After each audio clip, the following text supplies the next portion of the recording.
In the year 16 of the shinobi world, the clans of the Senju and the Uchiha were locked in a cycle of love and slaughter. Before the founding of Konoha, Tobirama Senju, the younger brother of Hashirama Senju, and Izuna Uchiha, the younger brother of Madara Uchiha, were locked in an unending struggle. In one battle, Tobirama Senju struck down Izuna Uchiha. It is well known that Izuna's strength was second only to Madara's. The true cause of his defeat was the accumulated damage from prolonged use of the Mangekyo Sharingan. Izuna's death made Madara even more determined to quickly establish Konoha. His longing for peace began to take a different form. Thus, through reconciliation between Madara Uchiha and Hashirama Senju, Konoha was founded. Hashirama was gentle and kind-hearted, always thinking of the village's people. Madara, however, was aloof and arrogant. A village needed a leader, and in the election Hashirama became the candidate for Hokage. Hashirama did not wish to keep the honor for himself and offered the position of Hokage to Madara. But with strong opposition from his brother Tobirama, Hashirama ultimately assumed the title of the first Hokage of Konoha. Driven by the issue of power sharing for their clans, Madara continuously challenged Hashirama to battle. Hashirama, for the sake of peace, was unwilling to fight him. The Uchiha clan was inherently proud. Having contributed to the founding of Konoha, they believed the village should be under their management. On the surface, the two clans jointly governed the village, but in reality, the Uchiha were confined within Konoha as outsiders. War between Madara and Hashirama erupted. Madara was defeated, the internal strife quelled. Afterward, Madara left Konoha and vanished. In that same year, Hashirama married Mito Uzumaki of the Uzumaki clan. Uzumaki Eshina and Hashirama signed a peace treaty. After defeating Madara, Hashirama sealed the captured Ninetales within Mito's body. With the addition of the Uzumaki clan, Konoha grew stronger day by day. Surrounding tribes began to emulate Konoha, founding their own villages and choosing leaders called Kage. Not long after Hashirama died by Madara's Izanagi, Tobirama succeeded as Hokage, but his position was unstable due to the unrest of the Konoha Uchiha clan. It was at this time that the First Great Ninja War broke out. During a battle against the Land of Lightning, Tobirama led Hiruzen and Danzo's unit into an ambush by the Gold and Silver Brothers' elite force. To shield the future pillars of Konoha, Tobirama used himself as bait to lure the enemy and died. With the protection of Hashirama and Tobirama gone, the Uzumaki clan became feared by other nations for the power of their sealing techniques. The nations united and destroyed the land of Yuzu. Young Kushina Uzumaki witnessed the fall of her homeland, then was taken to Konoha by a remaining Uzumaki ninja. Time passed. After Mito Uzumaki died, Kushina Uzumaki became the second Jinchuriki of the Ninetales. In the 48th year of Konoha, the Ninetales within Kushina went berserk. The fourth Hokage, Minato Namikaze, used the dead demon-consuming seal to seal half of the Ninetales into his son Naruto Uzumaki. Both Minato and Kushina sacrificed themselves. Year 54 of Konoha. Su-Fan had been in this world for 6 years. On the night of the Ninetales riot, Su-Fan at the age of 6 arrived in the Naruto world, and became one of the surviving bloodlines of the Uzumaki clan. Though he was of Uzumaki descent, Su-Fan clearly felt his chakra was much less than that of an ordinary person. Logically, the Uzumaki were distant relatives of the Senju, possessing powerful sealing arts and sage techniques. Their self-healing ability was formidable, but after 4 years, Su-Fan wondered if he was a fake Uzumaki. He didn't dwell on it now, he lived in a corner of Konoha. This was the old side of the Uzumaki clan, now only he remained. Though dilapidated, the environment was pleasant with hills, and a stream tranquil and free. He carried 2 buckets of water up the mountain. At the top, a clear stream lay hidden within a stone formation, a strange sight. How did the water get here? Su-Fan poured the buckets into the stream. It turned out he had been pouring water here every day for 4 years, creating this stream. The 7956H bucket is finally done. He stretched and put down the carrying pole. Suddenly a powerful surge of chakra burst from the stream. Ding! Successfully completed pouring the 7956H bucket. Chakra refined. The Naruto check-in system activated. It turned out that on his first day in this world, Su-Fan had obtained a system. He had to continuously pour water into the designated spot every day, storing and refining the chakra as a foundation to activate the system. Ding. First check-in task released. Go to the old Uzumaki clan site to complete check-in. Success will grant the beginner's gift package. Overcome with emotion, Su-fan dashed down the mountain without a second thought.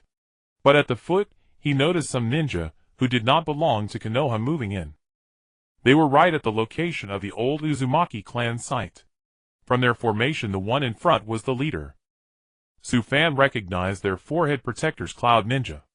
At this time, Konoha had just signed a peace treaty with the Clouds, so why had they so boldly infiltrated? What was their purpose? Just then, Su-fan accidentally stepped on a small mouse. Squeak!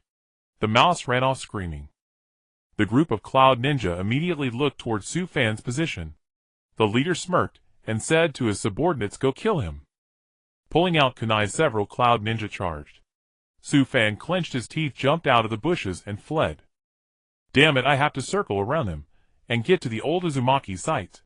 If I reach the area, I can complete the check-in. Su-fan channeled his faint chakra into his legs, speeding into the surrounding forest. Behind him, several ninja threw kunai, which he barely dodged. After crossing the forest, he turned, vaulted onto a branch, leaped, and landed behind the old Uzumaki site. Just a few hundred more meters to go. Come on.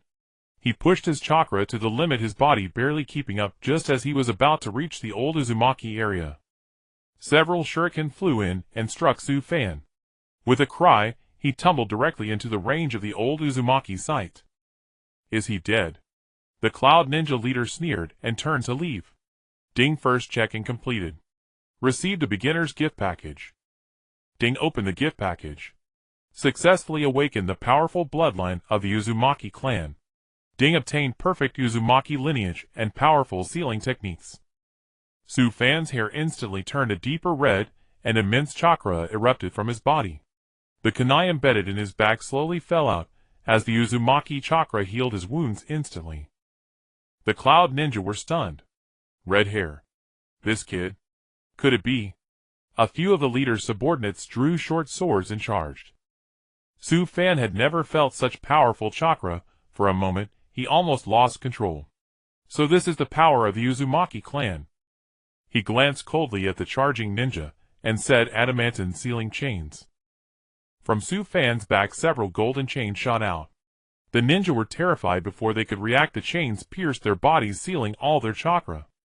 Su-fan drew a kunai and swiftly passed through them, blood splattering. Thud thud, the bodies collapsed. The Cloud Ninja leader was utterly shocked, swallowing hard. You? Are you a member of the Uzumaki clan? Su-fan casually retracted the chains into his body, and slowly walked toward the Cloud Ninja leader. Since you know my identity, you won't leave Konoha alive. Su-fan's chakra exploded, and he charged forward. The leader frantically raised a kunai to block retreating. The plan was going so smoothly. How did this kid suddenly appear? And why is an Uzumaki bloodline emerging in Konoha again? It is understandable. Naruto was the only known Uzumaki descendant in Konoha, but his vast chakra was used to suppress the Ninetales' power. If Naruto seemed weak in the original story, and only stood up with Tail Beast power, it was because sealing the Ninetales required a sacrifice of the Uzumaki's own powerful chakra. Naruto's powerful Uzumaki chakra was used to resist the Ninetales. Coupled with Minato's strong genes, Naruto inherited yellow hair. While his identity, as the Jinchuriki, was hidden, his Uzumaki heritage was also concealed. Thus the outside world was largely unaware of an Uzumaki in Konoha. A few minutes later, Su-fan pressed a kunai to the Cloud leader's throat, and asked coldly, "Tell me, why did you come to Konoha? What is your plan?" The leader swallowed, sweat streaming down. "It's the Cloud's plan. To kidnap the Hyuga heiress." So Su-fan had encountered the Cloud Ninja, who were about to infiltrate Konoha to kidnap Hinata. Su-fan wondered if this action would cause a butterfly effect. If these Cloud Ninja died in Konoha, the Cloud would likely blame Konoha. In the original plot, Hinata would be kidnapped, stopped by Hayashi, the Cloud would press charges, and Hizashi of the Branch family would take the blame. But now, with Su-fan interfering, things have changed. Either way, the Cloud would find an excuse. Better to finish it decisively, kill them all. A sharp gleam flashed in Su Fan's eyes, as the kunai slashed across the cloud leader's throat. A scream pierced the entire forest. The Anbu members hiding in the shadows witnessed all of this. After Su Fan disposed of the bodies, they vanished into the jungle. Ding, please proceed to the old site of the Qianshou clan to complete the check-in. Su Fan was now somewhat excited, checking in at the Qianshou clan's old site. Perhaps he would obtain Hashirama's cell chakra, or would release ninjutsu. This would be the peak of Su Fan's beginning in Mai. For today let it be. He would wait until tomorrow to continue the check-in. With that thought, Su Fan went to bed early. What? At the Hokage building, Sarutobi Hiruzen, pipe in mouth, listened to the Anbu's report of what had just been witnessed. Third Hokage, I indeed saw the child awaken the bloodline of the Schwanwa clan, and he successfully killed all the Cloud Ninja, including an elite Jounin. The Anbu knelt on one knee, speaking excitedly. Sarutobi Hiruzen frowned deeply, took a heavy drag on his pipe, then stood up from his chair. Hiruzen was not unaware of Su Fan. This child had first arrived in the village 6 years ago. Earlier, the nations had united to destroy the Schwanwa nation. The Schwanwa ninjas were either dead or scattered. But Mai had once signed a peace treaty with the Schwanwa clan. Any surviving Schwanwa ninja could join Mai. Even so, Hiruzen had never seen any sign of the Schwanwa clan's majesty in Su Fan. He had originally hoped to use Su Fan's Schwanwa power to suppress the tail beasts of other nations. But after 4 years, Hiruzen's patience had turned to disappointment. Yet today he heard such news. Although his expression was stern, his heart was already blooming with joy. I understand. You may leave. After the Anbu withdrew, Hiruzen could no longer hide the joy on his face. This kid. He really did awaken. I'll find some time in the next couple of days to go see him. Hiruzen gazed at the vast blue sky outside, a feeling of peace filling his heart. Recently, too many troubles had weighed on him. The internal strife of the Uchiha clan seemed to be worsening, and with the pressure from the IWA ninja, Hiruzen even wondered whether he should continue as Hokage. Now Su Fan's awakening had brightened Hiruzen's previously gloomy mood. Ah! At last there is some hope for Mai. But Hiruzen overlooked one thing. Although Su Fan was in Mai, he was not a native Mai ninja. The original Schwanwa clan did not belong to Mai, they were merely allies. Whether Su Fan would dedicate himself to Mai would depend on his own thoughts. Just then a figure flashed past the window of the Hokage building. Hiruzen opened the window, and a man with white hair wearing a mask jumped in. Third Hokage Danzo has already finalized plans to suppress the Uchiha clan. I am aware of that. I will find a way.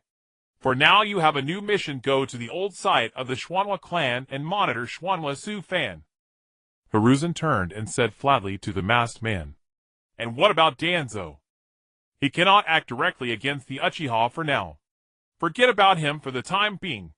Monitor Schwanwa Su Fan's every move, then report back to me. Understood, Third Hokage. The white-haired masked man finished speaking and vanished before Hiruzen. Schwanwa clan old site. Early the next morning, Su Fan got up, washed, and prepared to head to the Qianshou clan's old site to complete the system's check-in. After packing, his powerful chakra perception detected other presences nearby. A slight smile curled at the corner of Su Fan's mouth. A thought formed in his mind. Hiruzen must have discovered that I awakened my bloodline. The commotion yesterday had been significant. Anbu and root agents were everywhere around Mai. Su Fan wasn't sure if he had been discovered, but since they were here, he might as well give them a good shock. Ignoring the Anbu hiding in the grass, he dashed straight toward the other side of the back mountain. The white-haired masked man followed closely. Su Fan's chakra was now incredibly powerful. By storing chakra in his legs, his speed was several times greater than before. Soon crossing a ridge, Su Fan stopped at the old site of the Qianshou clan, marked by the Hokage crest. Times have changed. This place is now so dilapidated. The Qianshou clan's old site before him was even more wrecked than the Schwanwa clan's. Some houses had collapsed into ruins, or were dangerously unstable. Tsunade, bearer of the Qianshou bloodline, had also left after the Third War ended.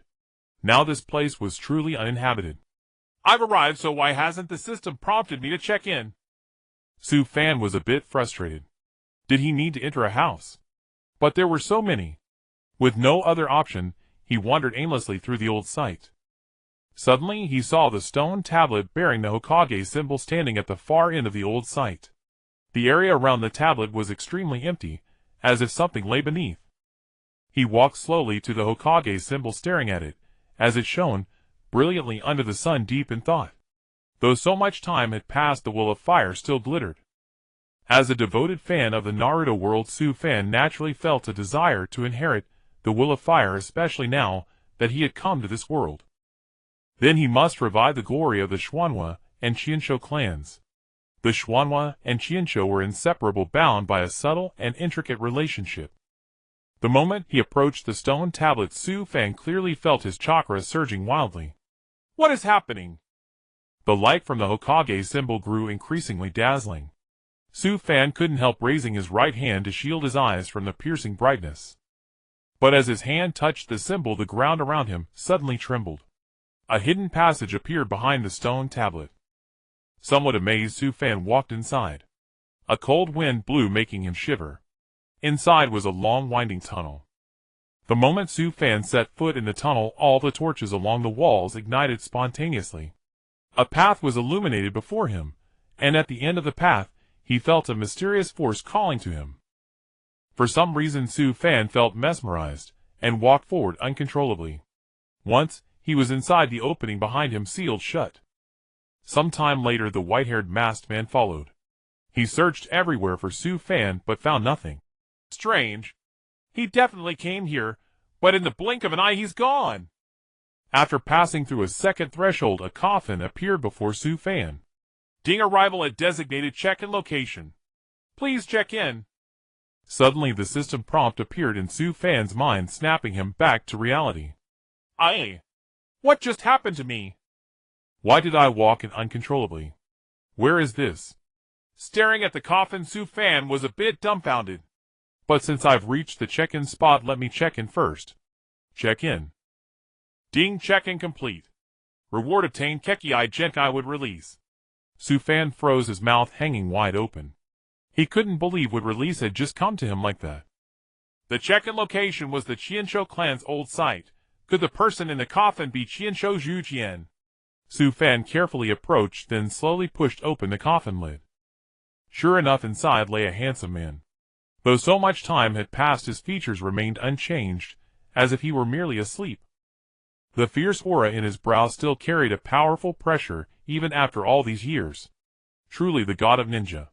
Su-fan noticed a missing piece of flesh on Chinsho Jujian's chest. This made Su-fan recall the original Naruto plot. Could Danzo have taken the cells to research and create a would-release inheritor to enhance Mui's strength? Su-fan could roughly guess that Danzo had been secretly cooperating with Orochimaru on human experiments.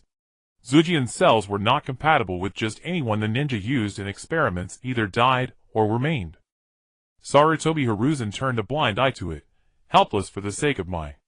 As Hokage, he sometimes had to pretend not to see certain truths. Though Hiruzen acted for Mai, his choices were often passive, leading Su-fan to feel a sense of hypocrisy. Suddenly a powerful surge of chakra erupted from within Chinsho Jujian's body. Su-fan's Schwanwa chakra was simultaneously drawn out. What's going on? Su-fan clearly felt his chakra draining rapidly. The chakra emanating from Chinsho Jujian in the coffin formed an arc absorbing all of Su-fan's chakra. After a few minutes, Su-fan fell weakly to his knees. Damn it, what is this? Why does a dead body still have such power, and why is it draining my power? At that moment, the two streams of chakra in the air merged, the powerful force even isolating the surrounding air. The new chakra flew straight into Su-fan's body, and he cried out in agony. So powerful. My body? It can barely withstand it. It turned out that Su-fan's awakened Schwanwa bloodline, upon contacting Chinsho Jujian, had sensitively awakened the residual chakra cell power within Jujian. Perhaps because the Chinsho and Schwanwa clans had always been closely related, Zujian's cell chakra fused with Su-fan's Schwanwa chakra to form a new power. This power was even greater than the chakra Chinsho Jujian possessed when alive. Now Su-fan was truly dumbfounded. Power surged into Su-fan's body like a tidal wave. he endured the tremendous pain and swallowed all the power. Finally, as the last wisp of chakra fully entered his body, a great change occurred within Sufan. A blue chakra cloak radiated around him. It was as astonishing as a tailed beast's chakra cloak. But Sufan's chakra now was distinct, even more powerful than the Ninetales. Describing it in tons was most appropriate. The chakra cloak around his body was simply caused by the absorption of excessively powerful chakra, thus forming a chakra outer garment. Now Sufan could even achieve the effect of releasing chakra externally. He gently opened his palm, stretched with satisfaction, and suddenly his chakra exploded. The secret chamber under the first Hokage's tomb was blasted open directly. The white-haired masked man outside was terrified and immediately fled. The Chiensho clan's old site was reduced to rubble by Sufan's simple stretch. Sufan poked his small head out from the stone pile and looked around. I never thought the chakra I possess now is so powerful. After Sufan obtained the chakra of the Chiensho clan, the body of Chiensho Zhujian dissipated with the wind. On a tree not far away, a white-haired masked man watched all this in utter shock. Sufan suddenly looked over here. The white-haired masked man was so shocked that sweat trickled down his face. Have I been discovered? Sufan gave a somewhat provocative smile. The white-haired masked man helplessly jumped down from the tree. Sufan noticed that the masked man was wearing umbu attire. There was only one person with such distinctive hair color. That was Chimukakaxi. Did the third Hokage send you to tail me? Sufan asked bluntly. Kakaxi was startled inwardly. Is this guy that perceptive? I mean no harm, Kakaxi said calmly. If you had any ill intent, I'd have already locked onto you. Sufan slowly released the powerful chakra from his body. The oppressive pressure was so intense that Kakaxi found it hard to breathe for a moment. Tell the third Hokage that I, Schwanwa Sufan, do not need surveillance. Although I am a member of the Schwanwa clan, I bear no ill will toward my. Sufan finished coldly and turned away directly. Kakaxi flopped down onto the ground beneath his mask. He was already drenched in sweat. This chakra. So powerful. Stronger than anyone I've ever seen. Kakaxi could never have imagined that the other party was merely a 12-year-old child. On the playground of my academy, Schwanwa Mingren sat alone on a swing watching the boisterous crowd of classmates before him. His heart was filled with dejection. Often called the last place, how he wished to play with his classmates. Initially the children did not know that a Ninetales was sealed inside Schwanwa Mingren's body. The adults, who knew the truth, kept warning them with words and looks which made the children completely draw a line between themselves and Schwanwa Mingren. Standing on a rooftop, Sufan watched everything clearly. In his heart, Schwanwa Mingren should not be treated this way. Now that Sufan, like Mingren, belonged to the Schwanwa clan, he should take more care of Mingren. Class gather. Yuluka walked over holding a roster. The students who had been playing and roughhousing all obediently ran over and lined up. Schwanwa Mingren jumped off the swing with vacant eyes and walked toward the formation. Everyone deliberately filled the spots, leaving no place for Mingren. Mingren had no choice but to stand behind everyone. Seeing this, Sufan clenched his fist. Today's task for everyone is to master the transformation jutsu. I will teach you the method you can practice on your own at home, and I will come to check your progress tomorrow. Yuluka glanced at the roster. After speaking, it clearly recorded each student's current talent. When he saw Schwanwa Mingren's name, Yuluka sighed helplessly. 0. This kid really is a handful. Yuluka looked at the dejected Schwanwa Mingren behind the crowd, feeling a sense of melancholy. Like Schwanwa Mingren, Yuluka himself was called the last place by his classmates when he was young. It was easy to understand that everything Mingren did now was to draw attention to himself. Because loneliness is something one never gets used to, people always wish to stand at the center of attention. But Mingren merely needed some companionship. Yuluka's parents also died in the Ninetales rampage. Initially, Yuluka was influenced by the villagers' discrimination against Schwanwa Mingren. In his eyes, with that detestable fox inside Mingren's body, he could never amount to anything. But perhaps because their childhood experiences were similar, Yuluka became sensitive to Mingren's emotions. However, no one is born at the top. Hard work can also make one a powerful ninja. Yuluka briefly taught the transformation jutsu to everyone. Yuzebo's Zuishu, who was exceptionally gifted among the crowd, grasped the essence of the transformation jutsu with just a glance. He could use it to transform into Yuluka's appearance within a few minutes. Instantly, all the female classmates surrounded him. Zuazuken! Oh my god! So handsome! I love it! Zuazuken is a genius! Among the many girls, only two stood out, and were the most exaggerated. They were Xiaoying and Jingya. The two were extremely excited, standing on Zuozu's left and right, chattering non-stop. They were even about to fight. Zuishu coolly put his hands in his pockets, and walked over to Yuluka amid the screams of the many beauties. May I go home now? Yuluka was a bit stunned. He hadn't expected Zuishu to be so talented. The Uzebo clan was indeed formidable. Oh, you can, Yuluka said with a smile. Wow, did you see that? The way Zuazuken spoke with teacher Yuluka was so distinctive. Oh my god, I'm swooning. If Zuazuken could marry me, I'd slap myself when we fight. Finally, Xuanhua Mingren, who had been watching from the side, couldn't take it anymore. Pa, stop pretending to be cool. You're just the second pillar. If you've got guts, fight me. Mingren jumped out and pointed at Zuishu, yelling. Zuishu shot Mingren a cold smile and turned away, ignoring him. The last place wants to challenge Zuazuken. Is he crazy? Exactly. He's just doing this to get everyone's attention, isn't he? Amid the noise, Mingren shouted. I'm the man who will become the Hokage. What are you scared? Zuishu, who was walking away, suddenly stopped. He turned his head coldly to look at Mingren. Mingren also looked back at Zuishu, refusing to back down. A warm breeze swept a green leaf past the two of them. A thick smell of gunpowder was already in the air. He says he wants to become the Hokage. Then can I become the Hokage too? He's a monster. If he becomes Hokage, the village will be destroyed. Amid the discussions, the determined expression on Mingren's young face seemed to waver. Su Fan watched the faces of these people and trembled with anger. Were their families all blind? The father of Mingren once saved Mai, and this was the result.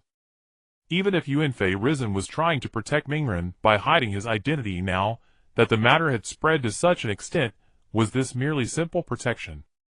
You are no match for me. Zuishu looked at Mingren with a teasing expression, then suddenly burst into speed and charged. Mingren was already prepared and immediately engaged without a word. It must be said that Zuishu was quite fast, probably because Uzebo usually helped him train. Mingren was clearly inferior to Zuishu. But don't forget that Mingren was never afraid of losing. He was Mui's desperate fighter. If he couldn't win, he'd use Taijutsu. That was his creed. Su Fan was not worried about Mingren. From his memory, this fight seemed to end in a draw between Mingren and Zuishu. In the Hokage building, Hiruzen observed the situation through a crystal ball.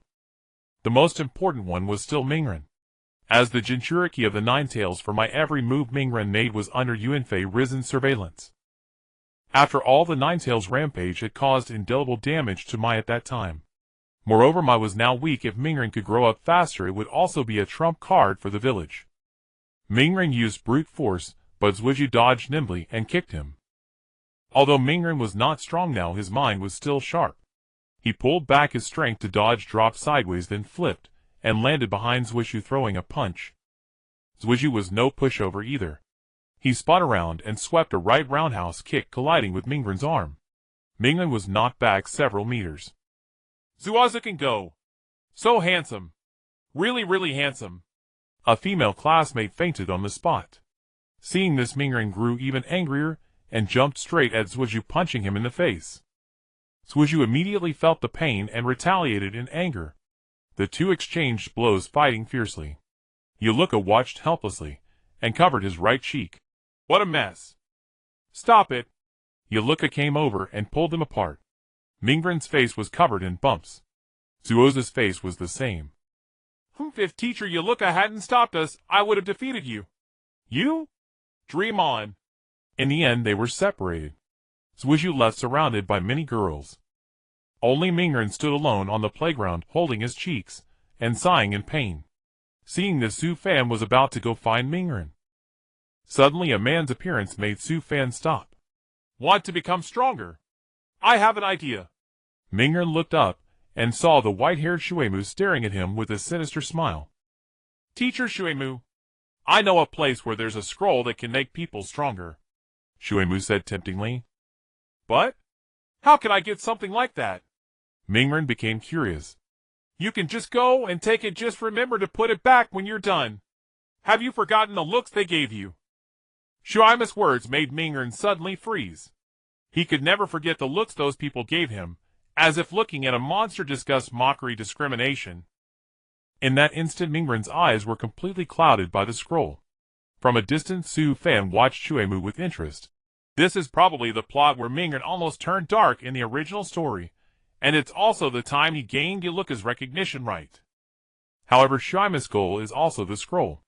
But behind him is -1, who will later escape from my prison. Right now Tuan Song should have already cooperated with -1. If I want to thwart Tuan Song's scheme, I need to find -1 first. -1 has already defected from my. Quite interesting, isn't it? It seems my appearance has caused a deviation in the original timeline of the Hokage story. The Uzebo clan has not been wiped out yet, and Mingren, who should graduate at age 12, is only 6 now. Su Fan curled the corners of his mouth slightly, turned around, and disappeared from the rooftop. The night deepened. A nimble figure appeared in the forbidden grounds of Konoha. The guards were vigilant, and within lay a mysterious scroll. The agile figure swiftly darted through the forest, a fleeting shadow. Time for shift change, and so sleepy, a guard muttered, rubbing his eyes, as a dark silhouette whisked past. Huh? The guard rubbed his eyes again, finding nothing. Am I so tired that I'm seeing things? The guard stepped forward to inspect the surroundings, but found nothing.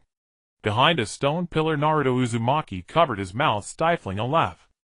Didn't expect it would be this easy. Naruto tiptoed into the inner chamber, and spotted the forbidden scroll on a stone platform. Oh! This is it!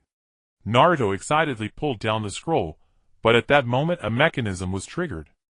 Kunai flew from all walls toward Naruto. Startled, he agilely dodged the projectiles.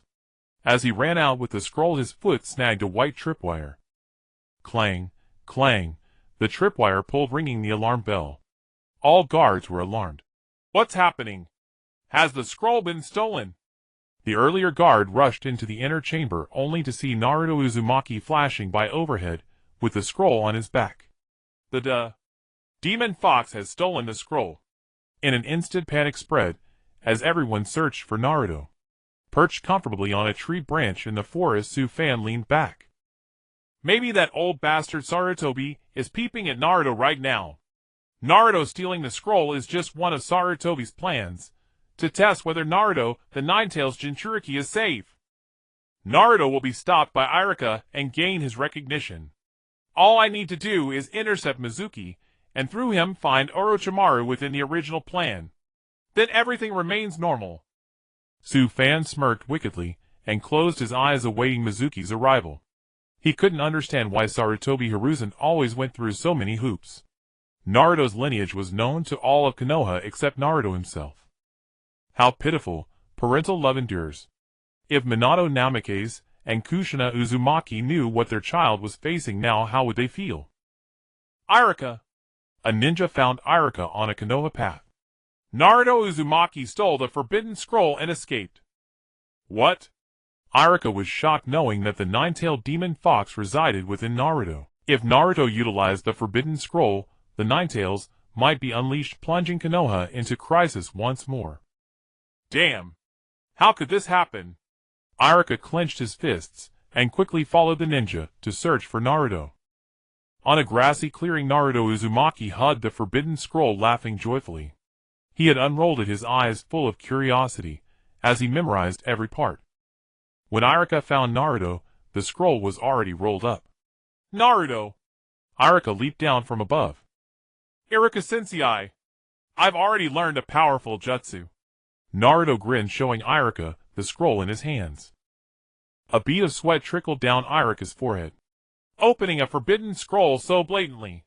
Were you deceived by someone? Wiping his brow, Iruka steadied himself and looked at Naruto. Naruto, listen. Give me the scroll.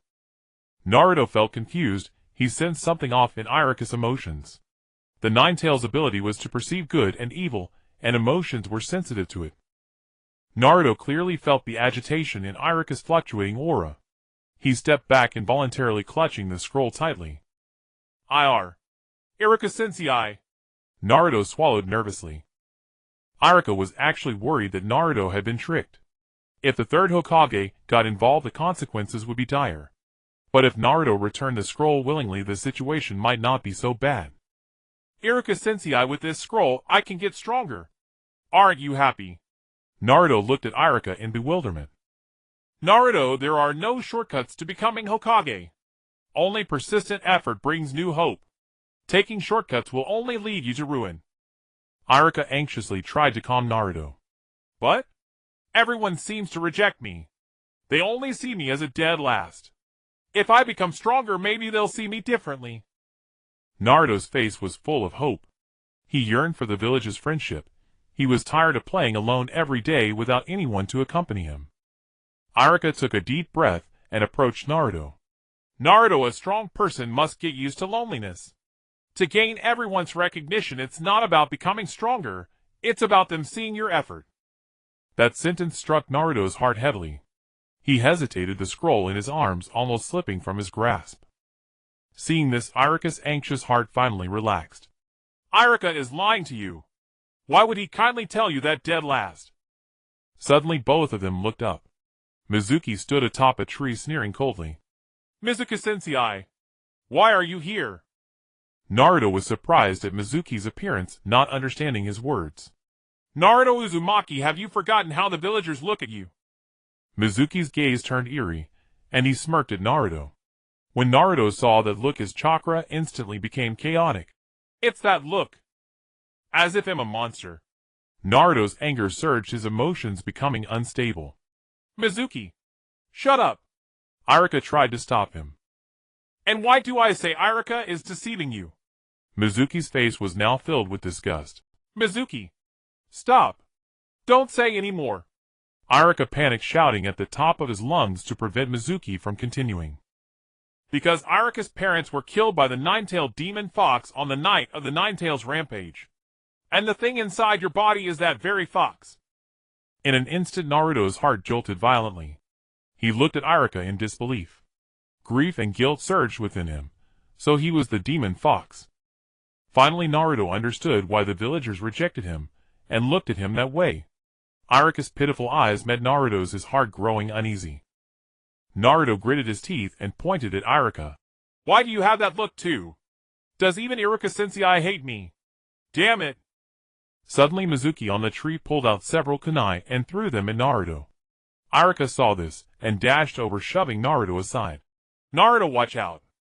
The kunai struck Iruka's side, and he fell to his knees in pain. Naruto watched, sitting on the ground, his hands trembling. How? How could this be? Mizuki-sensei! Naruto looked at Mizuki again. Mizuki carried a massive shuriken on his back and jumped down. Naruto Uzumaki, you're truly foolish. With someone caring for you, you don't know how lucky you are. Give me the scroll and it'll let you die painlessly. Terrified, Naruto grabbed the scroll and fled. Naruto! Iruka shouted, but Naruto's heart was filled with fear. He only wanted to escape Konoha. How pathetic. A dead last wouldn't understand your good intentions. You're no threat now. I'll kill Naruto, take back the scroll, and then deal with you. Mizuki sneered and pursued Naruto. Gritting his teeth, Iruka stood up and followed them with all his might. Beyond the forest ahead, Naruto Uzumaki, carrying the scroll on his back, ran on all fours, like a dog racing across the treetops. Mizuki closed in from behind, throwing a shuriken. Naruto Uzumaki, you can't escape! As the shuriken was about to hit Naruto, puff, white smoke burst and Iruka fell from the air. Transformation Jutsu. Mizuki was enraged to find that Iruka had disguised as Naruto to lure him. At that moment, the real Naruto came running from behind. Iruka was overjoyed. Naruto! But as Naruto neared Iruka, he leaped and slammed into Iruka. Iruka stared in disbelief as his body crashed into a tree. Why Naruto? Naruto landed steadily, glaring at Iruka with fierce eyes filled with despair and heartbreak, perhaps utter disappointment in Konoha. During his escape, Naruto had apparently decided to leave Konoha with the scroll. Ha ha ha. Iruka, this is what you call empathy. Mizuki seized the moment, throwing the massive shuriken at Naruto. Naruto was frozen, unable to dodge. Naruto! With a thud, Iruka struggled to rush in front of Naruto, supporting himself with his hands on the ground, taking the shuriken on his back. The shuriken embedded deep into Iruka's back, blood dripping drop by drop. I know how much pain and unease you've endured. Because your teacher was exactly the same as a child. When I saw you sobbing alone on the swing every day, my heart ached just as much. I too longed for the recognition and encouragement of my peers. I was also called a dead last. I feel the same as you. It hurts, doesn't it, Naruto? You must have been so lonely all these years. I'm sorry, Naruto. If I had been more dependable, you wouldn't have to carry such memories. Iruka's tears fell onto Naruto's face. Naruto was completely stunned. In Iruka's memory, he too had crouched alone in a corner, as a child, rejected and ignored by everyone. How ridiculous. Naruto! Iruka has always resented you for killing his parents. He's only doing this to get the scroll back. Mizuki roared savagely. Shut your mouth, trash. At that moment, a figure leaped from the trees and landed in front of Naruto and Iruka. You? Who are you? Mizuki gaped in shock at Sufan. It was mainly Sufan's hair color. The Uzumaki clan was indeed very conspicuous, and the oppressive aura when he appeared was enough to drive Mizuki crazy. Me? Let's say I'm Naruto Uzumaki's older brother. Humph. Sufan looked at Mizuki with amusement, then turned and waved. Naruto got up and helped Iruka to his feet. My older brother? Naruto was even more bewildered. Only Iruka had some memory of Sufan. Sufan Uzumaki, who came to Konoha 6 years ago. In short, Naruto and your mother are from the same clan. Calling him your brother isn't wrong. Iruka-sensei, please take Naruto and leave. I have important matters to attend to. Iruka nodded, and the two supported each other as they jumped away. Watching them leave, Sufan looked at Mizuki with a playful expression. Tell me, where is Orochimaru? Suddenly, Sufan's powerful chakra erupted violently. In the Hokage building, the third Hokage, who was observing through a crystal ball, was shocked. With a bang, the crystal ball shattered. With the explosion of the crystal ball, the guards outside rushed in frantically. Third Hokage! What happened? Yuenfei Risen took a dissatisfied puff of his pipe and waved his hand at the guards. It's nothing, you may leave. After the guards left, Yuenfei Risen shook his head in resignation. This child's temper is indeed fierce. Konoha needs talented people to join now, and I'm still not sure if I can introduce him in. Just then Kakashi walked in. Third. Kakashi spoke with some dejection. I know everything. Ahem, Kakashi, you've been in Anbu for a long time. Would you like to change your identity? Yuenfei Risen looked at Kakashi and said calmly. Kakashi hesitated upon hearing this. Yuenfei Risen knew that the reason Kakashi had joined Anbu in the first place was because the deaths of Yuzhibo Daitu and Yuenlin had made him indifferent to everything. And Bufeng Shuiman's departure had left Konoha lacking in strength. At the same time, Kakashi kept carrying out various dangerous missions, hoping that one day he would be killed and finally find release. Joining Anbu, Kakashi hoped to forget the past through killing. Coldness was Kakashi's trademark during his missions. Not a single enemy shinobi survived. One can imagine how great Kakashi's world would have been without the later companionship of the goofy Maitekai. Konoha now needs new strength to fill the gaps. Kakashi, I know you blame yourself for the past, but one must always look forward. Perhaps you are too attached to the past. Go to the Konoha Academy, I have a special task for you. Yuenfei Risen walked over to Kakashi and patted his shoulder. Kakashi's heart was low, and he remained hesitant. Xuanwen Mingren, the only son of the fourth Hokage, how about I entrust him to you? The old fox's mentality of Yuenfei Risen was indeed ruthless. He struck Kakashi's heart with a single blow. As a disciple of the fourth Hokage, Kakashi had always been concerned about Mingren. If he could personally train him, it would also be a way to account to Bufeng Shuiman. Sure enough, after a while Kakashi shed his Anbu attire. The Jonin uniform fit him exceptionally well, and he slanted the Konoha headband over his left eye. Kakashi smiled at the mirror. I'm actually looking forward to it. In the forest, Shuemu looked at Su Fan in terror, his legs unable to stop trembling. I don't know. I don't know where Dashyun is. Su Fan impatiently spread his right palm. A golden chain bound Shuemu tightly, then pulled his neck and lifted him up. I am a very impatient person. If you don't talk next time, I won't bother asking again. With that, Su Fan slowly clenched his right hand, and the chain around Shuemu's neck tightened increasingly. Finally, unable to bear it any longer, Shuemu shouted, "Ill talk! Ill talk! I know where Dashyun is." Su Fan smirked coldly and withdrew the chain. Shuemu fell from the air, clutching his neck and gasping heavily. I've always been providing intelligence to Dashyun. He told me to stir up trouble, and then during the Chunin exams coordinate with Suna from within to attack Konoha. Shuemu told Su Fan everything he knew. Su Fan knew that Dashyun would attack Konoha, but he could not learn where Dashyun was at the moment. Because it wouldn't be long before Uzushiogakure personally slaughtered the Uzushiogakure clan. After Tuanzang collected the Sharingan of the Uzushiogakure clan, he would hand them over to Dashyun for research.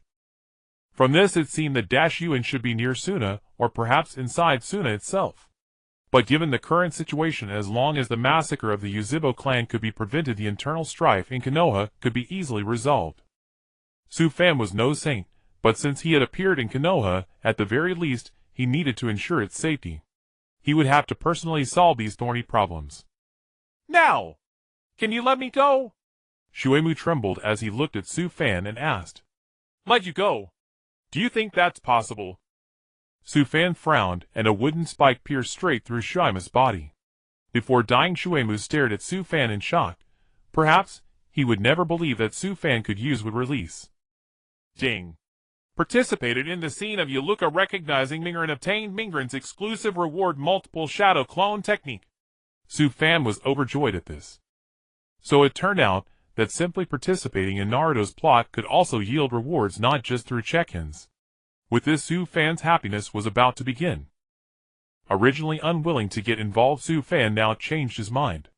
I intercepted and killed the Kumo shinobi. Surely Kumo will come to Konoha looking for trouble soon. Tuanzang will also take the opportunity to find fault, and they'll probably be pushed onto the battlefield. Those bastards in Konoha's high ranks talk about for the sake of Konoha, but in reality each one is more cowardly than the last. It seems they'll need to intimidate them when the time comes. But for now, I should go see the old fox of the third Hokage and get an explanation for Mingren. With that thought, Su Fan vanished from the spot.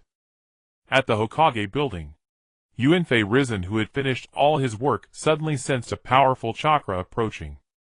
He smiled bitterly and shook his head. He's here. The moment the door opened, Su Fan walked in with a cold smile. Third Hokage, long time no see. Su Fan walked to a chair, sat down, and crossed his legs. Indeed, 6 years had passed.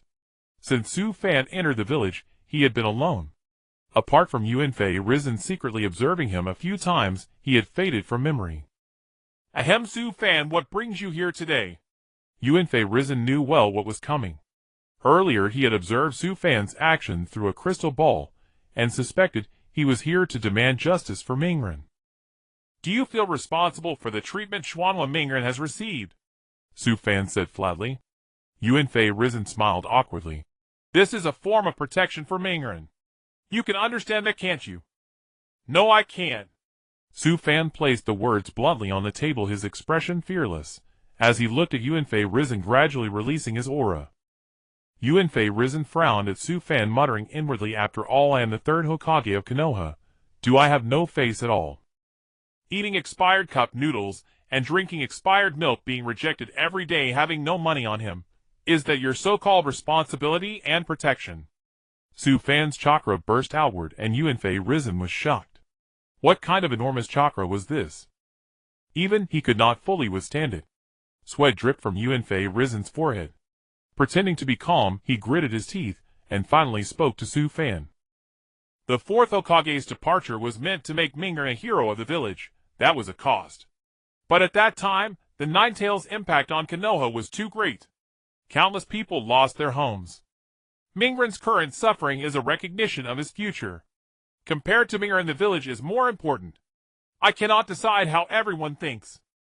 Hiruzen spoke with seeming logic, trying to shift the blame to the residents of Konoha. You should thank Yuluka more. If not for him, Mingren would have destroyed Konoha himself in the future. Su-fan let out a cold laugh as he looked at Hiruzen. Hiruzen remained silent. In his heart, nothing seemed more important than the foundation he currently held. For the sake of Konoha, he might stop at nothing. From that moment on, Hiruzen and Tuanzang had become quite similar. From today on, you cannot spy on Mingren at any time. I will take full responsibility for Mingren. He is your Konoha's Ninetales Jinchuriki. This counts as the 4th Hokage's contribution to Konoha. And as the price for my exchange, I will help you quell the internal strife of the Uzushiogakure clan, including the pressure from Kumo. Su-fan smirked, clapped his hands, and prepared to leave. Hiruzen was already deeply astonished inside. How could a 12-year-old child clearly see the current situation of Konoha? Quell the internal strife of the Uzushiogakure clan. Even the 4th Hokage had failed to do that. Could the words of a child really be trusted? This was the very pain in his heart. Every day Hiruzen had to guard against Tuanzang, while fending off harassment from other villages. The Uzushiogakure clan issue only made things harder. Kumo will probably come looking tomorrow. Don't worry, he'll handle it then. After saying this, Su-fan pushed open the door and walked out of the Hokage building. Hiruzen watched Su-fan's departing back and let out a deep sigh. Even awakening the powerful bloodline of the Uzumaki clan cannot contend with a nation stronger than Konoha. This is a matter of resources, not strength. Hiruzen shook his head and sighed helplessly. In the root, has the matter of the Kumo shinobi killings been clarified? Tuanzang leaned back in his chair, looking at the root shinobi before him. It cannot be confirmed yet, but we clearly know the intention of those Kumo shinobi. They came to kidnap Rishiang Chutian of the Hyuga main family. However, they were killed just after infiltrating Konoha before they even started. The root member knelt and reported. Logically, the Hyuga clan had no reason to know in advance. Did you not find out who did it? Lord Tuanzang, no. The situation with Kumo is already out of control.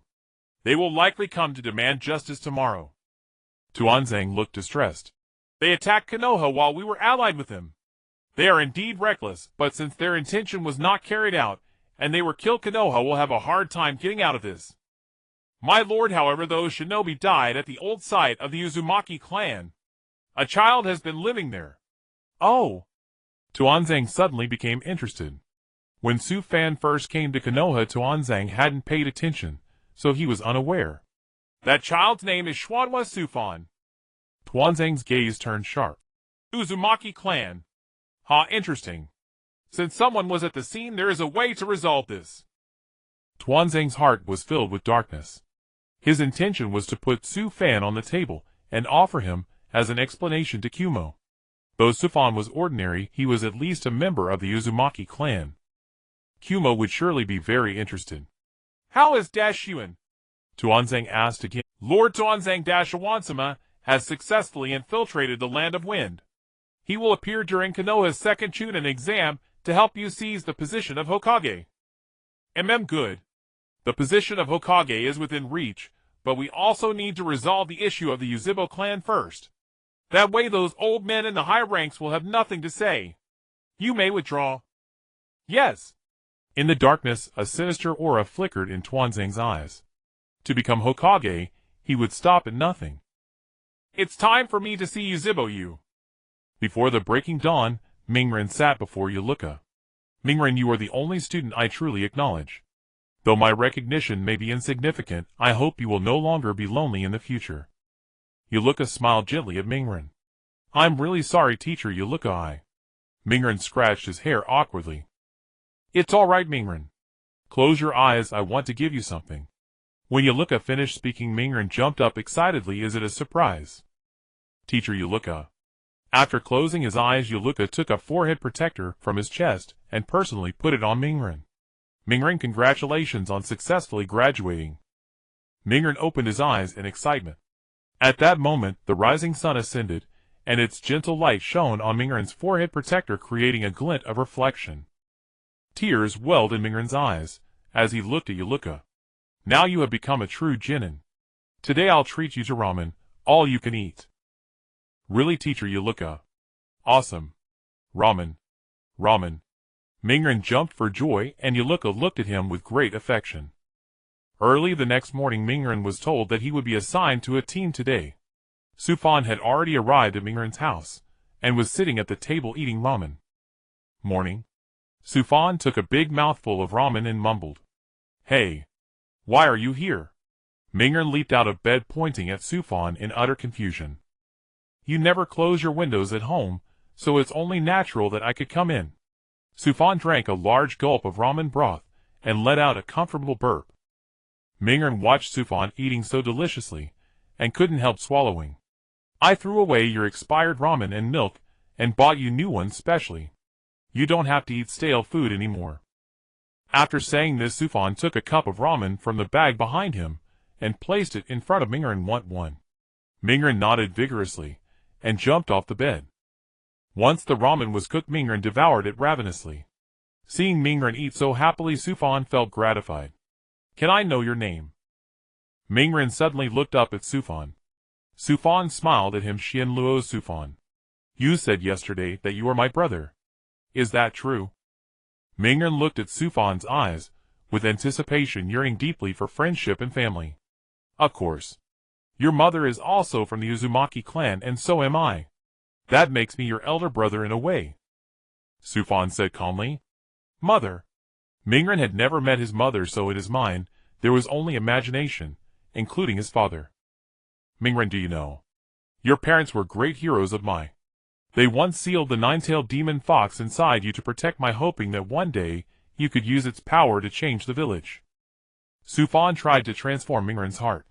Some say loneliness is a habit. Since Sufan was here, he would completely break that habit. Really? My parents?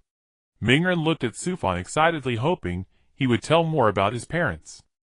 The nine-tailed demon fox sealed inside you once caused great harm to my, which is why people resented it. Now that fox is sealed within you, how could they not be afraid? However, if one day you can successfully harness the power of the nine tails, you will understand your parents' good intentions. Mingren, pain is given by others, but whether you can bear it depends entirely on yourself. Only through continuous growth can you gain self-recognition. If you want others to acknowledge you, you must first acknowledge yourself. Sufan's words were deeply engraved in Mingren's heart. Mingren's mood suddenly brightened. He no longer let others' opinions affect him negatively, and he finally understood that others will always be others. Only by improving himself would others change their view of him. Thank you, brother Sufan. A pure smile spread across Mingren's young face. Ding. Participated in the Hokage plot helped Mingren stabilize his mindset early, and gain a new understanding of the future. Reward ninjutsu, spiral sphere. So by taking part in relevant plot events, one could acquire ninjutsu corresponding to that scene. Mingren had not yet learned the spiral sphere, but Sufan already had it. He wondered what expression Jiraiya would make if he found out.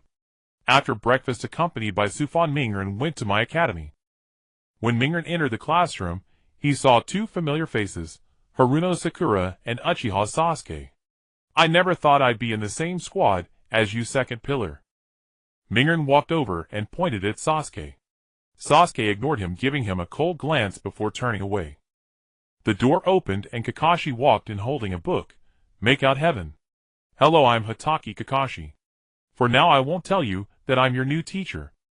Because? Kakashi suddenly grinned slyly. You have to pass a harsh selection to become my students. Those who fail will be sent back to the academy. So are you all ready? The three immediately felt a sense of unease. Kakashi retracted his smile, and picked up his book again. Tomorrow at 7 a.m. Assemble on the grass at the back of the school. Try to come early because I don't like waiting. And remember, don't eat breakfast. The selection will make you throw up everything you've eaten. With that, Kakashi walked out. That's it.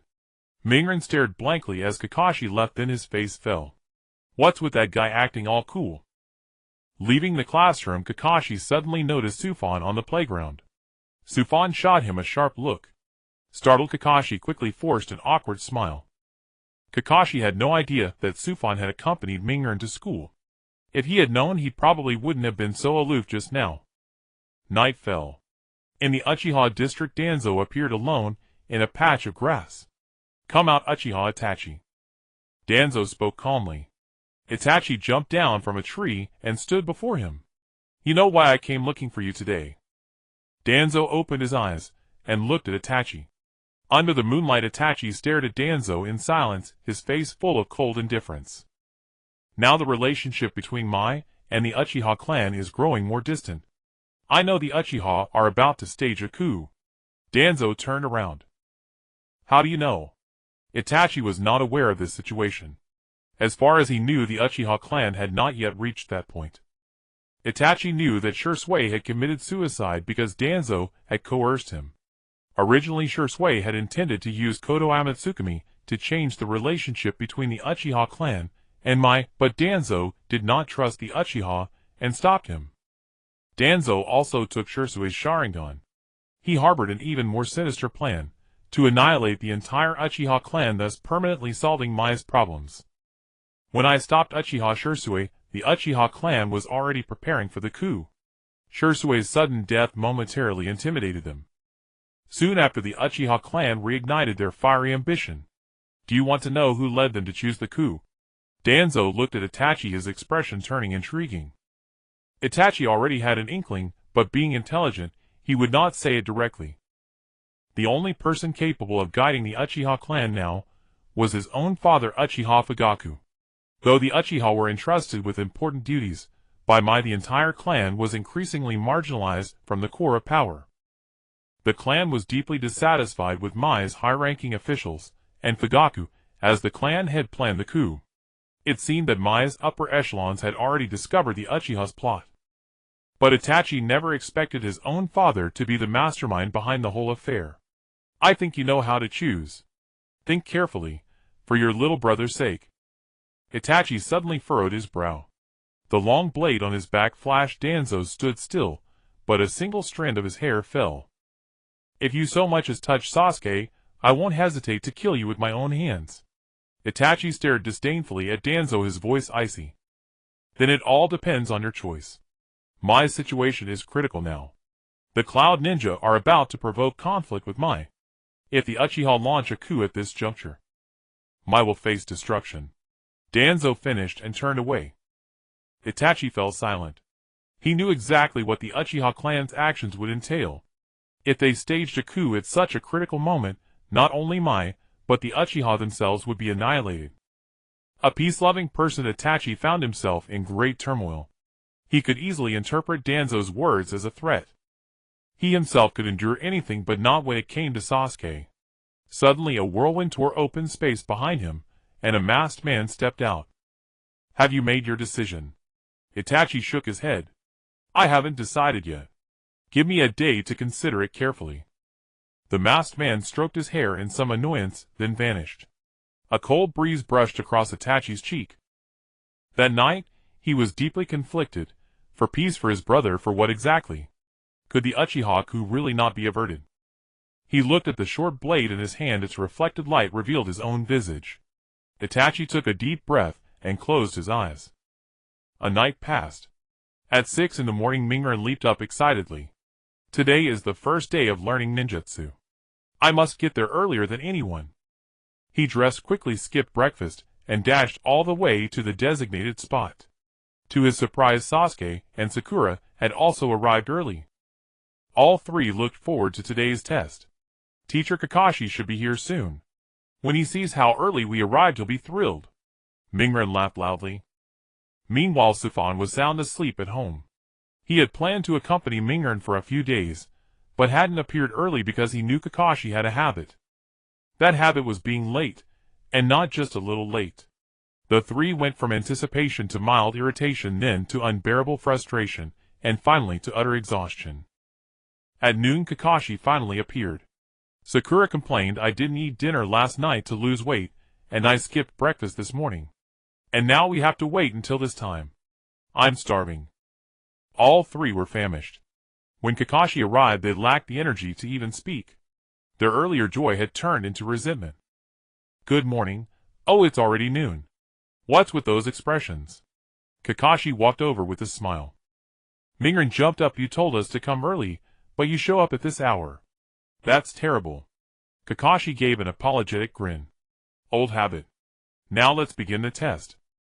With that, Kakashi produced 2 bells from his waist. If you can snatch these bells within an hour, you pass the test, and you'll get a delicious box lunch. Kakashi jingled the bells temptingly in front of him. But there are 3 of us and only 2 bells. Mingren asked, puzzled. Because one of you will inevitably be eliminated, and that person will be tied to that wooden post over there watching the others eat. Kakashi pointed at 3 wooden posts in the distance, smirking. Humph. I'll be the first to grab one. Mingren charged forward, reaching for the bells in Kakashi's hand. In the distance, Sufan leaned against a large tree watching the scene unfold. I won't interfere here. At least it's a kind of training for Mingren. One must suffer before becoming strong. But Mingren must eat something good for lunch today. Sufan smiled faintly, jumped down from the tree, and slowly walked toward the Ichiraku ramen shop in the village. Meanwhile, the Cloud Ninja's high command had already sent envoys to Mai. Inside the Hokage building, the Cloud envoy bluntly confronted Mai. At that moment, Danzo slowly entered the meeting room and sat down. The one who killed the Cloud Ninja has nothing to do with Mai, and is not part of it. However, we can hand him over. Hearing this, Sarutobi Hiruzen was stunned. He knew Sufan would handle the matter, but he hadn't expected Danzo to also know about it, and voluntarily pushed Sufan into the open. How could Danzo be so foolish? Hiruzen felt a surge of anger. It had been agreed that Sufan would resolve it personally, but Sufan caught up in accompanying Mingren and seemed to have forgotten. The Cloud Ninja elite watched Mai as if watching a joke. Danzo ordered several root members to find Sufan and bring him there. But none of them knew that Sufan was about to lose his temper. Sufan was about to explode. Sufan was still troubled by a lingering doubt. According to logic, Naruto should have debuted in Konoha's year 60, earning Iroquois recognition, and receiving his Genin headband that very year. Yet the current timeline was Konoha's year 54, the year the Uchiha clan was about to be annihilated. Sufan found it perplexing that Naruto had graduated early, defying all reason. Because of the protagonist's appearance, the timeline has been distorted, overlapping forward by several years. The system's voice suddenly echoed in Sufan's mind. If this continues, won't the Naruto world become a complete mess? Is there a way to restore the normal timeline? Sufan asked hastily. Ding. Quest initiated. Prevent the annihilation of the Uchiha clan and dismantle the Cloud Ninja's coercion.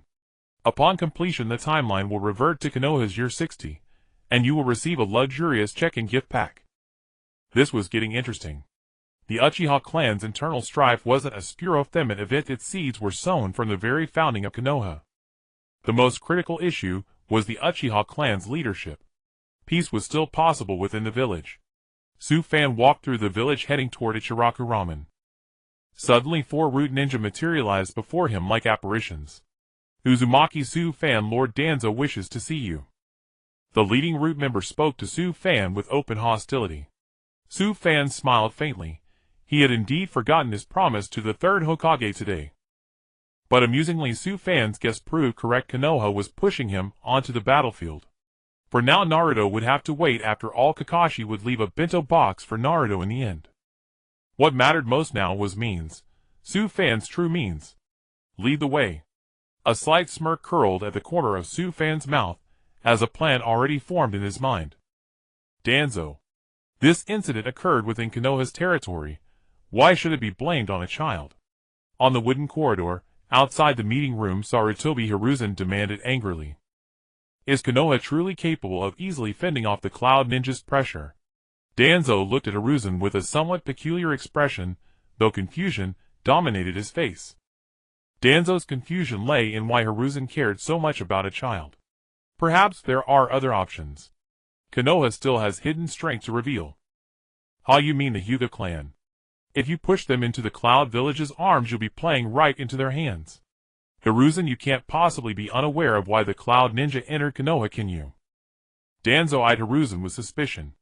The 3rd Hokage had become increasingly inscrutable. Despite being the Hokage, he seemed to deliberately ignore all the issues laid bare before him.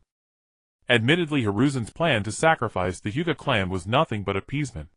Once Danzo realized this, disgust filled his gaze when he looked at Hiruzen. I know my reputation in Konoha isn't good, but we both serve the same village. Hiruzen, your vision is far too narrow. Danzo turned and strode into the meeting room. Hiruzen furrowed his brows, a heavy weight pressing on his heart. Not everyone possessed true mettle, yet even those with the darkest hearts could display their courage at a critical moment.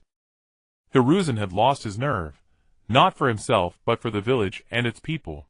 With a helpless sigh, he entered the meeting room. The moment he stepped inside, the Cloud Village's high-ranking official presented an infuriatingly arrogant face to everyone present. What, has the person not arrived yet? I'd rather not say this, but Konoha, and we signed a peace treaty. Yet one of our Cloud Ninja came to see the sights here, and was murdered without reason. The man in a white official collar sneered, hiding his face behind a folding fan. Visitors are always welcome to tour Konoha, but if someone sneaks in without notice, they may be mistaken for hostile ninja and slain. Danzo replied with a smile, his eyes closed. The Cloud official erupted in fury. Every Cloud Ninja wore their village headband before departure. Claiming blindness was an outright insult. If you don't give me a satisfactory explanation today, our Cloud Village will annul the peace treaty. The man in the white collar slammed his hand on the table and stood up. Oh! Am I to interpret this as Cloud declaring war on Konoha? At that moment the door swung open, and Su Fan strolled in, with his hands in his pockets, looking completely at ease. Who is this? The Cloud high-ranking official was annoyed that a child had intruded into such a solemn meeting. But when they noticed the child's hair color, a flicker of shock passed over their faces. Still, he was only a child, so they thought little of it.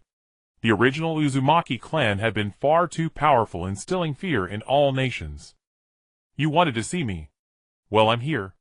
Su Fan walked to a seat, sat down, and crossed his legs. How absurd.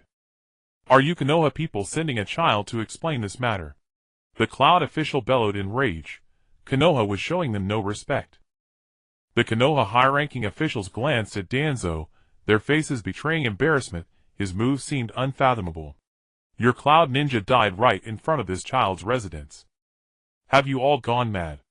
Do you expect me to believe a child could eliminate several of our Cloud Ninja, including an elite Jonin? The lead Cloud official's face flushed crimson with anger. He refused to negotiate further, and turned to leave. What about a child? I killed them. Is there a problem? Su Fan spoke up, leaning back, and propping his legs on the table, a disdainful gaze fixed on the Cloud side. Danzo froze. Hiruzen froze. Everyone in the room stared at Su Fan, a child barely 11 or 12 years old, yet exuding such overwhelming spirit. Though this was a peace negotiation, one could easily interpret it as a battlefield. Su Fan showed no fear. His piercing gaze stunned the Cloud high-ranking officials.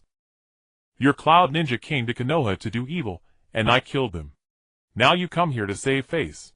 Su Fan grinned, waiting for them to spout more nonsense. Danzo's pupils contracted. This child's aura is extraordinary. Could those Cloud Ninja really have been killed by him? You insolent brat. Do you know what happens when you speak to us like this? Even your Konoha high-ranking officials wouldn't dare treat us this way. They are them and I am me. Call it meddling if you like, but since it's in Konoha, today's matter is mine to settle. With that, a surge of immense chakra erupted from Su Fan, like a tidal wave enveloping the entire Hokage building in his oppressive aura. The overwhelming pressure made the Cloud official's eyes bulge. When Danzo looked at Su Fan again, his expression had changed. Now it was filled with greed and desire. He wanted to control Su Fan. If he could acquire such a talent, his path to becoming Hokage would be smooth and secure for Konoha. Hiruzen felt parched. This outburst of chakra was several times stronger than the last time Su Fan had released it. Even as Hokage, Hiruzen himself lacked such boldness, and a sense of shame washed over him. But Hiruzen was annoyed. Was this Su Fan's so-called solution? Konoha could not endure any more turmoil. You people aren't worthy of speaking to me. Tell your Raikage to come see me. Su Fan withdrew his chakra, and the pressure vanished. The Cloud officials were all on their knees, their clothes soaked with sweat from their foreheads. They scrambled to their feet, staring at Su Fan in terror. You wait. Konoha has no idea what's good for it. The Raikage will personally crush Konoha. With that, the Cloud high-ranking officials fled without looking back. Once they were gone, Danzo spoke. Boy, you are of the Uzumaki clan. Pushing Konoha into the abyss like this, is that really appropriate? I pushed Konoha into the abyss. Su-fan shot Danzo a peculiar glance. Danzo froze, realizing it was he himself who had pushed Su-fan toward the Cloud Ninja. Su-fan gave Danzo a cold smirk, then rose and left the Hokage building. Hiruzen remained silent, puffing on his pipe, his mind a chaotic mess. Danzo shook his head helplessly. Today's plan had backfired. But the most pressing matter was the Uchiha clan tonight. Failure was not an option. Outside the Hokage building, Su-fan had already formulated his plan. The Cloud Ninja would not let go easily. The current Raikage was not one to swallow insults, and Cloud's military power currently surpassed Konoha's. Moreover, every Raikage seemed to have a volatile temper. Most likely the Raikage himself would come tonight to demand an explanation. The Uchiha incident would also unfold this very night. Then tonight, I will overpower the entire field with sheer strength. Compared to the current safety of Konoha, Danzo pushing Su-fan to the Cloud Shinobi was his only remaining option. The Uzumaki clan inherently possessed powerful sealing techniques, excelling in the suppression of tailed beasts beyond ordinary means. Danzo believed that by casting Su-fan out, he would draw the Cloud Shinobi's attention. Little did he know that things would turn out this way. Nightfall gradually descended. A meteor silently streaked across the sky above Konoha. At that moment, Uchiha Itachi stood on a rock gazing toward the Uchiha clan shrine. There the elite of the Uchiha clan had gathered tonight. A coup was not something decided in a single thought. He could make no changes. For Konoha, for peace, for Sasuke. Uchiha Itachi slowly drew the long blade from his back. The gleam of the steel was chilling under the moonlight. It seems you have already made your choice. Behind him, the space twisted, and the masked man reappeared. Ah! A trace of melancholy crossed Uchiha Itachi's expression. The blood-red Sharingan in his eyes gleamed with sharpness. Then let us begin now. With that, the masked man vanished from the spot. Uchiha Itachi looked once more at the blade in his hand, his gaze suddenly turning resolute as he turned and hastened toward the Uchiha compound. Su-fan had been waiting on a nearby tree for some time. Witnessing this scene, a sinister smile curled on his lips as he followed in Uchiha Itachi's footsteps. At the root headquarters, Danzo sat leisurely in his chair awaiting news. In his mind, he was already certain of Uchiha Itachi's intentions, for Itachi was different from other Uchiha members. He yearned for peace and despised war. If forced to choose, Uchiha Itachi would unhesitatingly side with Konoha. It was precisely because Danzo had grasped the weakest point in Itachi's heart that the entire plan could take effect. That weakness was Uchiha Sasuke. Faced with the choice between the destruction of Konoha and the annihilation of the Uchiha clan, he would make a clear judgment, all for Sasuke's sake. However, it was a pity that Danzo had not foreseen the emergence of Uzumaki Su-fan. At the Cloud Shinobi village, Raikage smashed the desk with a punch. Konoha is blatantly provoking us. Even if I boldly make a move against the Hyuga clan, Konoha would not dare to interfere. And yet, they let a mere child scare us back. He was determined to settle this score. Since they had already torn apart their facade with Konoha, he might as well sever ties completely. With that thought, Raikage led several elite jonin and left the Cloud Shinobi village, surging towards Konoha. Su-fan, using incredible speed, arrived at the Uchiha compound. Under the moonlight, Uchiha Itachi and the masked man arrived together. I didn't expect you to be so fast. Su-fan turned and smiled at Uchiha Itachi. Uchiha Itachi looked at Su-fan. Memories surged back. He remembered seeing Su-fan once during the night of the Ninetales rampage 6 years ago, but he had never known Su-fan's identity. Why are you here? Uchiha Itachi asked coldly. If I leave now, are you going to slaughter the entire Uchiha clan? Su-fan spoke without concealment. Uchiha Itachi was stunned. The entire plan was known only to Danzo and himself. No one else knew. How could Su-fan possibly know? Anyone who stands in my way will die. Uchiha Itachi silently drew his long blade, pointing it at Su-fan. Su-fan shrugged helplessly and smiled. The reason you chose to annihilate the Uchiha is because of Danzo's coercion and the safety of Konoha, isn't it? Uchiha Itachi was shaken once more. If you had to choose, what would you do? He looked at Su Fan, hoping for an answer. Your lack of choice stems from the fact that the coup's leader is your father Uchiha Fugaku. Now the Cloud Shinobi are about to wage war on Konoha. You fear that an Uchiha coup would leave Konoha unable to deal with the Cloud Shinobi. If Konoha falls, the Uchiha clan will also be doomed, and your younger brother Uchiha Sasuke cannot escape either. Am I right? Su Fan clearly articulated the thoughts in Uchiha Itachi's mind at that moment. Uchiha Itachi did not speak. He slowly lowered his blade. Rather than being destroyed by other villages, it is better to end it with my own hands. At least this way Sasuke can survive. Konoha still had enough strength to deal with the Cloud Shinobi. Unless the Cloud Shinobi truly intended to destroy Konoha, Konoha still possessed formidable combat power. But if the Uchiha clan staged a coup at the critical moment, causing internal strife in Konoha, external forces would seize the opportunity to invade. The consequences were unimaginable. Su Fan knew that Uchiha Itachi harbored another thought. After annihilating the Uchiha clan, he would become the clan's center, leave Konoha as a rogue ninja, and provide a new space for Sasuke's growth. That was hatred. The Uchiha clan was a peculiar race. Hatred and pain allowed their Sharingan to evolve faster, thereby strengthening their power. To slaughter his clan for the village, and to leave Konoha as a rogue ninja for his younger brother's growth, this was how his double agent identity came to be. What if I have a way to resolve the Cloud Shinobi's coercion? Su Fan said calmly. Uchiha Itachi once again raised his blade towards Su Fan. A war born of insult has no meaning. No one will truly appreciate its value. If you had a solution, you would not be standing here. Itachi, the Uchiha clan should not be destroyed. Without a guide, they would never make a choice on their own. Su Fan knew well that the Uchiha clan lacked the instinct for a mass coup. The more outstanding the leader, the easier it is to stir their inner fervor. This discontent had been instilled from the very beginning by the clan's founder Uchiha Madara. Back then, when Uchiha Madara sought to stage a coup, the battle between Hashirama, Senju, and Madara was imminent. Madara was defeated. Although Hashirama emerged victorious, he did not directly expel or slaughter the Uchiha clan. Instead, he chose tolerance and trust.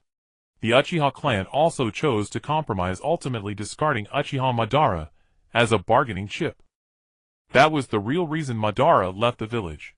From this it can be seen that the Uchiha clan was actually understandable. Uchiha Itachi was fully aware of this, but the crisis facing Konoha was imminent. He had to complete the entire plan. Step aside. Uchiha Itachi pointed his blade at Su Fan's chakra, beginning to emanate from his body. Su Fan shook his head helplessly, and began to release his own chakra, ready for battle. If it came to it, he would fight. But at that moment, the alarm bell suddenly rang across Konoha. The masked man silently vanished into the space. Itachi and Su Fan both looked into the distance, seeing a large number of Konoha ninjas rushing toward the Hokage's office. Follow me. Tonight, I will show you how I make the Cloud Shinobi beg for mercy. With that, Su Fan sped toward the Hokage's office. Itachi hesitated for a moment before following. At the Hokage's office, several Umbu members of Konoha shielded Hiruzen Sarutobi. Raikage strode in without courtesy, accompanied by several elite jonin. I was wondering what gave Konoha such confidence. Today I came to see for myself. Raikage's expression toward Hiruzen was full of provocation. Hiruzen Sarutobi frowned deeply as he looked at Raikage. He knew the Cloud Shinobi would strike, but he had not expected it so soon, and with the Raikage himself leading the charge. Konoha has no ill intentions. I sincerely apologize for today's incident. Hiruzen gestured for the Umbu members in front of him to step back, then stepped forward and spoke earnestly. Upon hearing this, Raikage's expression became even more contemptuous. Even the Konoha ninjas present could hardly bear it. Although Hiruzen acted for the village's sake, this approach severely demoralized Konoha. Apologize? I see no sincerity at all. I heard that a child today personally admitted to killing my men. Bring him out. It seemed Raikage had no intention of settling this amicably. He was determined to humiliate Konoha and leave no face. Hiruzen's expression was clearly bitter. Su Fan, is this your solution? Konoha is in deep trouble because of you now. Just then Su Fan descended from the air and landed before Hiruzen. Behind Su Fan, Uchiha Itachi also followed and landed. Looking for me. Your father is here. Su Fan looked at Raikage with a sneer. The Cloud Shinobi instantly grew furious and wanted to rush forward. Raikage gestured for them to stand down, walked up to Su Fan and looked down at him, who was half his height. You? Yes, me. What's the matter? Are the high-collared bigwigs in the Cloud not working anymore, so you the Raikage have to come to Konoha to save face? Su Fan showed no respect for the Raikage before him, speaking arrogantly. Since you know I am the Raikage and still talk like this, you are truly young and reckless. Ha ha! Raikage burst into laughter. Suddenly a flash of lightning flickered in his eyes, and his right fist shot forward with immense force. Su Fan unhurried closed his eyes. Adamantine Sealing Chains! Several chains emerged from behind him, and coiled around the Raikage's arm, stopping his huge fist half an inch from Su Fan's face. The Adamantine Sealing Chains was an extremely overpowered technique. Depending on the user's chakra, it formed sealing chains. Su Fan clearly remembered from the original story that when Karen's Uzumaki blood awakened after Sasuke was fatally wounded, the technique destroyed the true several thousand hands controlled by the white Zetsu-possessed Yamato, demonstrating its immense power. Raikage's pupils contracted as he realized his attack had been blocked by this child, and even his movements were sealed. The best is yet to come. Su Fan smiled wryly, channeling chakra through the chains to activate the seal. Raikage found that his chakra could no longer be used, leaving him only with brute strength. Is this the powerful sealing technique of the Uzumaki clan? But this child is only 11 or 12. How is his chakra so immense? Panic began to set in Raikage's heart. Being trapped by a child in front of his own subordinates, needless to say, he had lost all faith instantly. At this moment Uchiha Itachi looked at Su Fan. Although Su Fan's strength was formidable, it was not reason enough to make him give up. The Cloud Shinobi belonged to the land of lightning. Konoha could not afford an easy confrontation. But if Uchiha Itachi thought this was the extent of Su Fan's power, he was sorely mistaken. Do you think I can only suppress you, but cannot do anything to your Cloud Shinobi village? Su Fan suddenly raised an eyebrow at the Raikage's gaze, turning fierce in an instant. He then clasped his hands together. Hiruzen Sarutobi was instantly dumbfounded. This is... He was so excited, he could not speak. He had seen this hand seal only once in his life, but it was unforgettable. What style would golem technique?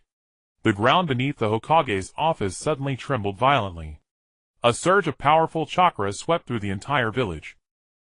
At Su Fan's feet a gigantic wooden golem slowly emerged, as if awakening from darkness. Everyone was stunned, as if time had stopped. Their mouths hung open in a frozen expression. Raikage collapsed to the ground in shock, staring at Su Fan standing atop the wooden golem. He began to tremble. In that instant, seeing Su Fan unleash the wood-style Uchiha Itachi conceived a new idea. The Uchiha do not need to be annihilated, but the leaders plotting the coup cannot survive. Tears suddenly rolled down Uchiha Itachi's eyes. Hiruzen would never have imagined that Su Fan could actually use wood release. After all, my possessed Zujian cells, and had conducted transplantation experiments. But only Day succeeded. However, the aura of Su Fan's wood release was far, far stronger than Da's. It was as if that chakra was innate. A descendant of the Xuanhua clan could actually use the wood release of the Qinsho clan. Moreover, he possessed chakra as powerful as Zujian's. This was an immense surprise for Mai. Hiruzen looked at Su Fan's back, his eyes filled with gratification.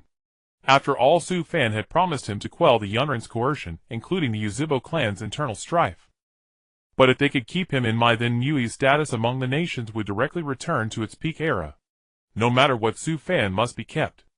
This was the only thought in Hiruzen's mind. Open your eyes wide and see. Do you recognize this ninjutsu? Su Fan sneered at the Liang, releasing his full aura. The moment his chakra exploded, the Liang already regretted it. He would not forget that Mai once had a Hokage called the God of Shinobi. Qinsho Zhujian. His powerful wood release was enough to resist any nation and deliver fierce suppression. Even the strongest among the tailed beasts, the Jiuei, was suppressed and sealed by him. The fear of being dominated by would release had taken root in the hearts of all in the ninja world. Now Mai once again had a ninja capable of using would release. The Laying backed down. Good boy. You actually can use would release. Third Hokage, you truly have a hidden card. Although the Laying feared Su Fan, he still stubbornly clung to his pride and spoke roughly. But Su Fan wasn't buying it. Strength was strength. If you didn't submit, he would beat you until you did. Would release tree binding eternal burial. Su Fan clenched his hands, and massive vines from the ground bound all the Yurin who had come. After having his chakra sealed by Su Fan, the Laying was thus easily captured by Su Fan. Behind them a giant tree shot into the sky. Don't you understand the situation? Revoke the peace treaty with Mai. He'll accept it on behalf of the third, but... Su Fan shouted coldly, and the bodies of the Yurin began to sink downward. The ground turned into mud, and they panicked instantly. You will become nourishment for the trees. Su Fan now wore a ferocious expression, standing atop a wooden statue like a god of death. The Laying's pride no longer mattered. Aye. We can still cooperate with Mai peacefully. The treaty will not be revoked. The Laying shouted with all his might, straining his voice. At that moment all the Mai ninjas looked at Su Fan's figure. His back seemed to radiate boundless light. They felt proud, but more importantly, Mai would stand tall from today onward. The morale that had been proclaimed was instantly ignited, and the Yunin finally compromised. Su Fan smiled faintly, and dispelled the wood release. He was not afraid that the Laying would suddenly renege after the seal was lifted, because the current Laying was no match for Su Fan. Presumably the Laying himself had come to realize the gap, and would act within his limits from now on. Su Fan had no intention of killing the Laying because although he now possessed Zujian's chakra, and would release as well as the powerful bloodline of the Schwanma clan. Without Sage Mode support, Zujian's chakra could only achieve superficial suppression. Going to war with the Yunin was too fragile for the current Mai. The result of war was slaughter. Like Uzebo, Su Fan did not like war. From today Mai would regain its confidence to stand up, and other nations would surely learn of this matter soon. The temporary crisis was resolved. Now Su Fan was unwilling to stir up more trouble. The matter of the Uzebo clan was imminent. Get back to your Yurin. From today don't let me see you within the range of Mai, or I won't mind turning the Yurin into an oasis. The Laying gazed deeply at Su Fan. This kid was only 12 years old, yet so extraordinary. The ninja world would once again be caught in a dilemma. The Laying said nothing, turned and left Mai with his men. Su Fan let out a deep breath. At last the mission to defuse the Yunin's coercion was complete. When Su Fan turned to look at Uzebo, he didn't know when you had already disappeared. Oh no! Su Fan dashed toward the Uzebo clan's compound. Meanwhile Tuanzang soon learned of tonight's events. You're saying that Su Fan of the Schwanwa could also use would release? Tuanzang's scheming eyes were once again overwhelmed. Su Fan, how many surprises do you still have for me? Tuanzang's mind was now full of thoughts on how to control Su Fan. For someone like Tuanzang to control a person, he needed to find their weakness to exploit. But Su Fan had no relatives or friends, which made it difficult for Tuanzang. A genius like Su Fan possessing two kinds of powerful chakra would be a thorn in anyone's side. Since he's in mine, there's no reason I can't control him. Now it's the matter of the Uzebo clan. Tuanzang, still waiting for the outcome of the Uzebo massacre, would never have imagined that you had changed his mind. And he himself would soon be in great trouble. Uzebo clan compound. You pushed open the door and entered the dark room. There Uzebo Fuyua and Uzebo Mei-chin were sitting on the floor with their backs to him. You're here. Fuyua did not turn around. He looked at the wall before him, his eyes full of regret. Father! Why did it have to be you? You looked at Fuyua with a choked voice, his right hand gripping the long sword, trembling slightly. Since the founding of the Uzebo clan has had its leaders launch coups, this has always been the root cause. The closeness of power drifts in and out of reach, and one often feels desolate. Fuyua sighed gloomily. Indeed, for the Uzebo clan, there was always a law of attraction between the power of leaders. You clearly hold some power in the village, yet you are repeatedly alienated by Mui's high-level officials, and even targeted many times. Watching clan members being suppressed, while having no real power, each leader couldn't help but launch a coup. However, it seems you have already found a solution. You looked at his father's back, his eyes full of turbulent emotions, and his heart was filled with immense pain. Do it, you. If it can make the village accept the clan, this is the only choice. Fuyua suddenly smiled, closed his eyes, and a trace of relief appeared on his face. Yu's tears immediately fell. His father already knew his thoughts. Previously, Fuyua had known that you would exterminate the clan, but now that the Yunrin's coercion had been broken, there was a turning point. As long as he made the same choice as Yuzhibo banned back, then using himself as a bargaining chip to compromise, would then sacrifice himself, the Yuzhibo clan would be saved. I'm sorry. Yu immediately fell to his knees and burst into tears streaming from his eyes. At that moment, he was like a child. Having a child like you makes us very gratified, you. We entrust Sasuke to you. Mei-chin said with gratification. It was not hard to hear the reluctance in her voice. Her husband Fuyua was the leader of the Yuzhibo clan, and she was the leader's wife. If they did not die together, the internal strife could not be quelled. Su Fan had already arrived on the eaves of the Yuzhibo compound. He saw the silhouette of Yu holding a long sword reflected on the curtain of the door, and in his anxiety, he was about to rush forward to stop him. Suddenly a hand landed on Su Fan's shoulder, stopping him. Su Fan turned abruptly. It was Hiruzen. Su Fan, if Fuyua and his wife do not die, the internal strife of the Yuzhibo clan cannot be quelled. You only see the surface factors, but not the story behind it. Hiruzen took a puff of smoke, shook his head helplessly with his right hand behind his back. Why? Hasn't the Yunrin's coercion already been stopped? Then if I use would release to suppress the Yuzhibo clan, won't the problem be solved? Su Fan had not considered the root problem of the Yuzhibo clan. The clan members could accept being understood, but as the leader, Fuyua himself represented the responsibility of the Yuzhibo clan. And then Su Fan remembered. Fuyu's Mangekyo could see the future. The original work never mentioned the ability of Fuyu's Sharingan. But Fuyua had said that during the Third Shinobi World War he obtained these eyes due to the death of a comrade. In the original story, Fuyua, who could see the future, chose to die. Now he had made the same choice. Su Fan suddenly understood that, as the father of Yu and Sasuke, Fuyua chose death also to protect them. At that moment, Sasuke, who was returning home from school, arrived. The instant he pushed open the door, he sat down on the ground in terror. Uchiha Fugaku and Uchiha Mikoto lay lifeless on the floor. Pools of blood stained the wooden planks. Sasuke turned to see Uchiha Itachi with his back to him and cried out, "Brother! Father and mother were... Why? Why? Who did this?" Suddenly a shuriken flew from Itachi's hand, grazing Sasuke's arm. Sasuke froze, unable to comprehend. He stared at Itachi. "Brother, why?" Itachi's gaze was ice cold. After a long silence, he spoke flatly. "My foolish little brother." Itachi's closed eyes snapped open. The three Tomo within spun and merged into one. Mangekyo Sharingan. The world before Sasuke turned crimson.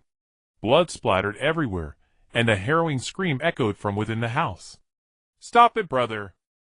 Stop!" Sasuke's agonized cries rang out again and again.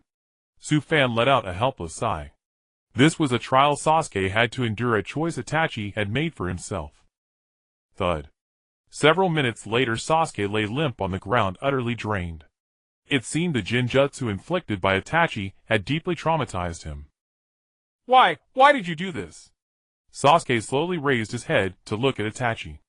"To test my ability." Itachi's voice was devoid of emotion. "Just to test your so-called ability, you killed father and mother. What a joke!" Sasuke roared, scrambling to his feet and charging at Itachi. Itachi countered coldly, landing a punch squarely on Sasuke's stomach. Sasuke's eyes bulged, and he doubled over, collapsing again. "It wasn't just to test my ability, but also to test you. Like me, you have the potential to awaken the Mangekyo Sharingan, but there is a condition." Itachi paused. Sasuke looked up at him once more. Itachi spoke slowly. "You must kill your closest friend." Sasuke staggered back, staring at Itachi in horror. "How could? Just like I did." Itachi's expression was numb. Suddenly memories flooded back to Sasuke. It had been during a crucial Uchiha meeting. They had spoken of Uchiha Shishui's suicide. But now, hearing Itachi's words, Sasuke was stunned. Was it you, brother? Did you kill Shisui? Yes. Itachi's reply was ice cold. Thanks to him, I obtained this dojutsu. Sasuke's face was a mask of disbelief, tears streaming down his cheeks. At the Nana Shrine main hall beneath the 7th tatami mat from the right lies the clan's meeting place. There it is recorded what the Uchiha clan's dojutsu was originally meant for. That is the true secret of the dojutsu.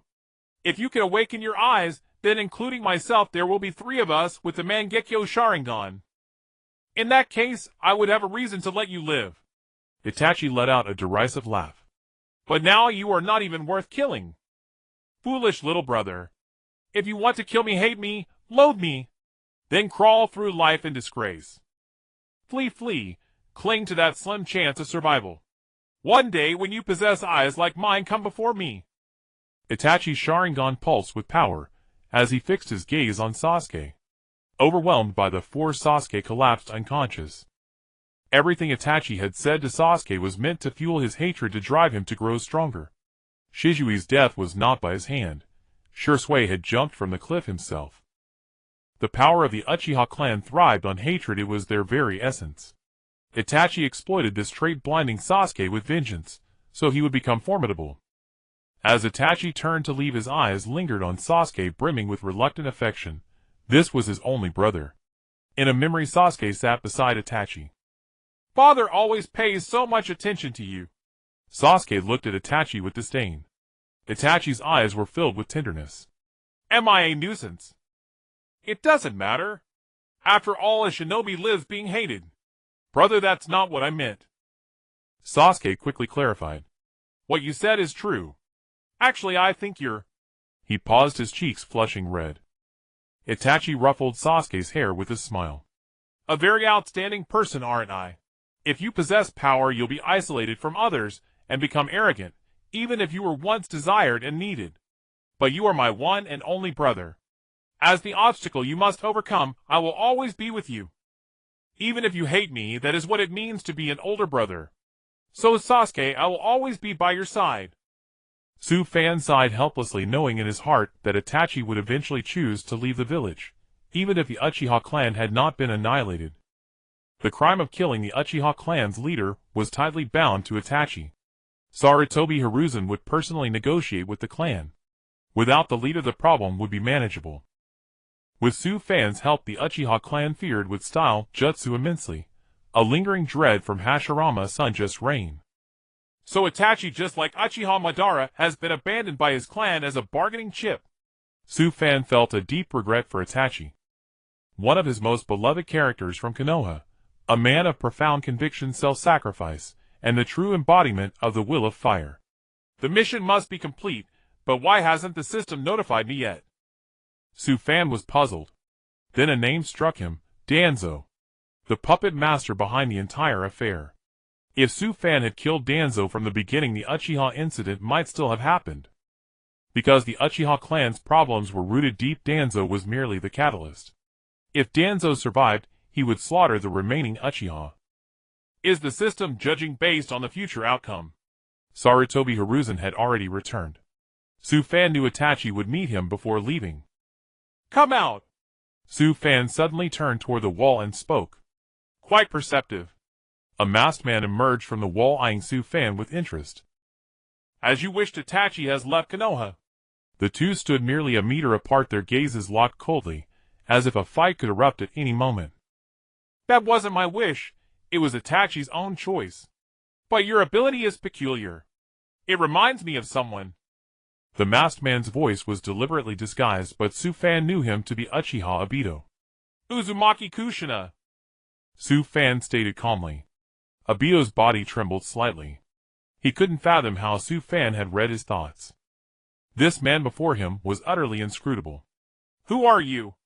Obito's aura flared violently, and without warning he lunged at Su Fan. Su Fan smirked coldly. Golden chains shot forth, passing through Obito's body. The two stood back to back. Su Fan buried the chains underground, drew a kunai, and turned to engage. Obito grinned, extending his right hand towards Su Fan's forehead. Just as Su Fan's body passed through Obito's, a chain erupted from the ground, striking Obito's abdomen.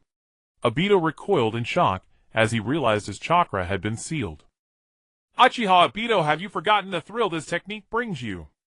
Obito snapped his head up to see Su Fan already airborne, massive chakra condensing in his right hand into a spinning sphere. How do you know my name? And this technique is? Rasengan. Su Fan somersaulted and slammed the Rasengan heavily into Obito's body. Obito screamed, his body crashing like a stone from the sky into the deep crater in the ground. Su Fan roared, unleashing another surge of power. The very ground collapsed. Dust and smoke billowed as Su Fan withdrew his chakra and landed on the nearby earth. After a long moment, Obito crawled out of the crater, coughing violently. Damn it! Next time we meet I won't let you off. Obito's right eye twisted space, forming a vortex that swallowed him until he vanished. Su Fan shrugged and smiled. That move wasn't as good as Minato Namikaze's, but it felt damn satisfying. Fun aside, business was business. The story wasn't over yet. With a sigh, Su Fan slowly walked toward the Root headquarters. Tonight Danzo must die. At this moment, Danzo, still fantasizing about annihilating the Uchiha clan, had no idea of Su Fan's arrival. The instant Su Fan released his chakra outside the Root headquarters, Danzo suddenly shuddered. Damn it, why does this chakra feel so familiar? It was not hard to understand. During the meeting with the Cloud Ninja earlier today, Su Fan had released his chakra once. But in a moment, Danzo's face filled with anticipation.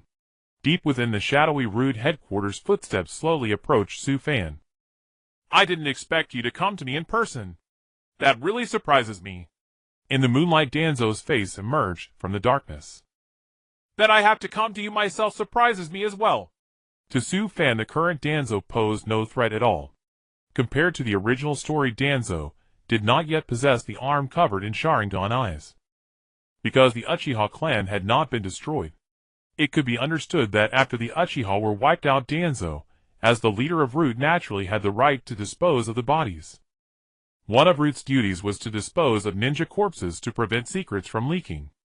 Therefore, Danzo would use his position to transplant all the best Sharingan eyes onto his arm, which had been injected with first Hokage's cells. Su Fan's appearance prevented the Uchiha clan's destruction. So now Danzo only possessed one Sharingan eye taken from Shursui and Hashirama Sanja's cells. What do you mean? Danzo was puzzled by Su Fan's words. Could Su Fan be planning to join him? A wise man knows his own mind. Uzumaki Su Fan, your performance today truly surprised me. Why not follow me and join Root? Danzo thought Su Fan had come to pledge allegiance, so he spoke his mind. I'm sorry to disappoint you. Not only will I not join you, but I will kill you with my own hands. A sinister smile curled on Su Fan's face, and Danzo's expression instantly turned bewildered. Why? Danzo lowered his voice, his demeanor heavy with suppressed emotion. The person he had held dear now wanted to kill him. Danzo knew he could no longer keep Su Fan.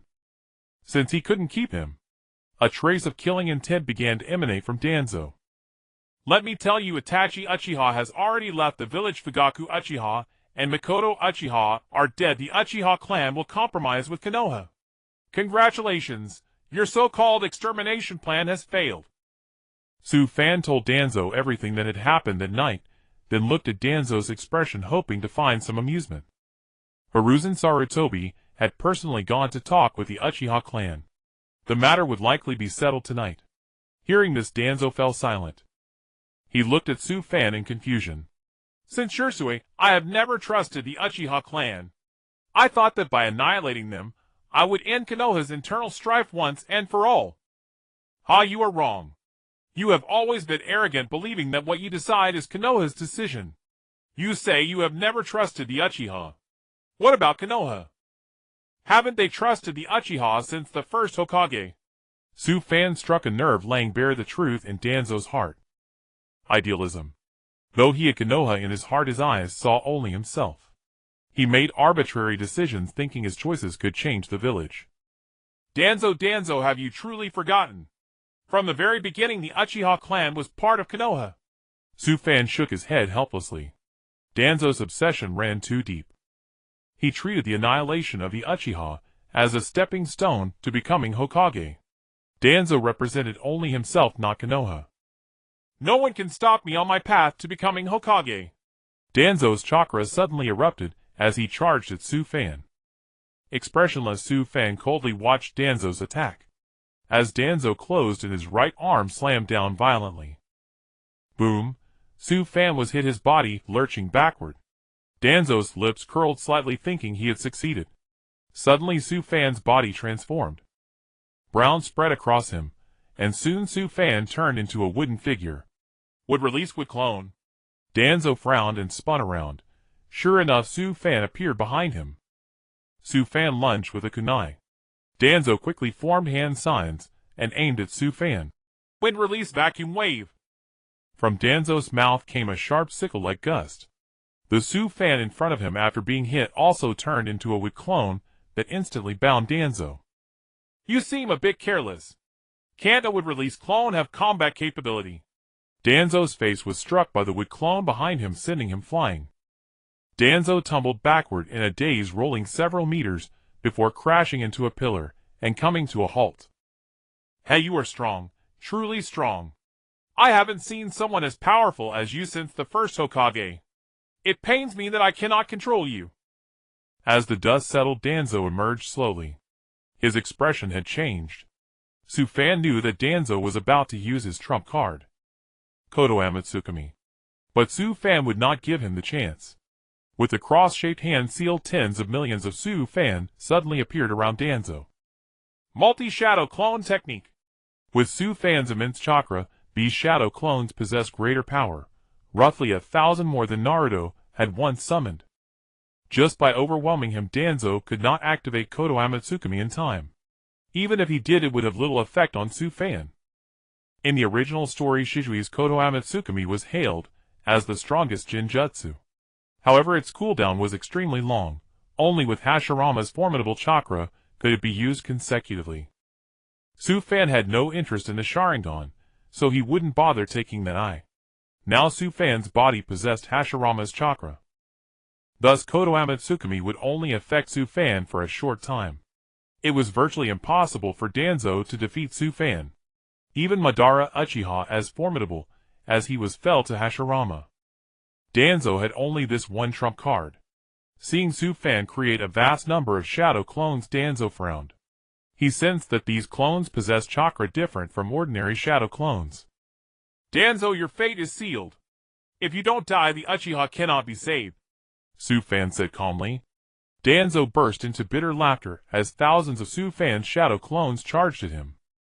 Needless to say, backed by Sufan's immense chakra, the fight lasted a full hour. Exhausted, Danzo fell to his knees, removing the bandage from his right eye. The shuriken-shaped Sharingan was exposed. But when Danzo looked up, Sufan had already vanished. Danzo's eyes widened. Sufan appeared behind him, his hand on Danzo's shoulder, countless golden chains piercing through Danzo's body. Danzo had lost the ability to use chakra. It's over, Danzo. Sufan sighed, then his expression turned resolute. The kunai cut through Danzo's neck. The chains vanished. Danzo desperately clutched his throat as he ran forward. I haven't become Hokage yet. I haven't. After 3 steps, Danzo collapsed. His consciousness began to fade. Konoha has not flourished under my hand. Hiruzen, is this what they call risk? What a pity. In the end, it is my will that perishes. More and more blood flowed from his neck. When Sufan approached, Danzo lay dead with eyes wide open. But Sufan was surprised to find that the Mangekyo Sharingan in Danzo's right eye had suddenly disappeared. In the original story, Sufan clearly remembered that Danzo was killed by Sasuke. After his death, Danzo sealed Shijui's Sharingan away to prevent others from obtaining it. Now Danzo did the same. Worried that someone might use this eye against Konoha. Though Danzo was no saint, he still cared about Konoha. Sufan now held absolute sway in Konoha.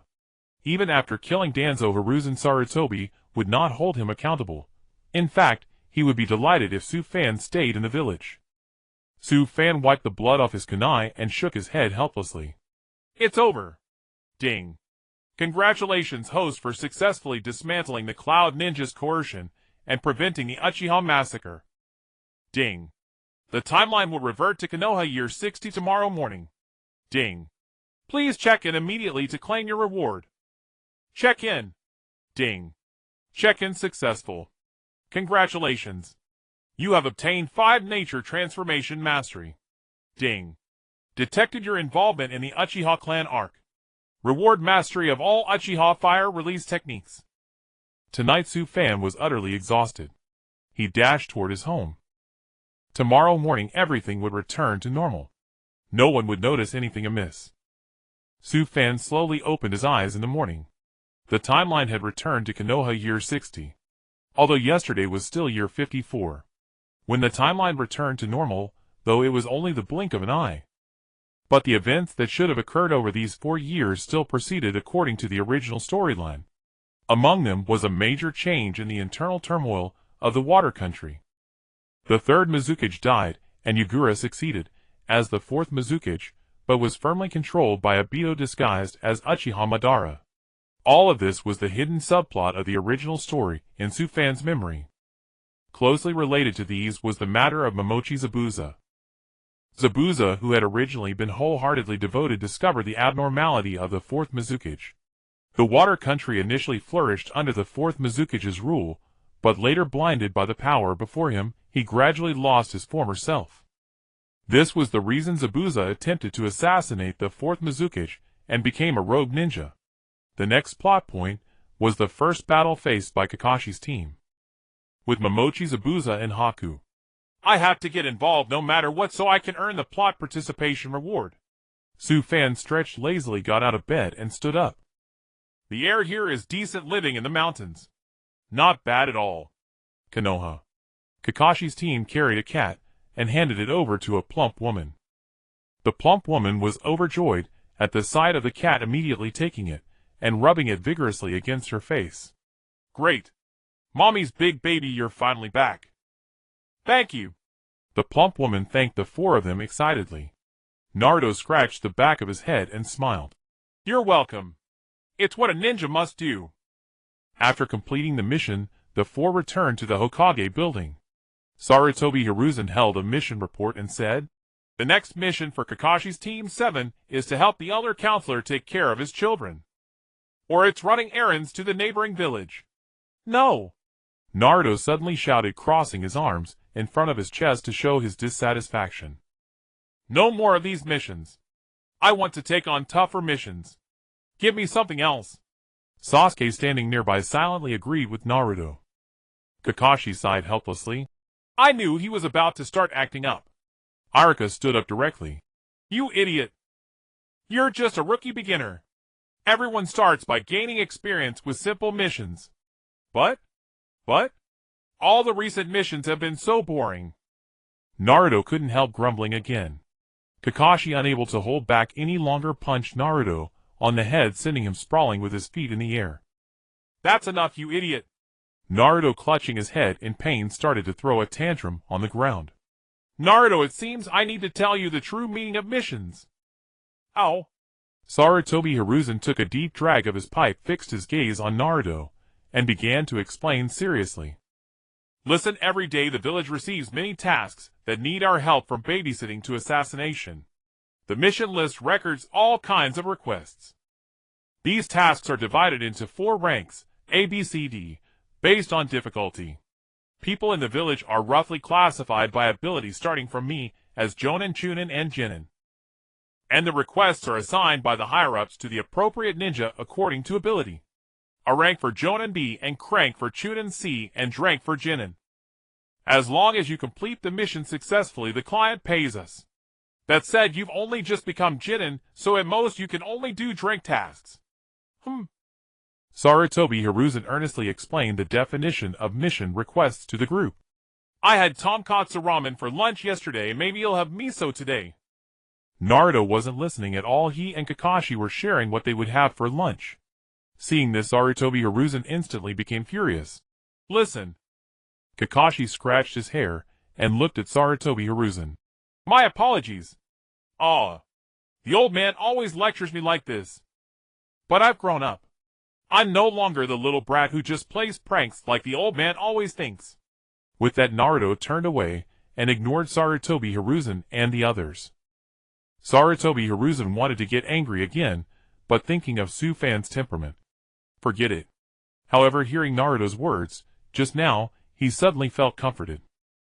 Looking at Naruto, Sarutobi Hiruzen smiled. The one who used to only express himself through pranks now actually had such awareness. As the Jinchuriki of the Nine Tails, he must get stronger training opportunities. Alright, I understand. Since you say so, I'll give you a crank mission. You'll protect a certain person. Really? Who is it? Who is it? Is it a feudal lord? Or a princess? Naruto was overjoyed. No need to rush, I'll introduce you right now. Please come in. Sarutobi Hiruzen suddenly called out to the door. The door slowly opened, and a scruffy-looking uncle holding a sake bottle walked in. What the? You're just a bunch of kids. With that, he took big gulps of his drink. Especially that shortest one. Are you really a ninja? The uncle sneered at the three. Naruto, standing between Sasuke and Sakura, burst out laughing. Haha, short and dull-looking. Who's he talking about, haha? Naruto turned to look at Sasuke, then at Sakura. The two moved closer behind him, and Naruto froze. It seemed he was the shortest. You're the shortest. Your whole family is short. Naruto flew into a rage, but Kakashi lifted him with one hand. This is the uncle we're about to protect, you idiot. Kakashi covered his right face in dismay. The uncle took a sip of sake, stepped forward, and introduced himself. I'm a famous bridge builder. Tazuna is my name. While I'm back in my country building a bridge, you better protect me with all your might. Scene change. Kakashi's team followed the uncle out of the gates of Konoha. Are these brats even reliable? The uncle muttered doubtfully. Don't worry, with me a Jonin accompanying you, there won't be any problems. Kakashi said cheerfully, hands in his pockets. At that moment in the Hokage building, Sufan sat before Sarutobi Hiruzen. I sent Naruto on a crank mission. You don't mind, do you? Sarutobi Hiruzen was very cautious now, afraid of accidentally provoking Sufan's emotions. Konoha needed a genius like him. Danzo was dead. If Sufan couldn't stay, it would be a huge loss for Sarutobi Hiruzen. To grow, one must experience battle. I don't mind that, especially with Kakashi accompanying them. Sufan said calmly. I'm very grateful that you saved Konoha and kept the Cloud Ninjas out of it. Konoha is very stable now, and the Uchiha clan has been assigned to the elite forces of Konoha. Sarutobi Hiruzen outwardly thanked Sufan, but inwardly hoped Sufan would say something. After all this matter was over, Sufan should have some next step in mind. I know what you're thinking. Don't try to let Konoha bind me. For Naruto's growth, he'll stay in Konoha. I can still handle various trivial matters. With that, Sufan turned and left the Hokage building. Sarutobi Hiruzen's heart finally settled down. Sufan had agreed to stay in Konoha. Danzo, your death was not in vain. Looking at the distant sky, Sarutobi Hiruzen took a deep breath. After leaving the Hokage building, Sufan quickly caught up with Kakashi's team. He decided to hide in the shadows and address the issues in the plot from the root. This would defuse the outbreak of battle. Participating in the plot to gain rewards, perfect. By the way, uncle, are you from the Wave Country? Does this country have ninjas? Sakura suddenly asked the uncle they were protecting during the journey. No, the Wave Country has no ninjas, but although most countries have different cultures and customs, they more or less have ninja villages and ninjas. What the uncle said was correct. For the many countries on the continent, the existence of a ninja village is the elite military force of a nation. That is to say, through this they maintain diplomatic relations with other countries. That said, ninja villages are not dominated by their countries. Their position is equal to that of the country. There are also places like the Wave Country that are not easily interfered with by other nations. On a small island nation, there is no need for a ninja village. Even in countries with ninja villages, especially the 5 great nations, fire, water, lightning, wind, and earth, they are not only vast in national power, but also very strong. They are called the 5 great ninja countries. Fire Country Konohagakure, Water Country Kirigakure, Lightning Country Kumogakure, Wind Country Sunagakure, Earth Country Iwagakure. Only the leaders of each ninja village are called Kage. The five passed by a pond. Suddenly a ninja emerged from the water on the ground. Behind him a second ninja flew out holding iron chains, and completely bound Kakashi. What? Kakashi was instantly stunned. Sufan hiding in a nearby tree chuckled. Actor Kakashi? He had gone to great lengths to train Naruto, Sasuke, and Sakura. The two ninjas roared. The first one. As their bodies crossed, Kakashi screamed and turned into a mist of blood. Immediately Naruto, Sasuke, Sakura, and the scruffy uncle were all stunned. Kakashi-sensei. Naruto's hair immediately stood on end. Sakura began to scream. Sasuke's face instantly filled with vigilance. A sound like death metal echoed out. Suddenly two ninjas appeared behind Naruto. Naruto swallowed his saliva in terror. The second one. The two ninjas quickly pulled the chain locks toward Naruto. The sharp blades on them were about to pierce him.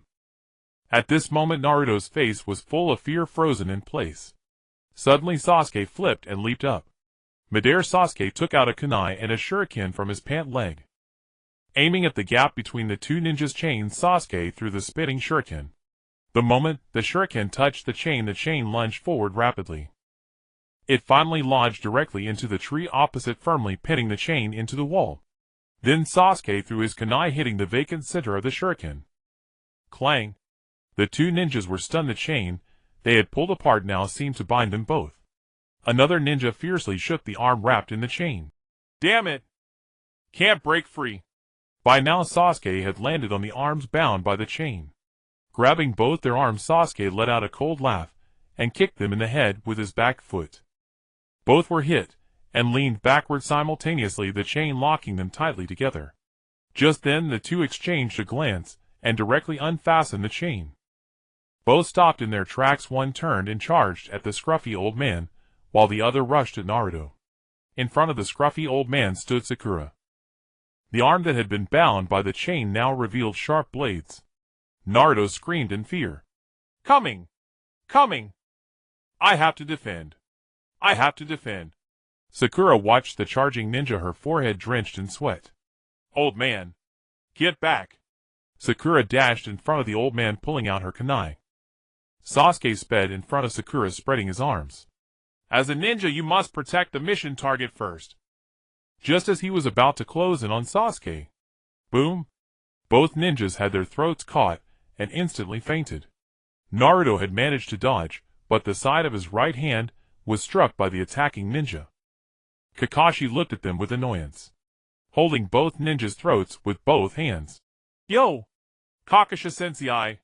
You're alive! Sakura jumped up excitedly. Sasuke looked discontented.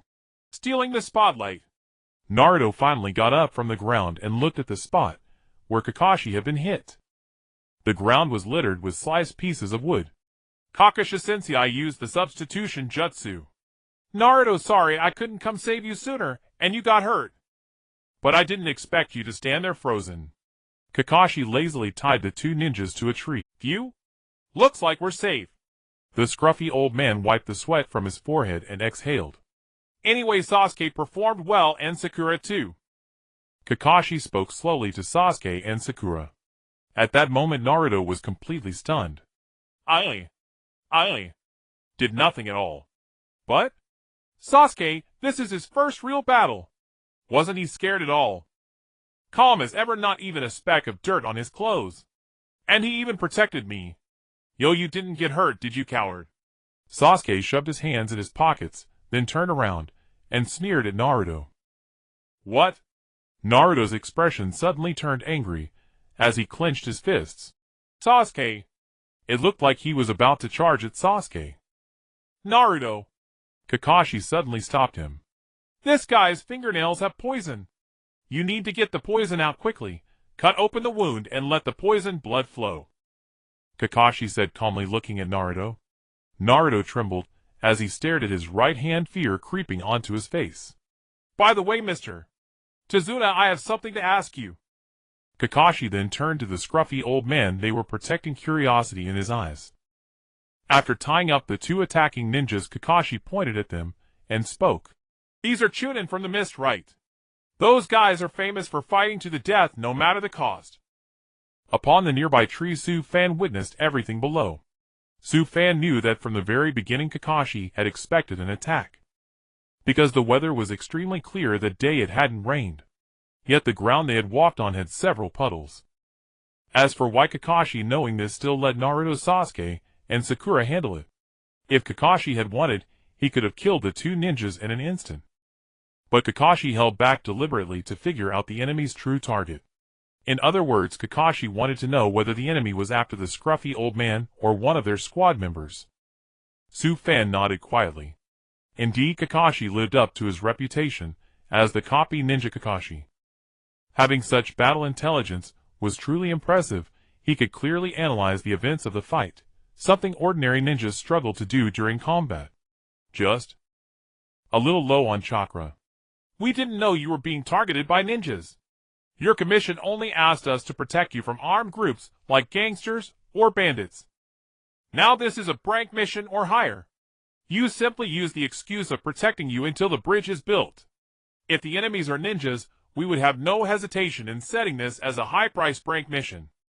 You seem to have something you're hiding. But a false commission is now causing us trouble. What we need to do is gone beyond the scope of the mission. Kakashi stared coldly at Tazuna, piecing together the events and revealing the secret Tazuna held in his heart. As for why Tazuna did this, Kakashi had no way of knowing. Tazuna lowered his head, his expression tense, lost in thought. Su Fan shook his head. This kind of mission seemed too early for the three of them. But it's precisely because of this that the following plot will unfold. We should abort the mission now. Cut open Naruto's wound to let out the poisoned blood, which also requires anesthesia. We need to go back to the village to see a doctor, Sakura said nervously. Meanwhile, Naruto kept staring at his right hand, the fear on his face never fading. Kakashi looked at Naruto with amusement. This puts a heavy burden on us. Let's treat Naruto's wound and head back to the village. When he said this, there was a hint of mockery in Kakashi's voice, as if deliberately meant for Naruto to hear. Meaning that Naruto had frozen in fear earlier, and now was injured, making him a burden. Hearing this, Naruto gritted his teeth in agitation. At that moment, he angrily pulled out a kunai from his belt. Then, gritting his teeth, he stabbed it directly into his own right hand. Instantly, Sakura covered her mouth in horror, and even Sasuke hadn't expected Naruto to have such guts. Kakashi looked at Naruto with some shock, his eyes shifting. In the tree, Su Fan was now itching to jump down and give Kakashi a set of would-release combos, first sealing him and hanging him up, then giving him a thorough beating. Although it was to make Naruto more responsible in the team, Kakashi's words seemed a bit too harsh.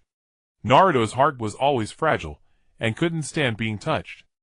Su Fan put Naruto's injury on Kakashi's account. When this is over and we're back in Konoha, I'll make sure you get a taste of it. As an older brother, he still deeply cared for his younger brother. Why am I so different? Why am I always the one holding everyone back? Damn it! Naruto covered his right hand, his back to the others, speaking regretfully. Naruto! What are you doing? Sakura immediately ran over. I should be stronger than before. Always completing missions. Training alone every day. Naruto closed his eyes, and the scenes of his solitary efforts over the past days flooded his mind. I never want to wait for others to save me again. I won't be discouraged. I won't run away. I don't want to lose to Sasuke. I swear by the pain in my left hand. I will use this kunai to protect the scruffy old man. Naruto slowly turned around, his left hand gripping the kunai that had pierced his right hand, blood dripping drop by drop from the wound. Looking at Kakashi and the others, a stubborn smile suddenly appeared on his face. The mission continues. A warm breeze blew past Naruto's figure, and everyone looked at him with emotion.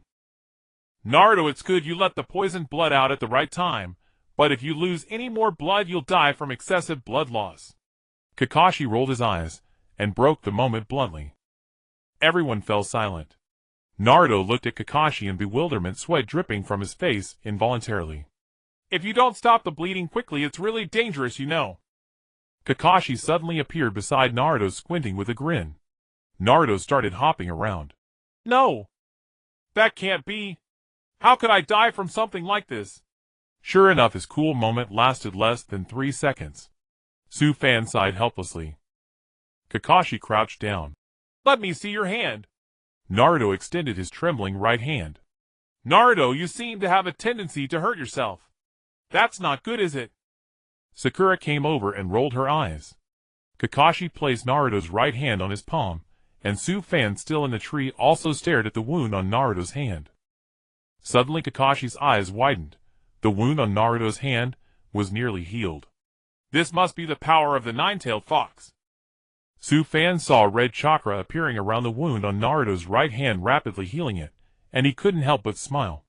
Kakashi bandaged Naruto's hand simply, and the group set off again. Inside a dim room, a man with a bandaged mouth carried a massive broken blade, walked in, and sat down on a sofa. You failed. I heard you were supposed to be very powerful ninjas. That's why I paid you so much. A man with glasses, who appeared to be a boss, pointed at some ninjas and ranted angrily. Shut up with that nagging. The bandaged man suddenly spoke, gripping the broken blade on his shoulder and pointing it directly at the bespectacled boss. The boss shook in terror. This time I'll take care of him with this executioner's blade. Is it really all right? The enemy seems to have hired very skilled ninjas too. Plus the Demon Brothers failed assassination. They'll be on alert. It won't be easy. The boss asked tremblingly. Who do you think I am? I am Zabuza Momochi, the Mist Demon. The 5 of them sat on a small boat sailing through thick fog toward Boziguo. Gradually a massive iron bridge came into view. Wow! How magnificent! Mingren jumped up excitedly. Mr. Dazi, now can you tell us the reason? Otherwise, once the boat docks, our mission ends here. Kakashi looked at Dazi and spoke coldly. Dazi was silent for a long time before finally speaking. It seems I have no choice but to tell you. No. Please listen to me. As you said, my life has been targeted by an extremely terrifying person. You must have heard his name. It's the shipping magnate, a man named Kato. Kakashi suddenly froze. Huh? The Kato of Kato Corporation. I heard he's one of the world's richest tycoons. Yes, on the surface, he's the owner of a shipping company, but behind the scenes, he uses thugs and ninja to engage in unknown dealings, smuggling all kinds of contraband. Eventually, he will even swallow up other companies and countries. Dazi swallowed and sighed, continuing. About a year ago, that guy set his sights on Boziguo. With his wealth and violence, he ran rampant, instantly monopolizing the island's maritime traffic and transportation. For an island nation like Boziguo, controlling the sea means dominating all wealth, governance, and the people. The only thing Kato fears now is the completion of the bridge that has been under construction. Kakashi and the other 3 were deeply engrossed.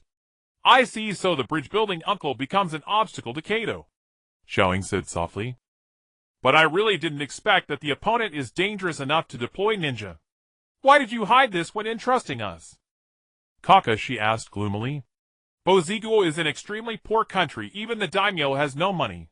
I am naturally destitute, so I cannot afford the high reward of a rank mission or above. Anyway, if you cancel the mission after landing, you'll be killed before I reach home. Well, no need to care about it. Even if I die, only my lovely 80-year-old granddaughter will cry all day. Dazi suddenly laughed. Mingren's Wuzhu and Xiaoying instantly looked gloomy. Ah.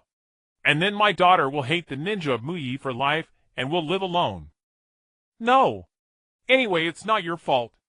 Dazi again wore a look of despair and muttered. The 3 of them pulled long faces again, watching the drama. Kakashi felt annoyed. This old man was clearly guilt-tripping him. It seemed his idea of asking for more money was off the table. Fine, we have no choice. We'll continue to protect you.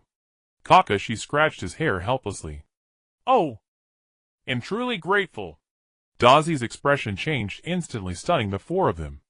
Meanwhile, Su-fan had already arrived at Boziguo faster than them, landing early and hiding in a patch of grass nearby. After the 5 landed, Mingren kept staring at Zhuju. This time, I must find a chance to not let Zhuju steal the show. Thinking this, Mingren quickly ran a few steps forward and looked around seriously. Suddenly he glanced toward Su Fan's position. Huh? There. Su Fan was stunned. This kid can sense me. He saw Mingren take out a kunai from his waist and quickly throw it over. Su Fan had no mental preparation. He was still dumbfounded when the kunai hit him on the butt. You little brat. How could I imagine that someone with super cage level strength like me would be hit by a Jinin? Su Fan was at a loss whether to cry or laugh. But then he realized that the Jinin of Muyi were all cheaters. Kakashi, Xiaoying, and the others stared blankly, shocked, not understanding what Mingren was doing. They just heard a sound. What? It's just a mouse. Mingren stood up coolly and touched his forehead protector to look cool. Why are you showing off? There was nothing from the start. Xiaoying pointed at Mingren, her anger rising. Please, Mingren. Don't use a ninja's weapon casually. It's really dangerous. Kakashi covered his right cheek and said helplessly. Hey, brat. Stop doing things that cause misunderstanding. Dazi shouted angrily at Mingren. Meanwhile, Su Fan, who had just pulled out the kunai, slowly moved his body to hide aside. Huh? There seems to be a figure. Well, Mingren didn't see anything and took out another kunai and threw it. Great Su Fan was hit again. Fortunately, with Hashirama's cells, his body healed quickly. Mingren, I really want to hit you. Su Fan's anger flared, longing to go out and give Mingren a couple of slaps. No. Is it over here? Mingren started throwing shuriken everywhere. Su Fan was trembling in a corner. If not for the reward of participating in the mission, Su Fan would have already fled. If he showed up now, Zaibuzan wouldn't last a single round against him. Suddenly Kakashi looked at another patch of grass. Mingren directly threw a shuriken into it. I told you to stop. Xiaoying walked over and whacked Mingren on the head. Really? Someone has been watching us. Mingren held his head in pain. All right. Liar. That's enough. Xiaoying complained. Kakashi walked to the spot where Mingren had thrown the last shuriken. They saw a poor rabbit with a shuriken stuck in its head, already dead. They were speechless. Mingren! Look what you've done. Xiaoying came over to see that the cute bunny had passed away. Mingren ran to the rabbit apologetically and picked it up. I'm so sorry. I didn't mean to. In the blink of an eye, Mingren was gone. Kaka's this inside. Do you have any tools to make fire? Let's make a fire. Wild rabbit tastes delicious. He saw Mingren run aside and start skinning it. Mingren! Xiaoying angrily ran after Mingren. Meanwhile, Su Fan stared at the rabbit and noticed something odd. It was clearly a snow rabbit, but its fur color seemed off. The rabbit hit by Mingren had white fur. But white fur should only appear in winter, when daylight hours are short. Su Fan looked at the spots in the forest where sunlight reached. Some places were shielded from sunlight. Suddenly Su Fan understood. So it was a snow rabbit raised in a windowless inner room specifically used as a decoy. The enemy had already appeared. Su Fan had been so focused on observing the group that he almost forgot about others. With his powerful chakra, he could easily sense the presence of others. Kakashi seemed to have the same reaction as Su Fan. Su Fan knew Zaibuzan had appeared. On another dense tree, Zaibuzan was coldly staring at them. Kakashi suddenly turned to look at Zaibuzan's hiding spot. Appearing so soon! Zaibuzan was a bit surprised that Kakashi had keenly detected him. Zaibuzan's eyes turned wary. I see. So it's him. No wonder the demon brothers were no match. The copy ninja of Muyi village, Kakashi of the Sharingan. Zaibuzan suddenly gripped the executioner's blade behind his back. He violently swung out the blade. Kakashi was startled. Everyone hit the ground. They saw Zaibuzan's blade fly over their heads, like a whirlwind, and lodged itself in a tree trunk. A figure flashed by and stood on the back of the executioner's blade. Kakashi looked up sharply. Zaibuzan stared coldly at him. Zaibuzan's entrance is quite unique. If the blade breaks or the tree breaks, that would be funny. Imagining that scene, Su Fan covered his mouth and laughed. That guy is. Kakashi suddenly heightened his alertness as he looked at Zaibuzan. He's coming. Here we go. This time I'll show my skills. I want Luz to Wazoo. Mingren rubbed his hands excitedly and glanced at Zhuozhu. Isn't this the rogue ninja of Wuin Tao Di Zaibuzen? Kakashi put his hands in his pockets and greeted Zaibuzen in a strange tone. Rogue ninja. Mingren instantly chickened out. Whatever. But for now, ready. Go. With that, Mingren accelerated towards Zaibuzen. Kakashi immediately stopped him. You're in the way. All of you fall back. Kakashi said calmly. Why? Mingren began complaining. This guy is nothing like the two from last time. Kakashi said nervously. If the opponent is this guy. With that, Kakashi raised his left hand and adjusted the forehead protector covering his left eye. Then it might be a bit tough now. So you're Kakashi of the Sharingan. Sorry, but hand over the old man quickly. Zaibuzen said calmly. His cold gaze swept over them, and the intense pressure made the three young ones feel the weight instantly. All of you form a Manji formation to protect Mr. Dazi. Don't join this battle. That is our teamwork for now. Fight me. At that moment, Kakazai's left eye displayed the three-tomo Sharingan. Su Fan looked carefully. This is Daita's eye. Its abilities are actually quite good. But it's a shame to give it to Kaka, she's such a mana drain. Mingren stared in surprise at Kakazai's left eye. What?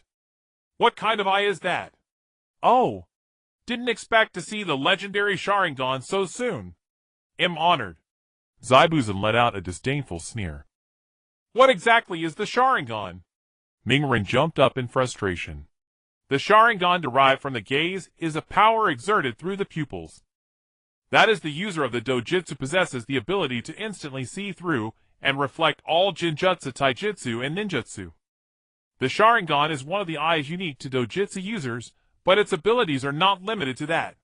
Zhuozhu explained the characteristics of the Sharingan in detail. That's right, not just that. What's more frightening is that those eyes can not only see through the opponent's techniques, but also copy them. Zaibuzen sneered and revealed some of the Sharingan's abilities. Just then a fog suddenly rose. Thick white mist instantly enveloped them. When I was still in the assassination squad of Wuin, the manual I carried had information on you, and it was written like this. The man who has copied over 1,000 ninjutsu, the copy ninja, Kakashi. Zaibuzen stood in the thick fog and spoke calmly to Kakashi. What? So Kakashi is such a powerful ninja. The three were shocked, and the scruffy old man Dazi also hadn't expected that his protector was Kakashi.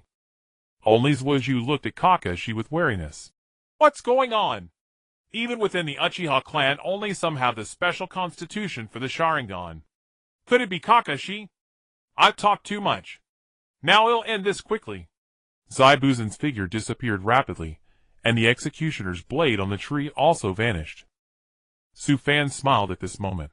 I imagine Ningren's Zhuozhu and Xiaoying will have a perfect battle with Zaibuzen under Kakazai's leadership. And to influence the mission of Tao Di Zaibuzen, one must go through a certain person. The fourth Mizuki once implemented a policy to eliminate those with Kekkei Genkai and destroy major clans. This may not have been his own intention. From the time Zaibuzen discovered the issue, the fourth Mizuki had already been controlled by Dai Tu. After Dai Tu used his will to control the fourth Mizuki and create the Blood Mist Village, Zaibuzen attempted assassination, hoping to restore Wuin to normal. And the reason Dai Tu wanted to turn Wuin Village into the Blood Mist Village was likely because of Yi Yuanlin. Soon after the Battle of Canopy Bridge, she was surrounded by Wuin ninja, had a curse seal placed on her heart, and was implanted with 3 tails to destroy Mu Yi. In the end, Yi Yuanlin was killed by Kakazai's own hand, indirectly killed by Wuin Village, which made Dai Tu extremely angry. Thus the Blood Mist Village was born. The meaning of the Blood Mist Village was that students in the Ninja Academy would kill each other, and the last one standing would become a ninja. Although Zaibuzen also graduated from there, becoming a ninja by killing all the other students alone, he strongly opposed this practice and wanted to change it. Zaibuzen doesn't need to be killed. To reach a softer ending, we must start with Bai. With that thought, Su Fan already had a plan.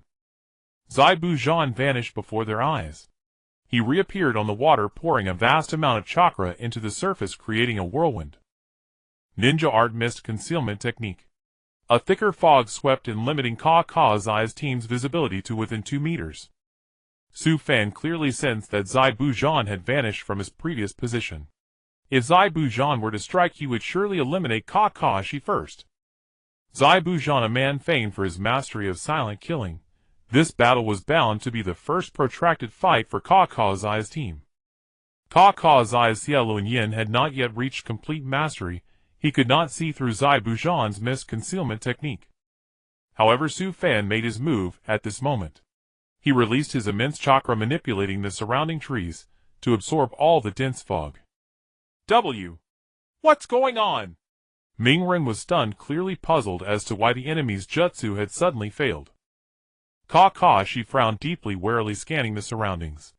Though the dense fog had dissipated, Zai Bujan was still nowhere to be seen. He couldn't fathom what Zai Bujan was trying to do. Meanwhile, Zai Bujan was utterly baffled. There was no reason for his jutsu to suddenly fail. Damn it! I've used this technique many times. Is there someone else nearby? Deprived of the fog's cover, Zai Bujan was now exposed to the 5 of them. Kakashi didn't want to miss the opportunity. He spun a kunai in his hand and charged forward. Zai Bujan gave a cold snort and swung his massive beheading sword. At the moment of impact, Kakashi dodged, lowering his waist, and stabbed his kunai into Zai Bujan's abdomen. A large amount of water began to flow from Zai Bujan's abdomen.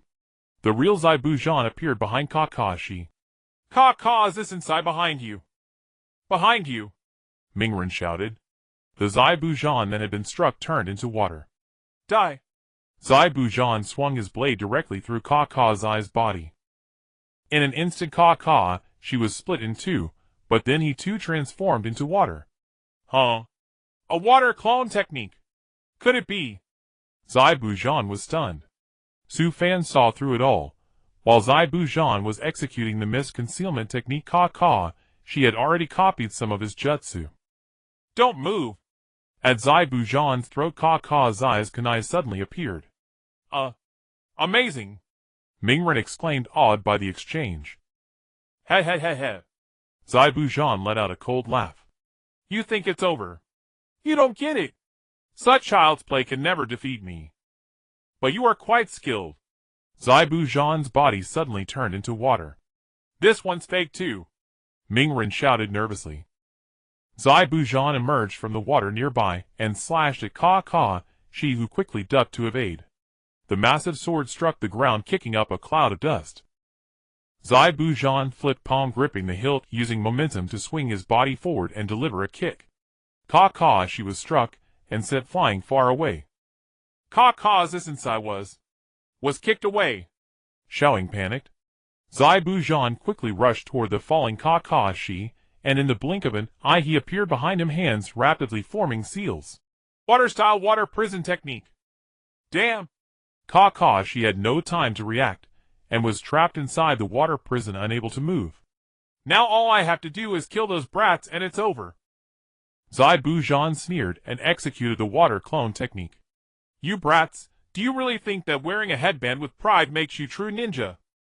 But true ninja are those who constantly walk the line between life and death. The 3 of them saw that Kakashi was trapped, and their resolve to fight wavered. Zai Bujan charged and Mingren was sent flying. Mingren! Zuizhu and Xiaoying couldn't leave Zi's side. Zai Bujan slowly approached Mingren, wielding his great sword. Now's my chance. A golden chain shot out from the forest, piercing through Zai Bujan's right hand that held the beheading sword, threading through the hollow handle, and a lock snatched the blade away. Miss me, everyone! Lying on the ground, Mingren saw Su Fan and was overjoyed. Brother Su Fan! Su Fan stood there holding Zai Bujan's beheading sword on his shoulder, grinning at the group. Kakashi was dumbfounded. Brother! Mingren calls Su Fan brother! Recalling the various punishments he had inflicted on Mingren, she couldn't help but swallow nervously. After all, Su Fan was even stronger than the 3rd Hokage. Who else is this? Zai Bujan warily eyed Su Fan. There seemed to be no chakra flow in Su Fan's body. He didn't appear to be a ninja. But his movements just now were so fast that even I couldn't see them. Why is that? Zai Bujan, give up! Su Fan said calmly. Huh? What nonsense are you spouting? You want me to surrender? Zai Buzhan sneered contemptuously at Su Fan. Am advising you, giving you a chance. I know you left the Hidden Mist Village because you had no choice. But if you stop now, I'm willing to offer you an opportunity. Su Fan looked at Zai Buzhan seriously. In truth, Su Fan held Zai Buzhan in high regard. As for Bai, Su Fan wasn't just using him. The real reason he had slain the fourth Mizuki was deeply connected to Bai. Who do you think you are? Zai Buzhan controlled his water clone to rush at Su Fan again. Su Fan smirked, glanced at Ming Ren and Zhuozhu and nodded. Ming Ren and Zhuozhu instantly understood. Su Fan didn't use chakra, he simply relied on physical techniques, wielding the great sword to fight the water clone. Multiple shadow clone technique. Ming Ren released the hand seal, and a multitude of clones appeared charging at the real Zai Buzhan. Zai Buzhan snorted, conjuring 3 water clones in front of him. Zhuozhu, who had been waiting through a giant shuriken, he had made, taking advantage of the moment when Zai Buzhan's clones were battling Ming Ren. Meanwhile, Zai Buzhan's real body was using his right hand to transmit chakra to the water prison, controlling Kekkei, and unable to divert his attention. Su Fan didn't want to end the fight directly. After all, Ming Ren and the others needed actual combat experience. Coordination was about teamwork, giving them a chance to shine, built their confidence. Just as the shuriken approached Zai Buzhan, he laughed, leaping effortlessly to dodge it. His right hand never left the water prison. Child's play. But Zai Buzhan underestimated Zhuozhu and Ming Ren. Though the shuriken missed a few meters away, it burst into smoke and revealed Ming Ren's real body. And Ming Ren was holding the giant shuriken. Don't look down on us. This is the price for underestimating us. Ming Ren threw the shuriken with all his might. Zai Buzhan's eyes widened in shock, but it was too late to dodge. The shuriken was aimed directly at his right arm, which was channeling chakra into the water prison. If Zai Buzhan didn't move, the giant shuriken would sever his arm. Damn brat. In the end, Zai Buzhan quickly withdrew his right arm, dodging the shuriken. We did it. Ming Ren emerged from the water excitedly. Bang! Kekkei shattered the water prison. Su Fan nodded. Ming Ren and Zhuozhu, though it's their first cooperation, are far better than many partners who have teamed up several times. I can't believe I was defeated by 2 brats. Zai Buzhan leaped to the right side of the water surface. Boar, monkey, rabbit, rat, boar, snake, boar. Zai Buzhan stood on the water and began forming hand seals rapidly. Su Fan watched with an amused smile, mimicking Zai Buzhan's movements with his own hands. What is he doing? Kekkei stared at Su Fan in horror, utterly astonished. Su Fan had only seen the sequence of seals Zai Buzhan used earlier and had already figured out the technique. In just 2 seconds, Su Fan completed the seals. Water-style water dragon bullet technique.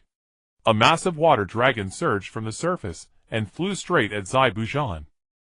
Impossible. Zai Buzhan roared as the water dragon struck him, knocking him from the water onto the riverbank, where he collapsed. He doesn't even have the cielo in yen. Judging by his initial hand seal speed, he was clearly learning it for the first time. Why did it get faster afterwards?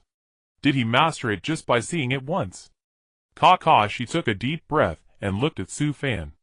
In his mind, Su Fan was even more incredible now. Brother. So amazing. Ming Ren was awestruck seeing Su Fan fight for the first time. Su Fan, however, found it boring. Just a simple water release technique. Who bothers with hand seals? If it weren't his first time learning it, he wouldn't bother with seals. Suddenly, several sharp ice crystals flew in from afar. Watch out. Su Fan opened his right hand, and the chain behind him shot out, shattered all the crystals. A masked man slowly walked out. Su Fan knew that Bai had appeared. The ice crystals just now had targeted not them, but Zai Buzhan lying on the ground. In the original story, after Zai Buzhan was defeated, Bai would strike him to create a feigned death, deceiving Kekkei. Here Su Fan had long known this process. Who are you? Kekkei suddenly asked, looking at Bai in the tree. I am a ninja from the pursuit unit of Wuin, tasked with hunting rogue ninja. Bai spoke from the tree. You deliberately disguise yourself. You really care about Zai Buzhan. Su Fan stepped forward and said indifferently. behind his mask, was suddenly stunned.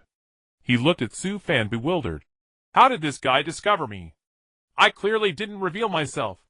Su Fan now wanted to let Zai Bujan leave after all. The root of the problem lay in Muin. He figured that after this Zai Bujan would no longer insist on this mission. Suddenly Kakashi felt dizzy and fainted. Kakashi-sensei. The three quickly went to Kakaxi's side and helped him up. Su Fan sighed helplessly. This Kakin is such a clown. He's used up all his chakra. Uncle, does he take the three of them and send Kakashi to the clinic in Boziguo first? Su Fan turned around and said, No problem. Mingren, wait obediently for your big brother in Boziguo. He'll be back soon. Su Fan walked over to Mingren and ruffled his hair. Yes. Come back quickly. Zhuju looked at Su Fan and Mingren from the side, an indescribable sourness swelling in his heart. He once had a brother like Su Fan, but now that person had become his enemy. Thinking this, Zhuju clenched his fists. After the five had walked far away, Su Fan finally turned to look at Bai. Zai Bujan was too injured to move, and Bai on the tree dared not have any extra thoughts. He did not know Su Fan's methods, but he could still sense a dangerous aura from him. He feared that if he miscalculated, Zai Bujan would lose his life. Zai Bujan, my words from earlier still stand. Do you still have no intention? Su Fan merely felt a pity. Zai Bujan's moral compass was actually quite upright. If you want my life, take it any time. But don't expect me to agree to anything. Zai Bujan's face was full of defiance, his eyes filled with hostility, as he looked at Su Fan. Su Fan knew that this hostility came from the oppression of Muin. But as long as something was right, one could choose it. Zai Bujan's injuries were very serious and required immediate treatment. Bai's heart was suddenly filled with anxiety. He felt that time was running out. Changing his mind, Bai threw out several ice crystals. Su Fan sneered coldly. The moment the ice crystals approached, he released his chakra and shattered them. When Su Fan looked at Bai again, Bai was already forming hand seals with one hand. Water release secret technique, 1,000 flying water needles. Bai swept his foot, sending a great amount of water droplets into the sky, which condensed into thousands of senbon, attacking Su Fan from all directions without blind spots. The ice release Kekkei Genkai is truly extraordinary. Su Fan smiled faintly, and using only his physical body punched and shattered all the senbon. Bai was stunned at this. He never imagined that someone could endure his secret technique hidden. What are you daydreaming about? Hurry up and attack! Zai Bujan suddenly shouted. Only then did Bai react, rushing towards Su Fan while forming hand seals with one hand. Water body flicker. Demonic mirror ice crystals.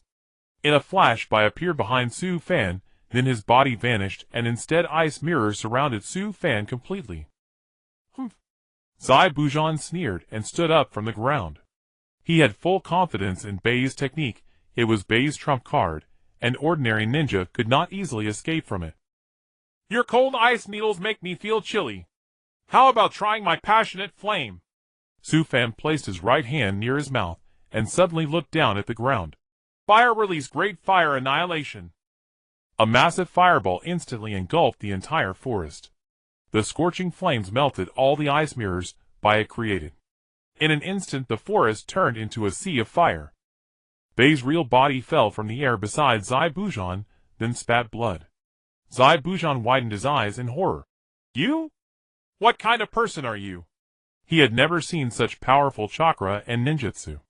So Su Fan had been holding back all along. Thinking this, Zai Bujan began to tremble. Zai Bujan, I never intended to kill you, but a person's patience has its limits.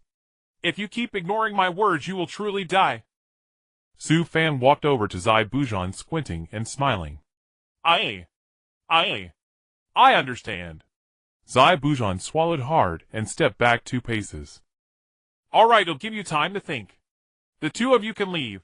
Su Fan finished speaking and turned to leave.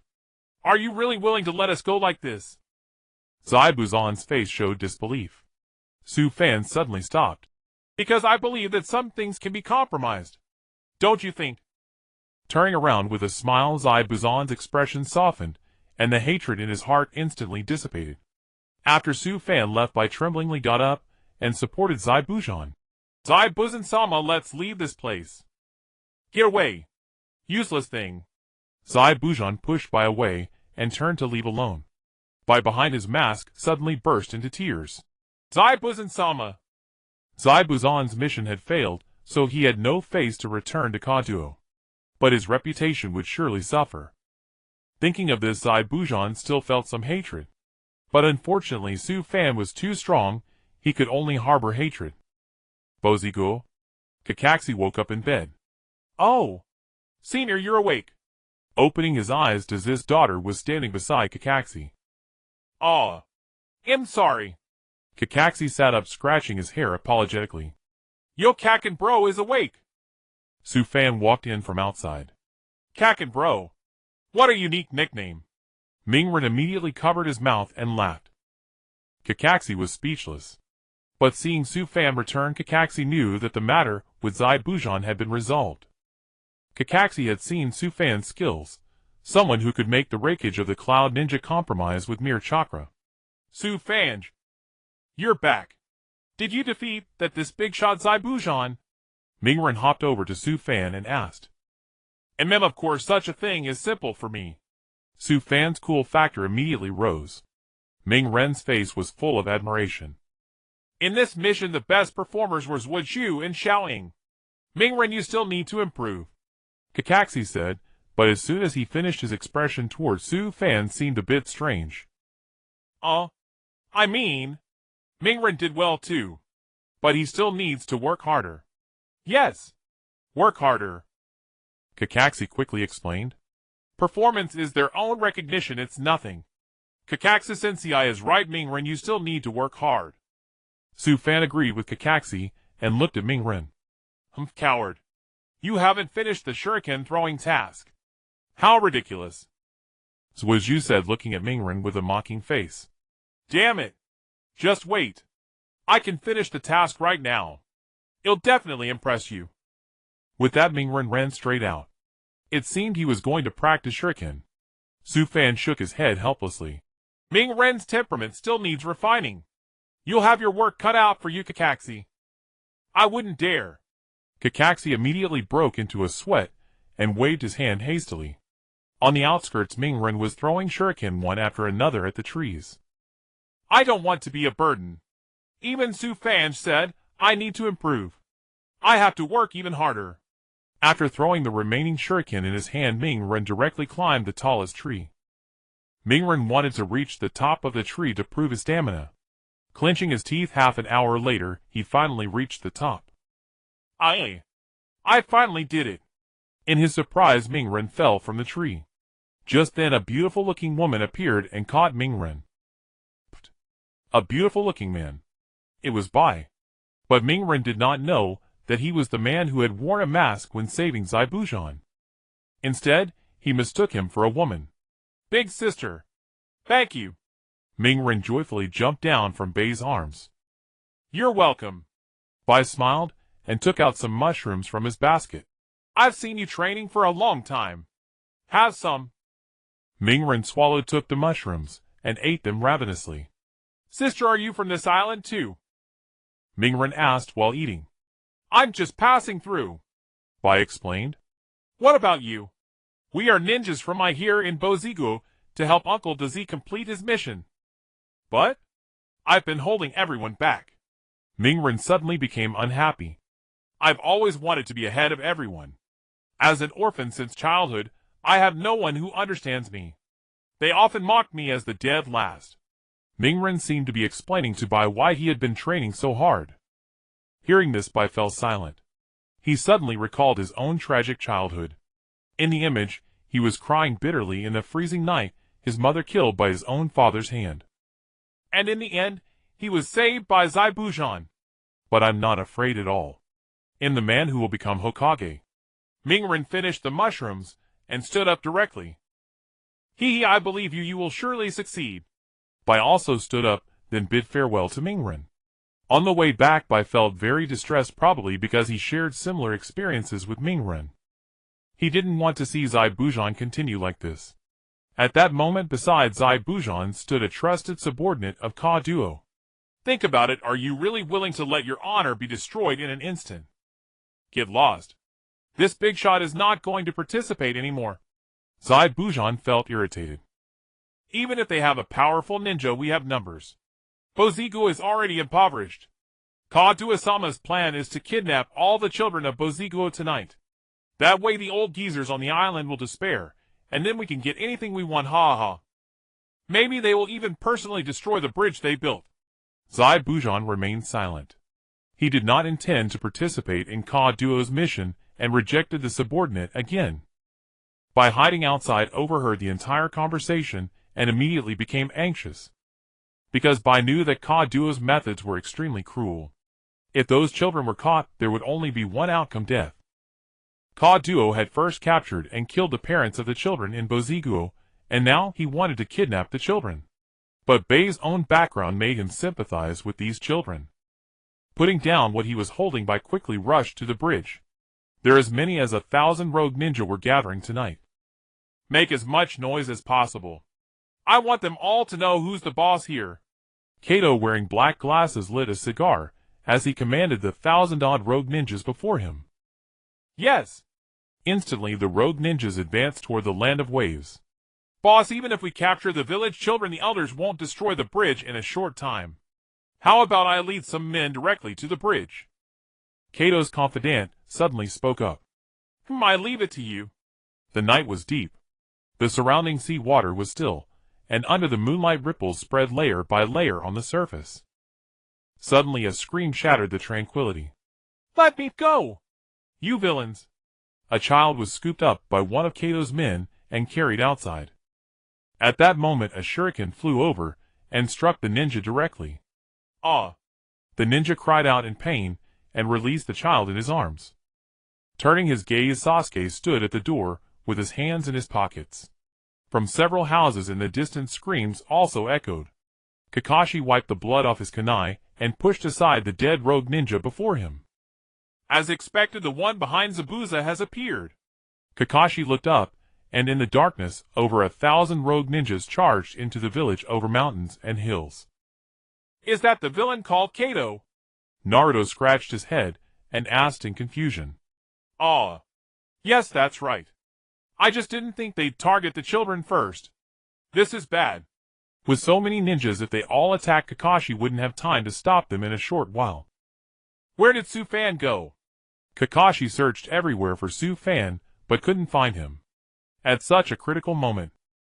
Meanwhile, Su Fan was sound asleep.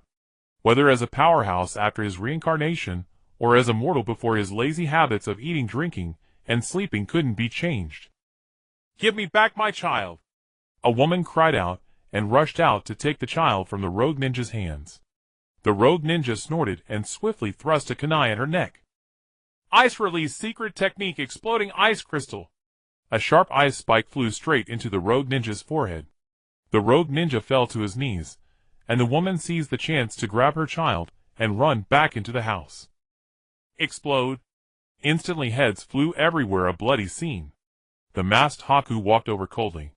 He despised these rogue ninjas who harmed parents and children. The hatred seemed ingrained in his bones. They all deserve to die. Haku slaughtered among the numerous ninjas like a god of death. That masked person. Kakashi also noticed Haku at this point, but didn't understand why he had suddenly come to help the land of waves. Kato's confidant had already led a large group of rogue ninjas to the bridge. It seems those ninjas hired by the land of waves are temporarily tied up. This is our chance. Destroy the bridge. Wait. Suddenly Naruto leaped up from under the bridge. This bridge is the hope of everyone in the land of waves. You can't do this. You brat. Do you think you alone can stop us? Kato's confidant waved his hand, and the rogue ninjas behind him stepped forward, revealing fierce expressions. These rogue ninjas were desperate outlaws. For Naruto at his current level, this was an ultimate challenge. However, Naruto took out a kunai and stepped forward firmly. To become Hokage, I must face all difficulties tenaciously. Multiple shadow clone technique. Behind Naruto, a large number of clones appeared. Instantly, the rogue ninjas rushed into battle with Naruto. But most of these ninjas were genin, and even more were reckless. Naruto's shadow clones were quickly eliminated. Amid the crowd, Naruto was scratched on the arm by a kunai and punched in the eye. Suddenly a ninja behind him pulled out a large blade and was about to strike Naruto. Naruto! Kakashi rushed over upon seeing this, but there were too many ninjas in the way, and they kept blocking him. He simply couldn't make it in time. At the critical moment, Haku's figure suddenly appeared in front of Naruto. Water body flicker. With a slash, the sharp blade cut across Haku's body, blood splattered everywhere, and Naruto stood frozen. Haku's mask suddenly fell off, revealing a face of unparalleled beauty. It's the big sister from today. Seeing Haku take the attack for him, Naruto's anger slowly swelled. Now a large number of rogue ninjas were gathering at the bridge, and Kakashi's team was struggling to hold out. Zabuza stood on a tree in the distance, watching the scene, memories of him and Haku flooding back. That was their first meeting. On a cold, snowy night, a young Haku dressed thinly was shivering and crouching in the corner of a bridge. Zabuza walked over slowly, carrying the great sword Decapitator. At that time, Zabuza was still a ninja of Kurogakure. A pitiful brat. No one needs a brat like you. You have no future, no dreams, no freedom, only death. Zabuza walked over to Haku and crouched down. But Haku looked at Zabuza and smiled. A cute, innocent smile. Big brother, you have eyes just like mine. Zabuza would never forget Haku's words. In Haku's pure white eyes, the yearning to live was exactly the same as his own. Everyone attack together. Kill them all. Die. A horde of Chunin rushed wildly toward Naruto and Haku. Haku stood in front of Naruto and spread his arms without hesitation. Water release, great waterfall technique. The waves of the sea instantly surged, crashing toward the other end of the bridge. Some of the oncoming ninjas were immediately swept into the sea. Haku, how dare you cross the line without my permission? Zabuza appeared beside Haku, shouldering his huge sword. Zabuza-sama. Shut up. I don't want to hear it. Zabuza turned to look at Haku, then his gaze suddenly turned cold. Come with me. Leave this place. Haku was stunned. I still have to protect the children here. Have you forgotten who saved you? How dare you defy my will? Zabuza lowered his voice and stared at Haku, his killing intent gradually releasing. Zabuza-sama. Am truly grateful that you saved me back then, but now they need me. I can't leave. Am sorry. Haku wiped the blood from the corner of his mouth, stood up, and walked past Zabuza. Suddenly he stopped. If it were Zabuza-sama, I would still choose to die to protect you, but Zabuza-sama meaning is the original intention. With that, Haku charged into the crowd of rogue ninjas. At that moment, Zabuza's eyes widened, and he stood frozen, watching Haku's figure. Ever since he took Haku by his side, Haku had never contradicted him, and Zabuza had only treated Haku as a tool for killing. It was only because Haku possessed the ice-release bloodline limit. You'll die! Zabuza suddenly roared. Haku turned back and gave Zabuza that same innocent smile as before. For me, it's hard to become a ninja. If I could, I would rather live peacefully and comfortably like an ordinary person. I don't want to kill anyone, nor do I want to be killed by anyone. But from the day I followed Zabuza-sama, I killed my own heart and became a heartless ninja. This bridge connects everyone's dreams. It is not a battlefield. And is for my dream. For those children who share the same fate as mine. Zabuza-sama, please don't blame me. Blades flashed across Haku's body, and his figure trembled in the wind. A mist suddenly rose in Zabuza's fierce eyes. Naruto, watching from the side, felt his heart quake. In an instant, a red chakra erupted violently from his body. Naruto's eyes now bore the silhouette of a demon fox, and the whisker marks on his cheeks grew more pronounced. Damn it! Damn it! I won't let you get away with this. Naruto, stop! Suddenly Su Fan appeared behind Naruto, still in his pajamas.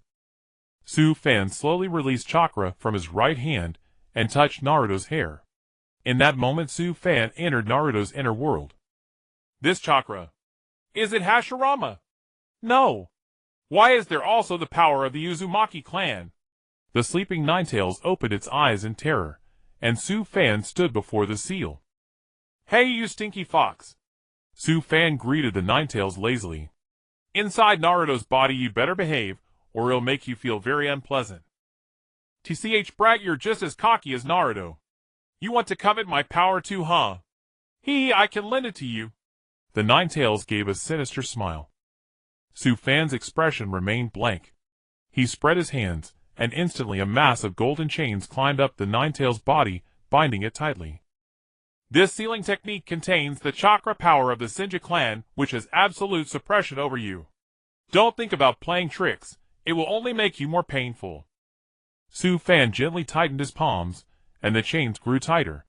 The Ninetales felt its power being completely suppressed, and a sharp pain surged through its body. Stop! Stop! I give up! The Ninetales immediately yelled. Su Fan smiled faintly. These chains won't disappear. Whenever you have any intentions, they'll bind you directly. Watch out, okay? With that, Su Fan vanished. Damn! Where did that brat come from? Possessing both the power of the Senju and Uzumaki clans. And so powerful. TCH. Sigh. In an instant the Ninetales closed its eyes, and fell asleep again. The malice on Naruto's body instantly disappeared. He looked at Su Fan in bewilderment. Su Fanny, Zabuza, are you still going to stand by? Su Fan walked over to Zabuza, and looked at Haku in the distance, whose clothes were stained with blood. He shook his head. He is just my tool. Zabuza still insisted stubbornly. Don't force yourself. The real reason you assassinated the fourth Mizuki was for Haku, wasn't it? Su Fan looked at Zabuza with interest, seeing the stubbornness written all over his face. The fourth Mizuki ordered the extermination of bloodline limits. You've spent so much time fighting alongside Haku, and a deep bond is formed. Zabuza, are you still refusing to admit it? Finally Zabuza fell to his knees. His resolute gaze blurred and tears flowed uncontrollably. I was born in a small village deep in the land of water where snow piled high. Though we lived in poverty as farmers, my parents were content with our life. We were happy. My parents were truly gentle. But from the day I gained consciousness, something happened. My father killed my mother, and then he tried to kill me. At a small restaurant, young Haku sat across from Zabuza recounting his story. The land of water had endured a long civil war, and those with Kekkei Genkai were deeply feared. Kekkei Genkai refers to special abilities or techniques inherited within a clan, passed from parent to child or grandparent to grandchild. Because of their unique powers, Haku's clan was exploited and drawn into conflicts. Consequently, they were later regarded as terrifying beings that brought warfare and calamity to the nation. After the war, Haku's clan concealed their abilities and lived incognito. If their secret was ever discovered, death awaited them. Those with special abilities were thus deeply feared. Haku's mother possessed a Kekkei Genkai. She hid her identity and lived with Haku's father. She had hoped to live peacefully for the rest of her life.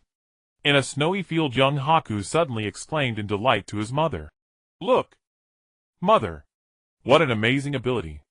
Haku's mother looked down and saw that Haku could control the shape and density of ice. Seeing this, the clothes in her hands fell onto the snow. WHWHY. Why you too? Why? Even you, child? How could this be? Haku's mother grabbed his hand and cried out in agony. Suddenly she slapped Haku across the face. Haku was stunned. I'm sorry. Haku. She embraced him again and wept. A passing villager witnessed the scene clearly. That villager soon told everyone in the village. Haku's father was appointed as the village leader and had to personally resolve the matter. That night, as Haku slept, he suddenly woke up in terror. He saw his father approaching with an iron rod, followed by all the villagers. Haku looked at his father in horror. His father's eyes were filled with tears as he tremblingly raised the iron rod. No! Haku's mother rushed forward and shielded Haku. The rod struck her, and she spat blood that quickly stained Haku's chest. The villagers behind charged forward with weapons, relentlessly attacking. Stop hurting my mother! After an unknown time, Haku stumbled out of the house alone. After a few steps, he collapsed onto the snow. He wanted to forget what he had just seen, but the blood on his body was glaringly vivid against the white snow. He simply couldn't erase the memory. In his rage over his mother's death, Haku unleashed ice release, killing everyone present, including his father. Haku then wandered the streets until Zabuza found him. "Big brother, won't you have a bowl?" Haku looked at Zabuza timidly and asked softly. Zabuza sneered. "Kid, eat your fill. There's more if you need. Take your time." Zabuza always wore a tough and stern expression around Haku. Haku's gaze towards Zabuza suddenly became infinitely gentle. Because Zabuza took Haku in despite knowing he possessed a Kekkei Genkai. Everyone loathed this ability, yet Zabuza actively needed Haku. "Kid, can you give everything for me?" Zabuza suddenly looked at Haku. Haku said nothing, only smiled. Zabuza walked over and embraced Haku. "Come with me." That embrace was both forceful and unreserved. It was the first hug Haku had received since leaving the village on that cold night after wandering for so long. "I am such a bastard. Every time it was Haku who rushed out to save him. Even after following him and defecting from Kurogakure, Haku still stood by his side, almost making him forget the reason he left in the first place." Haku was too kind. Perhaps he was never meant to be a shinobi. "Haku!" Zabuza finally came to his senses. Gripping his decapitating carving knife, he charged toward Haku. Haku needed him. Sufan nodded in satisfaction. "At last Zabuza has awakened. But he still needs to prove himself." Kakashi arrived with Sasuke and Sakura. "Why are they fighting their own allies?" Kakashi asked in confusion. "Meaning?" Sufan said flatly, his expression tinged with melancholy. "Haha, how amusing." A round of applause sounded, as all the rogue ninjas ceased their attacks and made way. Gato appeared. "Gato, what are you doing here?" Zabuza, supporting Haku on his shoulder, asked coldly. Haku was severely injured, his consciousness fading. "Zabuza, you betrayed me. Too bad, you'll die here." "Hee hee," Gato sneered. "And you call yourself a shinobi assassin from Kurogakure? What a joke. Look at your pathetic state." Everyone burst into laughter. Zabuza turned to Sufan and the others, tearing off the bandage around his mouth. "I'm glad I got to fight you all in the end. Thank you for making me realize that a shinobi is still human and perhaps cannot become a completely emotionless tool. I lost." Zabuza's expression was sorrowful, he smiled helplessly. "Get them. Kill them both." Gato waved his hand, and the ninjas behind him charged like madmen. "Haku, hold on tight." Zabuza drew a kunai from his belt and plunged into the crowd. The battle was brutal. While protecting Haku, Zabuza fought against thousands of ninjas, accumulating more and more wounds. "If I can die together with you, will it wash away my guilt towards you?" "Haku!" Zabuza was already resolved to die. Seeing this, Sufan finally intervened. "Would release with locking wall." Sufan clasped his hands, and a row of wooden pillars curved from the ground to form an arch protecting Zabuza and Haku. Everyone turned to look at Sufan. "Mind your own business." Gato gnashed his teeth, adjusted his glasses, and pointed at Sufan. "Kill him." "Fire release, great fireball technique." A massive fireball materialized instantly, and sped through the rogue ninjas' bodies. A scorching gale swept in Kakashi, and the others shielded their eyes from the heat. The smell of cooked flesh filled the air. Sasuke was dumbfounded, and Kakashi was ecstatic. They had never seen such an incredible fire release. Moreover, they noticed that Sufan didn't need any hand seals.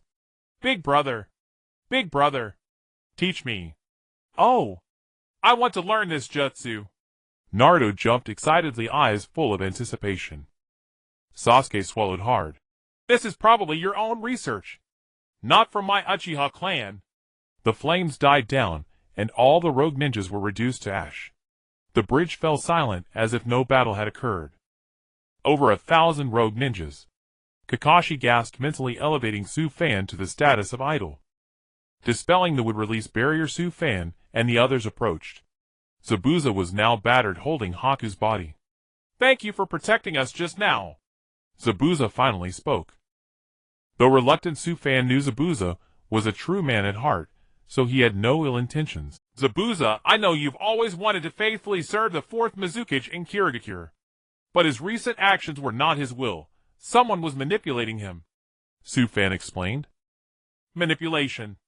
Who could possibly have that ability? Zabuza exclaimed in shock. That level is beyond your reach now. Right from the start your assassination was meaningless. Hoshigaki Kisame, who left the village alongside you, as a rogue ninja saw the situation clearly. If you're willing to dedicate yourself to a village, why not come to Konoha? Su Fan suddenly proposed that Zabuza join Konoha. Kakashi was stunned. Impossible. Zabuza became a rogue ninja for attempting to assassinate the fourth Mizukage. Joining Konoha might cause trouble again. And this decision must be made by the third Hokage. Su Fan frowned and looked at Kakashi. The third Hokage. I will personally bring Zabuza into the village. He might not object.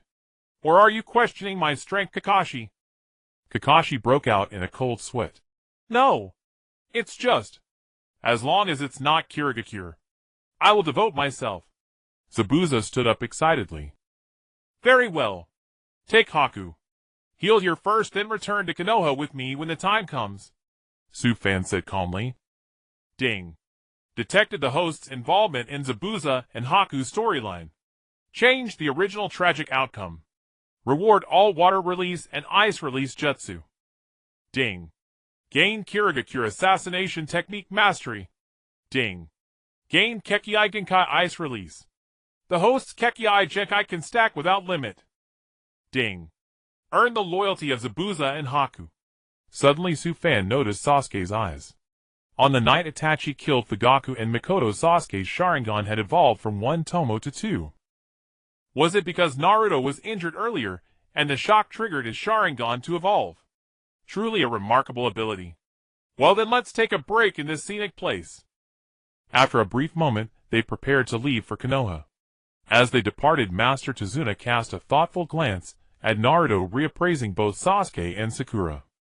I thought when I first met you were just ordinary kids, Tazuna said, scratching his head with a hearty laugh. Goodbye, Master Tazuna. Make sure the bridge is finished soon, Naruto said cheerfully. Hey, we need to go. It's getting late, Kakashi suddenly reminded. Goodbye, Land of Waves. Goodbye. The villagers bid them farewell, their silhouettes stretched long by the setting sun at the far end of the bridge. I've already decided what to name this bridge, Master Tazuna said, taking a sip of sake with a smile. I'll call it the Naruto Bridge. Master Tazuna chose this name to represent the bridge's hope. Naruto embodied both courage and perseverance, and he hoped that one day the bridge would connect the world to its very end. Su Fan altered the tragic fate of Zabuza and Haku. The two followed Su Fan to seek refuge in Konoha, but in their hearts, they had already regarded Su Fan as their master. Su Fan was not the cold-blooded type, like the former Zabuza, who only saw his subordinates as tools for killing. It was simply that the original pair's ending was too tear-jerking.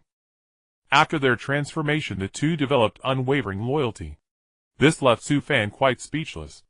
However, now that they were returning to Konoha, the Chunin exams would soon begin.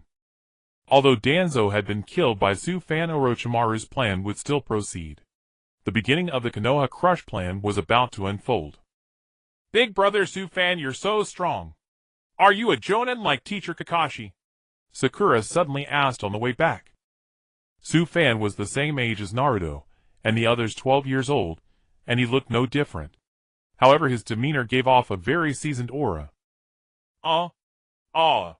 This. I'm not even a Jonin since I never took the exam, Su Fan replied with a gentle smile. Kakashi, standing nearby, rolled his eyes. Jonin, you're stronger than both the Hokage and the Raikage. You're probably already beyond Kage level. Impossible. You're even stronger than teacher Kakashi, Sakura exclaimed in shock. Kakashi was speechless. It seemed Su Fan had become their real teacher. Kakashi, if I take the Jonin exam when we get back to Konoha, do you think he'll pass? Su Fan asked with a sly grin at Kakashi. Definitely. You'll pass. The master of humble bragging is you. Why is teacher Kakashi acting so strange lately? Especially after my brother appeared, Naruto said, looking like a detective, as he stroked his chin and observed carefully. Don't overthink it, let's hurry back to Konoha. Su-fan patted Naruto's head affectionately. In the land of wind, Sunagakure, a man with flowing long hair sat before the fourth Kazekage Raza. The plan must continue. What are your thoughts?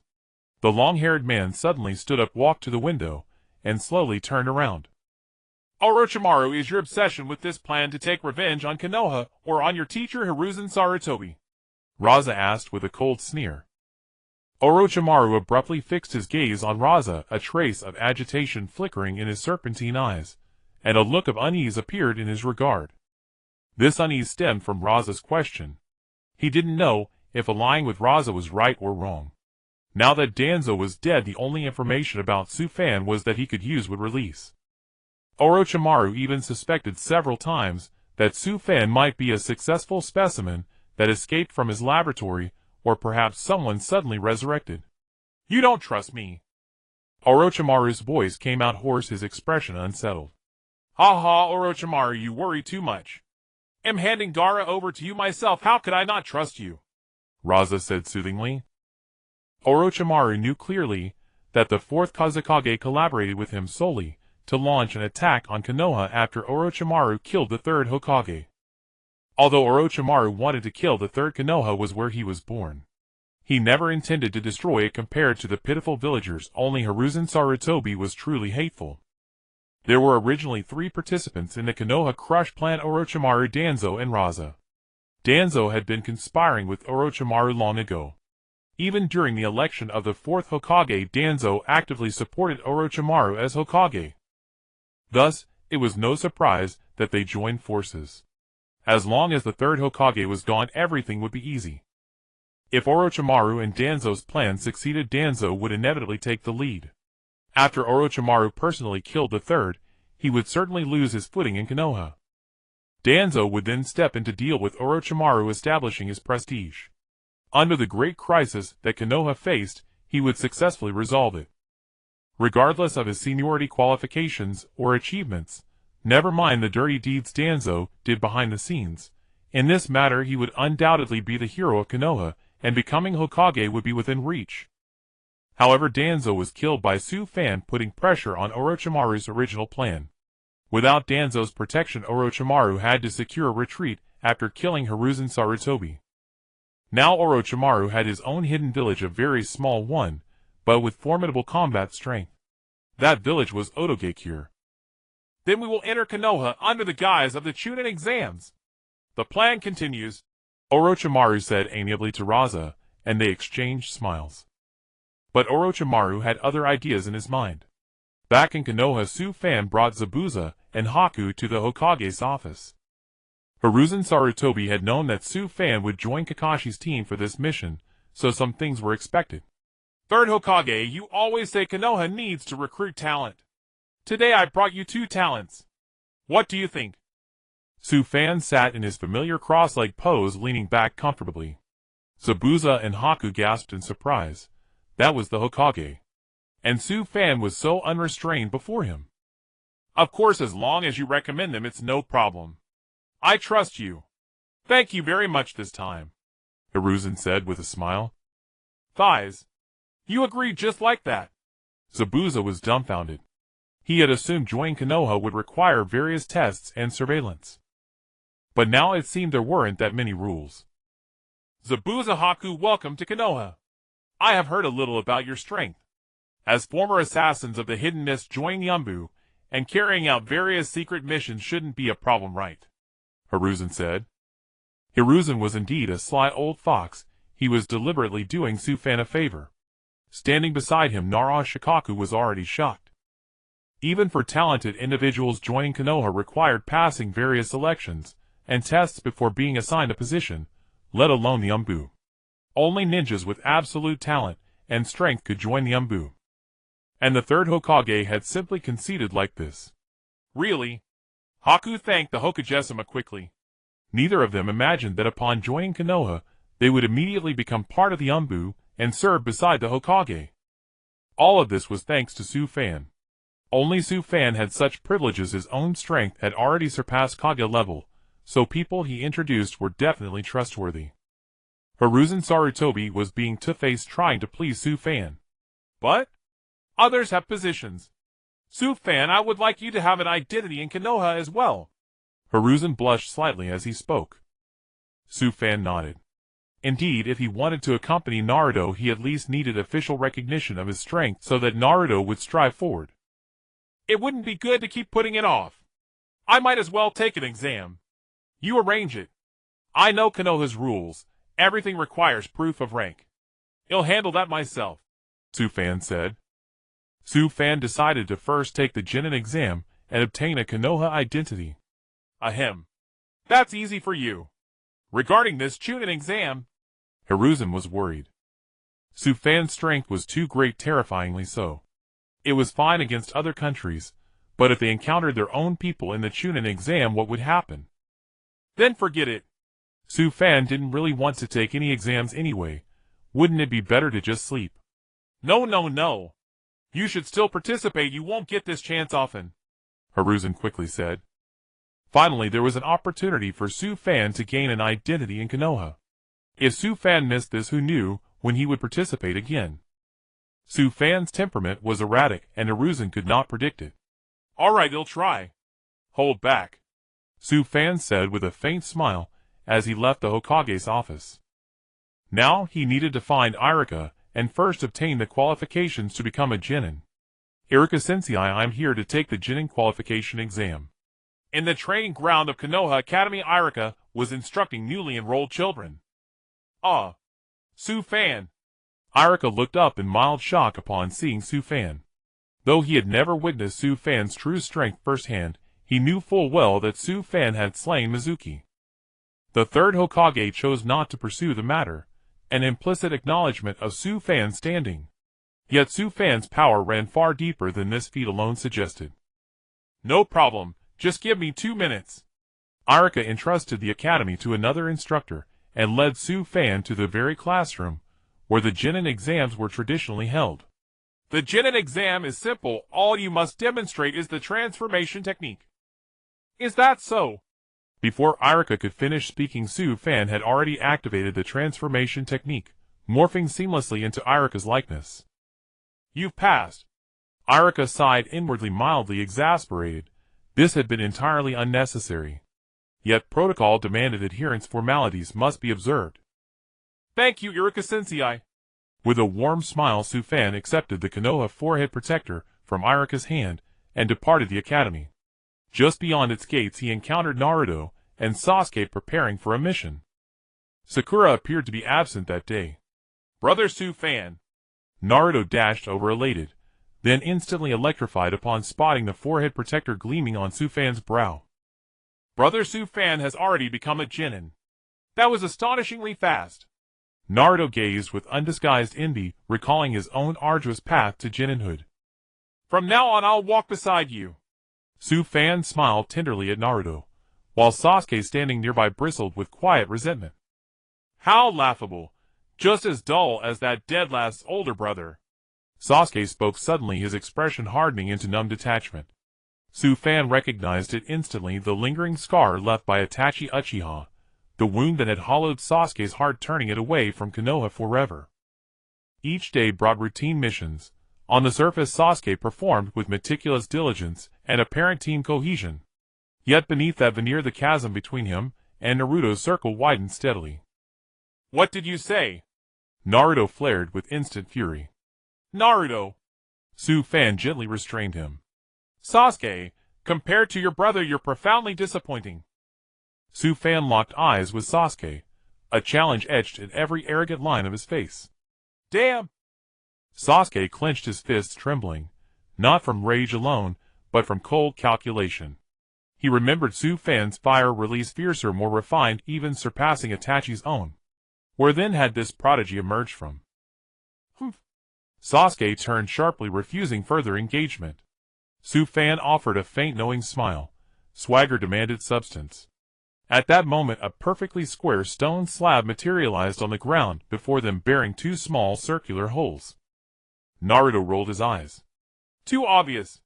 Truly worthy of my admiration, my destined rival. A youthful voice echoed from within the stone. Poof! A wisp of white smoke rose and vanished. There stood Konohamaru. Su Fan stared speechless. What absurdity! His overwhelming power honed to the pinnacle of shadow tier mastery reduced to playing along with mere children. Big brother Naruto. Today I challenge you again, to defeat you once and for all. Konohamaru struck a dramatic pose and charged forward. Suddenly a hand seized Konohamaru's throat. Brat, get out of the way! All turned. The man bore violet markings across his face, and carried a large bandage-wrapped bundle slung across his back. Konohamaru! Naruto cried out in alarm. Had the Sand Village already arrived? Indeed, the one gripping Konohamaru was Kankuro of Sunagakure. Behind Kankuro, Temari glided forward with effortless grace, her sleek black hair shimmering like polished obsidian. Su Fan swallowed reflexively. This woman radiated raw, untamed intensity. Kankuro, stand down, or risk a beating right here in Konoha. Temari teased her tone light yet edged with warning. These Suna shinobi were visibly older, and taller, than Naruto's cohort. Put him down now! Naruto lunged forward. Kankuro smirked coldly, then hurled Konohamaru straight at him. The two collided midair, and crashed onto the ground in a tangled heap. Humph. So these are Konoha's genin. Pathetic. Kankuro scoffed. Shall we amuse ourselves before those bothersome types arrive? He dropped his bundle, and stepped forward, surveying them with open disdain. Who granted you the audacity to scorn Konoha so openly? Su Fan moved forward and helped Naruto and Konohamaru rise. Humph. Younger than me, and yet so arrogantly brazen. One almost feels compelled to erase you utterly. Kankuro strode towards Su Fan, intent on lifting him by the collar. But when his fingers closed around Su Fan's robe, the boy refused to budge, anchored like bedrock. Damn it, what's going on? Kankuro faltered, bewildered. Temari's gaze sweeping over Su Fan sharpened instantly, shifting from amusement to acute appraisal. This boy is dangerous. Kankuro, stop! Temari called urgently. TCH. Konoha's genin are trash. I'll teach them a lesson today. Kankuro's brow glistened with sweat as he abandoned restraint and swung a furious punch. Su Fan merely smiled, then met the blow with minimal deliberate force. Kankuro flew backward, his wrist snapping audibly. Av. Kankuro! Temari rushed to his side, checking his injury with practiced urgency. Hey, weren't you calling Konoha trash? Can you still dance? Su Fan mocked. After all, we're all competitors here. Why strike so brutally? Temari rose, pointing an accusing finger at Su Fan, voice sharp with indignation. Brutal. Not at all. This is simply Konoha's customary greeting, especially for outsiders.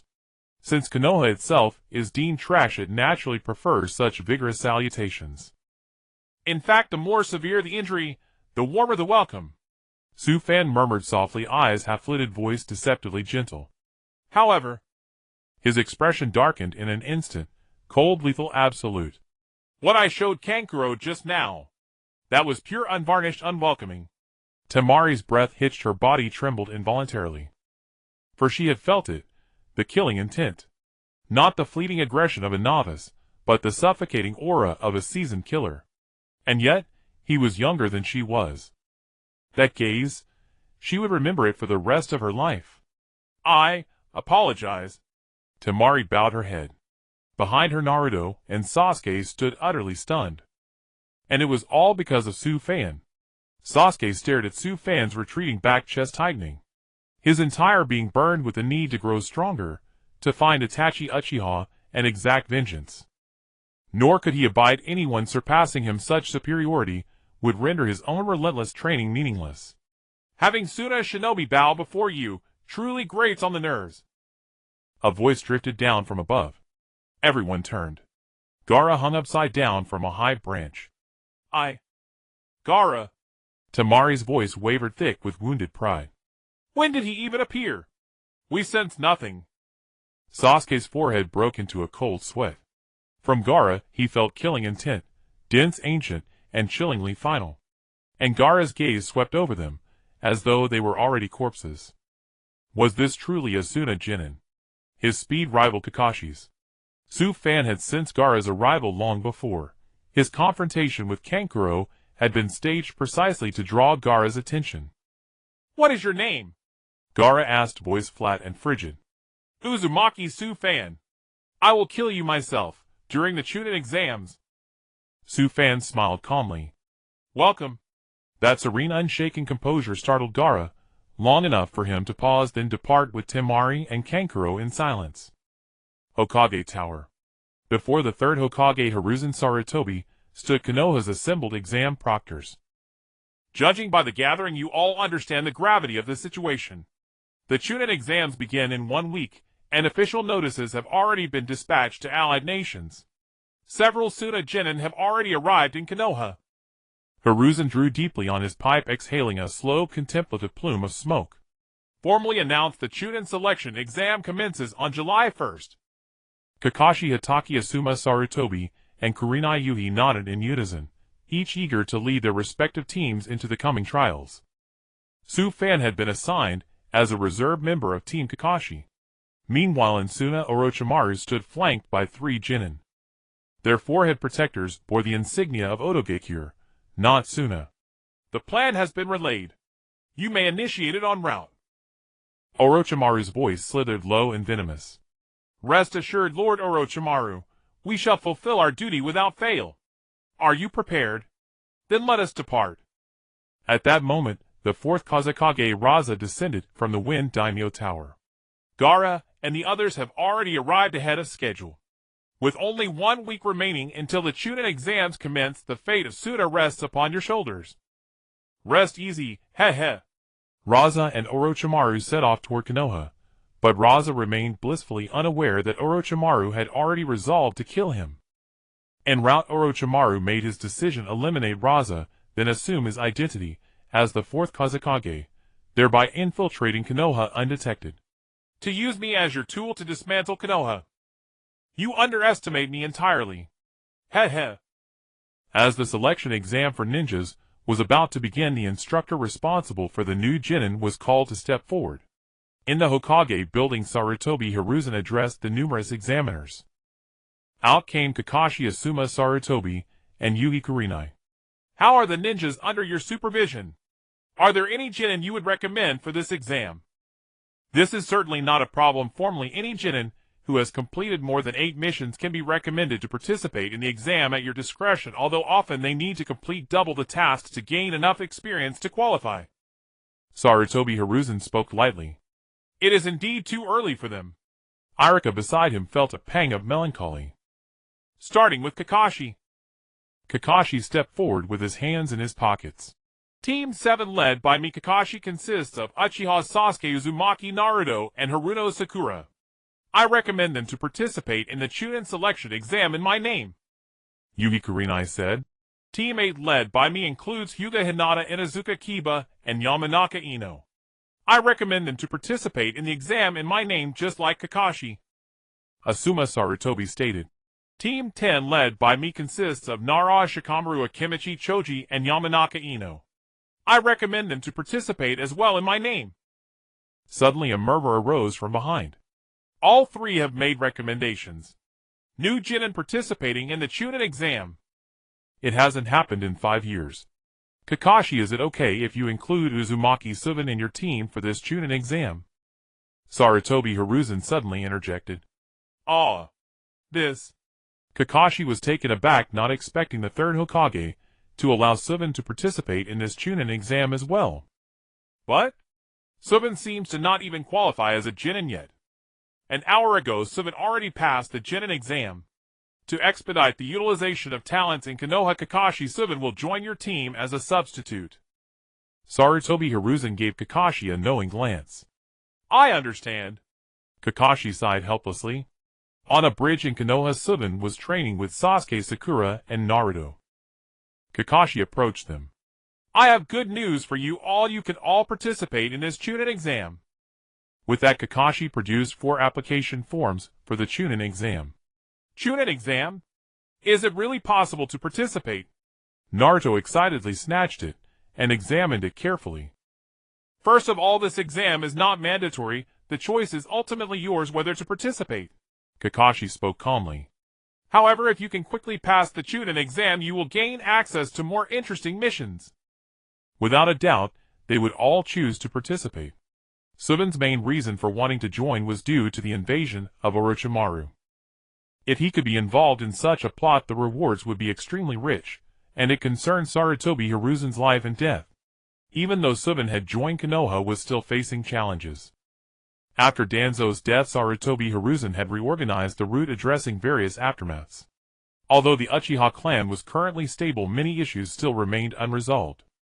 Stabilizing the situation was not something that could be accomplished in a short time. Suben didn't care about Sarutobi Hiruzen's life or death, yet participating in the plot might trigger selective dilemmas. To save or not to save would depend on the changes in the plot as it unfolded. Hey, did you hear? In the forests of Konoha, Tenten was practicing throwing shuriken when Lee suddenly appeared. This Chunin exam will be the first time in 5 years that new participants are appearing. No way, it must be a result of those stubborn jonin trying to save face. Tenten, sporting 2 bun hairstyles, playfully threw a shuriken that hit the target perfectly. Actually, 3 of them belong to Kakashi's team, but what's strange is that one named Suben is under the 3rd Hokage's orders to join as a substitute member of Kakashi's team, which has never happened before. Lee explained. That sounds interesting. Uzumaki Suben, right?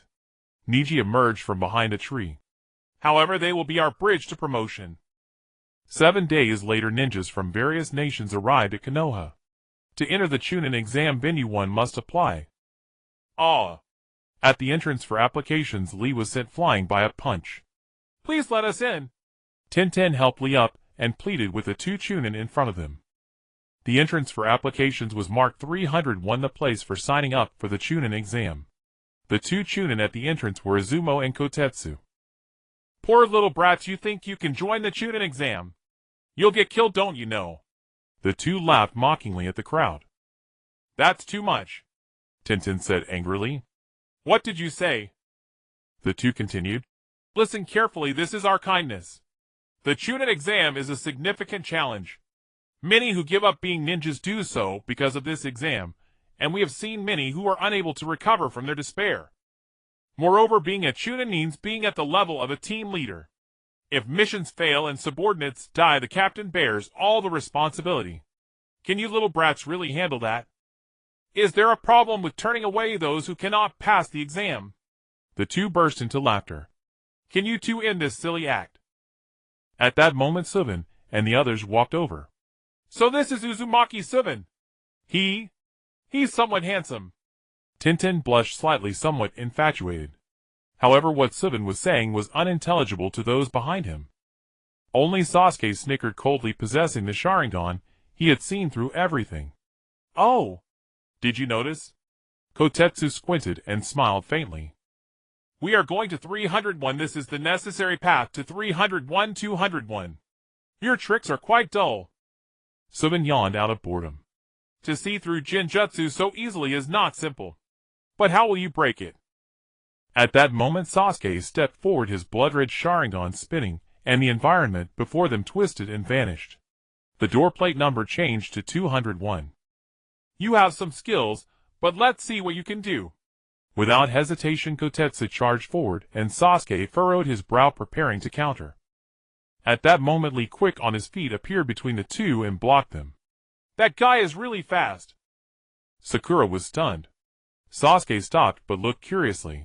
Why didn't I sense any chakra when I touched that guy just now? However, something even more interesting happened next. Lee looked at Sakura's face, which suddenly turned a light shade of red, and he clenched his fists as he slowly approached her. My name is Rock Lee, and you must be Sakura. Please go out with me. I will protect you until the day I die. Sakura was instantly flabbergasted, her face pale. Absolutely not. Why not? Lee asked in disappointment. Because your eyebrows are too thick. Ha ha ha ha ha. Suben and Naruto laughed heartily. It's getting late, let's go submit the application forms, Suben said to the group. After finally submitting the application forms, they could now await the start of the exam. On the borders of Konoha, Orochimaru and Raza were making their way towards Konoha. As they passed through Akiba, Raza stopped. Konoha is indeed a great place, much better than Sunagakure. I can't even begin to compare. Raza said enviously. Then wouldn't it be most fitting for this to be your burial ground? Hee hee. Suddenly Orochimaru's head detached and stretched towards Raza's neck, biting down fiercely. Raza was startled and quickly shook off Orochimaru, creating distance. Damn. What are you doing, Orochimaru? Raza glared angrily at Orochimaru. Orochimaru replied with a faint smile. Of course I intend to use you. After killing you, I can utilize your identity to infiltrate Konoha, and then use Gaara's power to take revenge on Sarutobi Hiruzen. It's perfect, isn't it? Why do you want to kill me? Because I also dislike others using me. Hee hee. Don't you feel weak all over? Unable to use chakra, Orochimaru let out a sinister laugh, and 3 sound ninjas following him suddenly charged at Raza. Immediately a multitude of birds in the forest took flight in panic. Before entering the examination venue, Su Fan encouraged Naruto in various ways. Before becoming Hokage, you must have a certain understanding of yourself and not act blindly. Brother, I understand. Seeing the various expectations on Naruto's face, Su Fan shook his head helplessly and pushed open the door to the venue. Before him stood ninjas from various countries who came to take the exam. How can there be so many people? Sakura exclaimed in shock. These individuals wore various strange headbands, and their appearances were all unique. Sasuke, you're so slow. Suddenly Ino ran over from behind and hugged Sasuke from behind. I was looking forward to seeing you after such a long time. Let go of your hands. Ino pig, Sakura exclaimed angrily. Suddenly Ino noticed Su Fan standing nearby. This person's aura is so overwhelming. Even more handsome than Sasuke-kun. When did Konoha have such a handsome guy?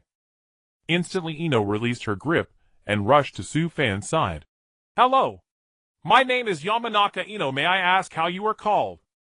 Ino looked at Su Fan with an expectant expression, hoping he would initiate a conversation with her. However, Su Fan simply smiled faintly at Ino and walked away. Wow. So cool. So aloof. Ino's eyes were filled with admiration as she stared at Su Fan's back, nearly drooling. Ino pig, you're indeed someone who loves everyone you see. Sakura remarked, puzzled. Really? It's simply annoying. Shikamaru standing nearby rolled his eyes in annoyance, watching Sakura and Ino bicker, feeling quite distressed. NAR. Naruto-kun. Hinata appeared behind Naruto, nervously fidgeting with her fingers, looking down shyly, her face blushes. Then came Choji and Inuzuka Kiba. Kiba had a small Akamaru perched on his head, looking irresistibly cute. As expected, I've never felt so unnoticed before. This year's new Genin all came to take the exam. How ridiculous, sighed Shino, who stood in front of the group feeling quite helpless. Stop looking down on us. This time, I will definitely knock all of you down and get promoted to Chunin, Kiba said mockingly. Naruto walked over excitedly and said, I will definitely succeed. Su Fan felt speechless. Naruto, do you not realize that the Genin are the strongest characters among the Hokage? NAR. Naruto-kun, do your best, Hinata said shyly in a voice as small as a mosquito. Just then Yakushi Kabuto walked over. They all look so cute, yet they love to shout so much. Master Yum appeared. Su Fan found Yakushi Kabuto quite amusing.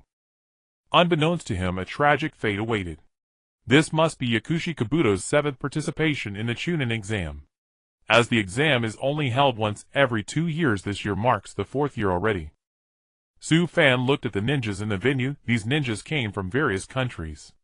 Konoha, as the designated location for this exam, had its own ulterior motives. The true purpose of gathering ninjas from all countries to participate in the Chunin exam simultaneously was to assess the levels of the neighboring ninjas, to balance the power among the nations, and achieve a state of equilibrium. Su Fan knew that if this was not done, the weaker countries would soon be conquered by the strong, potentially leading to unilateral control. There was also a sense of mutual restraint. Konoha, Sunagakure, Amagakure, Kusagakure, Takigakure, and Otogakure. This exam also selected many outstanding ninjas from various ninja villages to participate. However, Su Fan understood a bit about Otogakure. It was a newly established small ninja village, in recent years closely related to Orochimaru. Strange, why are the three people next door staring at us? Their gazes are so fierce. Naruto asked curiously. Su-fan looked over and saw three lower ninjas from Otogakure who came to compete. Seeing their presence here, Su-fan was almost certain that the fourth Kazekage had been taken down by Orochimaru. The fourth Kazekage appearing in Konoha now was none other than Orochimaru himself. What a cunning snake, Sasuke said disdainfully. What use is a fierce gaze? They're all trash. The three heard Sasuke's mockery simultaneously. To be compared to useless ninjas, we might as well entertain them for a bit, said the bandage-wrapped individual named Tosushina. The man beside him, who resembled a monkey, was named Sakutu. The only girl was called Kensuchi. They were known as the Otogakure trio. Su-fan naturally looked down upon them.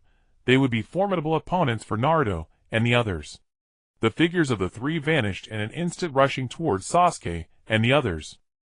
Attacking here. It's truly the style of the Otogakure, Lee said angrily. Meanwhile, Yakushi Kabuto suddenly made his move. As a senior to them, even though he had not passed the Chunin exam in 7 years, he still had a certain level of experience. However, Su-fan knew that all of this was just Yakushi Kabuto's act. Let it be known that Yakushi Kabuto possessed a rank ninja strength. All of this was merely for show to exert pressure on the Konoha ninjas. Sakutsu leaped up, throwing 3 shurikens directly. Yakushi Kabuto took out kunai and flipped to block all of them. By the time Yakushi Kabuto reacted, Tosushina was already in front of him. Tosushina formed hand seals with his left hand, then swung his right fist. Yakushi Kabuto leaned back in fear to evade the attack. However, his glasses shattered instantly.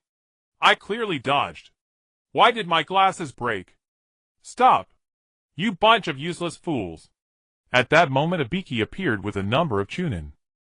He looked at everyone with a disdainful and arrogant expression. Thank you for waiting. I am Marino Ibiki, the examiner for the first Chunin selection exam.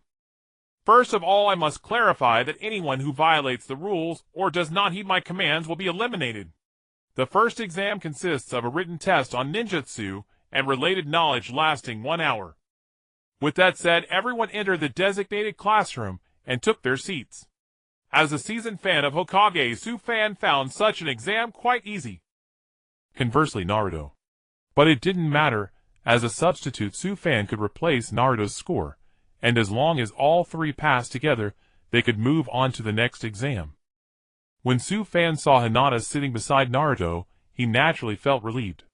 Naruto-kun, if you can't do it, I can let you see it, Hinata said shyly. Aw. See what? Hinata shouldn't do such things, she's so cute. Naruto looked utterly confused.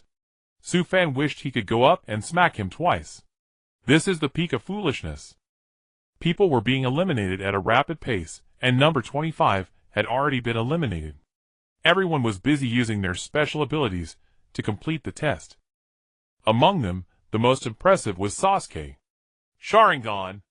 Sasuke looked at the ninja beside him, who was quickly answering questions, replicating all their movements, and began to write on his paper. This pair of eyes. Truly useful. Meanwhile, Ino used her mind transfer jutsu to enter Sakura's mental world, memorizing all the answers, and then informing Shikamaru and Choji.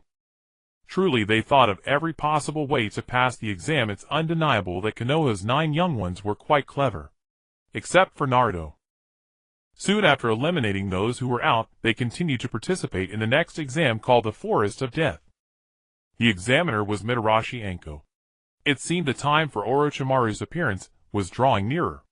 At that moment, Su-fan's system suddenly emitted a prompt sound. Ding. The system has activated selective prompts. First failing in the Chunin exam will result in remaining a Genin forever. Second, successfully advancing in the Chunin exam. Please make your choice. Rewards will be distributed randomly. P.S. Everyone please support with 5 stars, thank you. It's becoming more and more exciting, Mingren said, somewhat elated. A child like you is truly peculiar. But beyond that, you really could die here. Hondo hurled a kunai directly at Mingren. Trying to apply pressure. Su-fan sneered coldly, appearing beside Mingren and catching the kunai with one hand. Hondo frowned. The young man before her surprised her, especially the aura he exuded. On the night Yunin Raikage was suppressed, only Umbu and elite Jonin from Mai had been present. The news had been tightly sealed. They knew nothing of Su Fan's affairs, believing it was the work of Hiruzen. Naturally, they were unaware of Su Fan's capabilities. Only Kakashi and Hiruzen truly understood Su Fan's strength. The chief examiner merely regarded Su Fan as an ordinary genin. Little brother, you're quite fast. Hondo smiled sweetly at Su Fan, a smile laced with a hint of menace. Regarding Hondo, one of Shi Wan's disciples, she was no ordinary figure. Although Su Fan now possessed formidable power, he still had to be extremely cautious. Compared to those old foxes, Su Fan was still far too inexperienced. Now the examination begins. Everyone's task upon entering the forest is to survive the ordeal. However, let me remind you again, speed is useless if it cannot prevent your swift demise. In this forest, there are all kinds of monsters and poisons. As she spoke, Honda's seductive eyes winked at Su Fan as if the words were directed solely at him. Suddenly Su Fan lunged forward in a single stride and pinned Hondo against the wall. Who says speed is useless? Do you want to start a to-go for? His face nearly touched hers, a sinister smile, and heavy breath flushed her cheeks with crimson, leaving her stunned and staring blankly at him. Let's go, Mingren. Su Fan walked past Hondo and entered the forest, leaving her rooted to the spot, still savoring his damnable charm. Finally, the opportunity. We can fulfill our mission. Uzushiogakure and his two companions grinned maliciously as they followed into the forest. Provisions were only for one day, yet they had to last 3. This was deliberately designed to provoke conflict and trigger a scramble for food. Su Fan had stolen the spotlight in front of Hondo, so his team would surely be targeted upon entering. I can use this chance to train my taijutsu. Su Fan had made up his mind. Although his chakra was vast, he needed to focus on taijutsu training. Even at the pinnacle, encountering a superior in physical combat would be disastrous. For instance, Madara encountering Might Guy. Sure enough, after Su Fan led Mingren, Zuiju, and Xiaoying into the forest, and concealed themselves, ninja from the Rain Village soon pursued them. TCH pesky brats, they've hidden away.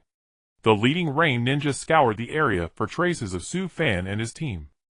Su Fan had already sensed through his chakra perception the presence of numerous monstrous insects in the vicinity. Without needing to intervene, he could let them handle the pursuers, so he had the 3 hide with him. Why is your complexion so bad? Another Rain participant approached the leader, puzzled. They saw something writhing and crawling beneath his clothes. The group was stricken with horror. As they slowly moved closer and slit open his attire with a kunai, they were all shocked. A giant red blood-sucking leech was feeding on the leader's blood. His body was rapidly shriveling. The remaining 3 looked up in alarm as a swarm of blood leeches descended upon them. Screams erupted instantly. Su Fan produced a shuriken and flung it behind Mingren, who covered his eyes in fear. Rising, Su Fan walked over to a dead blood leech on the ground. What? What is that? Xiaoying pointed at the creature, trembling. Mui's crimson blood leeches. They detect sweat and body heat, then leap onto their prey en masse.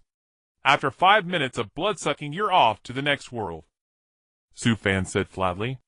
Turning, he saw the Rain ninja had already lost consciousness. Mingren broke out in goosebumps. All right, move on to the next spot. We've taken the first round. The 4 of them wove through the jungle in search of their next opponents. Suddenly need to pee, Mingren said awkwardly. How can you be distracted during battle?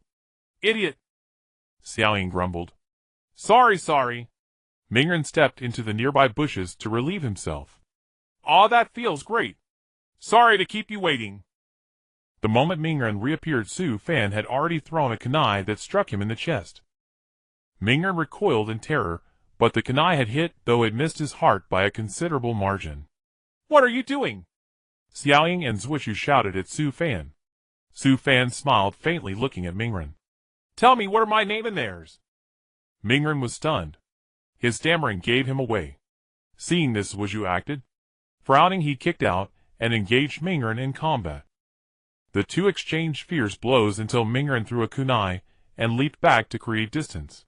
Where is Mingren? Zuiju pointed at the imposter and suddenly demanded. Suiju, what are you talking about?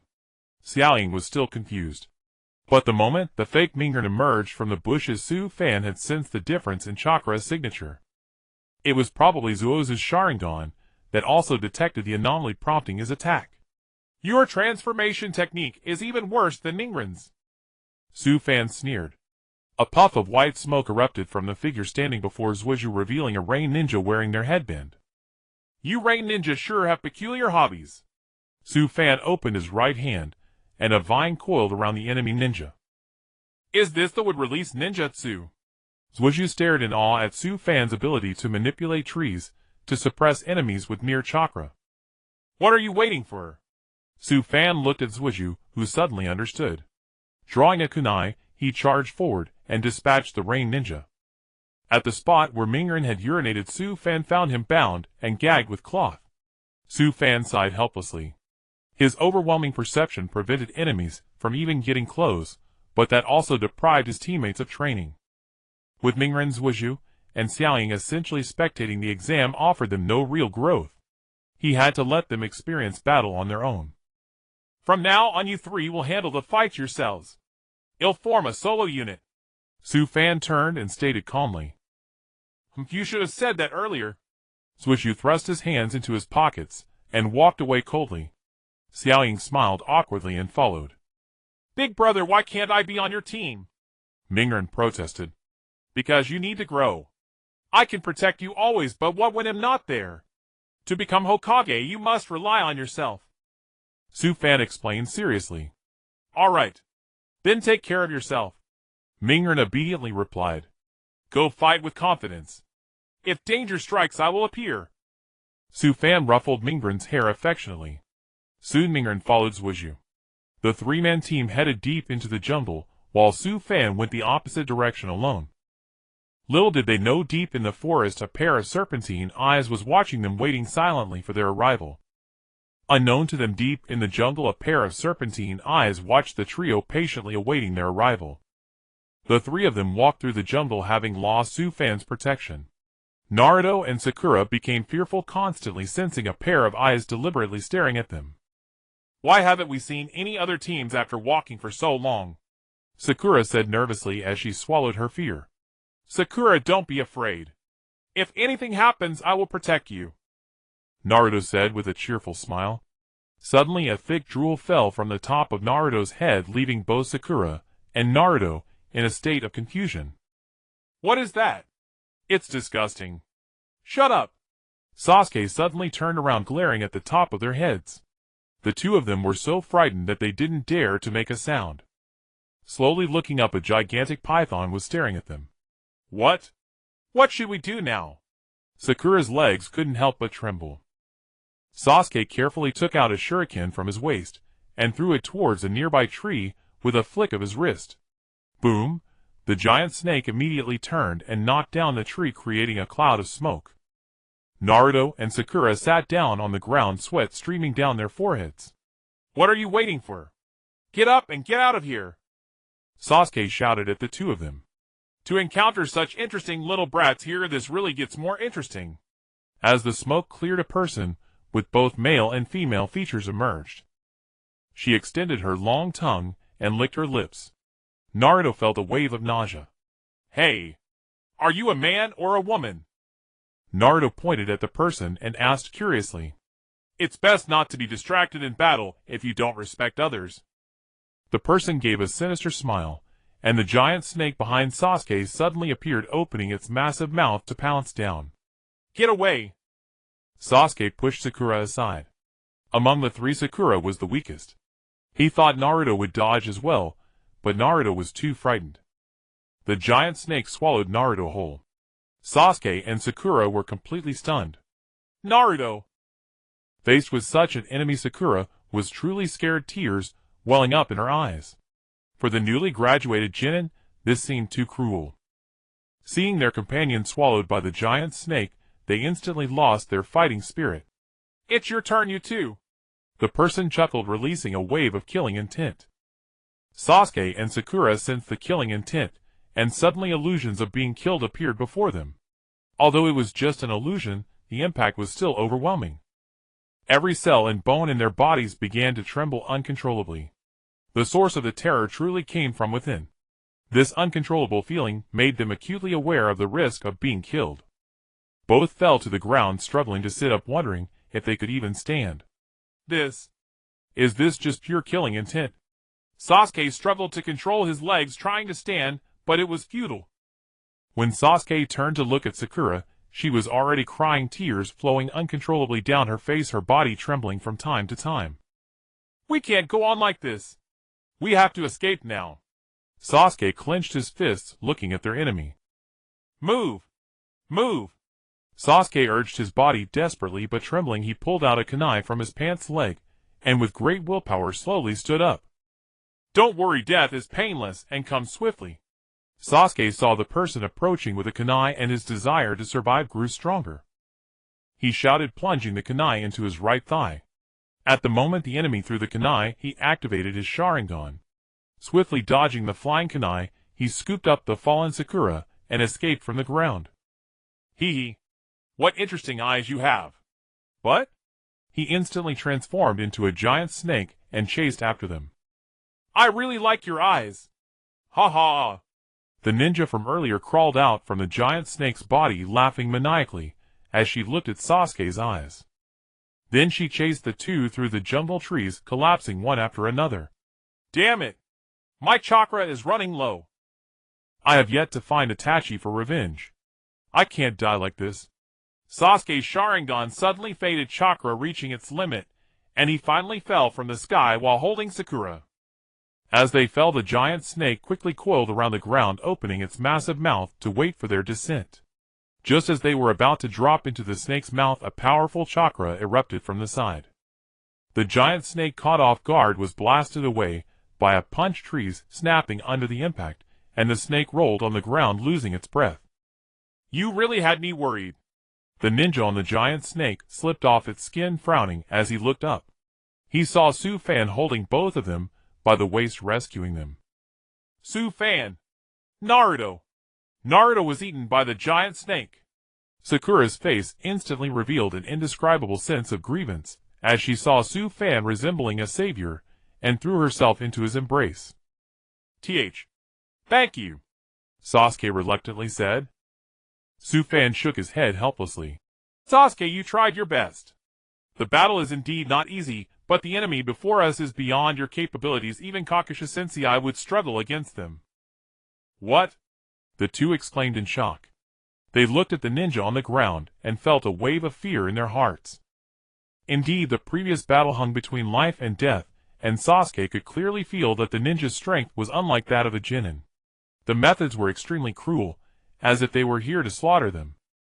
Even so, the two of them had somehow survived, and now thinking back on it, they felt a wave of fear. If Su Fan hadn't arrived in time, the consequences would have been unimaginable. Naruto!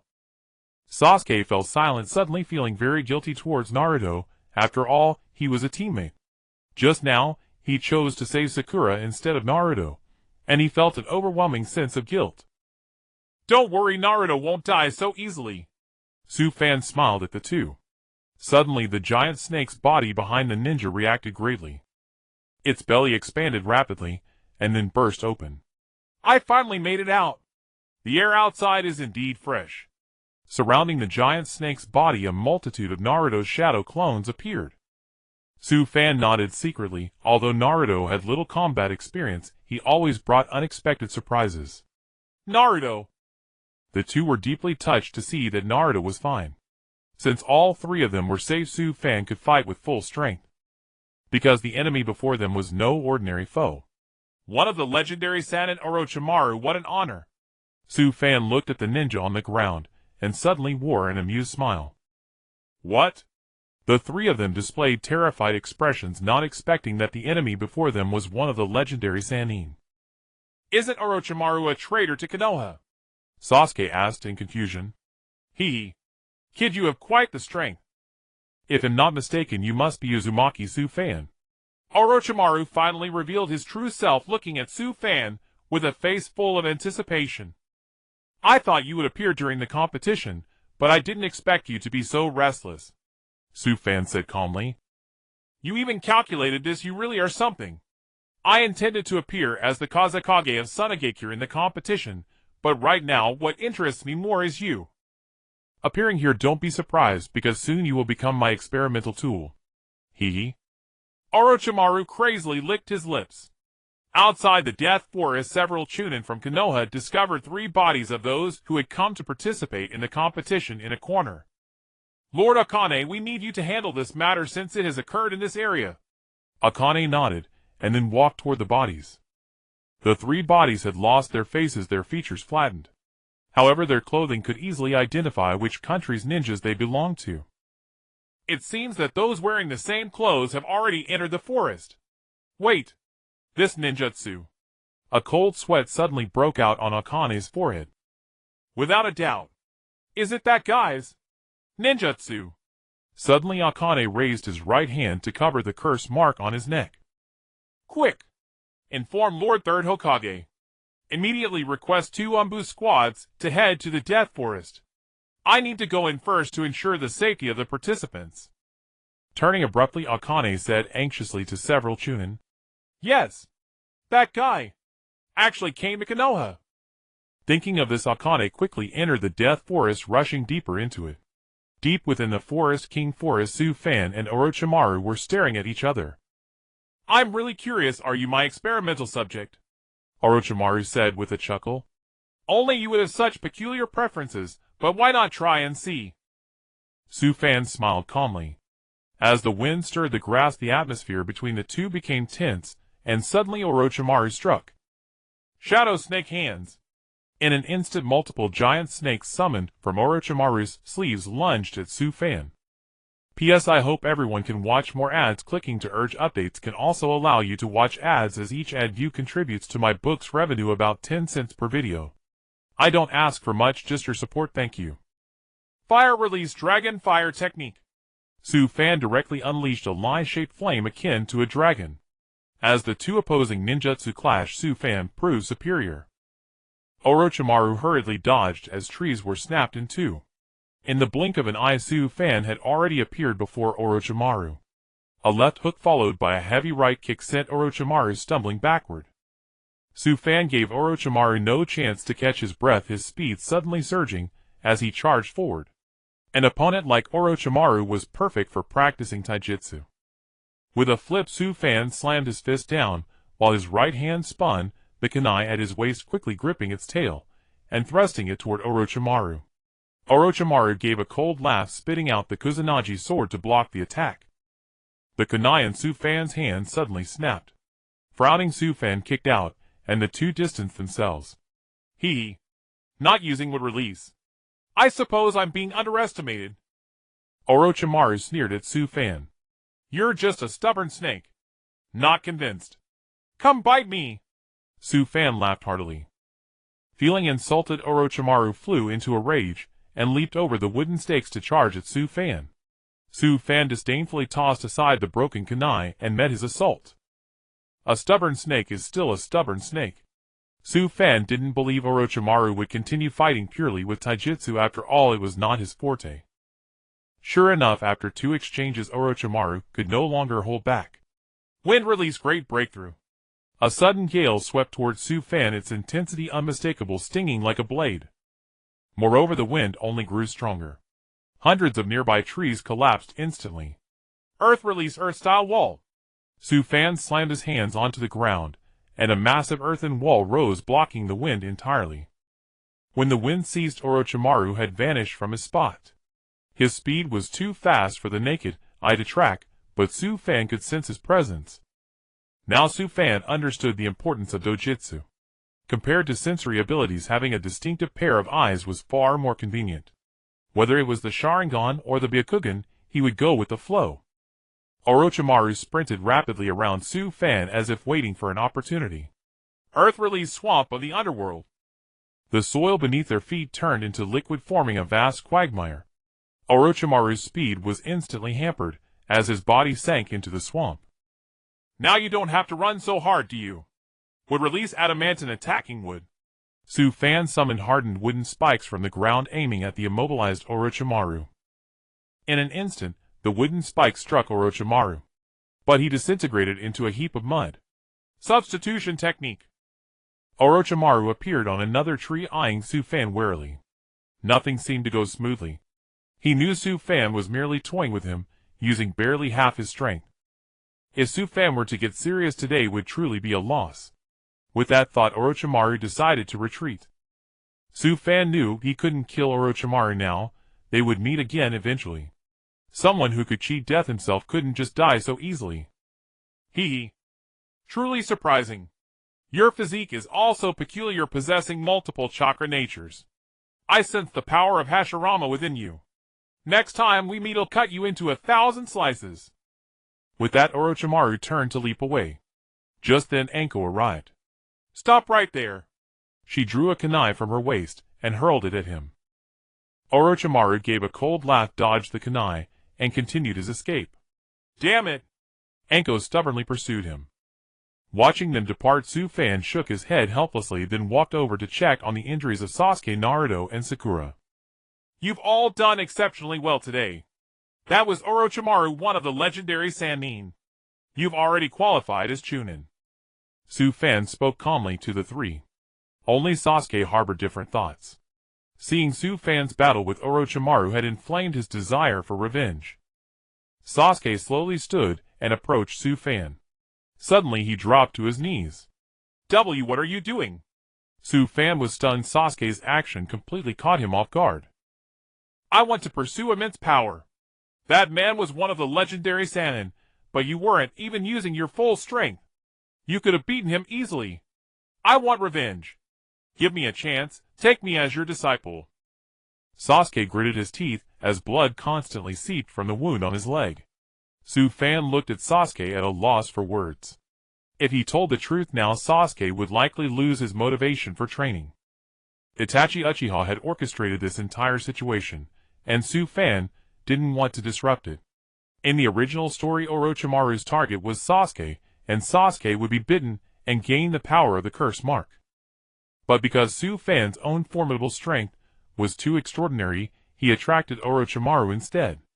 Without obtaining Orochimaru's power, Sasuke witnessed Su Fan's prowess, and thus earnestly sought to become his apprentice. If he could guide Sasuke onto the right path, it might not be a bad thing. Even if the truth were revealed early, Su Fan would have to stop the brothers' battle. And perhaps give Itachi Uchiha a chance to live. Get up. We're the same age. I'm not qualified to be your master. But from now on I can help you with all your training. Su Fan helped Sasuke to his feet with a faint smile. Sasuke looked at Su Fan's smile, and the raging hatred in his heart momentarily dissipated. In his mind, he was nothing but an avenger willing to sell his soul to the devil for power. But Su Fan showed him a righteous path. Overwhelmed with gratitude, Sasuke was moved. Just then a scream rang out from a distance. It sounded like Hinata.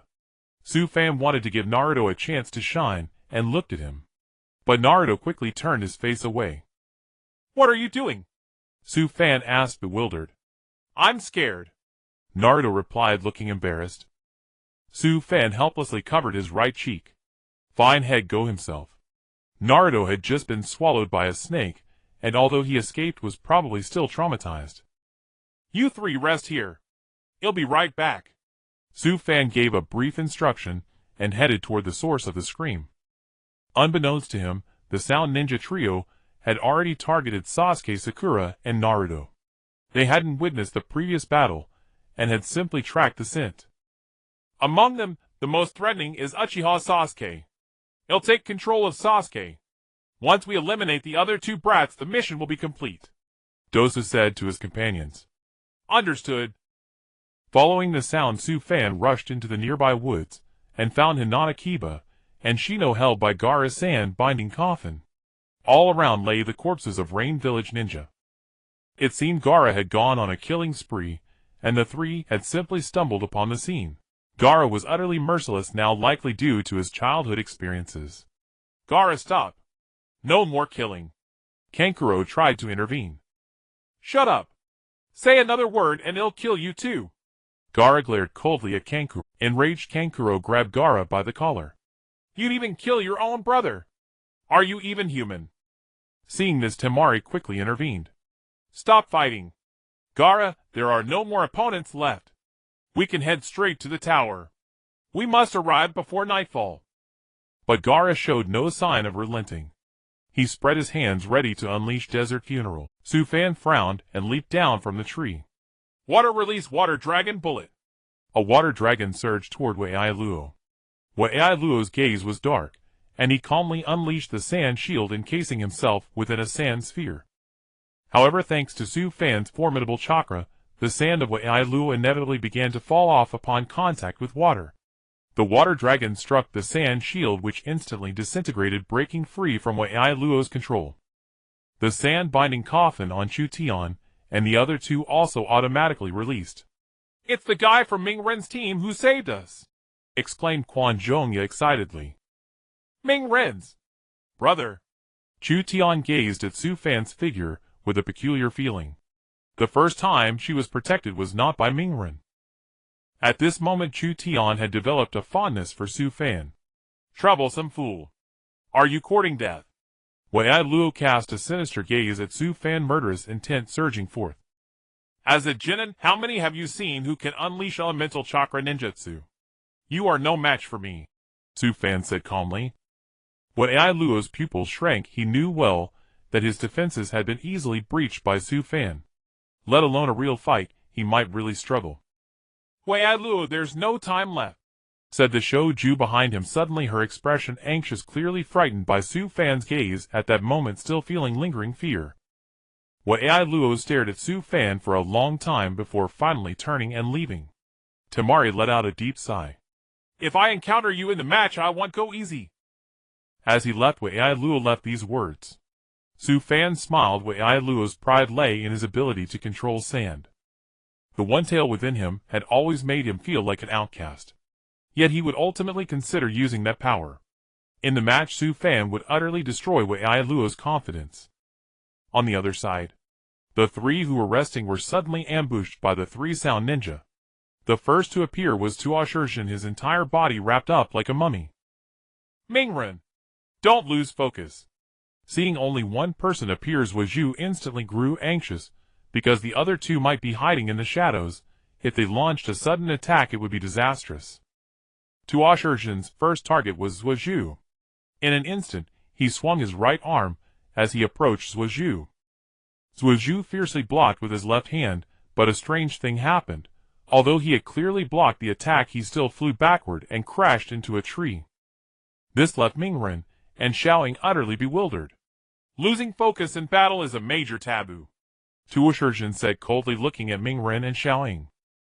At some unknown time, Qin Chui had appeared behind Xiaoying. She grabbed Xiaoying's hair and slammed her to the ground. Your hair seems even more beautiful than mine. But as a ninja dressing up so prettily, who are you trying to seduce? Qin Chui tugged at Xiaoying's hair jealously, causing Xiaoying to cry out in pain. Xiaoying! Ming Ren turned to save Xiaoying. Look after yourself first, Sake Ding appeared to Ming Ren's right, spreading his palms, which had something resembling wind holes in the centers. Air strike! From the wind holes in his hands, he blasted 100 air pressure and 0 ultrasonic waves.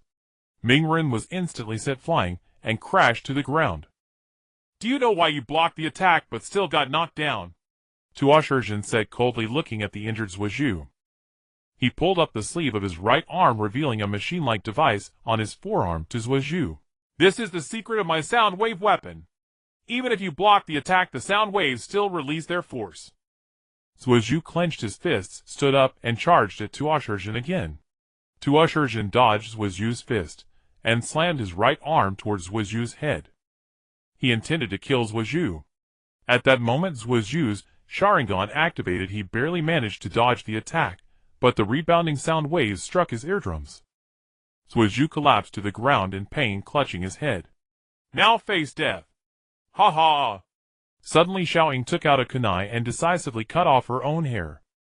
The pink hair was severed in an instant, scattering in the wind. The leaf headband fell away. The three were all shocked. Especially Qin Chui, who understood well what appearance and beauty meant for a girl. If she had such beautiful hair, she would never have done that. She was instantly dumbfounded. I always thought of myself as a ninja who could stand on her own. Always saying I like Suiju. Always lecturing Mingren as if I were better. I could only ever see the backs of those two always fighting while shielding me. I also want to become like you to protect you. Tears fell from Xiao Ying's eyes, and she stood up composedly. What are you waiting for? Kill her! Tuoshirjin said fiercely. Qin Shui snapped back to reality, and directly threw a kunai at Xiaoying. But Xiaoying had already quickly performed the substitution technique. Qin Shui hurriedly looked up. Xiaoying appeared above kunai and hand targeting her. Ding! Qin Shui shouted loudly. Sake Ding quickly locked on to Xiaoying, spread his palms, and unleashed air strike. Xiaoying again used the substitution technique in midair to evade the attack.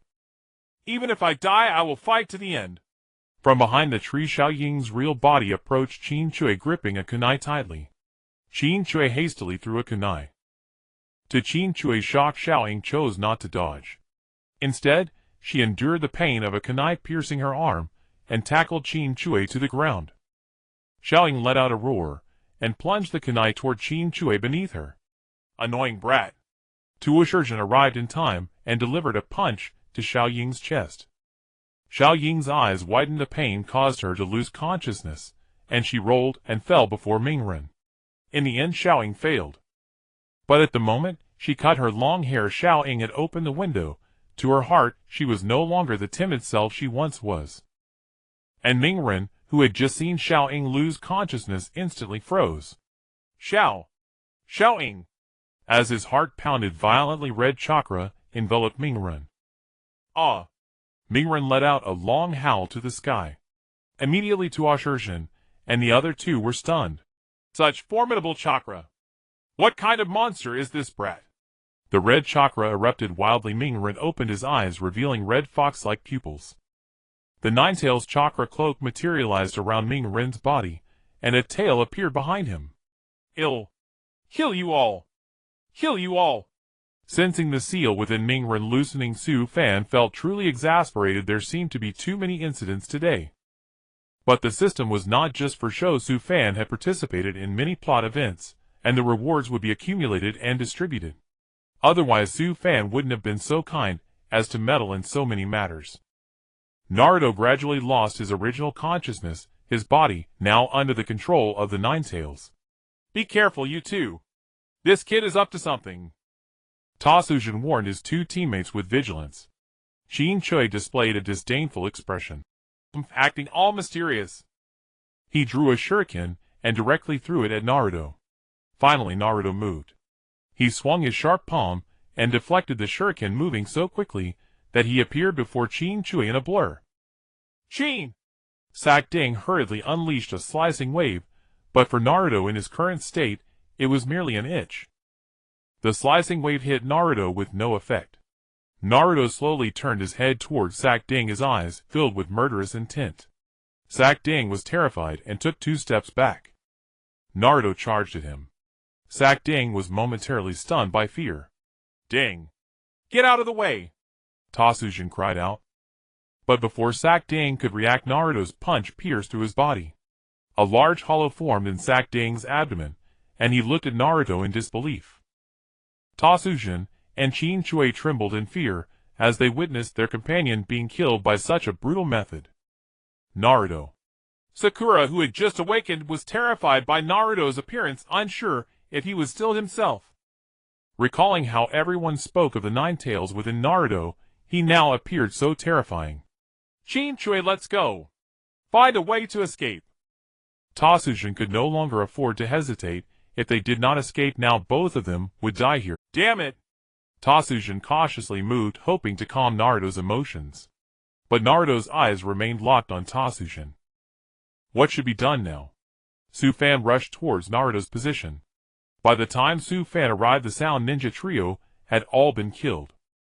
Tasujin, Sake Ding, and Qin Shui lay dead in a tragic state.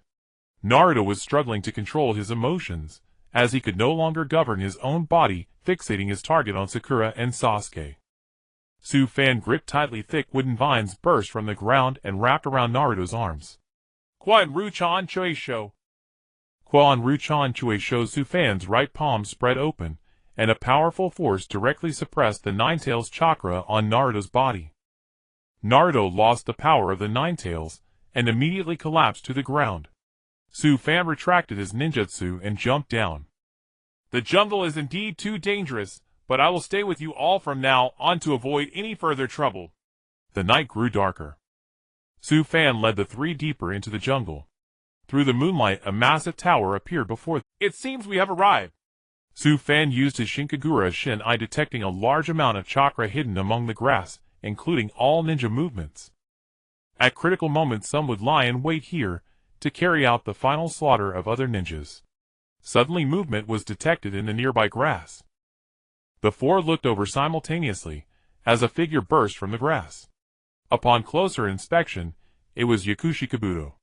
Senior, how did you end up here? I got separated from my team, so. Yakushi Kabuto laughed awkwardly. Su-fan snorted. Yakushi Kabuto had no intention of remaining in Konoha, approaching various small teams solely to gather intelligence. Yakushi Kabuto was an excellent intelligence officer within the ranks of the Hokage. Su-fan knew he would hand over the collected intelligence to Orochimaru in exchange for the opportunity to work at Orochimaru's side, joining the Sound Village.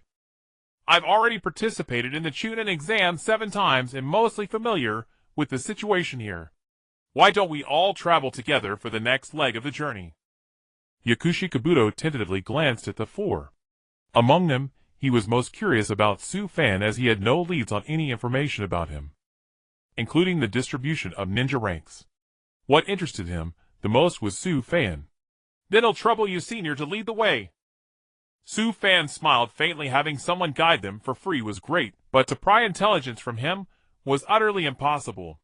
With Yakushi Kabuto's addition, the pace of the 5 quickened significantly. As they approached the tower in the jungle, Naruto accidentally triggered a trap. A barrage of shuriken flew towards Naruto. Su-fan chose not to rescue Naruto, but waited to watch the show. Yakushi Kabuto dashed to Naruto's side and tackled him, taking the shuriken himself. His back was filled with shuriken. In the moment, he pushed Naruto down. Yakushi Kabuto used a substitution technique to turn into a piece of wood. It seemed Yakushi Kabuto had anticipated this situation.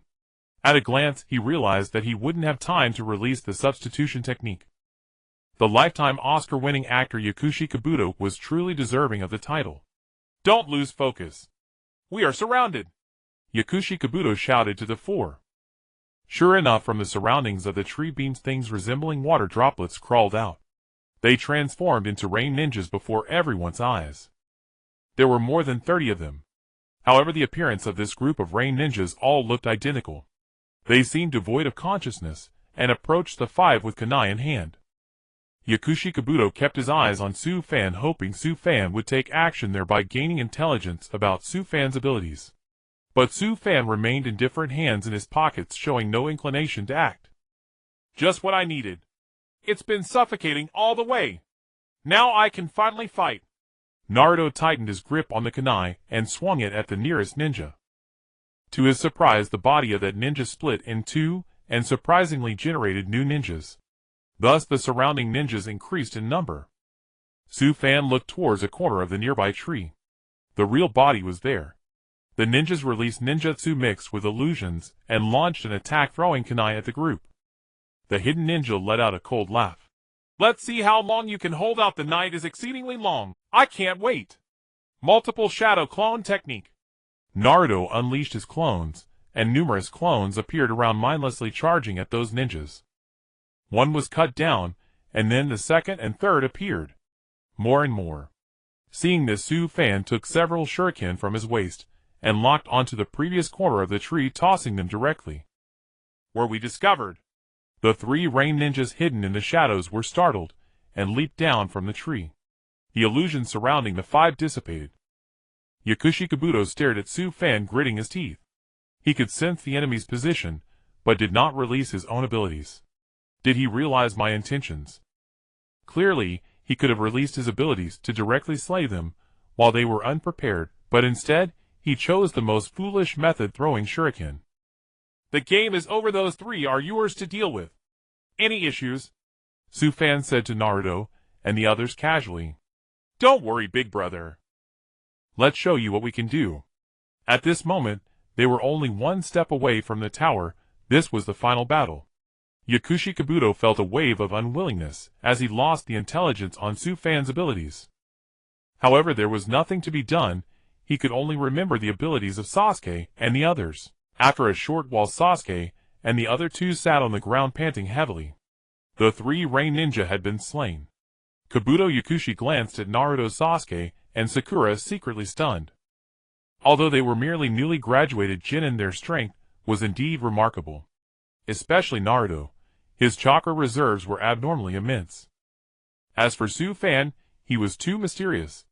Kabuto Yakushi sensed a dangerous aura from him.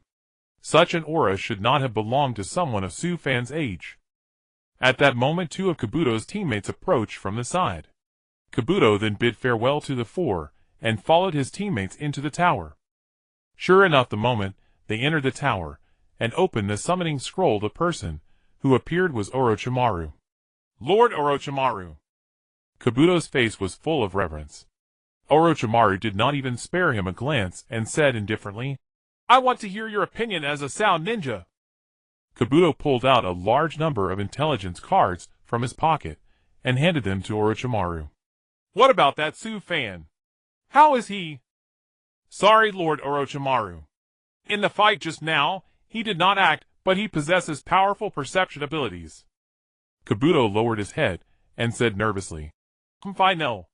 But you need not worry, that guy is someone even I cannot handle. Orochimaru laughed self-deprecatingly.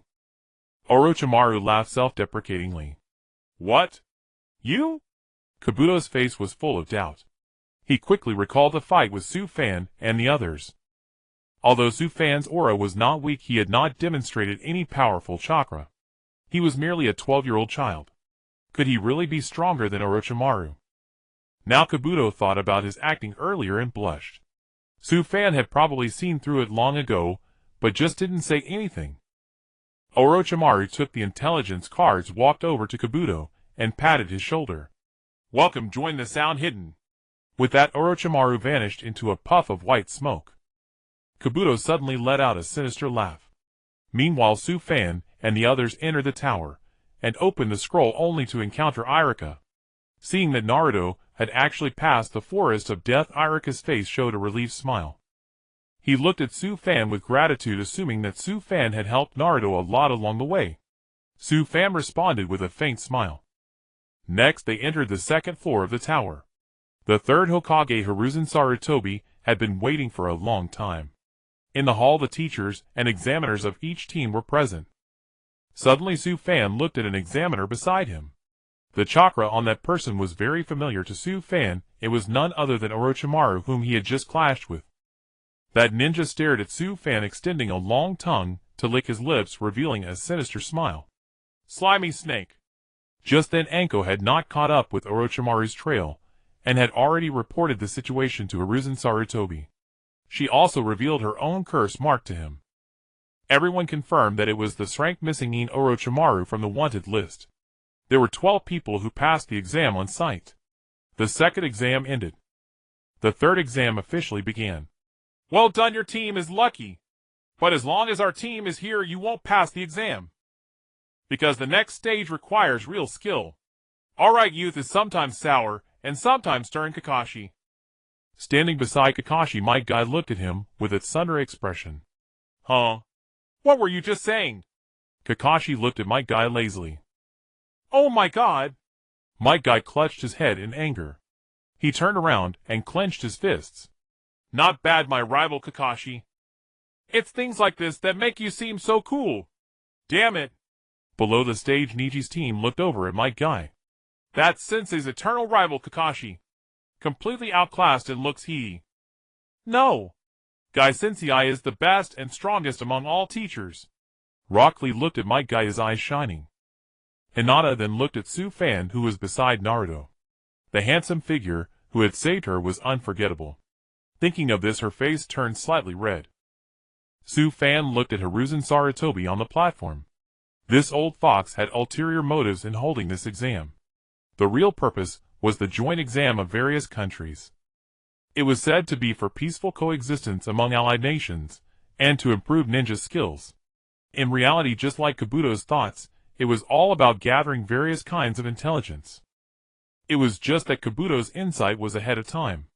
In the third exam, the presence of feudal lords and dignitaries from various countries will witness the actual combat. Everyone please do your best. Hiruzen exhaled a cloud of smoke and walked forward, speaking slowly. This battle will face death. If anyone wants to withdraw now, you may.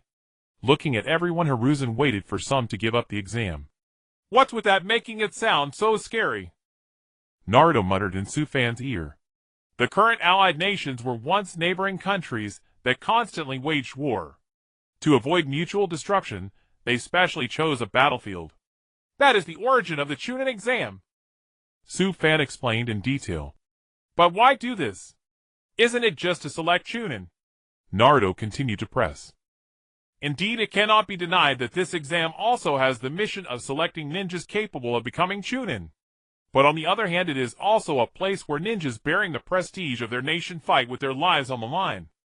The Land of Fire's actions were to attract more feudal lords and dignitaries to issue commissions. The stronger the student's strength, the greater the attraction, and the more commissions they would receive. On the contrary, countries represented by the weak would see a decrease in commissions, or become targets of covetous other nations. At the same time, it was also a declaration to neighboring countries, this is the combat power we possess. In other words, it would exert pressure on diplomacy. The strength of a country is the strength of its village, the strength of a village is the strength of its ninja. This exam is essentially showing one's own ninja strength to others, or displaying it for others to see. I never thought I'd be used by Hiruzen Sarutobi again to make a big profit. You old fox. I need to charge more. Using me to demonstrate to other countries, Hiruzen Sarutobi, you're truly something. Sufan was instantly disgruntled. Then the proctor of the third exam will lead everyone into the battle venue. As soon as the words were spoken, a ninja leaped out from behind everyone and landed on one knee before Hiruzen. Lord Third, I am ready. Begin. That ninja slowly stood up and turned to face everyone. Hello everyone, my name is Hey Gecko. As the proctor of this third exam, please follow me into the arena. I will inform you of the rules of the third exam, okay? Wait, I withdraw. At this moment, Kabuto suddenly raised his hand. I choose to withdraw, Kabuto said with reluctance and helplessness. Senpai, you're so strong. Why give up? Naruto looked at Kabuto unwillingly. Having just been saved by Kabuto, he felt full of goodwill towards him. I've been battered since the beginning of the fight. I'm afraid I can't hold out for the third exam. It's really a pity. At this time, Hiruzen Sarutobi looked at Kabuto with a calm gaze. Bring me Kabuto's records. After repeated checks, they found no negative records on Kabuto, but his withdrawal was very strange. Sufan knew that Kabuto was about to leave Konoha to follow Orochimaru. After receiving the third Hokage's approval, Kabuto left the exam hall, and the rest followed Hey Gecko into the battlefield of the third exam. Now, as the proctor, I will explain to everyone. Before the third exam begins, there is something everyone needs to complete. This concerns the preliminary selection for the third exam. Wait, Sensei. Why can't we candidates who remain here directly participate in the third exam? Sakura suddenly interrupted Hey Gecko, raising her hand to ask. Hey sighed. Perhaps the first and second exams of this session were too easy, the number of remaining participants seems a bit high. Therefore, according to the rules of the Chunin exam, a preliminary selection will be held to reduce the number of participants in the third exam. The preliminaries were individual matches everyone would fight unknown. Sufan was an exception under Hiruzen's arrangement. He directly advanced to the main venue to participate in the third exam. The rest would use every means to earn their qualification for the third exam. Then the preliminaries begin now. The two contestants for the first match are... As Hey Gecko pulled the rotating screen behind him, it finally stopped on Sasuke, Uchiha, and Yoroi Akato.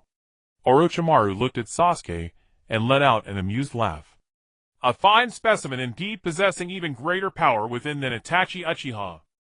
Though I cannot obtain Sufan for now, Sasuke Uchiha is a very good alternative. Orochimaru thought, licking his lips, a plan already forming in his mind. Neither of you have any objections, do you? Hey Gecko looked at the two. No. Both replied simultaneously. Then, Let the match begin. as Hey Gecko swung his right hand down, the battle commenced immediately. Yoroi Akato was the first to act, pulling 3 shuriken from his belt and hurling them at Sasuke. Sasuke gripped his kunai tightly, letting out a fierce shout as he deflected the incoming shuriken. Seizing the moment, Yoroi Akato charged forward, but Sasuke reacted with lightning speed, sliding low and hooking both legs around Yorwa's lower body. With a powerful pull, Sasuke flipped over, grabbing Yorwa's right arm and executing a devastating scissor leg hold. Kakashi hadn't expected Sasuke to suppress Yoroi so early on. The battle grew increasingly intense. Nice one, Sasuke. Naruto waved his arms excitedly from the spectator stands. But just then Yoroi Akato used all his strength to touch Sasuke's skin with his left hand. A blue chakra emanated from Yorwa's left palm, and Sasuke suddenly realized his own chakra was being drained. He instantly lost his strength. As Yoroi broke free, he slammed a fist into Sasuke's stomach, then flipped back to create distance. Sasuke cried out in pain. What? What's happening? My body suddenly has no strength. He tried to get up, but felt utterly powerless. After a long moment, Sasuke managed to sit up. Yoroi Akato let out a cold laugh, his right hand glowing with blue chakra, as he punched Sasuke square in the head. Sasuke was sent flying again. Yoroi relentlessly pressed his advantage, placing his right hand wearily on Sasuke's forehead. Sasuke's chakra was being siphoned away at an alarming rate. Chakra absorption technique, Fan remarked calmly. This was Yoroi Akato's special ability, a marvelous ninjutsu that drained both physical and spiritual energy through skin contact. Damn it! Get up, Sasuke! Naruto roared angrily from the stands, and the others around him began to worry for Sasuke. You bastard! Driven by his vengeful will, Sasuke clenched his fist, and catching Yoroi off guard, blasted him away with a single punch. Close. Too close. I was almost drained dry. Sasuke sat up with great effort. Yoroi Akato had been attacking Sasuke in various ways precisely to stimulate his potential. Orochimaru wanted to see just how far Sasuke could be pushed to his limits. He also wanted to see if Fan would intervene when Sasuke's life was on the line. Sasuke can barely stand now. Is this the end? Kakashi watched the battlefield calmly. Yoroi Akato charged at Sasuke again from afar. If Sasuke were caught once more, he wouldn't last 2 rounds. Suddenly Sasuke's gaze shifted to Rock Lee in the stands. During a previous training session, Lee had used his signature move against him. Rock Lee froze under Sasuke's stare. What is he planning? A faint smile curled on Sasuke's lips. The moment Yoroi rushed and Sasuke vanished. Vanished? Yoroi Akato was stunned. Ah! Suddenly Sasuke reappeared, his right foot kicking Yoroi high into the air, then he leaped and appeared behind him. What? That's the Leaf Whirlwind! Rock Lee gasped. He copied Rock Lee's move with his Sharingan during training, but it looked somewhat different. Fan rested his chin on his right hand, observing closely. Rock Lee would use bandages to bind his opponent midair, then spin them down to the ground. But Sasuke hooked his right leg around Yorwa's abdomen. That's too naive. He's exposing his weakness. If the opponent turns around, it'll be a fatal blow. Rock Lee said seriously. Yet Fan understood Sasuke was using his right leg for leverage, while also dragging his opponent downward faster. Indeed, the moment Sasuke exerted force with his right leg, he gained the advantage of turning in midair faster than his opponent. Sasuke spun around to Yorwa's right, then leaned his body downward, and with the momentum from the previous pull, he slammed his fist into Yorwa's stomach. Newton's coffin can't hold him down. Against the laws of gravity. But it's over now. Fan found it amusing. Then both fell together. Sasuke seized the moment to fully rotate his tilted body, and upon landing he drove a heavy kick into Yorwa's body. Lion combo. A crashing sound erupted. Yoroi Akato lay on the ground motionless, while Sasuke rolled several times before stopping on the arena. He won. Naruto and Sakura screamed with joy. Fan nodded inwardly. Before the lion combo, Sasuke had indeed used Might Guy's taijutsu. The high-speed taijutsu sequence of the Lotus requires immense physical conditioning. It cannot be mastered without dedicated training. Even with the Sharingan, Sasuke couldn't grasp it overnight. At that moment Neji looked at Sasuke, his brows furrowed. For his age, Uchiha Sasuke is indeed very strong. If I face him, I must be extremely cautious. Even last year's top rookie Hyuga Neji is impressed. It seems this year's top rookie will be Uchiha Sasuke. Titen glanced at Neji's serious expression and couldn't help but tease. No, this year's top rookie is someone else. Sasuke Uchiha is strong, but compared to him there's no contest. Who? Titen asked, puzzled. Neji looked at Sufan. Just from that composed aura, it was clear he was no ordinary person. That guy? No way. He seems so ordinary. Titen followed Neji's gaze and waved her hand awkwardly. Sufan noticed Neji looking at him, so he met his gaze and nodded with a smile. Oh, what a smug look. Titen couldn't help but tease. Alright, I'll take you down, Sasuke.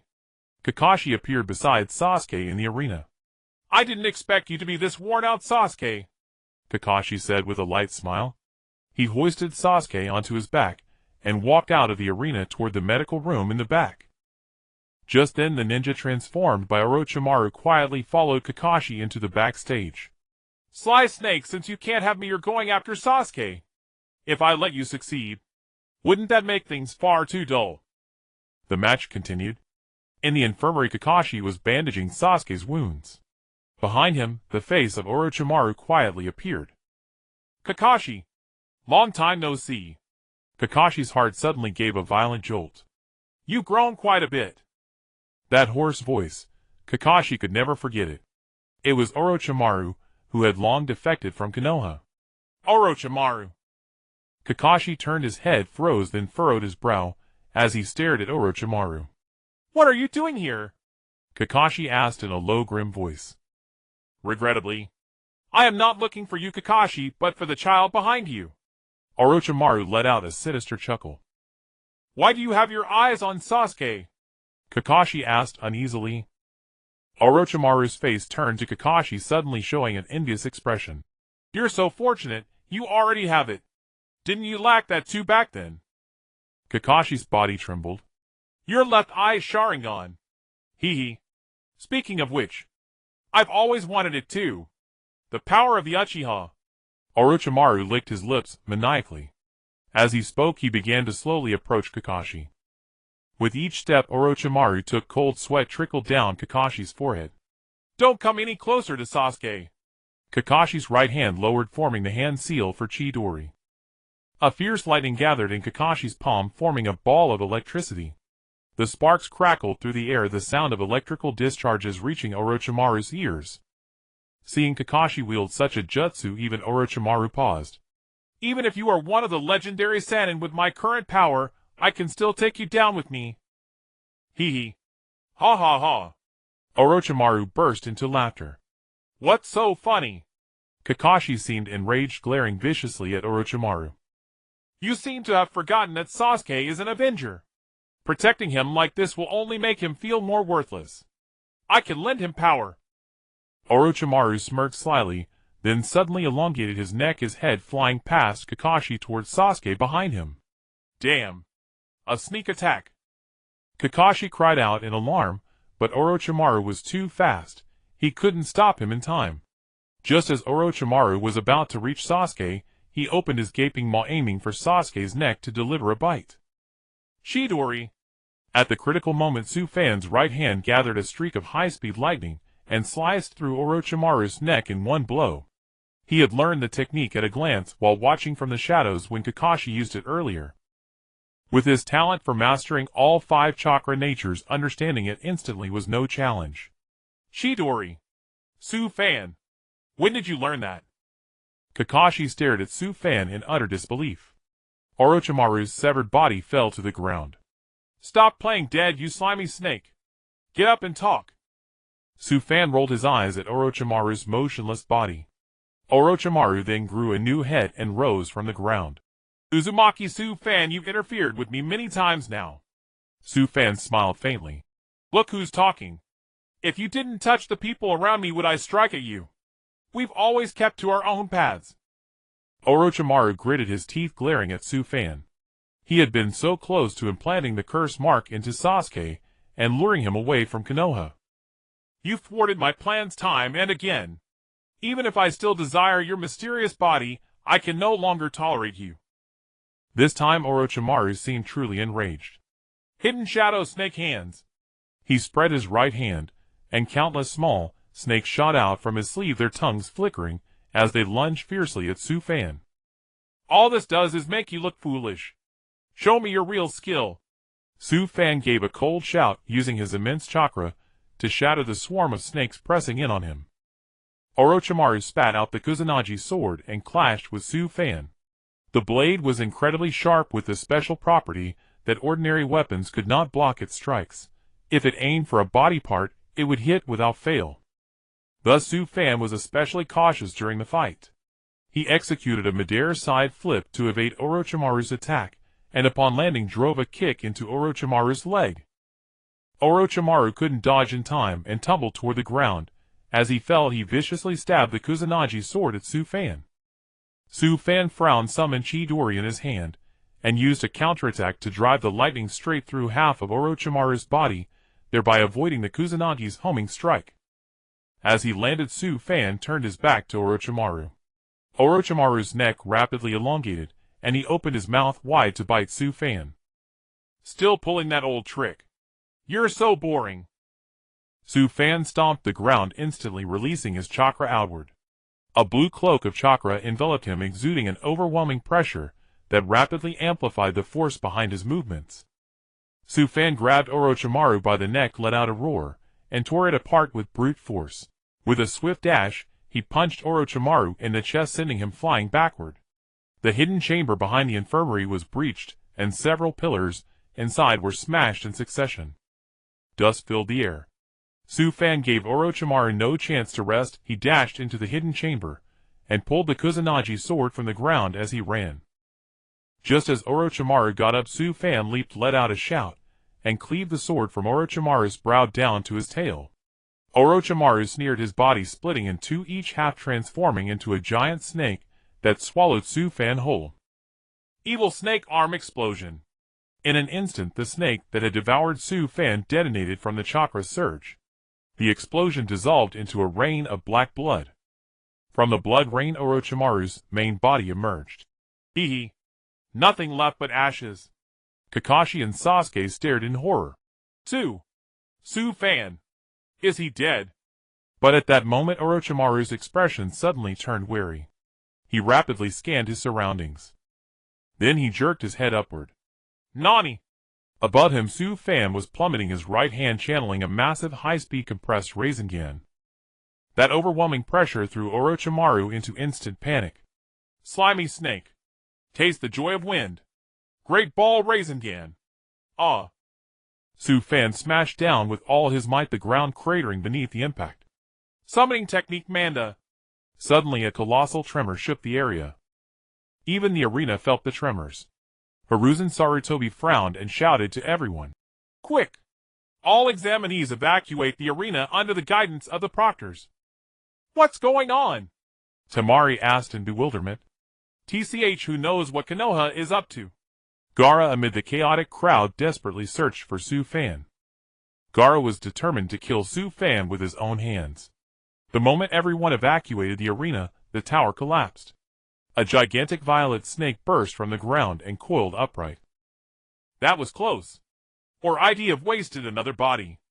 Orochimaru stood on Manda's head, cold sweat beading on his forehead, as he recalled the terrifying power Sufan had just displayed. It's Orochimaru. A ninja among the crowd pointed fearfully at the figure atop the snake's head. Really him? And strike missing mean. Hiruzen Sarutobi's heart churned at the sight of Orochimaru. So, he came after all? Sufan crawled out from a pile of rubble, dusting off his clothes.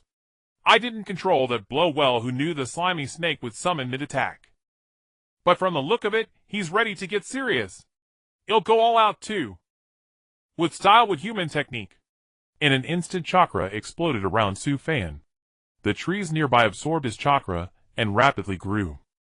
Soon a giant wooden R-hut rose from the ground. Thighs is Su Fan's power. Tintin, who had just doubted Su Fan's strength, was completely stunned. Hey! That's my big brother! My brother! Naruto excitedly showed off Su Fan in front of everyone. Only Gaara gritted his teeth staring at Su Fan. Damn it! Even if you have immense power, I won't forgive you. Could that be Su Fan, the one who pinned me against the wall before? Anko covered her mouth in surprise. She never expected Su Fan to be hiding such depth. This strength was probably already at the Kage level. As for the daimyo and ninjas from various nations, the moment they saw the mark on Su Fan's forehead, they lost all will to fight. The sheer pressure alone was enough to kill them. Konoha! A child! Possessing such overwhelming power! Orochimaru looked at Su Fan and let out a satisfied laugh. Finally you're going to get serious! Su Fan patted the dust off his clothes and smiled lightly. How aren't you the same? In Hiruzen Sarutobi's eyes, Konoha at this moment was at its most glorious. With his hands clasped behind his back, a long-lost smile spread across his face. At this moment Kakashi and Sasuke crawled out from the ruins. However, the troublesome matters were only just beginning. The defenses surrounding Konoha suddenly collapsed. A massive force of sound and sand ninjas surged forth like a tidal wave. Orochimaru, you have a sharp mind, Su Fan remarked, glancing at Orochimaru with amusement. At this moment Orochimaru's sole desire was to destroy Konoha. He no longer had any regard for Sasuke. Orochimaru originally wished to master all the forbidden techniques created by the second Hokage. Hiruzen Sarutobi, unwilling to see him delve deeper down the path of forbidden arts and stray into error, had always urged him to abandon that ambition. Yet in Orochimaru's eyes, his master's earnest counsel had become nothing but a stumbling block on his path to power. Thus, with grievances mounting day by day, this confrontation was bound to erupt sooner or later. Su Fan knew that Orochimaru's destruction of Konoha was merely a small part of his grand scheme. What he truly sought was to make a name for himself throughout the human realm by obliterating the village. This would instill fear and terror in the ninjas of other nations, allowing him to ultimately achieve his goal to study every jutsu in the world and develop new forbidden techniques to amplify his own power. All the sound and sand ninjas were merely pawns in his scheme. He needed their strength to weaken Konoha's defenses. For Orochimaru to succeed in destruction, he must first destroy Konoha. One could say Orochimaru was an exceptionally powerful ninja, but he was not a particularly skilled strategist. For a true mastermind operates from beyond the crowd, orchestrating the entire situation so that every element falls under his control. Although Orochimaru commanded numerous pawns, he never anticipated encountering Su Fan. Su Fan understood clearly that Orochimaru could now employ the forbidden and pure world reincarnation technique. However, this technique was still in its early developmental stage, as originally conceived by the second Hokage. Therefore, the reincarnated first and second Hokage were not exceptionally powerful. Its later enhancements came from Kabuto Yakushi's improvements and modifications to the technique. Meanwhile, scores of Umbu members burst forth from the forest, forming an intercepting line that blocked the path of the two nations' ninjas. Heh heh. Compared to that, I prefer to dissect others meticulously and study them. I was originally going to deal with that old man, the third, but now my greatest enemy is you. As Orochimaru's words faded, four figures flashed through the air and landed around Orochimaru and Su Fan. I've been in a transformed state for so long, finally, I can come out and move around. Su Fan narrowed his eyes and glanced at the four figures Sakan and Yukon Kadamaru, Tayuya, and Jirobo. Move! Orochimaru snapped coldly. The four clasped their hands simultaneously. Ninja Art 4 Violet Flames Formation. A purple radiance converged around them, forming a rectangular barrier that rose from the ground. Damn it! I never imagined the sound and sand would appear in Konoha at the same time. Kakashi, supporting Sasuke, looked up. What surprised him even more was that the Sans Umbu had also mobilized. Every 4 Umbu members will restrain one of Konoha's elite jonin. I have already given you the list. Kakashi and my guy are the primary targets. 10 nin must be assigned to hold them back. Baki of the Sand led all the Sans Umbu members through the forests of Konoha as he issued the command. Yes. Instantly all the Sans Umbu vanished and scattered. Damn it! The target was supposed to be Sarutobi Hiruzen, so why is he fixated on a child? Besides, the kid doesn't seem ordinary. I wonder if Orochimaru can succeed this time. Baki clenched his fist and followed. At the scene there were numerous Genin examinees. After placing Sasuke in a safe location, Kakashi and Might Guy scoured the area rescuing the remaining examinees. Some beyond rescue were stabbed to death with a single blow. As if things weren't troublesome enough, now a swarm of Umbu members surrounded the two, trapping them tightly. What a hassle! Kakashi sighed helplessly. Kakashi, do you see that? Others only have 1 or 2 or 3 Sand Umbu targeting them, but the two of us have 20 in total. This proves we're highly valued. I can almost feel the taste of youth. Dance wildly with me, Kakashi. Let's see who breaks through first. With that, Might Guy charged forward and engaged the Sans Umbu members in combat. Meanwhile, in the forest, the Sand used the summoning scroll given by Orochimaru to summon several colossal giant snakes that slithered toward Konoha. Konoha was now in utter chaos. Now no one can disturb us, Orochimaru said, a trace of madness flashing across his pale face. You left that old man the third outside, and yet you expect the sound and sand to cause significant damage to Konoha, Su Fan remarked with a faint smile. You seem to have forgotten that the sand still has a trump card, Orochimaru said, gazing outside the barrier. Near an open space, Baki stood beside Gaara, who was clutching his left arm in apparent agony. The one-tailed Shikaku. Su Fan finally grasped the gravity of the situation. If these conflicts weren't resolved quickly, Konoha would face a crisis. Even though he was immensely powerful now, that only meant he himself was formidable. What about the others? You're still distracted by others.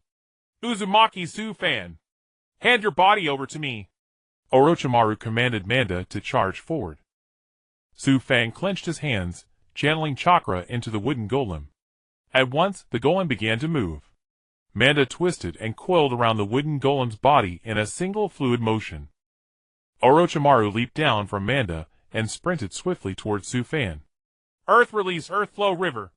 Su Fan formed a single-hand seal, and instantly a torrent of mud surged beneath Orochimaru's feet. How is this all you've got? Orochimaru sneered coldly, his hands forming seals rapidly. Let's see who's faster. Earth release. Earth Dragon Bomb. Fire Dragon Bomb. Orochimaru was momentarily stunned. This guy doesn't even need to unweave hand seals. A mud dragon's head emerged, opening its massive maw to launch a barrage of mud and fire projectiles at Orochimaru. To actually blend earth release with fire release, truly worthy of you, Su Fan. Hiruzen Sarutobi nodded quietly to himself, then strode alone toward Baki and Gaara. Damn it! To be able to simultaneously unleash a fused jutsu of this caliber. After being struck, Orochimaru staggered back repeatedly, then shook off the grime from his body.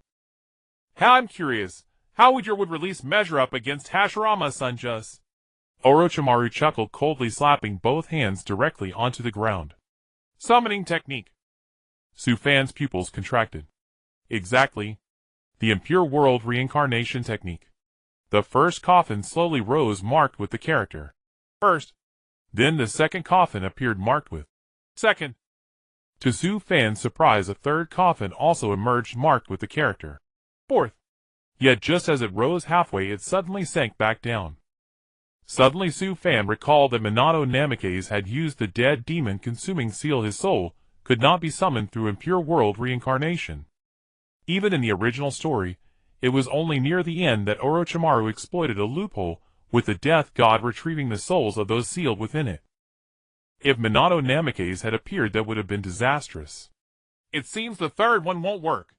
Never mind then, Orochimaru said with a faint smile. The coffin lids fell off and opened, and two ninjas stepped out from within. How will you deal with this now? Ha ha! Orochimaru burst into hearty laughter. The first and second Hokage.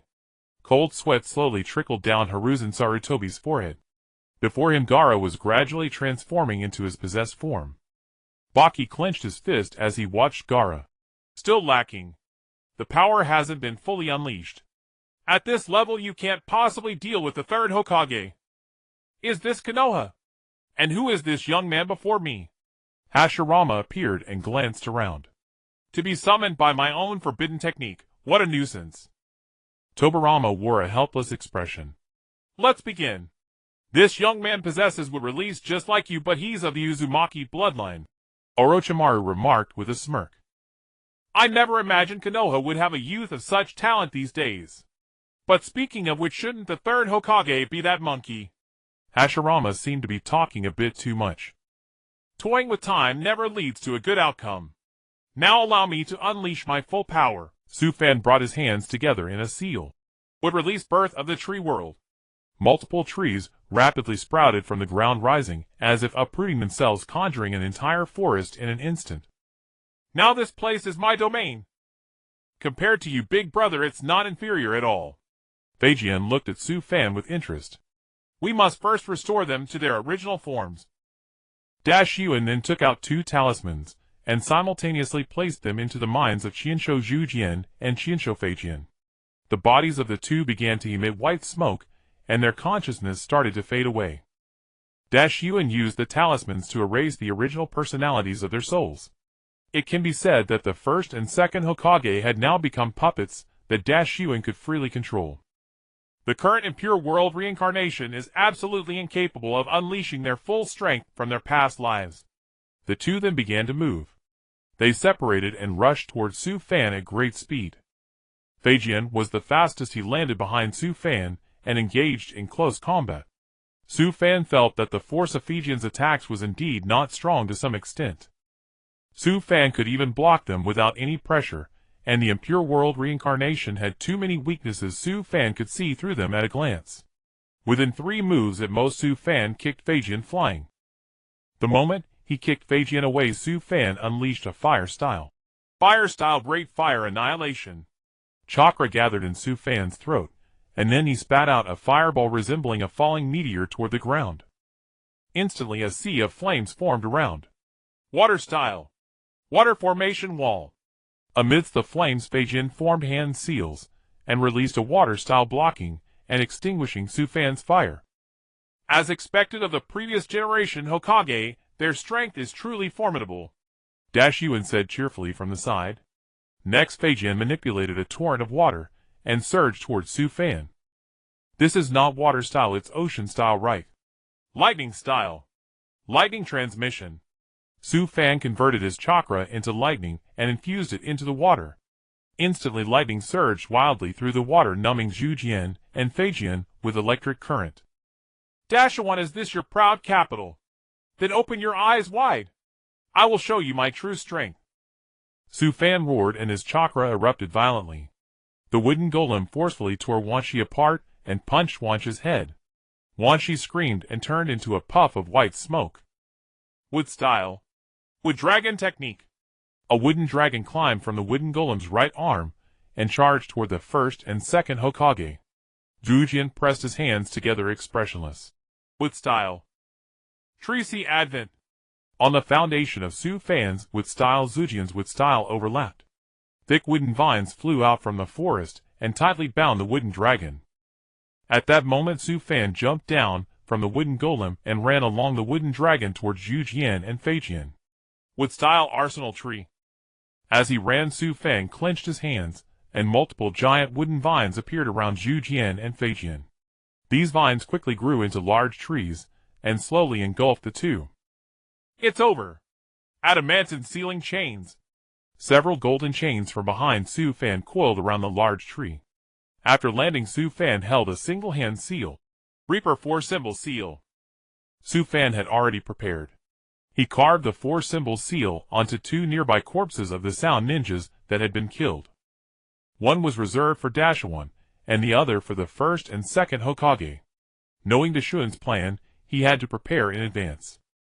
As Sufan began the technique, blood burst from the entire body of the corpse, simultaneously drawing the seal and expanding into a sphere. Blood spat from Sufan's mouth. Follow the blood into the yellow springs. The Reaper 4-symbol seal sealed a tree that contained the first and second Hokage, along with everything around, dragging them into the yellow springs. And the yellow springs would become the caster's own body. Dashawan, my sealing technique is quite good, isn't it? I can make the sealed object never see the light again, so do you want to try it? After doing all this, Su Fan turned around and coldly looked at Dashyun. Dashyun was completely shocked. You?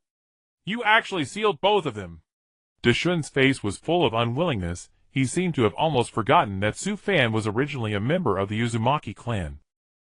The sealing technique he released was also the most powerful.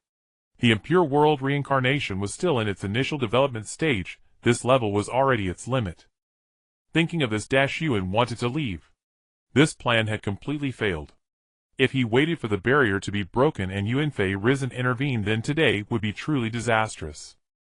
Seeing that Dashyun intended to escape, Su Fan had already made preparations for what came next. In the original story, Hiruzen used the dead demon-consuming seal to seal Dashun's hands. Then today, he would also seal Dashun's hands. Let him experience the pain of the mortal world. I seem to be in poor condition today. Let's have a good chat another day, Dashyun said, and signaled the four around to dissolve the barrier. If you make any move, you'll be killed, you know. At that moment, Maite-kai and Kakashi suddenly arrived. Asuma and Shirihong followed behind. The four of them confronted the four who were maintaining the barrier. Now the barrier could not be dissolved for the time being. Su Fan finished this quickly. Kakashi smiled at Su Fan. Su Fan nodded and looked at Dashawan. Sly Snake, I know I can't kill you no matter what today, but I will make you feel the love of the mortal world. Su Fan gave Dashyun a sinister smile, and Dashun's hair stood on end. He thought he was already insidious enough, but Su Fan was even more of a demon god. Dashyun even regretted approaching Su Fan. Releasing the Reaper Force symbol seal again would cause Su Fan's chi and blood to churn and inflict severe damage to his body. If Su Fan were not of the Uzumaki clan's bloodline and possessed such powerful chakra, he would have faced death the first time he used it. Because the Reaper Force symbol seal was originally a technique activated upon the caster's death, although Su Fan transferred the damage by using corpses as seals, he was still affected. However, if he didn't do this now, Dashyun would become an obstacle later. He could only choose to trust Hiruzen and leave the rest to him. With that in mind, Su Fan held the hand seal and released the Reaper Force symbol seal again. Wait. Su Fan. There must be some misunderstanding. The person I was targeting this time was not you. I think we can really talk this out properly. Dashyun was suddenly panicked. Death was not scary, he had many bodies, but he feared being sealed. What was sealed was his soul. No matter how many bodies he switched, it would be useless. Dashyun knew this. Too late. Reaper Force symbol seal. The corpse burst open, blood splattering onto Dashyun. Seal! Dashyun screamed as a black void appeared around him, pulling him inward. Su Fan's body immediately churned with chi and blood. No! Don't! Dashyun frantically tried to escape. My body can't hold on much longer. As expected, the second release of the Reaper Force symbol seal cannot be fully performed. This will serve as a lesson for Dashun's hands. Su Fan frowned, and the black void slowly shrank, tightly pulling Dashun's arms. With a tearing sound, Dashyun fell to his knees in pain. His arms were sealed. After doing all this, Su Fan weakly knelt on the ground. Being able to release the Reaper Force symbol seal twice in a row was unprecedented in the world of Hokage. Su Fan's body quickly suffered backlash. Intense pain caused blood to continuously flow from his mouth. Since sealing the impure world reincarnation would be too troublesome, Su Fan looked at Hiruzen and shook his head. Old fox, are you satisfied now? This unique sealing technique could not be quickly healed even by Zujian cells. For the first time, Su Fan felt pain from the bottom of his heart. Originally, the Reaper Force symbol seal could be performed using corpses. In the original story, Tuanzang released the Reaper Force symbol seal before his death because there was no time. He used himself as the sacrifice. Destroying my arms. Uzumaki Su Fan. I will never rest until you are dead. Dashyun roared to the sky, instantly transforming into a giant black serpent and soaring upward. The barrier collapsed instantly under Dashun's forceful push. This body is about to lose its vitality. I must find a fresh body. Deshuin's first priority upon emerging was to look around for a fresh body. Because his hands were sealed by Su Fan, his body had lost its vitality along with the seal, and would soon dry up. This was the price of using forbidden techniques. Otherwise he would turn back into a small snake, and would need a very long time to adapt and stand again in a suitable body. Suddenly he spotted a lone female ninja with purple hair among the many ninjas. "You're the one." The serpent opened its huge mouth, and Dashuin crawled out from its mouth, rushing quickly toward the girl. The girl screamed and covered her mouth. "Troublesome." Su Fan ran with all his might, a Rasengan already forming in his right hand. Rounding the ruins of a tall building, Su Fan leaped up and slammed the Rasengan down, just as Dashuin approached the girl. Dashuin's body smashed heavily into the ground, losing its vitality, and quickly shriveling in the sun. Before long it became a piece of human skin, and a small white snake quietly crawled out from the skin and disappeared. "Finally made it." Su Fan stood before the girl and smiled weakly. Thank you?" The girl looked at Su Fan with some fear. Su Fan lost his footing and collapsed into the girl's arms. The girl trembled in fright, but still caught Su Fan. "Are you all right? What's your name?" Su Fan asked groggily while lying in the girl's arms. My name is Xianghua." "Xianghua. Such a beautiful name." Su Fan then slowly fell asleep. All the Sound ninjas saw Dashuin defeated and fled in terror. Maji saw this and punched the ground. "Damn it! Dashuin, that big liar." Then Maji turned around and grabbed Wolo on the ground. "You? Come out! Come out!" Wolo's tears fell drop by drop onto the ground. While being shaken, he looked at Yuanfei Risen with a numb expression. Being used as a tool of the Sand Village might be the price for obtaining this power. Suddenly a powerful force burst from Wolo's body, and Maji was sent flying. "Ha ha ha! It appeared! It appeared!" Maji, who had gotten up from the ground, pointed hysterically in Wolo's direction and laughed wildly. Powerful chakra formed a sandstorm whirlwind on the ground. Everyone was immediately blown, so they couldn't open their eyes. When the whirlwind dissipated, a huge roar sounded. The one-tailed Shikaku appeared. "Wow!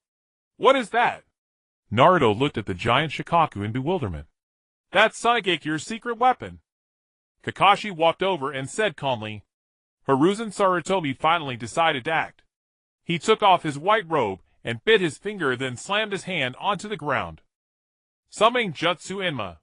A puff of white smoke appeared, and a strong monkey emerged. "Sarutobi, what's the matter calling me out?" Old Monkey Inma looked in the direction Sarutobi pointed and froze. "Is that Tsunagekyu's Shikaku? Indeed quite troublesome. If we can suppress it, perhaps there's a chance to restore him to human form," Sarutobi said cautiously. All right." With that, Inma transformed into the adamantine staff in a puff of white smoke and flew into Sarutobi's hand. "Let's go." Sarutobi leaped and swung the adamantine staff, attacking Shikaku. Adamantine Staff Tempest.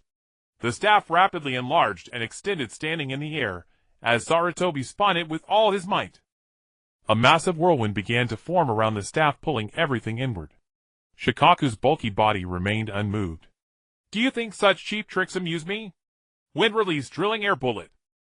Shikaku spat out an enormous sphere of wind, filled with chakra, violently attacking Sarutobi. Sarutobi quickly pulled the staff upright, and spun it in the air to defend. "His body is too huge. Can Inma form a cage?" Sarutobi looked at the staff and asked. "We can try, but it won't last long." After landing, Sarutobi gripped the staff tightly, and hurled it fiercely at Shikaku. Just as the staff neared Shikaku, it suddenly split into dozens of copies, raining down around Shikaku. Adamantine Prison. Seeing Shikaku temporarily trapped, Sarutobi released 4 shadow clones, each landing around Shikaku. 5 elements great combo technique. 5 different nature transformations. Fire, lightning, water, earth, and wind were unleashed simultaneously, striking the center and creating a massive explosion. Thick white smoke billowed out. Shikaku let out a sharp, mocking laugh. "Is that all?" With a roar, Shikaku swiped a paw, shattering the cage instantly and sending a fierce gale. Amid the gale, Shikaka trudged heavily toward the heart of Konoha where many civilians lived. The staff returned to Sarutobi's hand, who roared and extended it to brace against Shikaku, stopping its advance. Meanwhile, NBU members surrounded Shikaku, casting various barrier jutsu in hopes of restricting its movements. Just then sand churned atop Shikaku, and Gaara's body slowly emerged from the sand. Gaara lifted his head, his eyes already white. Let me show you the true power of the sand incarnate. Deep dark circles appeared around Gaara's eyes. A Jinchuriki of Shikaku can never sleep through the night. If he fell asleep, his personality would gradually be devoured by Shikaku, and one day, he would lose himself. Due to prolonged sleep deprivation, Gaara's personality became unstable. However, when Gaara was awake, Shikaku's original power was suppressed. But if Gaara fell completely asleep, he formed hand seals, sleeping jutsu, as Gaara closed his eyes and drifted into slumber. The power of Shikaku within him erupted fully. I'm finally out. Huh? This isn't Sunagakure. Shikaku looked around and wore an evil grin. No matter where it is, and not going back, ha ha ha. Shikaku pointed at Sarutobi. I found someone I want to kill right now. Drilling air bullet. Shikaku slapped its belly, opened its mouth wide, and shot a massive air bullet at Sarutobi. This power was even greater than before. Sarutobi's pupils contracted.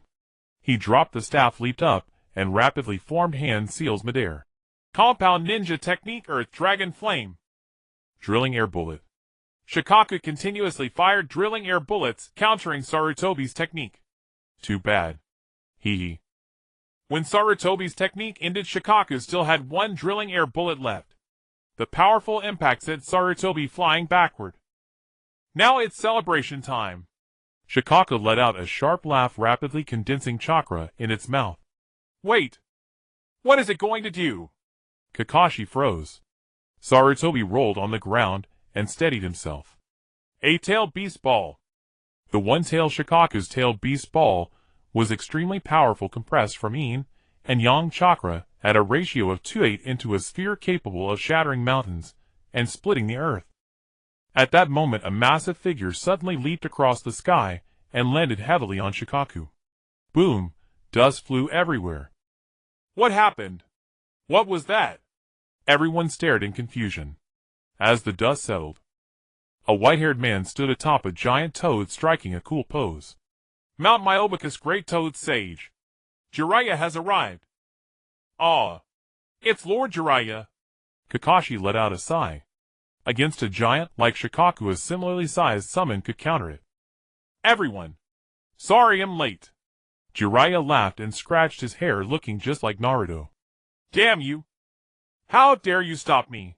Shikaku climbed up and fired a drilling air bullet at Jiraiya.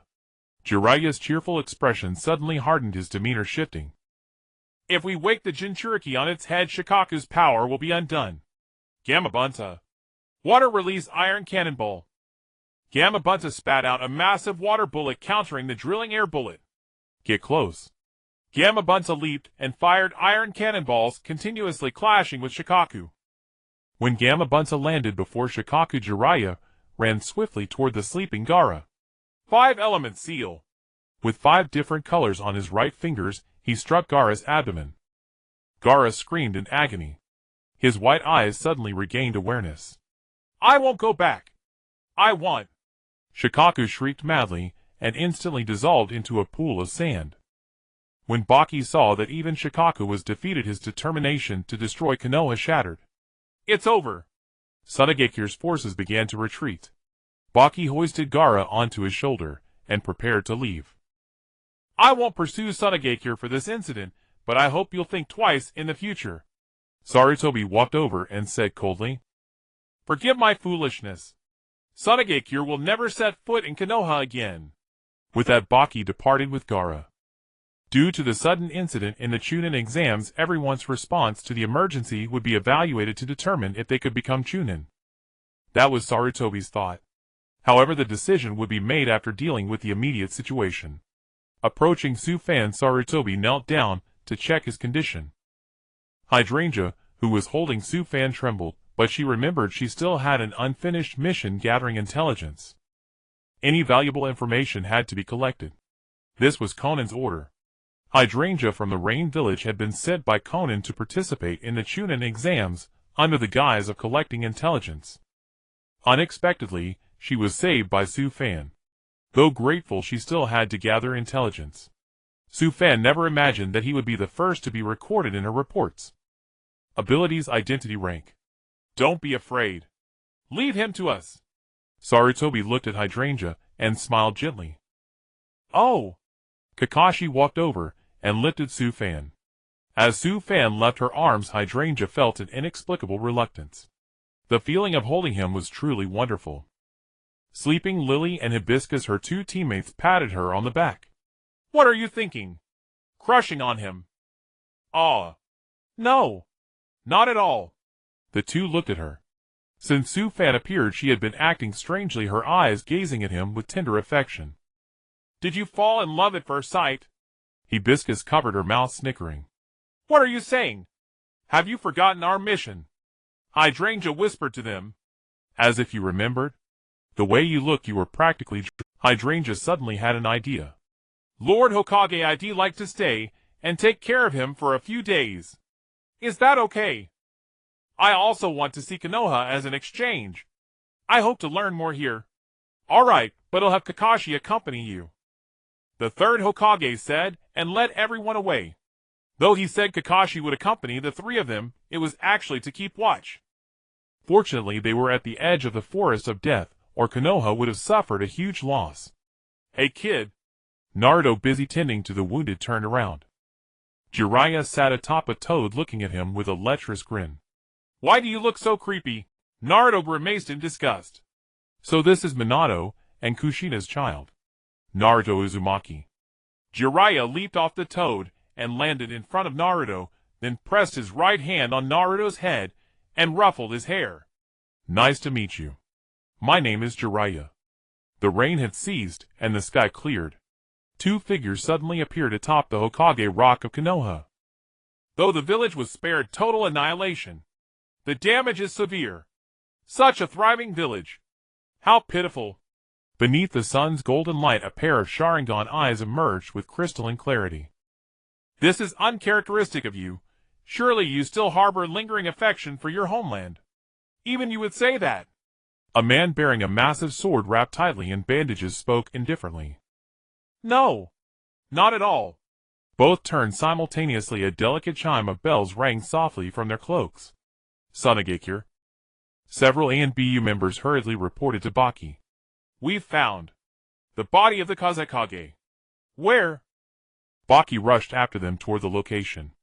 There, just beyond Konoha's borders, lay the tattered garments and severed limbs of Raza. Wild beasts had ravaged the corpse. Beyond recognition, the onlookers instinctively covered their mouths. Preliminary examination suggests the Kazekage was murdered before the Chunin exams. That can only mean one person, murmured an ANBU member, voice trembling with dread. Baki's thoughts immediately turned to Orochimaru, the very man who had accompanied the fourth Kazekage constantly, and who had departed with him that day. Damn you, Orochimaru! Fury surged through Baki like wildfire. Meanwhile, deep in a densely forested mountain rear, Kabuto Yakushi moved cautiously, searching for something.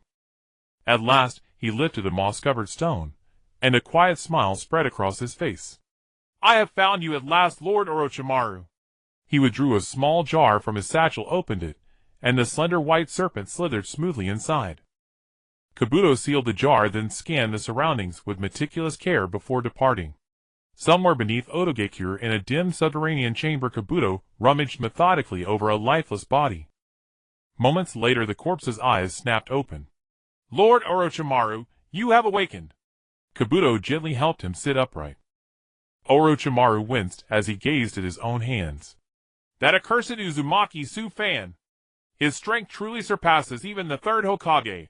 After all, even Hashirama and Tobirama Senju summoned via Edo Tensei were sealed by him. Lord Orochimaru, your accomplishments this time are commendable. You have successfully eliminated the Kazekage of Sonogakure. Kabuto spoke calmly. Do not speak to me as though offering consolation. One misstep, and I will end you where you stand. Orochimaru's gaze locked onto Kabuto, cold, venomous, absolute. Kabuto merely shrugged, resigned. Back in Konoha, Su Fan slowly opened his eyes, lying in the village's medical ward. Utterly drained, my whole body feels leaden. Su Fan rose weakly, breath shallow. Ding. Host has participated in Naruto storyline events. Cumulative rewards are now being calculated. Please wait. Ding. Calculation complete. Spin wheel reward system activated. You have earned 1 spin. Without hesitation, Su Fan accessed the spin wheel interface. 7 items appeared, each distinguished by color-coded rarity.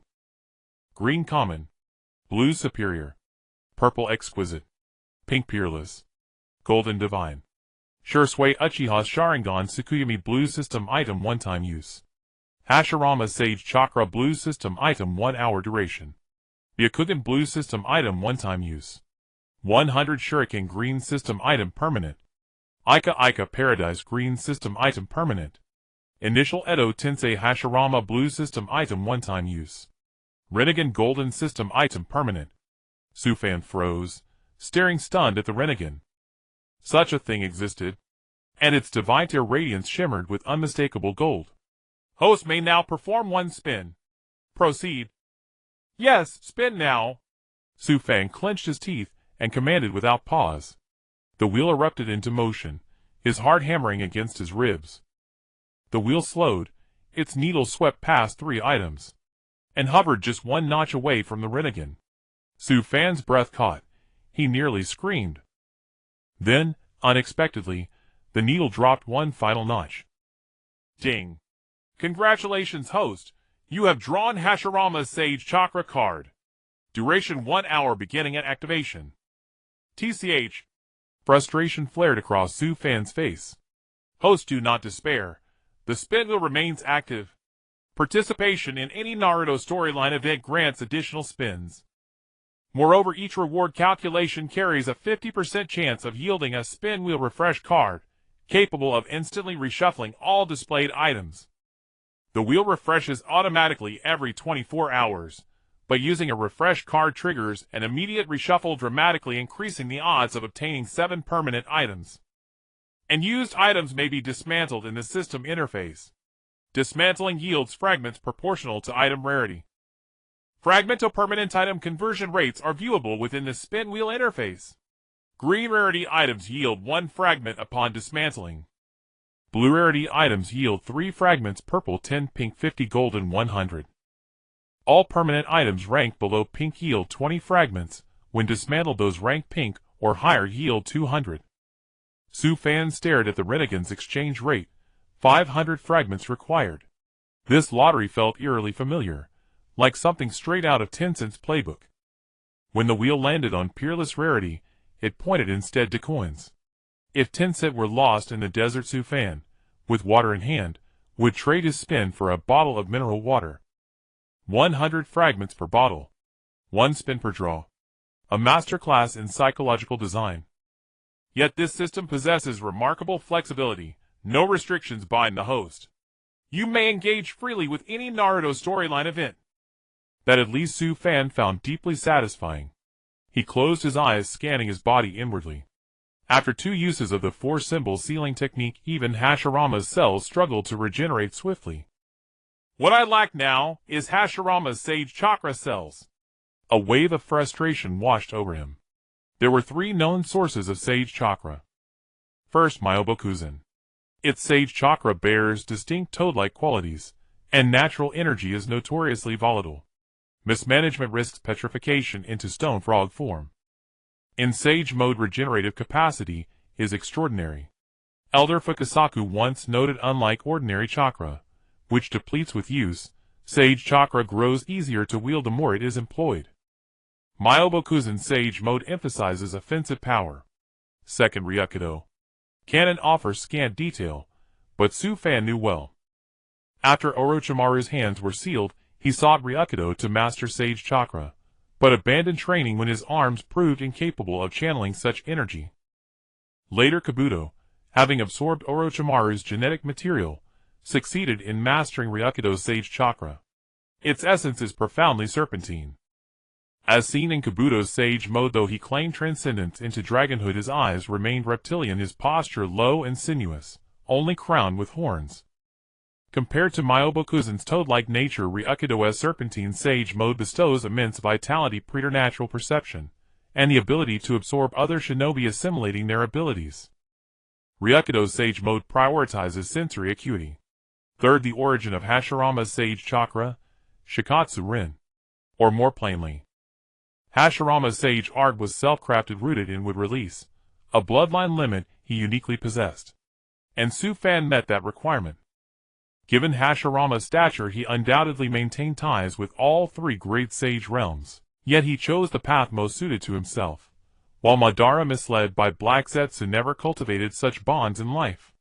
Only after their battle, and later through Edo Tensei, did Madara grasp Sage Chakra's might, seizing Hashirama's technique along with his reanimated form.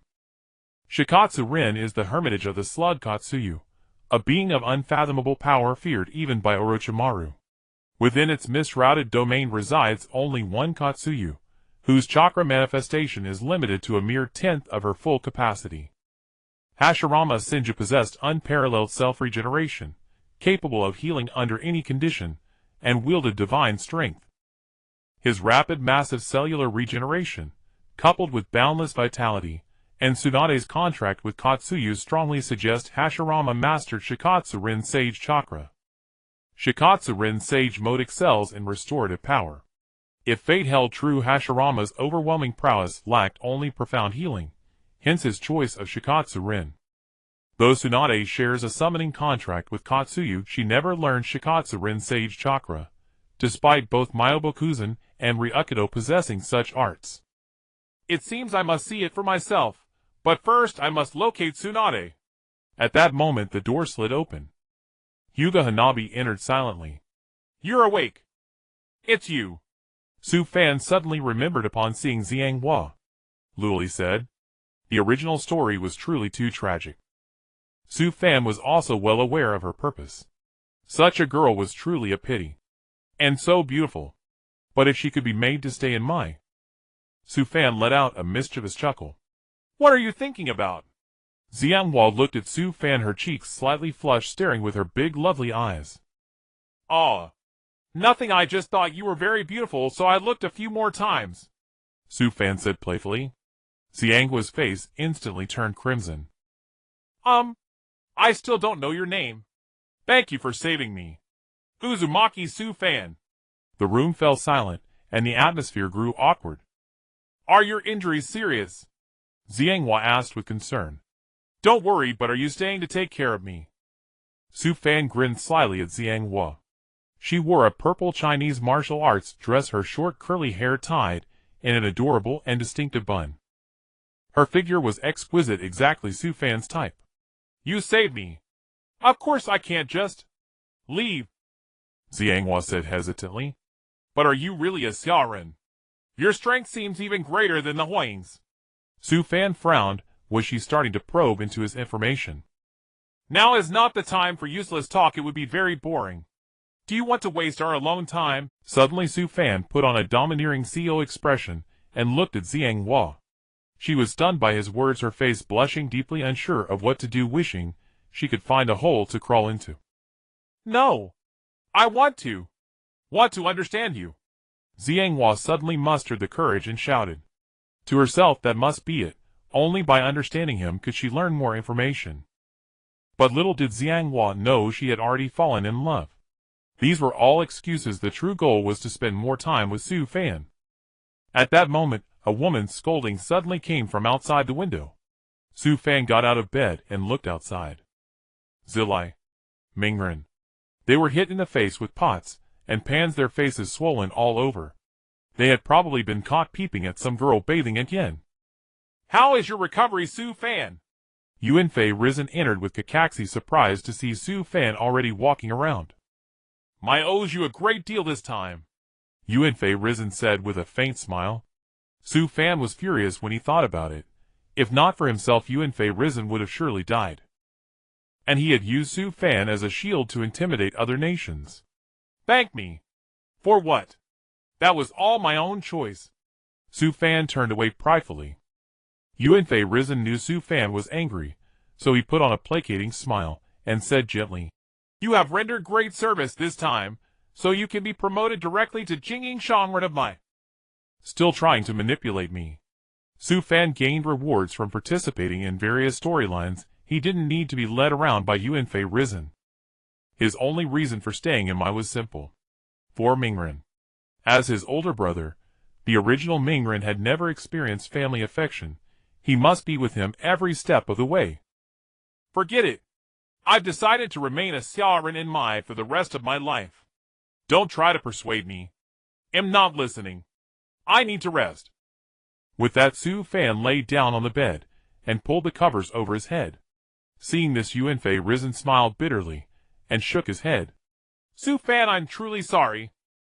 He then left with Kakashi, an old man managing the entire Mai while preventing internal chaos. His fate of death had been averted by Su Fan. Su Fan thought carefully about the time Risen had served. He indeed faced many difficulties, and because of Su Fan's intervention, he had no choice. Oh well, for Mingren's better environment. With that thought, much of Su Fan's dissatisfaction dissipated. But the legendary Sannin Zilai has returned. I must meet him. After all, I also want to compete with him to see who can make a better Rasengan. A ray of morning sunlight streamed into the ward. Su Fan had already changed clothes and was ready to leave the hospital. His body had largely recovered. It was time to go out and get some fresh air. Xiang Hua and her two teammates were touring the ruins of Konoha under Kakashi's guidance. In truth, they were putting great effort into gathering intelligence. Just as Su Fan stepped out of the hospital, he saw Naruto and Jiraiya approaching with fruit baskets. Big brother, are you already recovered? Naruto was always overjoyed whenever he saw Su Fan. I'm fine now. Staying in the hospital was boring, so I came out to see you. Su Fan affectionately ruffled Naruto's hair. Behind him, Jiraiya was scrutinizing the Uzumaki Su Fan before him. Jiraiya hadn't expected Su Fan to recover so quickly. He knew all too well what the four-symbol seal technique entailed. There was only one possibility for Su Fan to be discharged and out of bed so soon. Su Fan could use would release and had defeated Orochimaru with formidable chakra. He must possess power akin to Hashirama's. Jiraiya nodded to himself and walked over. So it was you who defeated Orochimaru. I can hardly believe it. Deep down, Jiraiya had always trusted his former comrade Orochimaru, with whom he shared a bond. His strength was unquestionable. There's nothing to believe or not believe. Just luck, Su Fan said with a faint smile. Can luck really be there whenever you need it? Quite a coincidence, isn't it? Jiraiya's words carried clear provocation. Su Fan understood that Jiraiya wanted to test his strength. Jiraiya knew well how powerful Orochimaru had been. He simply wanted to know who this person claiming to be Naruto's brother really was. But I wonder if your luck is still with you now. Jiraiya's gaze turned sharp as he looked at Su Fan with sudden seriousness. He then slowly crouched down to stretch his body. Suddenly, crack, Jiraiya's face paled as cold sweat broke out. Naruto looked at him in confusion. What are you doing? My back. Su Fan helplessly covered his face. He really was just like Naruto. Couldn't stay cool for more than 3 seconds. Come on Naruto, let's go eat ramen. Su Fan called out to Naruto. Ramen. I want a large bowl. Eat. Eat as much as you want. The two walked away, leaving Jiraiya slowly shuffling after them. Matt. Wait for me. Uncle Ichiraku. 2 large deluxe sets. Coming right up. Naruto was already impatiently sitting on the stool. When the ramen arrived, Naruto pressed his palms together. Itadakimasu. And then began devouring it with gusto. At that moment, Jiraiya, who was struggling to move, suddenly spotted a busted beauty. I never thought that after leaving Konoha for so long the seeds have already sprouted. Now there's such hot material here. Suddenly, the woman tripped over a stone, landing chest first with a bounce. Jiraiya's nosebleed instantly sprayed. Crack. His previously injured back straightened completely. His earlier weakness vanished. He hasn't changed a bit. 2 elderly figures approached from behind. Jiraiya turned. It's Uncle Hamura and Teacher Koharu. What do the advisors want with me? It's not us, it's the third. Sensei. Meanwhile, after finishing ramen, Naruto and Su-fan ran into Irika heading to the Hokage Tower. The results of the last Chunin exam are about to be announced at the Hokage Tower. Didn't you receive the news? No. Su-fan and Naruto shook their heads simultaneously. Such matters were of no concern to Su-fan. As for Naruto, could he really become a Chunin this time? Wouldn't that be a disaster? Su-fan shuddered at the thought. Had he led Naruto astray? At the Hokage Tower when they arrived, Sasuke and Sakura were already there. Everyone was in the hall. Ahem. Sarutobi Hiruzen coughed, and the hall fell silent. The last Chunin exam was halted due to special circumstances, but in the unexpected incident, I saw you all act as ninjas should. Though you are still Jinin, you have already proven yourselves worthy of being Chunin. Therefore I declare. At that moment, Sarutobi Hiruzen suddenly looked at Su-fan. Su-fan deliberately averted his gaze. Sarutobi Hiruzen gave a wry smile. Except for Uzumaki Su-fan and Uzumaki Naruto of Team 7, everyone else may be promoted to Chunin. The hall erupted in murmurs. They had become heroes of Konoha yet failed to advance. People were clearly confused. But Su-fan understood Sarutobi Hiruzen was probably trying to shift blame again, though to whom he couldn't guess. Naruto's abilities were evident to all, but when facing danger his body still trembled involuntarily. A mature ninja should handle unexpected situations properly. Naruto clearly didn't meet that criterion yet. There was also a limiting factor for Naruto's safety, as Konoha's Jinchuriki keeping him at Jinin level meant he wouldn't take high-rank missions, thus avoiding the risk of berserking.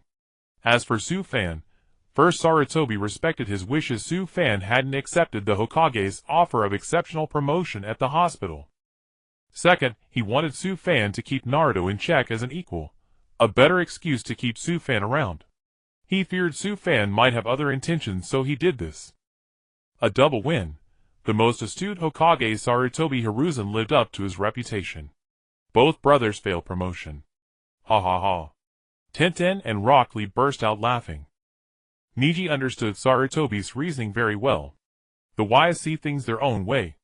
Those laughing might not know that these two Jinin brothers were currently Konoha's strongest assets. Big brother. I didn't expect you. Naruto looked at Su-fan embarrassed. That way I can always stay with you, Naruto. Su-fan smiled kindly at him. There's one more thing I want to announce. As the Hokage of Konoha, my tenure has indeed been long. This crisis has shown me that Konoha needs fresh leaves to nourish it. For all of you, I have always held dreams. For Konoha's future, I still wish to dedicate myself. But I am old. Of course. Before I retire, I will select a new Hokage. Su-fan inwardly praised the move.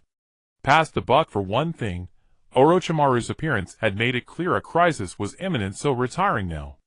In truth, Sarutobi only wanted to accomplish three things as Hokage. The long-standing threat from Kumogakure, the Uchiha clan's internal strife, Danzo's power grab, and third, vigilance. These were necessary during his tenure. But now all those problems had been solved by Su-fan. The joint attack by two countries and Orochimaru's assault on Konoha had been repelled. Thanks to Su-fan and the final appearance of Jiraiya. Realizing he was truly old, Sarutobi Hiruzen considered retiring to look after his grandson. Hokage were human, too afraid of death and weary of toil. At that moment Sarutobi Hiruzen suddenly looked at Jiraiya in the audience. Zia, I need not say it. You already know, Yuanfei Risen said calmly. Zia met his gaze without expression and fell silent for a long while. Those gathered around wore grave faces. Zia suddenly broke into a smile. No need for such terrifying expressions. Did the negotiations with Shine Village not conclude smoothly? Shine has publicly blamed all the calamities on the Shiwan. Besides, once Shine declares its full surrender to the details of the talks become less important. Yuanfei Risen drew a long drag and spoke slowly. For Mai to restore its strength, we have no choice but to accept the proposal. But my hidden village's power has dwindled alarmingly. What must be settled now is the selection of a new Hokage, so that we can prepare for any greater crisis that might occur. It seemed Yuanfei Risen was truly resolved to retire. Ding, Mission complete, forfeit promotion, and become a Maijinin permanently. Reward 1 lottery draw. And additionally you receive a spin refresh scroll. Sufan understood that Yuanfei Risen hoped Zio would take his place as the 5th Hokage. This would determine the later course of the plot, and was intimately tied to Zio's life and death. If in the original tale Zio had become the 5th Hokage, might the tragedy have been averted. The root of the calamity originated here. If Sufan could find a way to raise Zio to power, he could reverse the story's ending, and the participation rewards would follow. Zio, the talks have ended. The one chosen is you. Yuanfei Risen declared openly before everyone. Zio was stunned and laughed aloud. Is there not another of the 3 Sannin? A wanderer like me is hardly suited to such office. At that everyone suddenly remembered that they had seemingly forgotten Gangs Ho. That woman certainly has the ability, but no one knows where she is now. Xuanqin Xiaoqun said with some puzzlement. If I go find her, that should solve it. Gangs Ho seems far more capable than I am. Zia said nothing further, and turned to leave. Sufan had already decided once Gangs Ho appeared, he would bargain with her, invoking a relationship comparable to that of Qianshou Zhujian. It concerned Niui's standing among the 5 great nations, and the opportunity to go to Shigalin. It was all for Mai, since the village had been established by their elders. Gangs Ho would surely agree once he acquired the Sannin art. With that power, Mai could stand at the apex of the 5 great nations, and by using his own strength as leverage, he would push for Zia to become the 5th Hokage. After leaving the Hokage Tower, Sufan walked the village streets with Mingren. Suddenly Zirahong and Asama approached and blocked his path. Little one, someone asked me to tell you something, Zirahong said with a cheerful smile.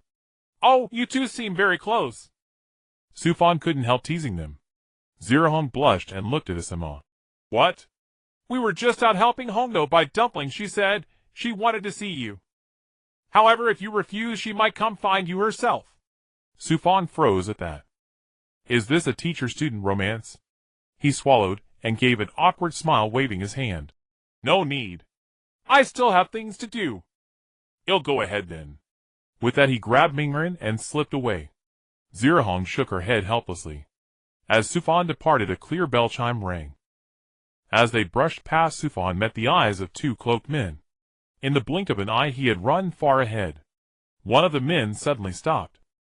What is it? Ah, it seems we've met an old acquaintance. Yet he seems not to have changed at all. With that they continued on. Zirahong and Asama noticed them, and felt a prickling sense of danger. Sensing trouble, Asama and Zirahong followed. Meanwhile, Hondo was searching for Sufan. You wretched brat. How dare you press me against the wall during the exam? With such power, why are you taking the Chunin exam? At the memory of Sufan close to her, Hondo flushed with shame. Pervert. She bared her teeth, wishing she could find him now to bind him, and give him a proper thrashing. It turned out Hondo had misjudged Sufan. She assumed his strength made any exam pointless, and that his real motive was to take advantage of her. Asama and Zirahong followed the two to a lakeside in the grove and halted. Hey, you two don't seem to be from this village, Asama called out. One of the cloaked men turned and said, Long time no see, mister. Asama, Miss Hong. Asama could not make out their faces. If you know us, does that mean you used to be ninja of this village? The man with a ring bearing the character Zhu slowly removed his cloak. You? You are? Asama and Zirahong were stunned. The other revealed a pair of Mangekyo Sharingan and regarded Asama with a curious look.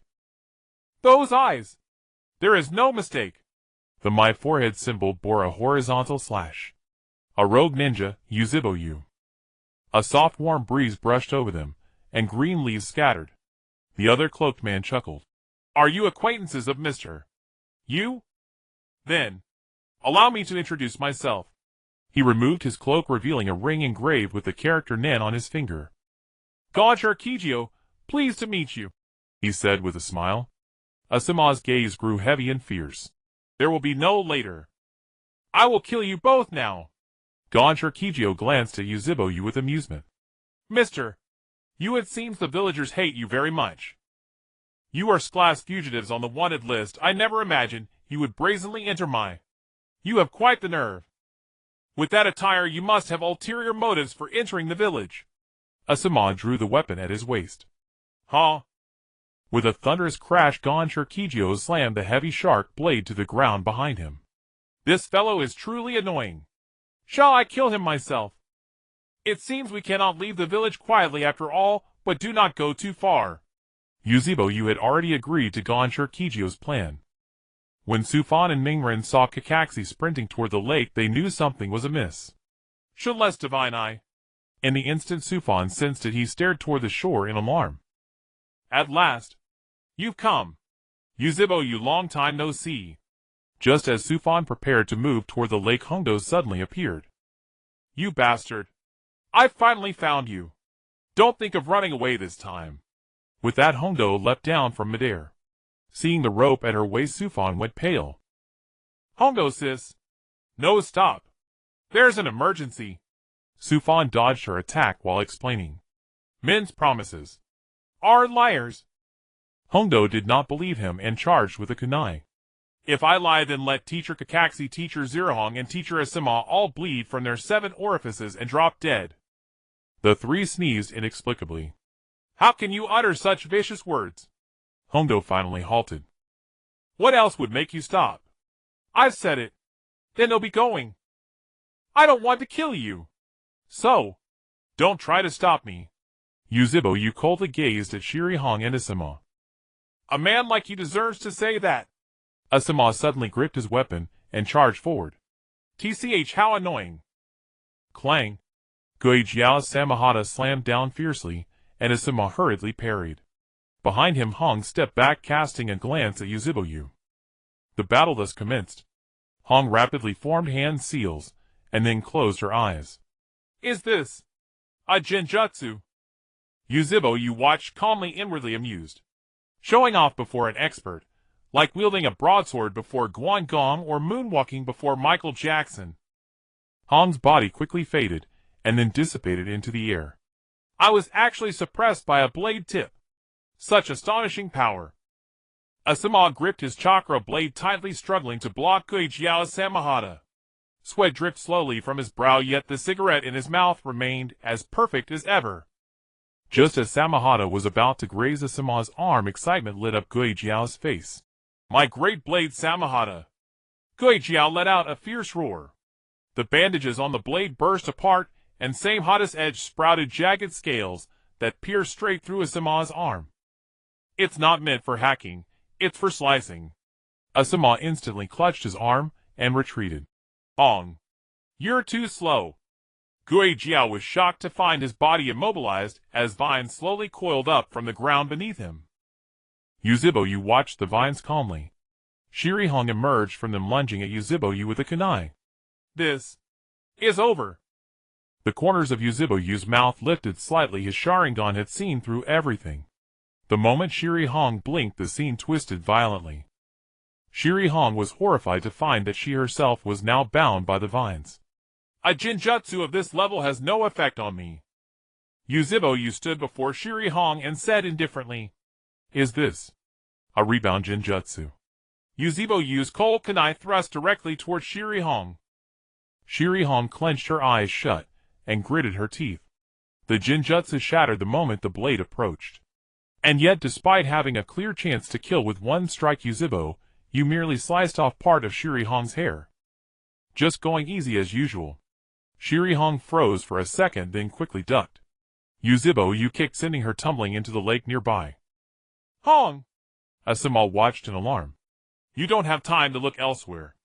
Goijiao hoisted Samahata and charged at Asuma. Impressive, Miss Hong, to be able to break my genjutsu. Shirihong stood up, startled to find Uzushiogakure already behind her. But the one who ends here is you. Uzushiogakure turned to see that, unbeknownst to him, Kakashi had appeared behind him. Seeing reinforcements, Asuma's fighting spirit soared. He channeled chakra into his blade, and with a roar struck Goijiao's right arm from the side. Goijiao sneered and blocked completely with Samahata. Yet he found himself cut by the residual force of the chakra blade. In close combat you give him more chances. So? Water release. Goijiao rapidly formed hand seals. A massive wave surged from the lake. Nearby Kakashi copied Guijiao's technique, perfectly mirroring his movements. Water release. Water shark bullet technique. The two towering waves crashed together, falling as rain. Then I'll go with you. If you dare deceive me. Hondo showed Su Fan her little fist. Su Fan stuck out his tongue at her. Follow me. Using Kaguru's mind, Su Fan sensed that Kakashi had already acted. But then he thought of Kakashi being stabbed for 3 days and 3 nights. Su Fan couldn't help but laugh. It was the only way. You was being kind. Otherwise, how would Kakashi's Sharingan awaken the power of Kamui? What business does a rogue ninja like you have in the village? Kakashi asked, coldly looking at Uzushiogakure. Kakashi-senpai. It's been a while. Uzushiogakure always showed respect to Kakashi. Even to the point. I see. You can use my jutsu. Surprising. I didn't think anyone besides Itachi possessed those eyes. You're the copy ninja Kakashi, I take it. Guijiao eyed Kakashi's Sharingan with interest. That thing on your back is Samahata, isn't it? Kakashi said flatly. Correct. I heard that Brad Zabuza crossed blades with you. Heh, he's worth slicing. With that, Guijiao prepared to strike. Stop, Guijiao. Uzushiogakure suddenly spoke. If you seriously fight that man, you won't come out unscathed. Uzushiogakure knew Kakashi's capabilities.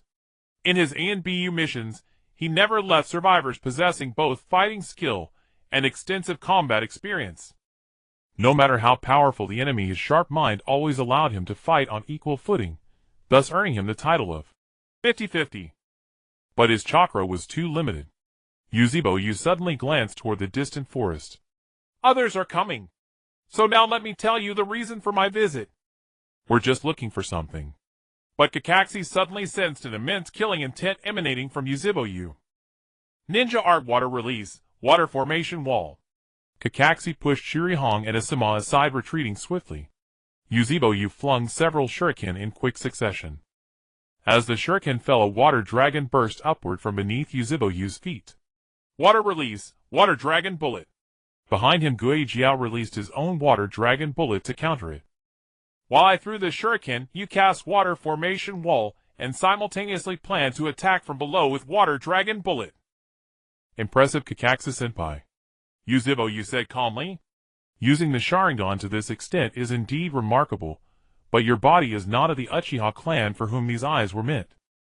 Kakashi's heart began to waver. Uzushiogakure was right. Kakashi would soon be exhausted. In the early days, whenever Kakashi truly used the Sharingan, his chakra was pitifully low. Let me show you why the Uchiha clan was feared and hailed as the strongest. The true power of the Sharingan's bloodline limit. Uzushiogakare's closed eyes snapped open. What? Damn it. Both of you don't look into his eyes. Kakashi was instantly terrified. Shirihong and Asuma quickly shut their eyes. Don't open your eyes, either of you. Only the Sharingan can oppose those eyes. Kakashi closed his right eye, locking his left Sharingan on Uzushiogakure. Indeed. With the Sharingan, one can somewhat resist the Mangekyo Sharingan. But this special technique, the Genjutsu Tsukuyami, cannot be broken. Only a Sharingan user with the same bloodline limit can defeat me. In Kakashi's mind, the image of Sasuke flashed. At that moment of distraction, the world before his eyes turned crimson. By the time Kakashi regained awareness, he was bound to a cross. Su Fan and the others finally arrived at the scene of the incident. Wait. Is that Uzushiogakure? Hondo covered her mouth in shock. The two crouched in the bushes watching. Su Fan looked at Kakashi, rigid body, terrified expression. Has it started already? Bastard. Coming to Konoha at a time like this. Die. With that, Hondo leaped from the bushes. Hidden shadow snake hands. Su Fan was instantly dumbfounded. This idiot woman. Su Fan had intended to wait until after Kakashi had endured Tsukuyami before acting, since he was actually helping Kakashi. He never expected Hondo to suddenly jump out and interrupt. After today, I swear I'll teach you a lesson. Watching Hondo leap forward, a sinister smile curled at the corner of Su Fan's mouth. Die. Kisame hoisted Samahata and soared into the sky. Su Fan swiftly wrapped his arm around Hondo's slender waist, dodging the blade. Get lost. How dare you take advantage of me? Hongdo felt Su Fan's hands tighten around her waist, her face flushing crimson. Shut up. Keep yapping and it'll drag you into the woods. Su Fan grew irritated. Sensing his rage, Hongdo instantly quieted down, her heartbeat quickening. Two more clueless fools. Kisame glanced at Su Fan and Hongdo with an amused smirk. Oh no! Kakashi. Hongdo barely landed before dashing toward Kakashi. Don't go. Su Fan grabbed her collar. Rip!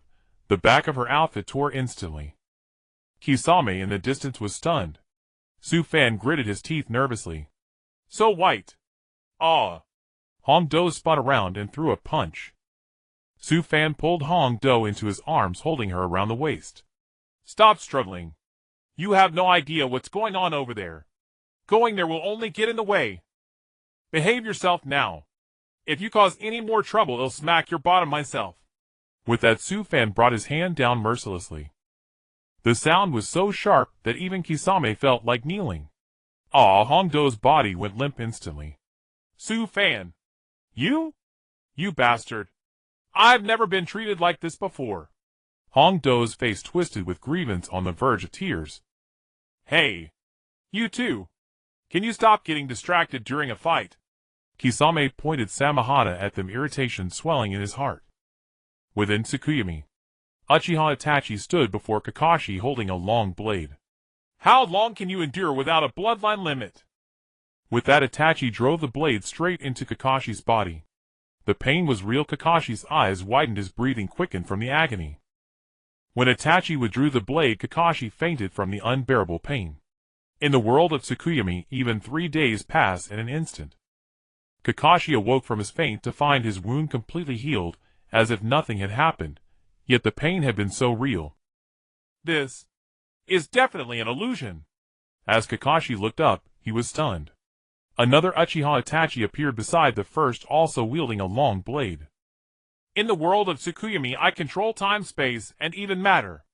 With that, the two Itachis stabbed, and withdrew their blades, repeatedly carving into Kakashi's body. Kakashi's agonized screams erupted. For the next 72 hours, I'll keep piercing your body with this blade. Time looped endlessly, repeating without cease. Itachi's words echoed in Kakashi's ears, yet the blade in his hand never stopped. Su Fan understood Itachi's use of Tsukuyomi on Kakashi as intense spiritual stimulation. The Uchiha clan Sharingan required neural stimulation to the brain, causing the eyes to mutate and evolve.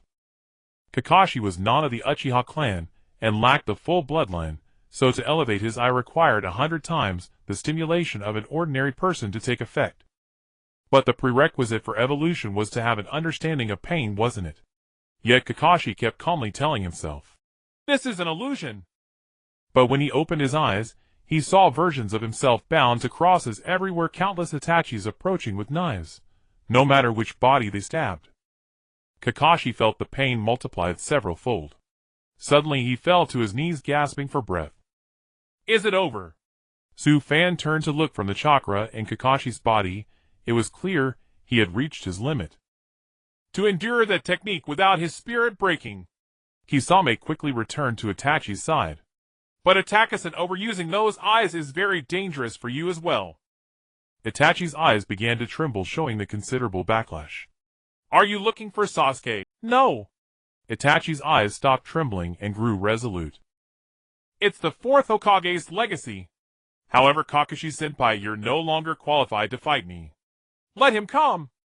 All three looked back to see Su Fan and Hongdo sitting on a rock eating dango and watching them. Uzumaki Su Fan.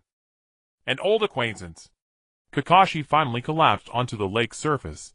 Kisame sneered coldly, hoisted Samehada, and charged forward. Leaf Great Whirlwind. Boom! The water erupted. A figure landed gracefully. Kurenai Asuma, you two are too lame. You let my rival Kakashi face this battle alone. Might Guy appears. A destined rival, Kisame and Guy's first meeting. Su Fan became interested and walked over. TCH, that bowl cut looks ridiculous. Especially his outfit.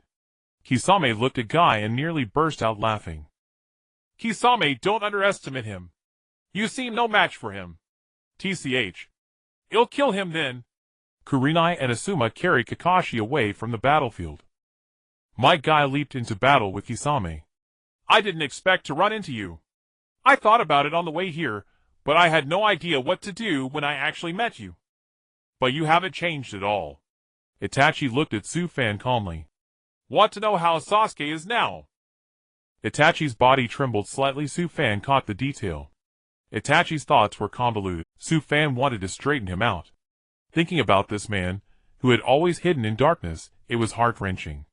That confirmed what Uchiha Fugaku had once said. Itachi, you are truly a kind child.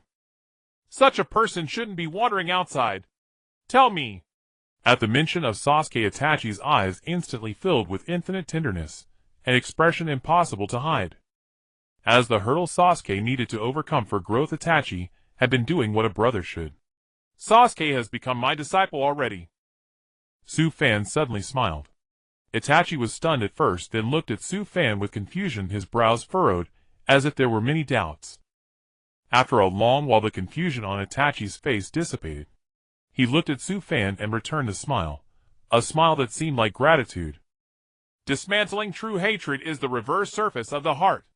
Sufan, you are truly remarkable. Although Itachi felt his methods were extreme, treating Sasuke like this was too cruel, and he even feared Sasuke might become a rogue ninja because of it. He had thought about this countless times. But meeting Sufan today, he got his answer. Come on, show me your current strength to see if you can guide Sasuke. Itachi's expression turned serious, ready to fight with all his might. Itachi, to be your opponent is my greatest honor. I won't hold back in this fight. With that, Sufan used the Hashirama Sage Art Chakra card he had obtained from the previous lottery. This was the greatest respect for one of the most beloved characters in the original story, Uchiha Itachi. The time limit was 1 hour. The immense Sage Art power surged into Sufan's body. So Hashirama's Sage Chakra is this powerful. Compared to ordinary chakra without Sage mode, it's incomparable.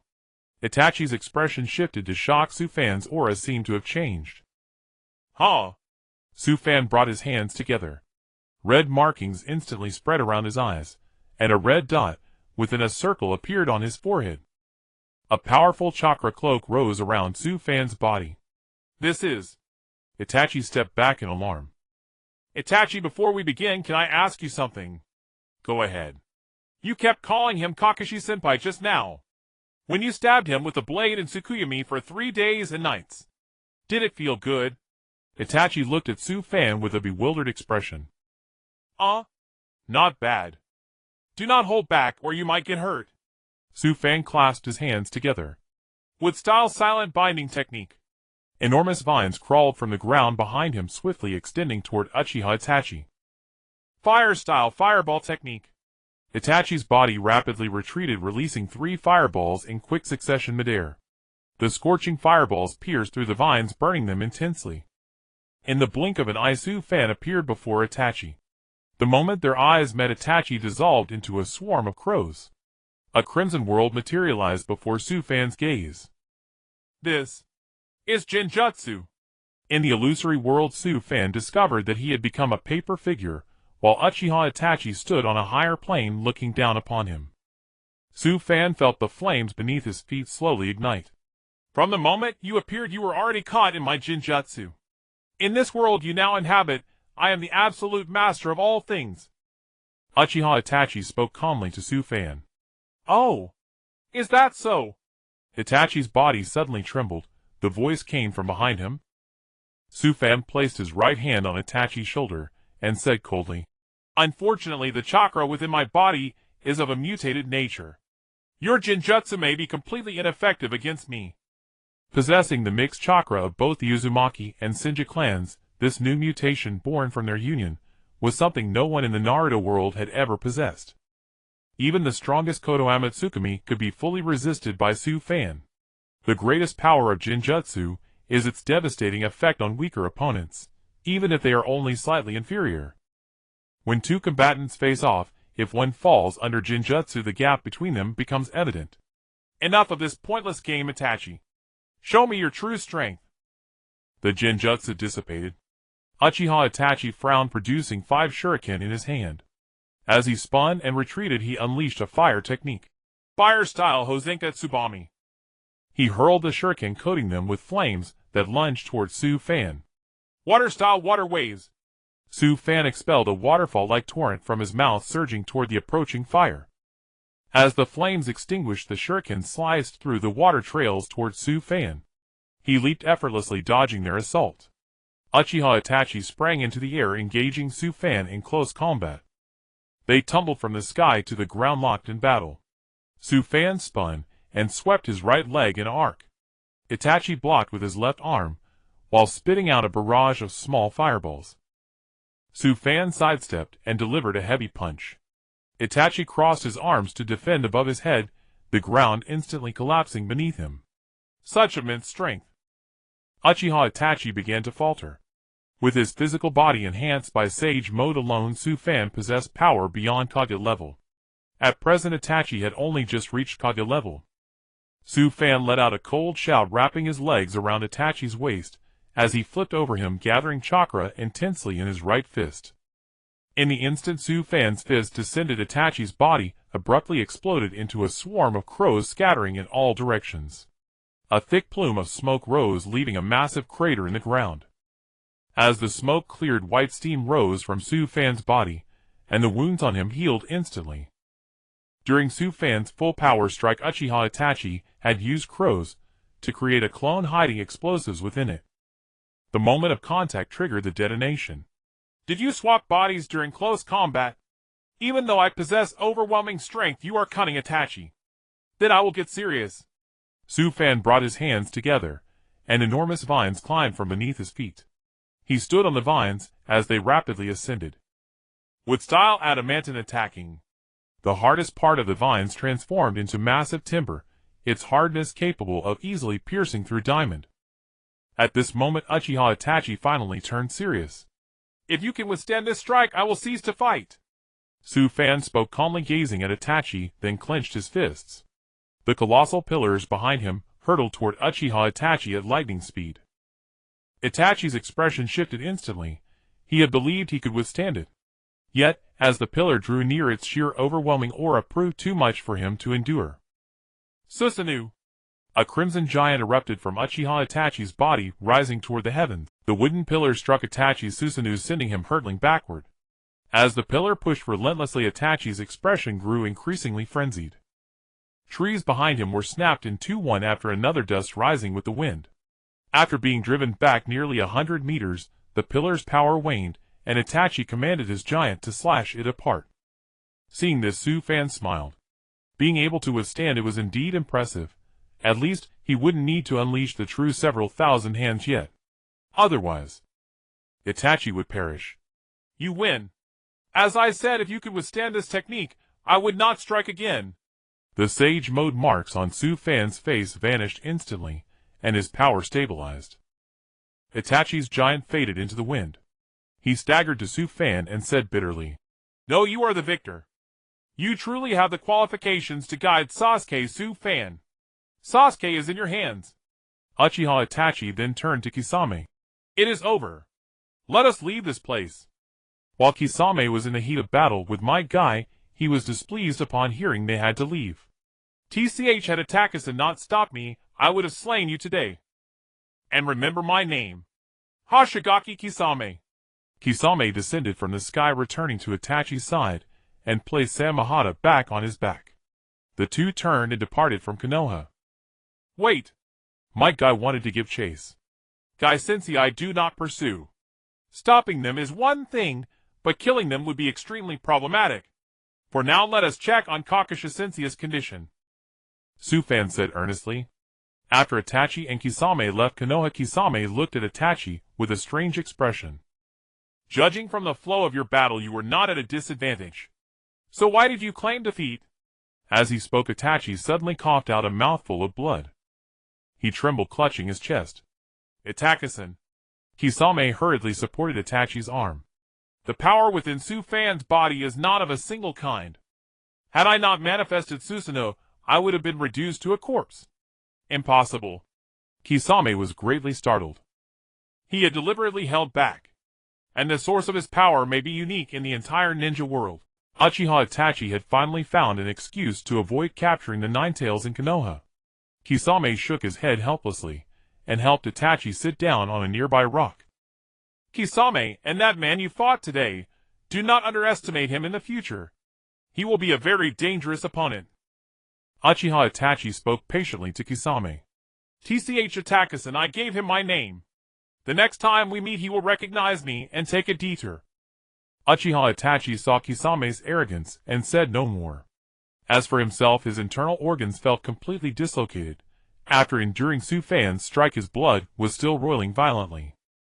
Kakashi remained unconscious in his hospital bed. Su Fan and Might Guy had yet to return. However, a large number of Jonin had already gathered here. At that moment, Sasuke pushed the door open and entered. Seeing Kakashi lying in the bed, he felt somewhat disheartened.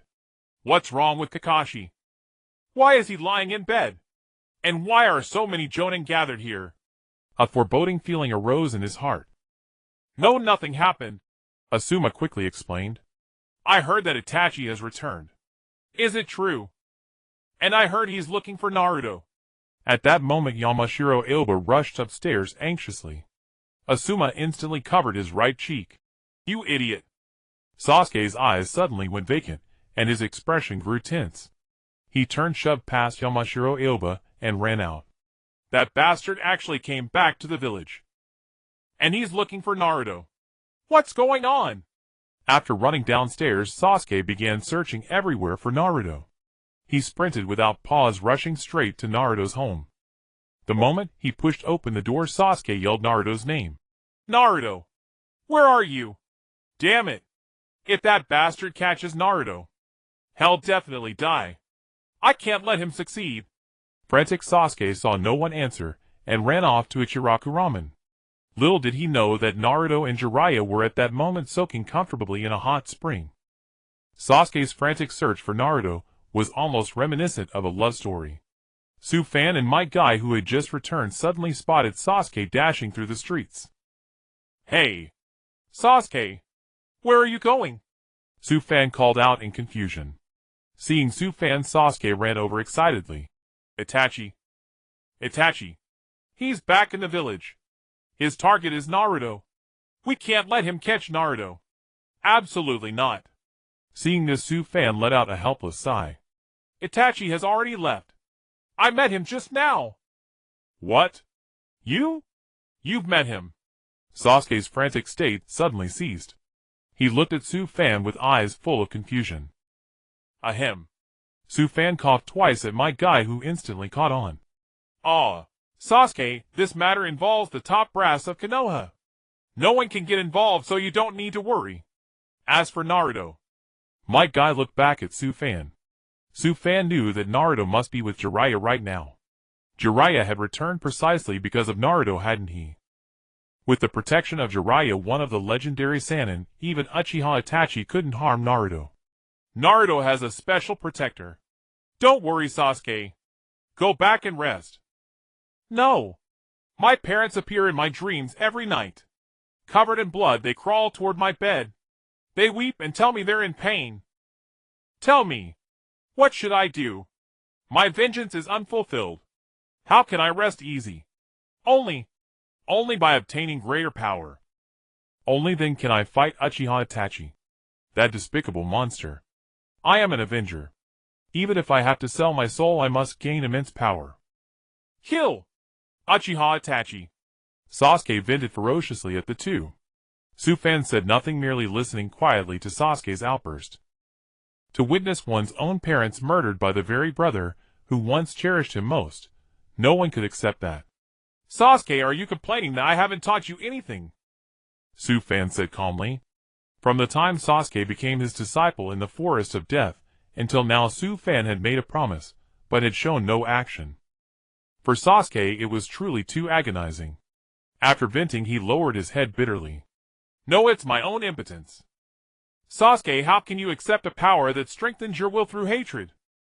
I'm not against your revenge, but if you crown hatred with a perverse meaning, no matter how hard you strive, or how much you hate, it will be futile. Starting tomorrow, follow me. You'll begin your training. Su Fan felt that all his words were less effective than this final statement. As expected, a hint of joy quietly appeared on Sasuke's face. After visiting Kakashi, Su-fan took Sasuke to look for Jiraiya. He had to stick close to this old pervert. Only someone who had been fond of and understood Tsunade since childhood would know where she was. With Naruto under Jiraiya's care, Su-fan felt at ease. He just needed an excuse to cling to Jiraiya. That way, while Naruto trained, he could also bring Sasuke along. At that moment, Jiraiya was secretly taking Naruto to peep at girls in the hot spring area. Hee tee. So round. Jiraiya was crouched at a small peephole watching everything inside. Naruto sitting at his feet, with a disgusted look, propped his chin on his hand. Since I met you, you've been like this every day. And you call yourself the Toad Sage of Mount Myaboku. How about I call you Pervy Sage from now on? Yeah, Pervy Sage. Naruto laughed and turned around, but Jiraiya had already disappeared. Huh? Naruto looked puzzled. Where did he go? You perverts. Peeping every day. I'm going to teach you a lesson. A large stout woman holding a frying pan came running out. No, it wasn't me. Naruto turned and fled, unaware that Jiraiya had already escaped. A few minutes later, Naruto found Jiraiya reading a book on a street corner. Oh, Naruto, what happened to your face? If it weren't for your clothes, I almost wouldn't have recognized you. Jiraiya looked at Naruto's bruised face with amusement. He had clearly been beaten up. Making my little brother take the fall for you, how sneaky. Jiraiya turned to see Su-fan approaching with Sasuke. Seeing Su-fan, Jiraiya's expression turned serious. He had heard about Itachi. The fact that someone could stand against Uchiha Itachi without being at a disadvantage was quite interesting. Uzumaki Su-fan. Jiraiya stood up, tucked the book into his waistband, and walked over to Su-fan. I was just looking for you. There's something I'd like to discuss. Jiraiya spoke calmly with a natural expression. Su-fan remained silent, already knowing what Jiraiya wanted to say. Seeing Su-fan's continued silence, Jiraiya cut to the chase. How about you hand Naruto over to me first? Although you claim to be Naruto's brother, it seems I have a stronger claim to his guardianship. Is it because you once took the fourth Hokage Minato Namikaze as your disciple? Su-fan revealed the known fact without any concealment. The surprise on Jiraiya's face could no longer be hidden. He felt he had truly underestimated Su-fan. How could Su-fan know such things? Don't be suspicious. I told you I'm Naruto's brother. That explains everything. Su-fan shrugged helplessly. Jiraiya was stunned, knowing even this, unless Su-fan was telling the truth. But the mission to protect Naruto is extremely arduous. The situation might become something you cannot handle. Since Orochimaru escaped the village, I've been monitoring him. That bastard will come back sooner or later, so from the start, I've only been on guard against him. That fellow seems to have joined some organization recently, Jiraiya said gravely. Is it Akatsuki? A small organization of 9 ninja. Su-fan asked with narrowed eyes. You? You know everything. Jiraiya suddenly sensed Su-fan's fearsome nature. He had painstakingly gathered this information bit by bit, yet Su-fan knew it all. Su-fan knew even more than that. The Akatsuki had emerged long ago, but in its early stages it merely gathered intelligence, without directly engaging in killings or capturing tail beasts. And Xiang Hua was one of the intelligence operatives arranged by Conan. They would compile the gathered intelligence and start with the weakest targets. I advise you not to set your sights on Naruto. I have the means to protect him. Su-fan's intention was to provoke Jiraiya, thereby achieving the goal of clinging to him. Hearing this, Jiraiya became instantly enraged. Means? Kid, let me show you what real means are. Huh? As he spoke, a small Rasengan formed in Jiraiya's hand. Oh, is that all? How about a bet? If I can withstand this technique, you'll agree to one condition. If I lose, you can do whatever you want. Deal? Su-fan turned and said calmly. Kid, you asked for it. Deal? Why didn't you say so earlier? Then I won't hold back. Su-fan lazily raised his right hand, and chakra suddenly burst forth. An enormous Rasengan instantly formed. Come on, let's clash. This. What is this? Jiraiya could no longer remain calm. He never expected that Su-fan would also know the jutsu developed by Minato. Now Jiraiya had no choice but to believe that Su-fan was indeed Naruto's older brother. But Kushina and Minato had never mentioned it, which troubled Jiraiya greatly. TCH kid, if we keep fighting like this, I'm afraid my power might damage Konoha, so I'll be magnanimous and let you win. Jiraiya grumpily dismissed his Rasengan. Get real, okay? One Rasengan was big, the other small. How can you compare? If anyone was going to get hurt, it would be Su-fan. Your face is really thick. If you want me to let you take Naruto, that's fine, but I must always follow Naruto's pace. That is why you take Naruto on a training journey. You have to bring me and Sasuke along. Su-fan said calmly. Jiraiya asked in confusion. Why do you two want to follow me? Su-fan, your strength might not be inferior to mine. What can I possibly teach you? You'll find out in time. Su-fan gave Jiraiya a sly grin. Jiraiya shut. So when do we depart? Su-fan asked directly, without waiting for Jiraiya's reply. Each go back and pack your bags, then gather at the bathhouse. I'll wait for you here. As he spoke, Jiraiya kept glancing back at the bathhouse. He wanted to peep one more time before leaving the village, didn't he? That's so like you, Jiraiya. The four of them left Konoha together. On the road, Naruto excitedly circled around Jiraiya. Wait. What jutsu are you going to teach me anyway? In the 2 days since following Jiraiya, Naruto had learned the water surface walking technique.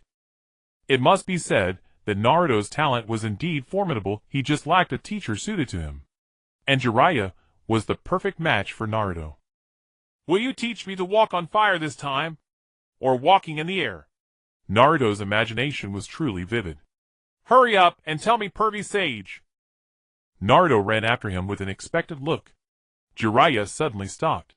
You keep calling me pervy sage, but you don't realize I'm actually a very impressive person, do you? Jiraiya's expression turned serious, showing dignity, as he looked at Naruto. An impressive pervy sage. Naruto's innocent face was full of confusion. Jiraiya was speechless for a moment. TCH. Listen up. He ran ahead in front of the three and spread his arms. The Toad Sage is a title hidden from the world. But I suppose there's nothing to hide from you. I am the one who knows no north, south, east, or west. As he spoke, Jiraiya flicked the braid behind his white hair, looking exactly like a clown in an opera. One of the Invincible 3 ninja. The white-haired boy messenger of the Toads. The handsome man who makes even crying children shut up. The great Jiraiya. Jiraiya spun around and struck a handsome pose. That's me. Su-fan, Sasuke, and Naruto all squinted. They stared in bewilderment. Huh? Naruto said flatly, and Jiraiya was instantly embarrassed. With that, Su-fan led the two, as they walked right past Jiraiya, still holding his pose, completely ignoring him. Idiot! Idiot! The four of them walked past a crossroad and stopped. Naruto stared at a signboard by the road, stunned. The place we're passing through is Adofu Street. Still 10 kilometers away. Naruto, you could talk a little less on the road. Big brother's head is buzzing. Su-fan looked at Naruto with a puzzled face. Naruto showed an embarrassed expression. I'm just too excited to be out for the first time. Sorry, big brother. After entering Adofu Street, the streets were packed with people, and especially lively. The four of them stood out conspicuously as they walked. Seems like a suspicious place. Naruto looked around seriously. Indeed. Extremely dangerous. As he said this, Jiraiya had been staring at the chest of a nearby beauty. That beauty from Su-fan's perspective seemed quite special. Hold on. Everyone must be tired. Let's rest here tonight. Jiraiya pointed excitedly at the end beside the beauty. I wonder, was Naruto really taught by Jiraiya? Su-fan was speechless. And when Naruto saw that beauty, he actually showed the same expression as Jiraiya. After following him a few days, he's already degenerated. Like teacher, like student. Naruto caught the key and prepared to go upstairs. Jiraiya snatched the key away. From now on, it's the adult's world. Such development will be infinitely interesting. Ah, pervy sage is too cunning. It'll take 3 rooms, please.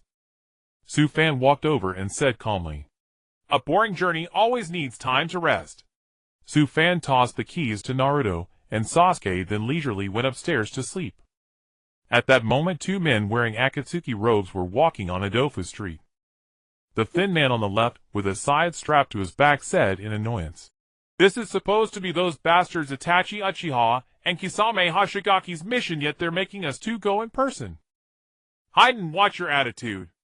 After all, our target possesses the power of the Senju and Uzumaki clans, is proficient in all elemental ninjutsu, and can use wood release." The man on the right wrapped tightly with only his eyes visible.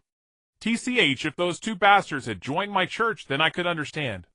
What kind of people are they? Someone like me. Hey Kakuzu, what are you doing?" Before Hayden finished speaking, Kakuzu pushed through the crowded crowd and crouched down towards some spot on the ground. "Great. I didn't come out for nothing today." Hayden walked over and looked stunned. "Kakuzu. No way." It turned out that Kakuzu had seen from afar a coin lying on the ground that someone had dropped. Its value was very small. But he really knew how to live frugally. Little did he know that later a spendthrift woman would take his money and use it for fireworks. Kakuzu would die with regret. "Wait. I seem to sense the presence of a Jinchuriki." Kakuzu suddenly turned to look at the inn on the left, exactly where Su Fan and the others had gone up. "How did you do that? I can't even do it," Hayden asked in confusion. "Look at that man. According to intelligence, a white-haired man has been following Naruto for 3 days, and his strength is unfathomable." Kakuzu pointed at the entrance of the inn not far away. Jiraiya was chatting happily with that same beauty. "Ah. As expected of you, Kakuzu." Hayden reluctantly played the flatterer for once. But in others' eyes apart from Kakuzu, Hayden was clearly all brawn, and no brain, simple to the point of being immortal. "Then he'll go kill him." With that, Hayden reached for the scythe on his back and prepared to go. "Wait. You idiot. The intelligence shows that the opponent's strength is at least cage level. To capture the Ninetales Jinchuriki, you need to use your brain. With such recklessness, how can you capture the Jinchuriki? What the hell is in your head?" Hearing Kakuzu's constant criticism, Hayden squatted by the road unwillingly. "You sure love to babble. One day you'll use your blood for a sacrifice." Shortly after, Jiraiya went upstairs with that woman. "He's gone. Hayden, your mission is here." Kakuzu turned and said seriously to Hayden, "We're bound to cause a commotion. You must stop him before he shows up. Give me enough time, and I can take the Jinchuriki away from here." Kakuzu's face showed cunning. How could he not think of exploiting Hayden's immortality? After all, Hayden wouldn't die. As long as he got the money. That's the logic of even betraying teammates for money. Though reluctant, Hayden still followed Jiraiya, fumbling his way upstairs. After about 5 minutes, Kakuzu felt enough time had passed. He leisurely entered the inn. Su Fan was sleeping soundly, his snoring echoing across heaven and earth. Naruto's room was 301. Sasuke's room was 302. Su Fan was on the 2nd floor. "Did you figure out which room the Jinchuriki is in?" Kakuzu looked at Hayden and asked seriously. 302. I confirmed it. Then shall we start? Kakuzu took a piece of wire from his pocket and carefully picked the lock. They both nodded and entered. "Who's there?" Sasuke abruptly sat up. "Stay down." Hayden threw a punch, giving Sasuke a black eye on his right. Caught off guard and unable to react, Sasuke passed out. "Wait. According to the intelligence, the Jinchuriki is supposed to have yellow hair. Why is this one black?" Kakuzu looked at Hayden in bewilderment. "Ah. Well, maybe he dyed his hair temporarily to hide his identity." "Sasuke, what were you shouting about just now?"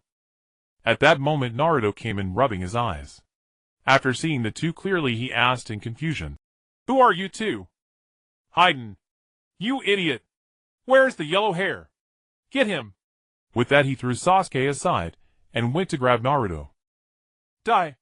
Hayden swung his scythe and charged forward. Just then, poof, a toad appeared, its arms wearing iron gauntlets to block Hayden's attack.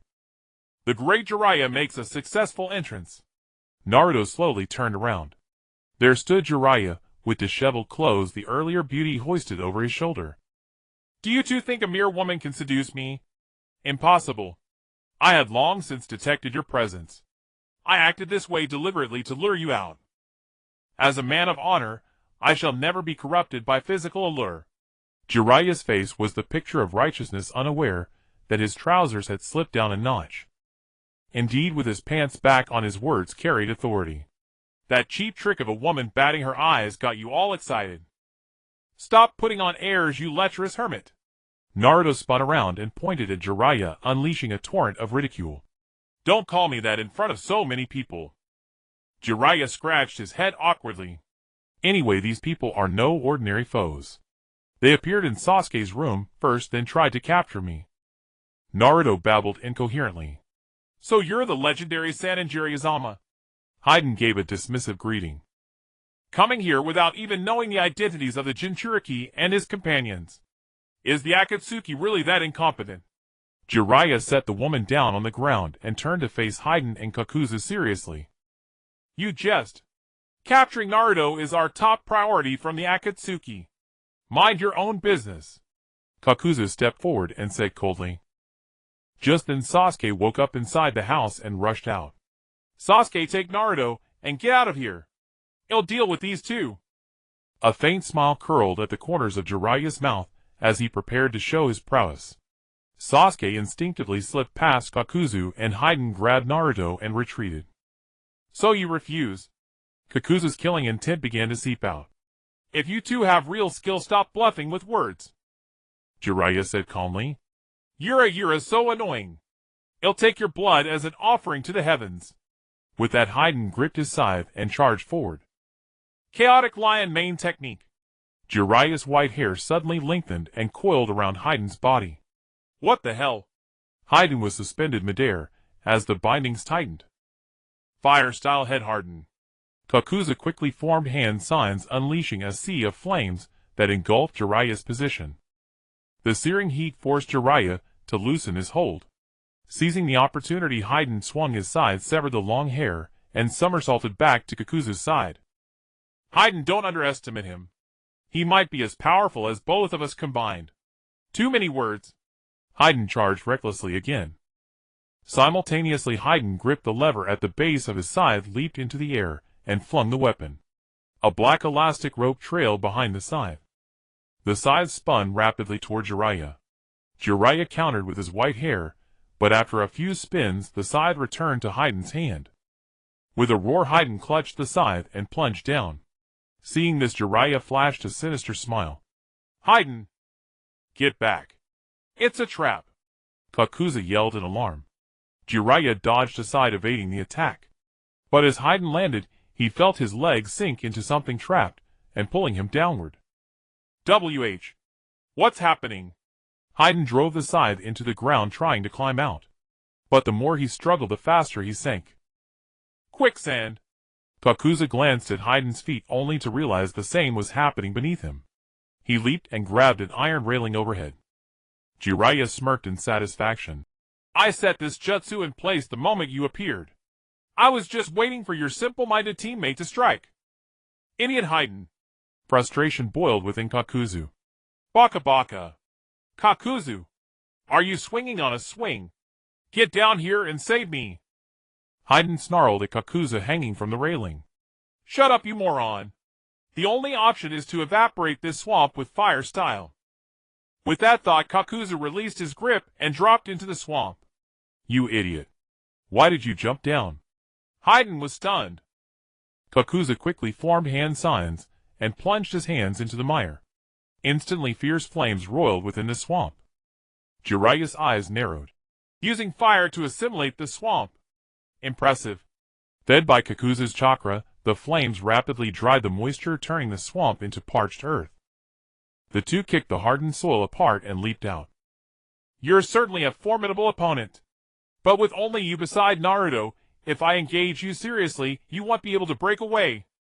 Kakuzu looked at Jiraiya, already formulating a better plan. Who set him alone? Isn't there one behind you? Jiraiya pointed amusingly behind the two. Kakuzu turned in shock, only to find Su Fan standing there, as if from nowhere. I didn't sense him at all. But he looks like just a kid. Hayden muttered in confusion. No, Hayden, do you remember the detailed description of one person in Itachi's report? The one who injured him. Could it be Uzumaki Su-fan, the one with two powers? Kakuzu gasped, feeling the hostile chakra emanating from Su-fan, and knew it was him. The boy before him was undoubtedly Uzumaki Su-fan. Has the Akatsuki set 2 more failures to capture Naruto? Su-fan looked at Kakuzu arrogantly. Hayden's strength was only around Chunin level, nothing special except for his immortality. As for Kakuzu, the man possessed 5 hearts, perfect for Sasuke's training. Hayden, find a chance to escape. Kakuzu eyed both Jiraiya and Su-fan warily. Oh, now you want me to go first? Have you found your conscience? Hayden was momentarily touched. No, it'll be fine. But if you fall into their hands, the money I asked you to save for me will be lost. Hayden now felt like joining Jiraiya's side, just to teach Kakuzu a lesson.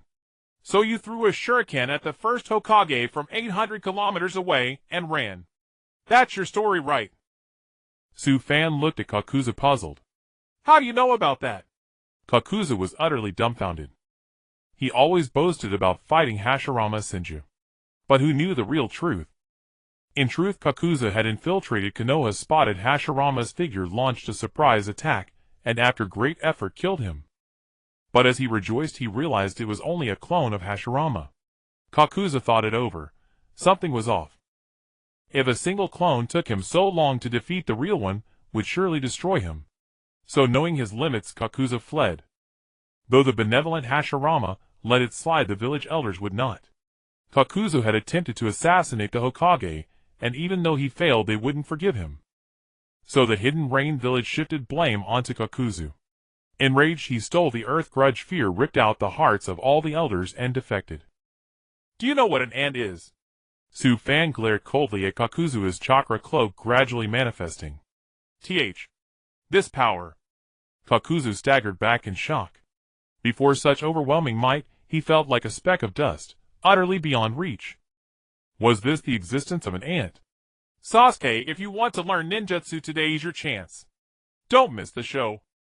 As he spoke, lightning began to coalesce in Su-fan's right hand.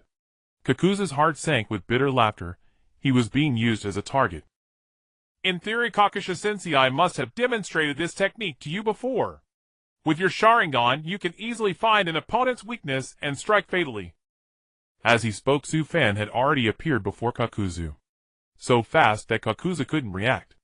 A blur flashed past, and Su-fan's right hand pierced through Kakuzu's heart. Ah! Kakuzu stared in horror at his chest as pain flooded his entire body. So powerful. But you moved too fast. Could you do it again? Sasuke looked at Su-fan with utter seriousness. Kakuzu turned a pained gaze toward Sasuke, his expression nearly weeping. How ruthless! Cho, wa, ichi, shin, these are the hand seals for Chidori. One must simultaneously achieve both changes in chakra nature and form just like this. As he spoke, Su-fan once again condensed blue lightning in his left hand. If it weren't for Sasuke wanting to learn the hand seals, Su-fan would have simply released the technique directly. Sasuke intently observed Su-fan's hand seals, then replayed the scene in his mind. Gather lightning release chakra in your palm to form a high-intensity electric current. The essence of this jutsu lies in the speed of the thrust, and also in training your Bodhi's vitality to produce powerful chakra. Sasuke, activate your Sharingan! Su-fan shouted. At the moment of activation, Sasuke perceived the Chidori in Su-fan's hand, and the hand seals were strangely recorded in his memory. Is it like this?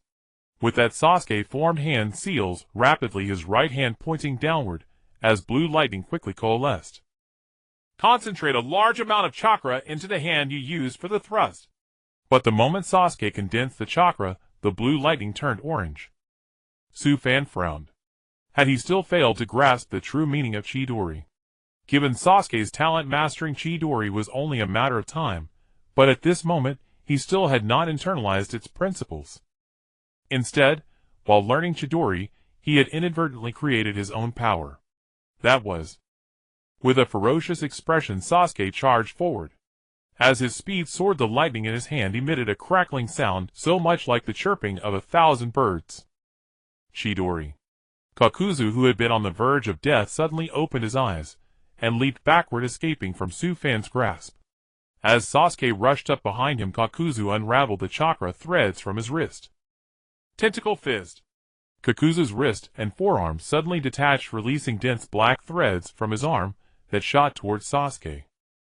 The power of Sasuke's Chidori right now is clearly insufficient to cut through Kakuzu's black threads. Compared to Chidori, although Chidori is in a ranked jutsu, Sasuke's ability is far too weak at present. With that thrust, it might pierce straight through his heart. Sufan clenched his fists. Between the two of them, a wooden pillar rose swiftly from the ground. The black thread struck the wood-release barrier to no avail, and Sasuke's Chidori struck it without even leaving a scratch. Wood release. Kakuzu turned his head. The one who had used wood release was truly Sufan. At this moment, he had lost all will to fight, wanting only to escape, for the aura emanating from Sufan was far too reminiscent of the former Hashirama.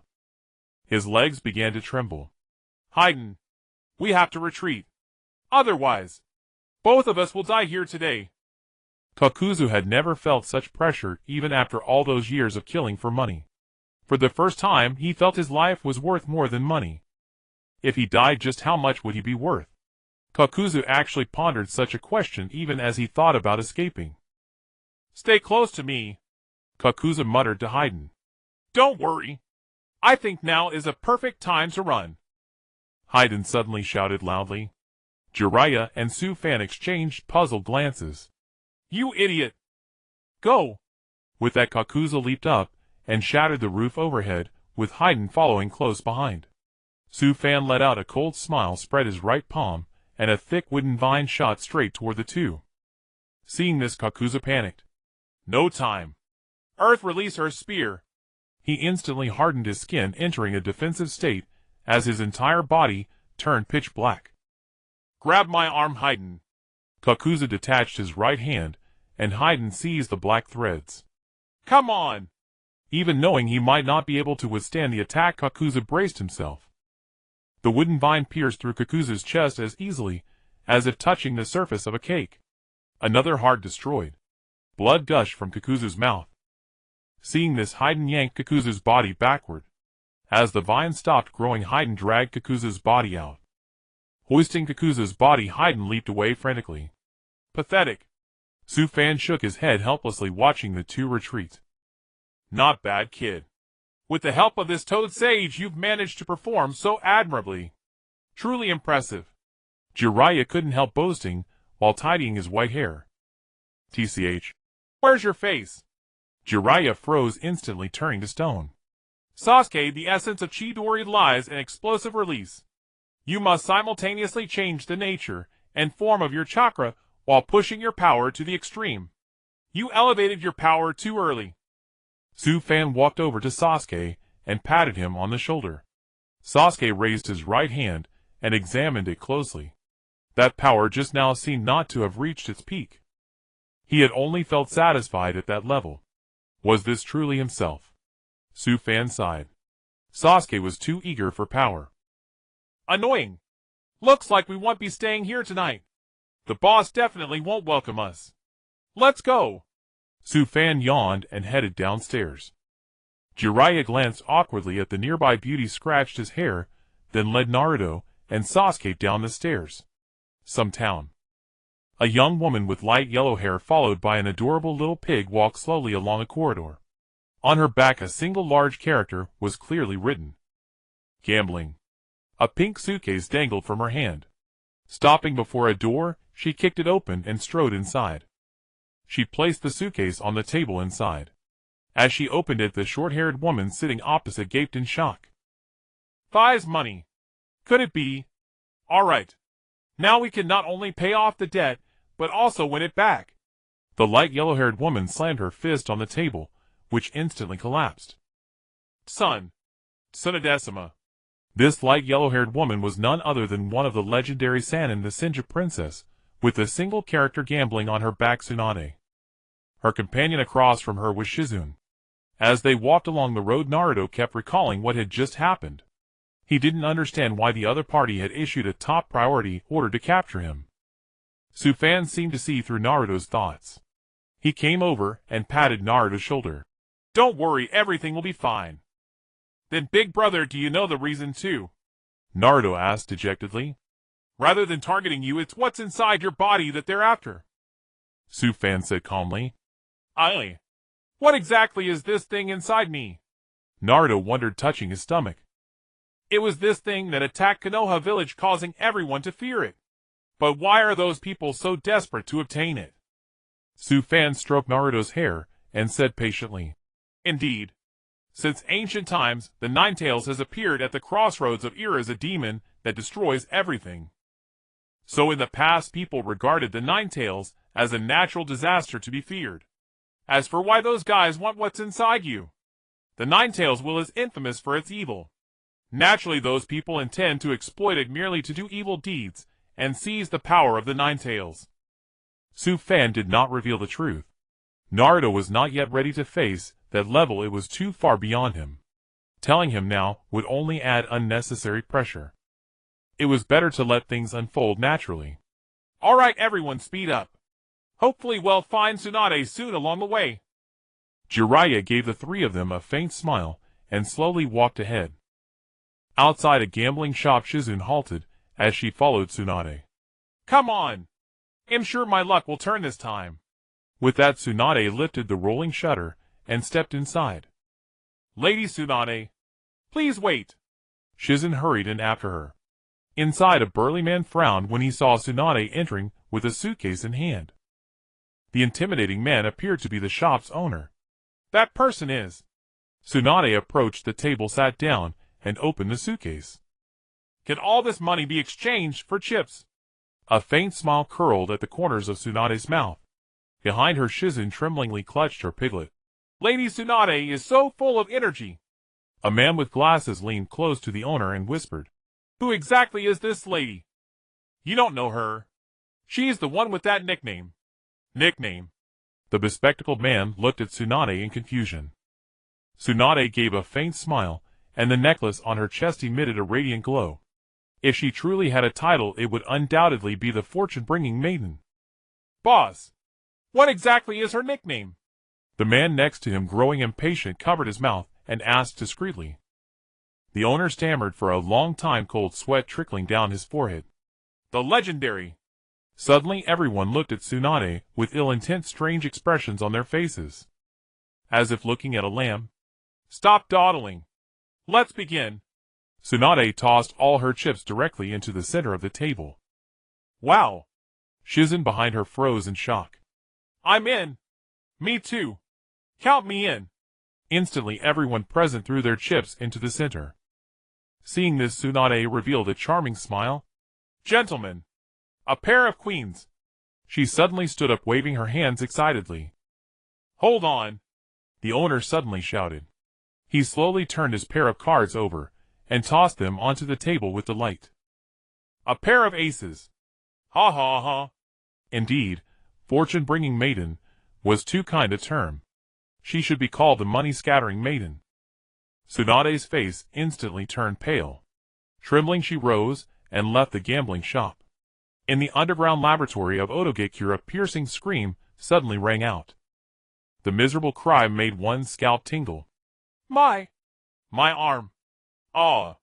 Looking closely, Orochimaru had somehow grafted a pair of arms, their surfaces wrapped in bandages.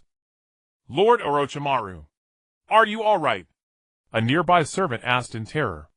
Suddenly Orochimaru turned his gaze sharply toward the servant. Blood spattered everywhere, and the servant collapsed in a pool of blood. Orochimaru panted heavily, although the grafted arms could move temporarily. They could not form hand seals, a constant source of agony.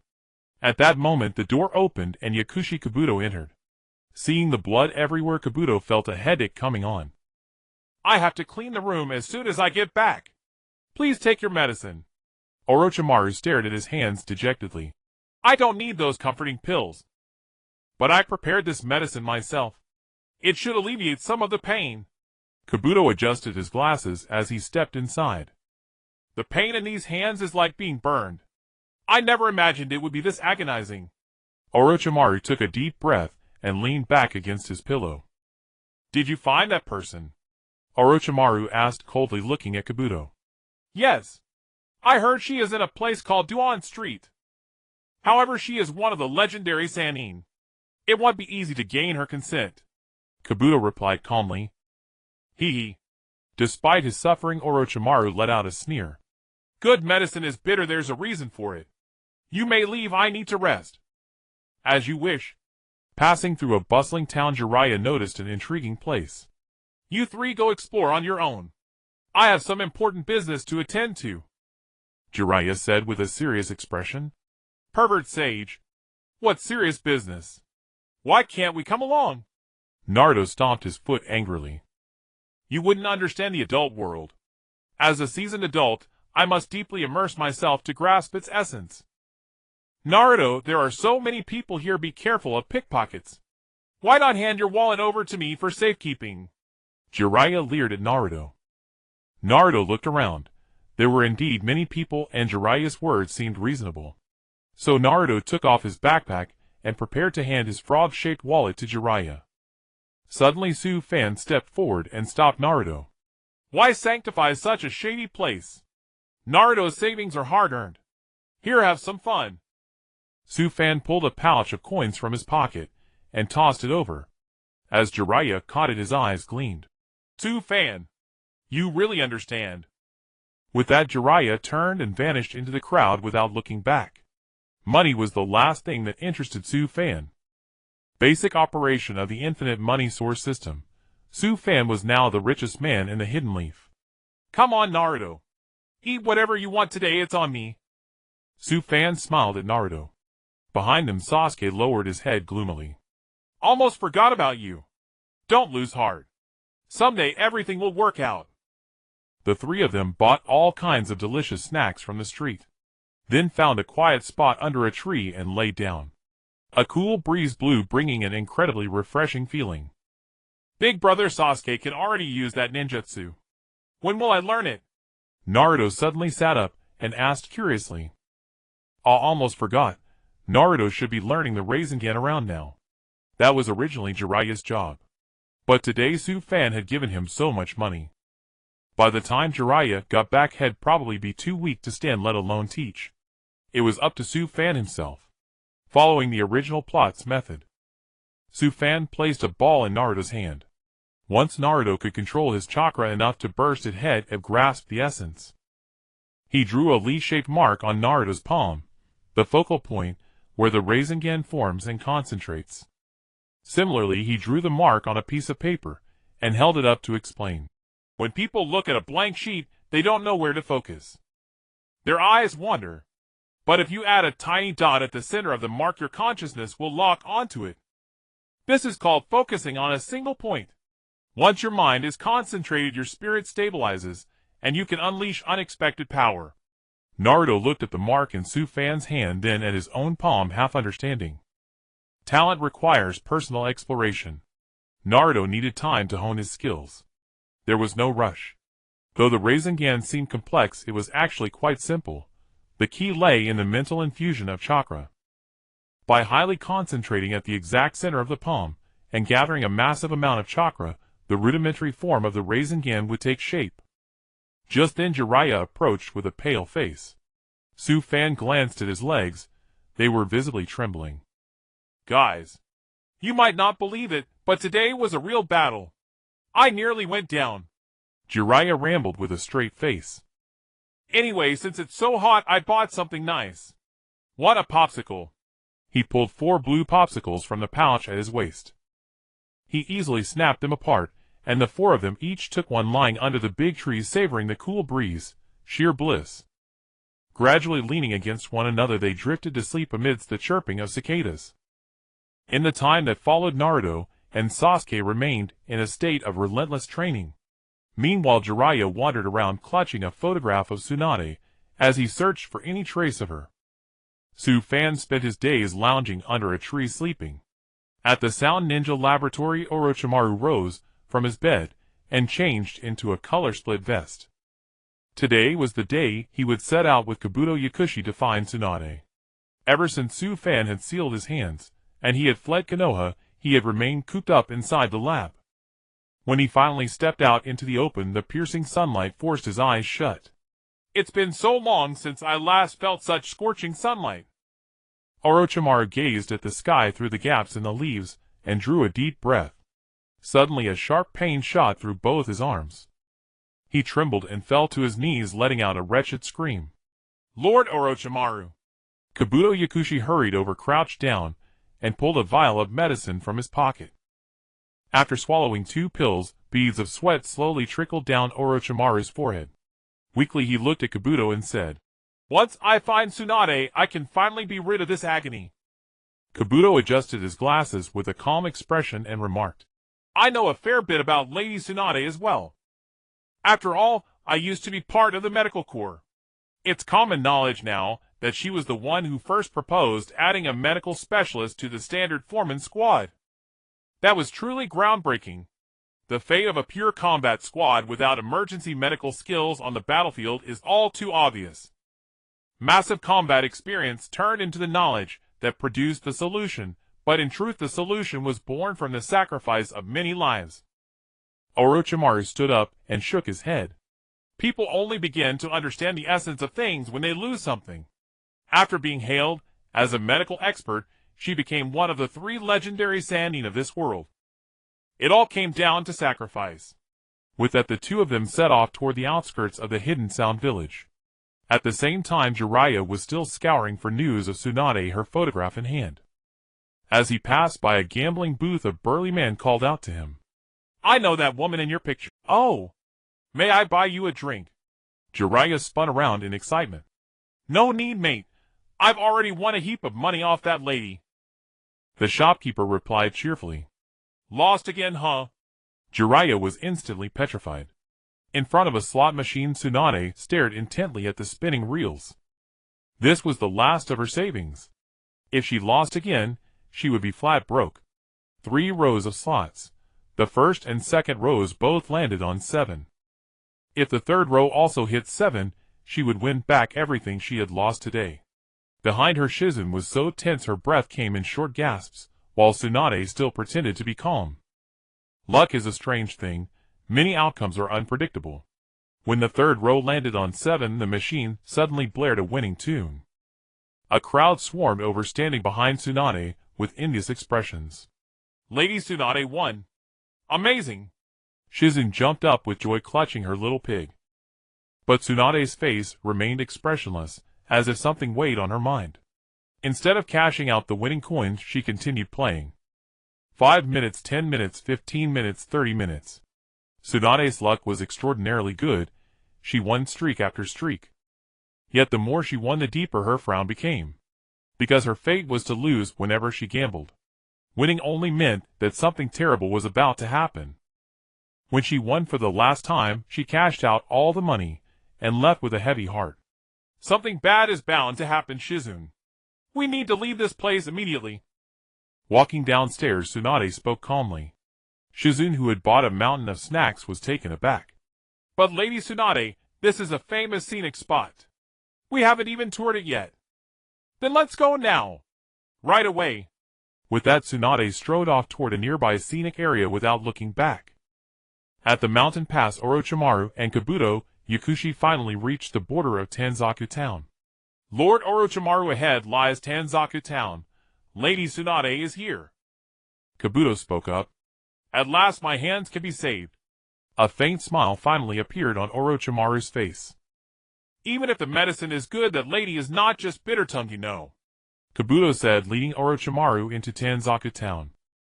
Inside the scenic area, Tsunade and Hiruzen strolled around, taking in the views. Suddenly a plume of smoke rose from behind a distant high wall. Tsunade's brow furrowed. Not good. When the smoke cleared, Manda appeared. Orochimaru and Kabuto stood atop Manda's head, grinning at Tsunade with sinister expressions. The 2 faced each other in silence for a long time, their eyes locked in mutual contemplation. The air grew eerily still, thick with the scent of gunpowder. Long time no see, Orochimaru. Tsunade said first, her face full of confusion. I've been looking for you for a while. Orochimaru replied with a bitter smile. Tsunade blinked and asked skeptically. After all this time, what do you want from me? Don't tell me you just want to catch up. Actually, there's something I'd like to ask of you. Orochimaru's voice grew hoarser, and his clenched hands trembled uncontrollably. Yet Tsunade could spot those details at a glance. Irregular heartbeat, a fever from the looks of your complexion, constant fatigue, and those hands. Lady Tsunade, you must have noticed by now. Kabuto said flatly. Find someone else. I no longer treat patients. Tsunade didn't hesitate and refused Kabuto outright. That won't do. You know how severe this injury is. No one else can heal those hands. Only you, Princess Tsunade, one of the legendary Sannin, renowned as a medical expert.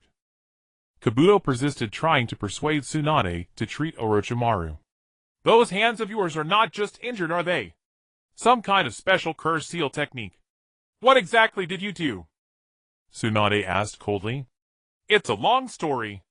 They were sealed by a brat from the Uzumaki clan who possesses both types of chakra. And his body also holds the power of your grandfather. That source of power is unmistakably real. Orochimaru tried to pique Tsunade's interest in the matter. Sure enough, Tsunade was stunned. She knew all too well what her grandfather's power felt like. What intrigued her was why an Uzumaki clansman would possess the strength of the Senju clan. Could it be? Indeed, the shrine of the Senju clan is no more. Orochimaru had secretly investigated every clue about Su Fan. Before Su Fan had acquired that power, he had visited the old site of the Senju clan. After he left, the place had turned into ruins. Damn it! Tsunade gritted her teeth. For this unknown brat she had never met, she wished she could tear him limb from limb. So now we share a common enemy. You should help me even more. A hint of glee crept into Orochimaru's hoarse voice. He thought this would make Tsunade yield. You and I have always been from different worlds. Don't try to use me. I want to help you with your arms. Tsunade drew a clear line between them, well aware of the risk of associating with someone like him. She had no reason to ally with a rogue ninja who had deserted Konoha. Just then one sentence from Orochimaru enraged Tsunade completely. That's right, after all. You caused the deaths of two people you love most. Still haven't moved on, have you? Orochimaru sneered at Tsunade. Caused the deaths of two people you love most. So that's it. His remark was cruel. Kabuto turned to look at Orochimaru and swallowed hard. The way they died was truly tragic. Orochimaru was trying to provoke Tsunade into confirming her medical skills. Shizen, who could no longer bear it, rolled up her sleeve and fired the iron arrows loaded on her arm. Shut up! Clang. Kabuto drew a kunai to shield Orochimaru, deflecting all the iron arrows. He caught the last one instantly, but noticed a white liquid oozing from the arrowhead. Poison! Die! In a flash, Shizen pulled a sharp scalpel from her chest. Don't even think about it! Kabuto had no time to dodge. Just as Shizen's scalpel was about to slice across his neck, Tsunade finally spoke. Shizen! Stop! Sweat dripped onto the silent razor-sharp scalpel, and Kabuto Yakushi's Adam's apple involuntarily bobbed. It was a mere 3 centimeters from ending his life. This attendant is formidable. Kabuto's view of Shizen suddenly elevated. Slowly lowering the scalpel, Shizen quickly retreated to Tsunade's side. Orochimaru, you've always been like this. You know my temperament well. Don't toy with me. A faint smile emerged on Tsunade's face. Orochimaru looked at Tsunade, a bead of cold sweat actually trickling down his forehead. Suddenly, Tsunade punched the solid wall behind her with tremendous force. In an instant, cracked spiderweb from the point of impact. Boom! The wall collapsed into rubble in a single moment. Careful, it'll kill you today, you bastard! Tsunade's expression turned ferocious as she glared at Orochimaru. So strong and so terrifying, this person must be single. Kabuto retreated behind Orochimaru. Lady Tsunade, we're not here to pick a fight. We just want to negotiate. Kabuto said nervously. Negotiate? Don't make me laugh. I told you before, get out of my sight. Tsunade showed Orochimaru no courtesy whatsoever. That won't do, Lady Tsunade. Kabuto's voice carried a desperate plea. Disappear. The patience on Tsunade's face was fading. Because only you, Lady Tsunade, can save Lord Orochimaru's hands. We won't let you treat him for free. How about a deal? Kabuto said excitedly. I'll say it one last time, disappear. I'll count to 5. Disappear within that time, or I'll make you disappear. Tsunade began counting. Feeling her overwhelming pressure, Kabuto clenched his fists. When she counted down from 5 to 1, all traces of her earlier smile were gone. Just as she was about to strike, Orochimaru spoke. I can bring your beloved brother and lover back to life. At those words, Tsunade trembled, looking at Orochimaru with intense emotion. Since we're still alive, does that mean the negotiation is accepted? Orochimaru sneered. Tsunade lowered her head deep in thought. Help! Help! At that moment, Jiraiya was searching for Tsunade when he spotted a man frantically fleeing in the distance. Wait! What happened? Jiraiya leaped to the man's side. A snake. So huge. And a woman. With one punch, she smashed a high wall. The man stammered, recounting what he had just witnessed. Jiraiya frowned, looking in the direction the man had come from. Not good. He immediately sprinted back. What did you say? Destroy Konoha. Shizen was shocked.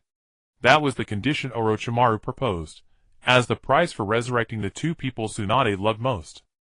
Your answer. Orochimaru looked at Tsunade with an amused expression.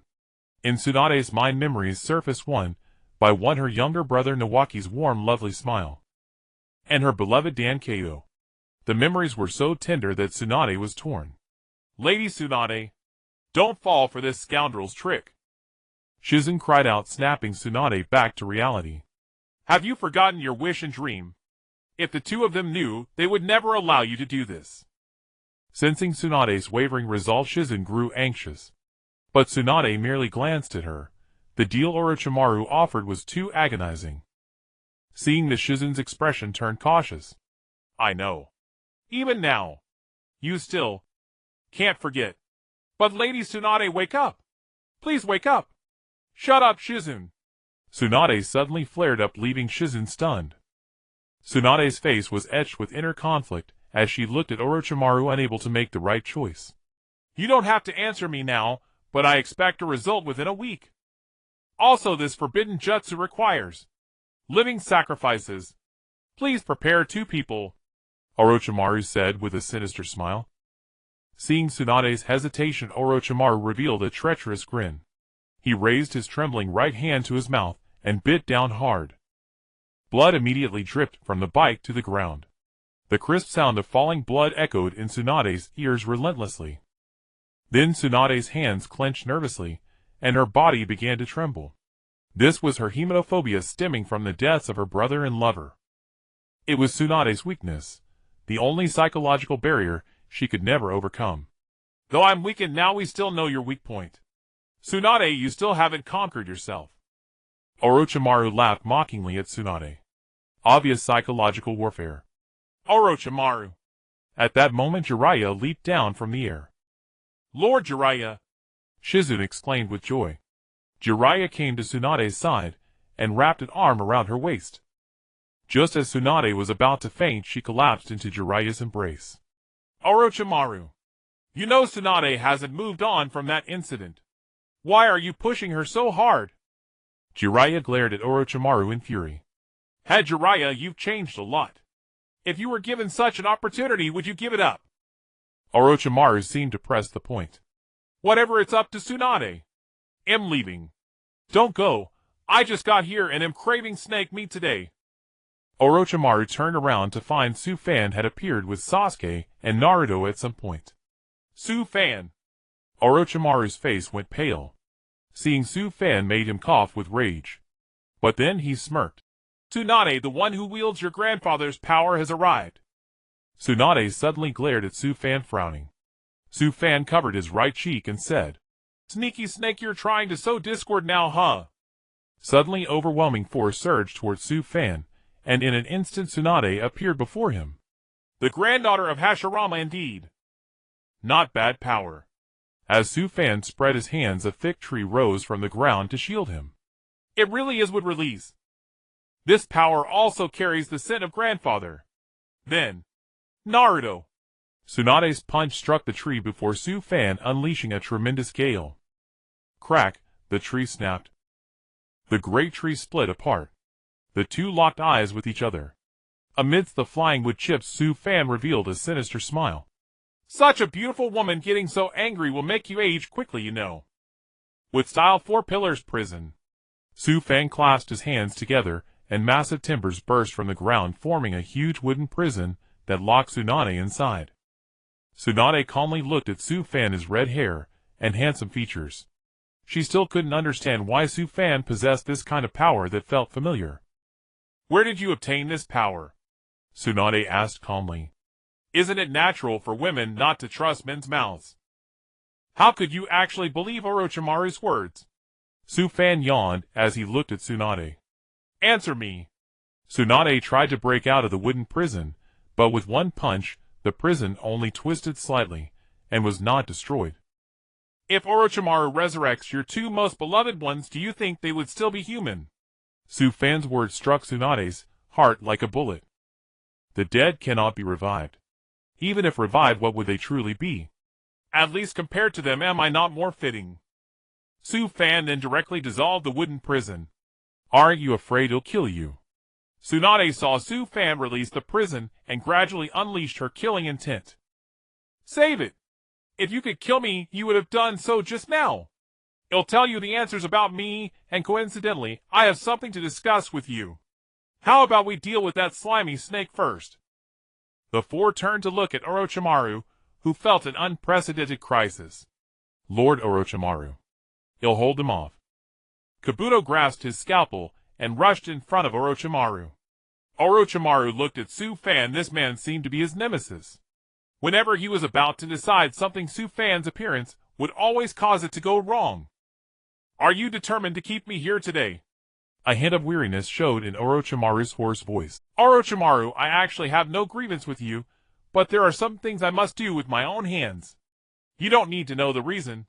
However, if you turn from darkness to light right now, I can let you go. If Orochimaru changed his mind right now, the plot would deviate directly, and the accumulated rewards would be very generous. At least 10 draws could be counted. Thinking of this, Su Fan was extremely excited. But right now Orochimaru's mind was very stubborn. Su Fan couldn't guarantee whether he could sway Orochimaru from his path. After all, that slimy snake was impossible to kill anyway. Might as well try. Hee hee. Su Fan, you underestimate me. If I, Orochimaru, could agree with your words, I would not have allied with Otogakure and Sunagakure to attack Konoha earlier. Orochimaru's expression showed pain and his hands trembled again. Clearly the symptoms were worsening. Cough. Why are you all looking at me with those eyes? Even if I suffer forever, I will not concede. Behind Orochimaru, Manda stuck out its tongue and coiled tightly around Orochimaru and Kabuto. Suddenly Su Fan was stunned. Reverse summoning technique. At this moment, I never thought of it. As Manda slithered away, Orochimaru and Kabuto simultaneously disappeared from the spot. Tsunade still stared at the spot where Orochimaru vanished, that thought still echoing in her mind. Night fell. In a tavern, Tsunade drank cup after cup of sake. If... After a gloomy silence, Tsunade's cheeks flushed. It seemed she had drunk quite a bit. Drinking without calling me Tsunade, you are so stingy. Tsunade slowly raised her head. Jiraiya walked over and sat opposite her. Speaking of which, today really is a day for meeting old friends. Jiraiya picked up the bottle and poured a cup for Tsunade. Jiraiya, what do you want from me? Speak. Tsunade took out a deck of cards and placed it in the middle of the table. Jiraiya picked up the cards with a serious expression. Tsunade, the village intends to appoint you as the 5th Hokage. Tsunade, who had been raising her cup, suddenly stopped. After a long moment, she snatched the deck from Jiraiya's hand and began dealing. Jiraiya picked up a hand of cards from the table, glanced at them, and then closed them. What is your decision? Tsunade smiled faintly. Why should I listen to the village's decision? Am living well now, I don't need to seek that kind of constrained life. But you would be very suitable. Jiraiya shook his head. Compared to you, who bears the Senju clan's name, I am far inferior. The third has already decided through council election. The appointee is you. Will you accept? Tsunade lowered her head. Orochimaru's words kept appearing in her mind, reviving her two most beloved people, including agreeing to destroy Konoha together with him. Scenes burned like flames. Tsunade clutched her head in pain. I refuse. Tsunade suddenly looked up at Jiraiya, her expression exceptionally resolute. Jiraiya was not very surprised. He smiled faintly at Tsunade. I remember now. Those words, long ago, when I confessed to you, you rejected me with the very same words. As Hokage, gambling one's life for the village, compared to money and life, money seems more important to me. Willingly staking one's life and losing it is something only a fool would do. Tsunade placed a king card on the table. I know what you're thinking, I just didn't expect you to say it. Jiraiya looked a bit embarrassed and put down an ace. Don't judge by my age of over 50. Time changes people, you too, Jiraiya. Thinking oneself infallible when old will certainly lead to death. Tsunade laughed coldly twice and disdainfully collected her cards. If you ask me, Hokage is trash. Only idiots would want to be one. With that, Tsunade punched the table, then turned and walked outside. As she stepped out of the tavern, a figure suddenly dropped from the sky. Tsunade looked up warily, and saw a familiar jutsu appear in the figure's hand. Rasengan, the fourth Hokage's jutsu. Tsunade leaped backward explosively. The Rasengan smashed violently into the ground. Then Tsunade stomped the ground, creating a series of cracks. The figure that released the Rasengan fell directly into the cracks. This brat. Jiraiya. You taught him the Rasengan, didn't you? Tsunade turned to look at Jiraiya, who had just come out. Although Naruto is my disciple, I haven't taught him this technique yet. Jiraiya scratched his head. Besides the fourth Hokage, and you, who else can use the Rasengan? Of course it's me. Su Fan's figure appeared on the rooftop in the moonlight. Who exactly are you? Me. A descendant of the Uzumaki clan, Uzumaki Su Fan. Su Fan leaped down from the eaves, then pulled Naruto out from the crack. The Uzumaki clan. Tsunade looked at Naruto, then at Su Fan. The two seemed to share some connection. What did you mean by what you said to me during the day? Today, if you don't explain clearly, don't expect to leave here alive.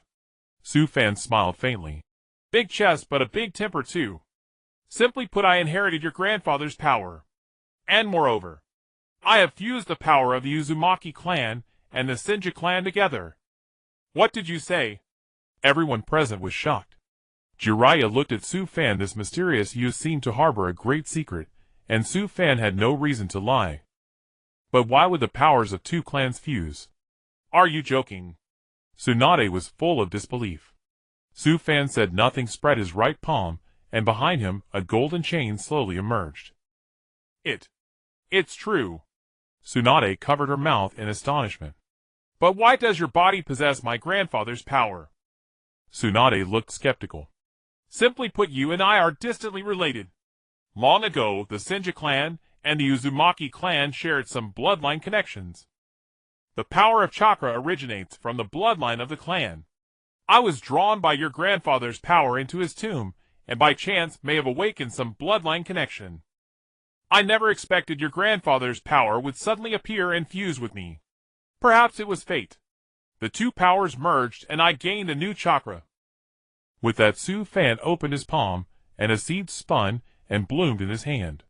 Tsunade squinted. It looked no different from an ordinary seed. But the next scene was hard for her to accept. On the surface of the seed, golden specks appeared, scattering like fireflies. Tsunade curiously reached out a finger to touch the specks. The moment she touched them, the golden specks entered her body through her finger. In a brief moment, Tsunade found that her chakra could not be used. See, Su Fan smiled faintly.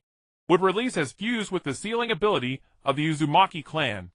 As soon as these specks are inhaled or touched, the enemy immediately loses the ability to use chakra. It's true. Today had brought too many shocks to Tsunade. Su Fan's appearance made her mind even more chaotic. Since I inherited your grandfather's power, I naturally don't want to waste it. You understand what I mean? Tsunade observed Su Fan closely. The power within your body is rather chaotic. The two forces don't seem to have completely fused. Your power seems to be missing one ingredient. Su Fan touched his nose. You are indeed an expert. You're right, I lack the sage cells from your grandfather's body. And what I want to know is the source of Hashirama's sage art back then. Tsunade frowned. She was the only one who knew about Hashirama. From Hashirama, she had learned many things, even his gambling hobby. However, she herself had not inherited Hashirama's wood release. Su Fan knew clearly that wood release was a very special Kekkei Genkai that could not be inherited through bloodline. Even ordinary Kekkei Genkai are not guaranteed to be inherited. Even within the Senju clan, only the first Hokage Hashirama Senju could use wood release. Looking at all the wood release users in Naruto, either Yamato, Madara, Uchiha, Obito, Uchiha, or Danzo, all had to transplant Hashirama's cells to use wood release. Or they were humans from ancient times who fell under infinite Tsukuyomi, and were assimilated into white Zetsu by the divine tree. And the first Hokage's wood release was actually because he was the reincarnation of Asura. And Asura only performed the true several thousand hands after obtaining all the power of the Sage of Six Paths, i.e., the power of the divine tree. Therefore the power of wood release actually comes from the divine tree.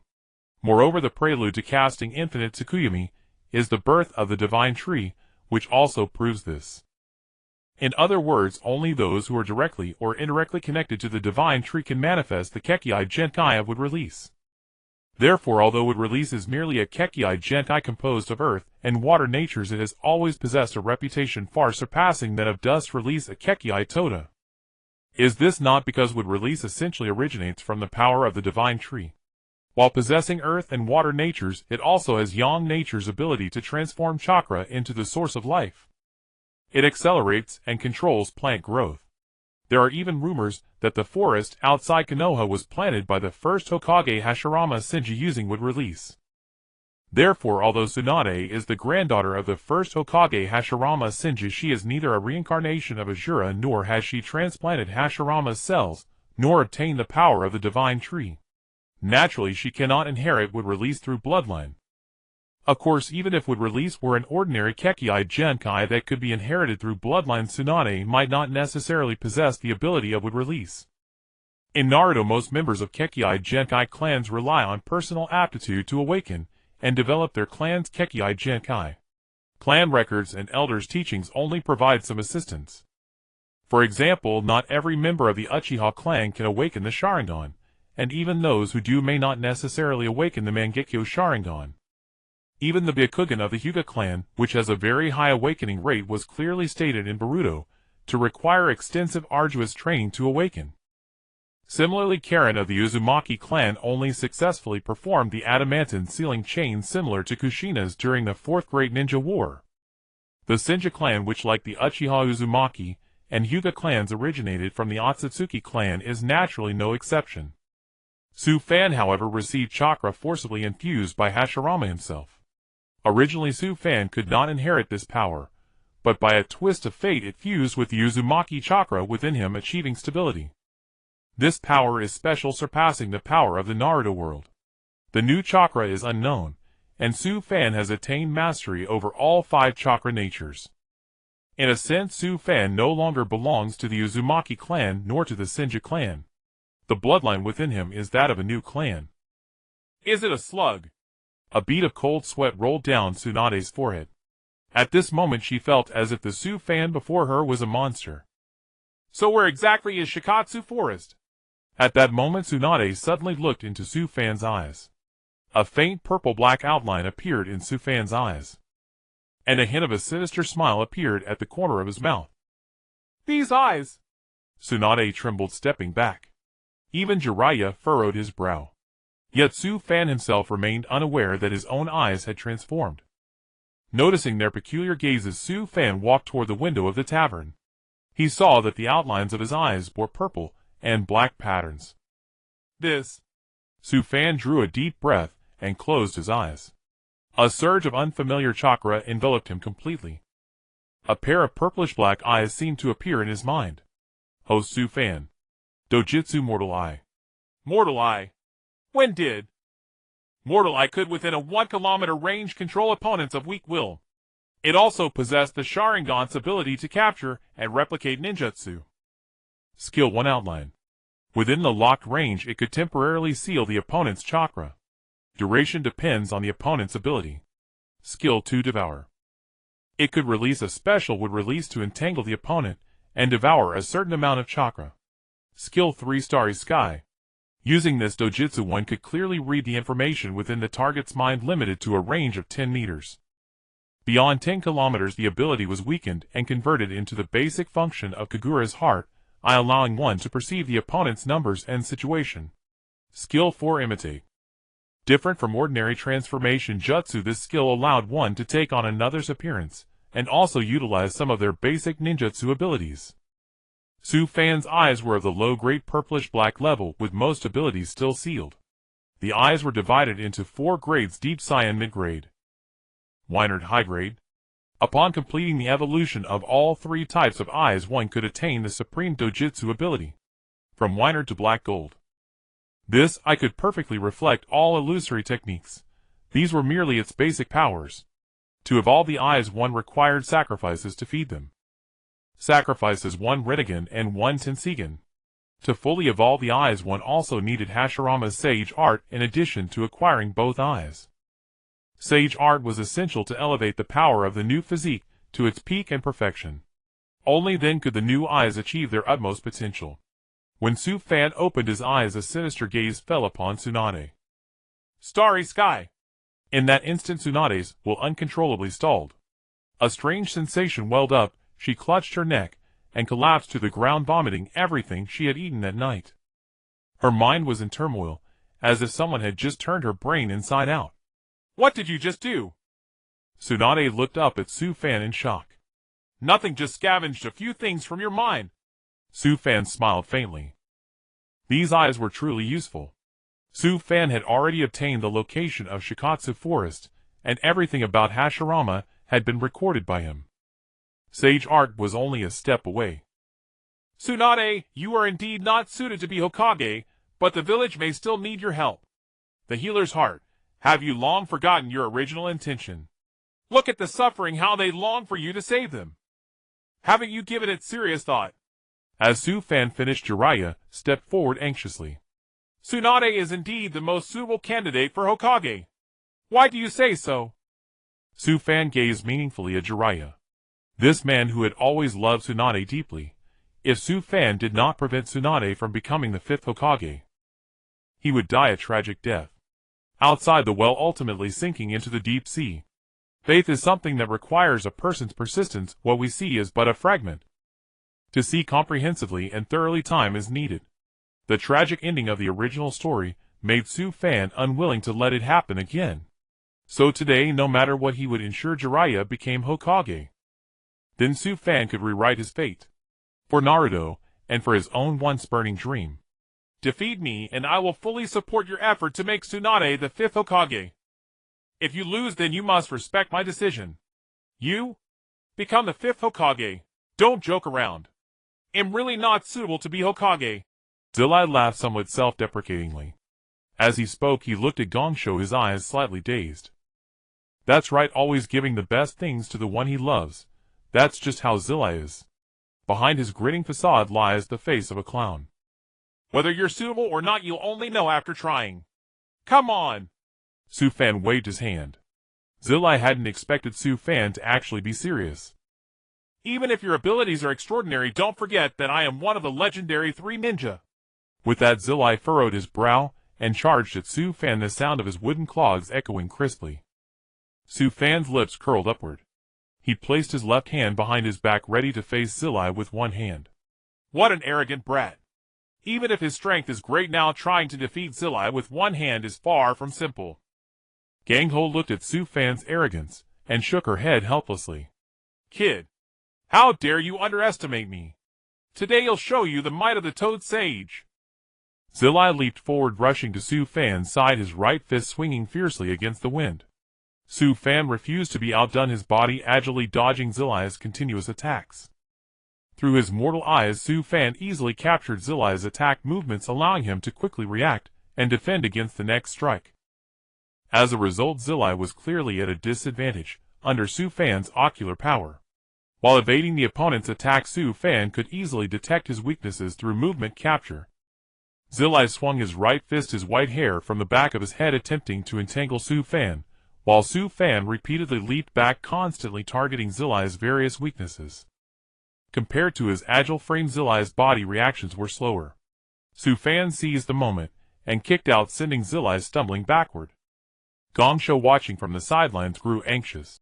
Zillai! His eye technique can analyze your combat movements and counterattack in the opposite direction. In hand-to-hand combat with the current situation, you simply cannot win. Zillai steadied himself after stepping back several paces, and looked at Su Fan preparing to use ninjutsu. But how could Su Fan give him that chance? His body vanished from the spot like a swift wind. By the time Zillai reacted, Su Fan was already standing behind him, holding a scalpel in his hand. That's my scalpel. When did you? Jingyin looked closely. The scalpel in Su Fan's hand was indeed the one she often used. But I placed the knife in a rather private place. Gang Ho turned to look at Jingyin with a puzzled expression, while Jingyin's face flushed crimson. Jingyin, what nonsense are you thinking about? No. Nothing, Lady Gang Ho. Jingyin quickly waved her hands. Ouch. So embarrassing. Zillai smiled faintly. I lost. But if I had been serious, you might not have been able to win. Su Fan put away the scalpel and nodded. That's true. But since you've admitted defeat, you must respect my decision. With that, Su Fan walked toward Jingyin. Thank you for the scalpel, Sister Jingyin. It seems to still have a faint milky scent. Su Fan said with a wicked grin, looking into Jingyin's eyes. Ah. You're welcome. Taking the scalpel with trembling hands, Jingyin now only wished she could find a hole to crawl into. At that moment, two strands of hair in front of Zillai's face suddenly broke off and fell as if neatly cut by something sharp. The usually arrogant Zillai stared seriously at Su Fan's back. This kid held back just now. If he had had even a hint of killing intent, I would already be a corpse. Su Fan, I want to know your reason for wanting me to inherit the Hokage position, Zillai said calmly. Su Fan slowly turned to face Zillai and suddenly smiled. Don't you think the Toad Sage is actually very capable? Wouldn't it be a pity if you didn't become the 5th Hokage? Caught off guard by the compliment, Zillai was at a loss for words for a moment, then laughed awkwardly to brush it off. Right, someone as strong as me should really spruce up a bit. Zillai gave himself a lame excuse to gloss over it. But in his heart, he was still thinking about Gang Ho. Looking at her slightly flushed cheeks from drinking, his face was full of warmth. Although I'm handsome and powerful, if you like me, just tell me directly, Zillai said, looking at Gang Ho and starting to act flippantly. You still haven't had enough beatings, have you? I'll take it as a joke. I'm going back to sleep. Gang Ho shook her little fist at Zillai. Watching Gang's house retreating figure, Zillai's face was full of dejection. He lowered his head with a hint of self-mockery and murmured, I was serious. It's said that those who fawn end up with nothing. If you really die, what's the use of regret? Su Fan walked over to Zillai and looked at Gang's house departing figure, saying calmly, Maybe the reasons I gave weren't strong enough, but to hold onto the heart you still cherish, just agree. And for Mingern as well. The night wind caressed Tsunade's cheeks. Seated on the eave, she was entangled in the struggle of memories. She lowered her gaze to the crystal necklace resting on her chest, tears streaming down silently. Nawaki, happy 12th birthday. In the memory beneath the Hokage building, Tsunade produced a gift she had prepared long ago and handed it to Nawaki. I'm not a child anymore. I don't want any birthday presents. With that, Nawaki, in a display of tsundere, returned the gift to Tsunade. What are you saying? You're still a child. Enough talk. Come on, open the gift. You'll be delighted, I promise. Tsunade pushed the gift back into his hands, then turned to gaze at the distant scenery. Nawaki no longer refused. He swiftly unwrapped the gift, and as he tore open the packaging, he pulled out a crystal necklace. Big sister, is this? Nawaki's face filled with astonishment. That's right. It's the first Hokage's, our grandfather's Hokage accessory. I love you so much, big sister. The moment Nawaki learned the value of the necklace, he threw himself into Tsunade's embrace. I thought you deserved it more than I do. You've always wanted this, haven't you? Take good care of it. Tsunade affectionately ruffled Nawaki's hair.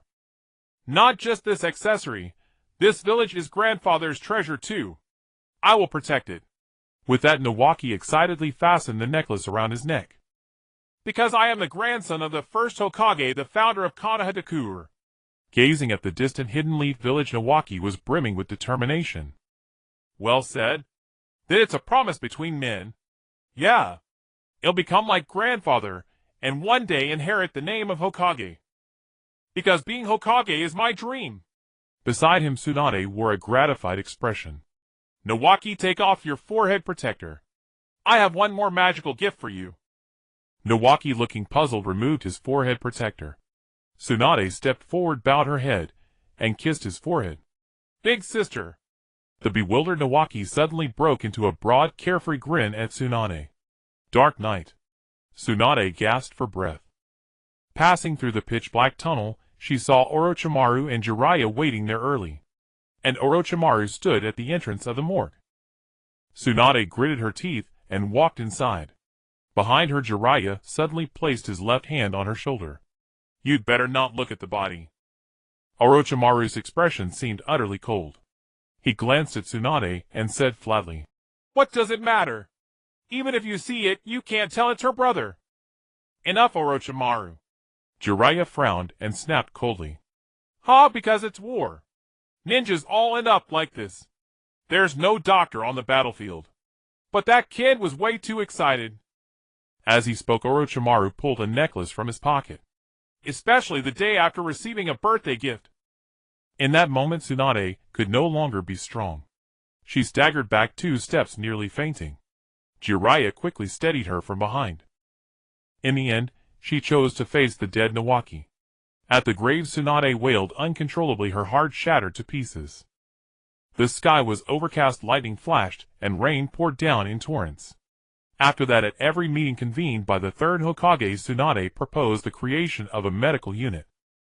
First, regarding missions that require a four-man squad to conduct prolonged solo operations behind enemy lines, if we assign one medical specialist to each squad, the survival rate and mission completion rate should improve dramatically.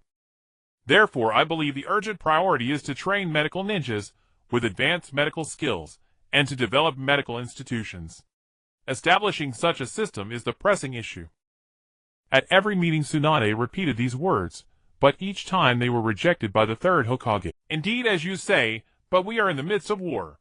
Establishing a medical institution would not only take a great deal of time, but we also lack the necessary expertise. The enemy won't wait for us that long. Hiruzen Sarutobi had opposed Tsunade's viewpoint time and again, as had everyone else. What are you saying, you old fool? If this continues, no matter how long. Tsunade angrily retorted at her teacher in the meeting, but Hiruzen Sarutobi acted as if he hadn't heard and ignored her. I also support her opinion.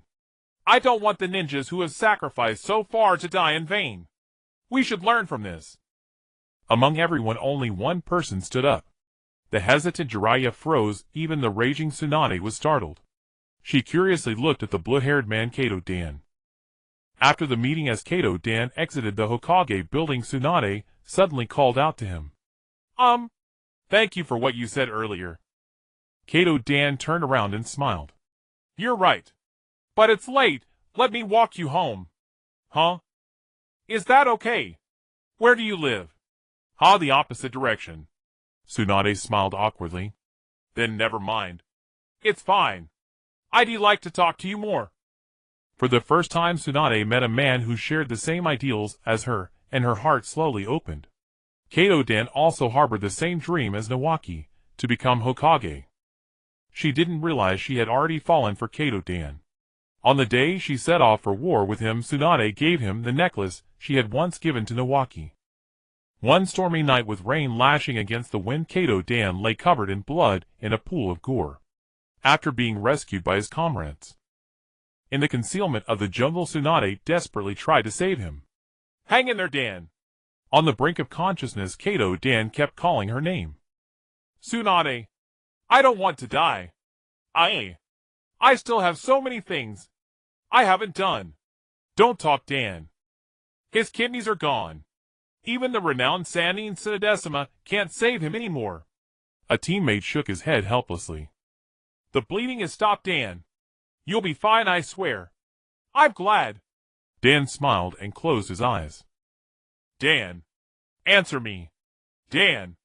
Ideals are one's greatest obsession. Once the person who gave you the drive to move forward is lost, no matter what, you can never truly pick yourself up again.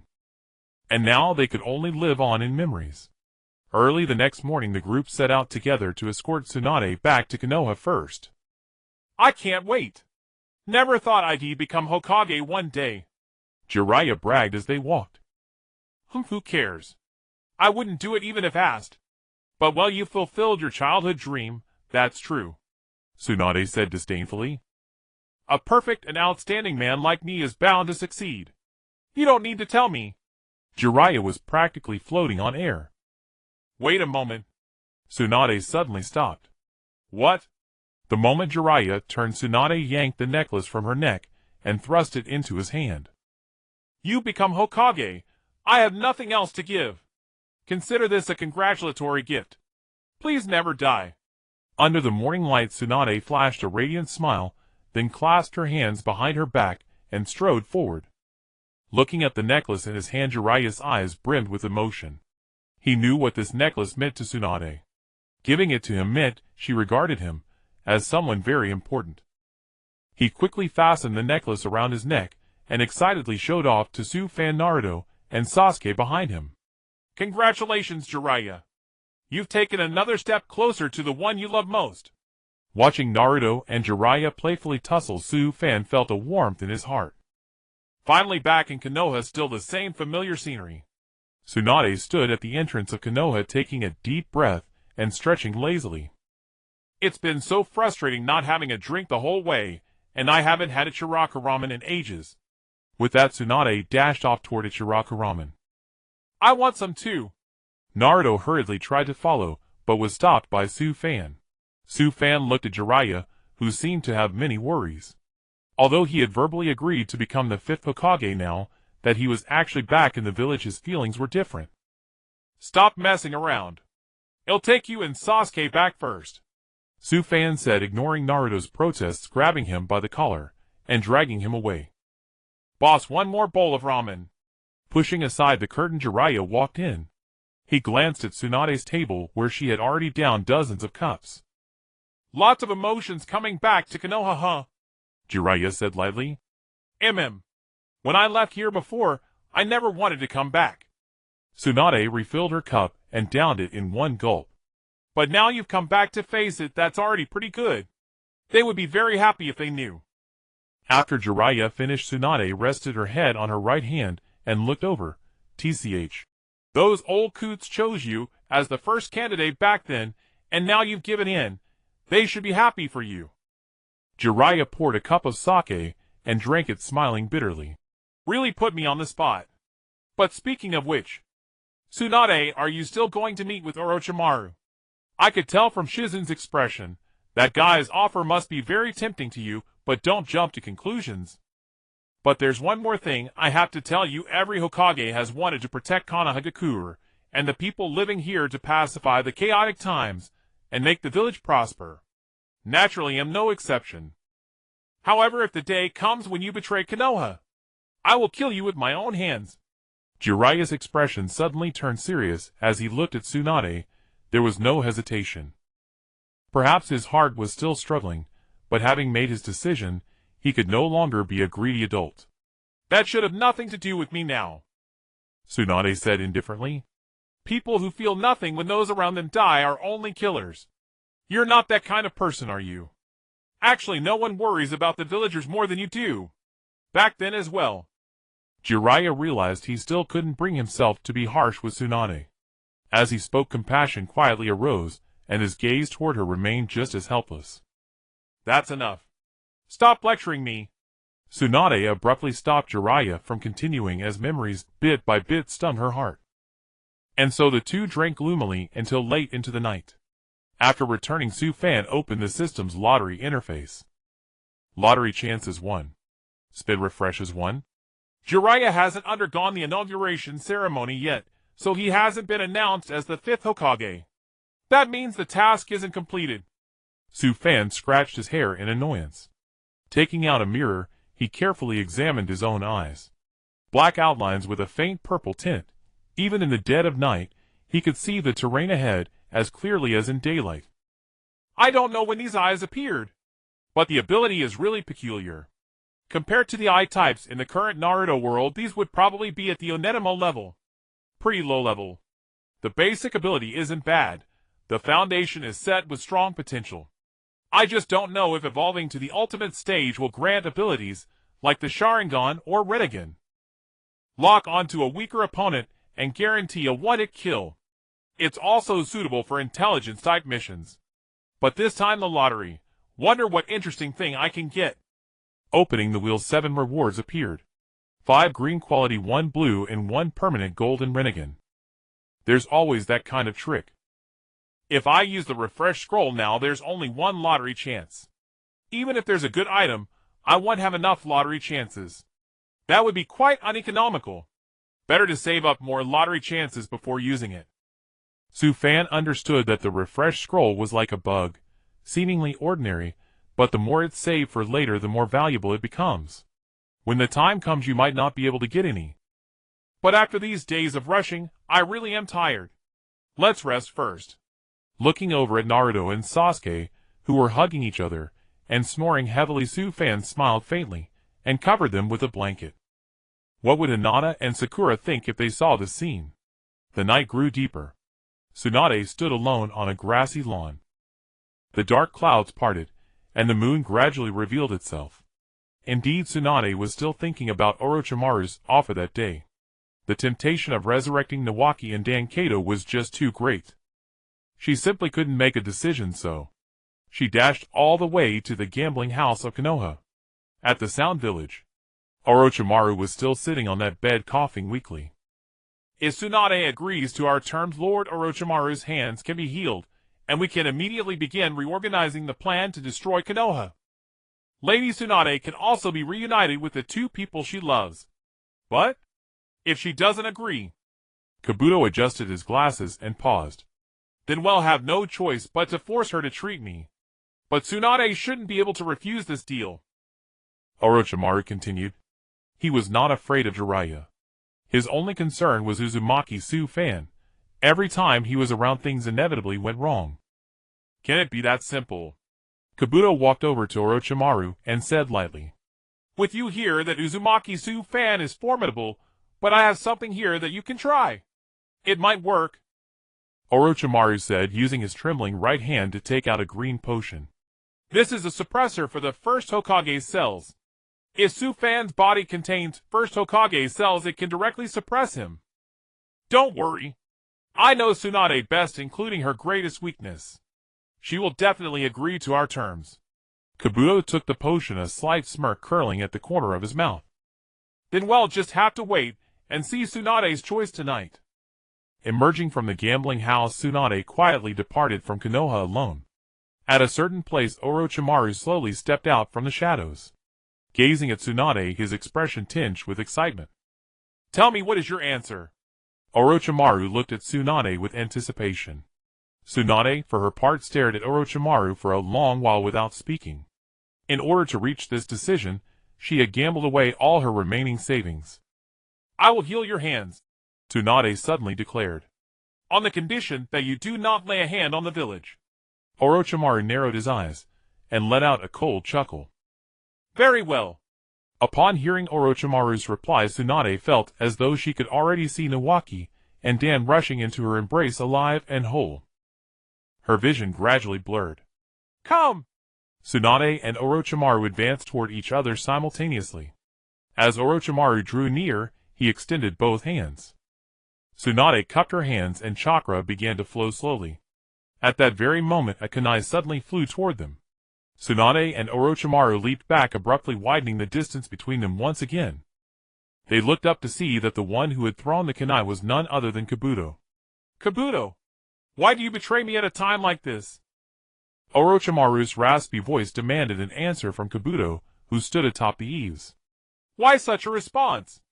Princess Tsunade, you intended to kill me. Orochimaru's pupils dilated suddenly, his expression turning terrifyingly fierce. Kabuto said nothing but instead leaped down and landed behind Orochimaru. But I have faith in you, Kabuto. Your loyalty to me, and your keen perception to see through Tsunade's attack. Kabuto offered a faint smile. Because I too hail from the medical unit. Killing intent surged from her chakra. It turned out that Kabuto had simply seen through Tsunade's motive to slay Orochimaru and intervened. Tsunade, I genuinely wish to revive those two, and I have promised not to destroy Konoha. Tsunade lowered her head and hesitated for a moment. Orochimaru, even without your words, I know that your vow not to attack the village is a lie. But even so, even just once, I truly long to see those two again. Even just once I wanted to touch them. Even just once I wanted to see their smiles. But, can I really meet Nawaki and Dan right away? In the moment I felt it was real, I realized. I am nothing but an irredeemable fool. Tsunade's tears fell one by one. I loved them so much that I became utterly reckless. With that, Tsunade slowly crouched down and hugged herself in grief. But I cannot be so selfish. Not for the sake of the village, and for the sake of those like Nawaki and Dan. Orochimaru, I will not allow you to harm Konoha again. Let us settle this here and now. The previously fragile Tsunade suddenly rose, wiped away her tears, and drove her fist toward Orochimaru. Orochimaru and Kabuto furrowed their brows and leaped onto the eaves, leaving a massive crater in the ground. Come, Orochimaru. Ha, indeed, we have never truly crossed fists before. Orochimaru sneered. Tsunade shed her overcoat bearing the character for Gamble and faced Orochimaru with a grave expression. That is true. With that, she charged straight at Orochimaru.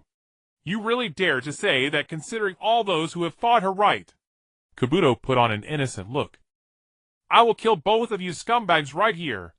Tsunade leaped into the air and brought her right fist crashing down toward Orochimaru and Kabuto.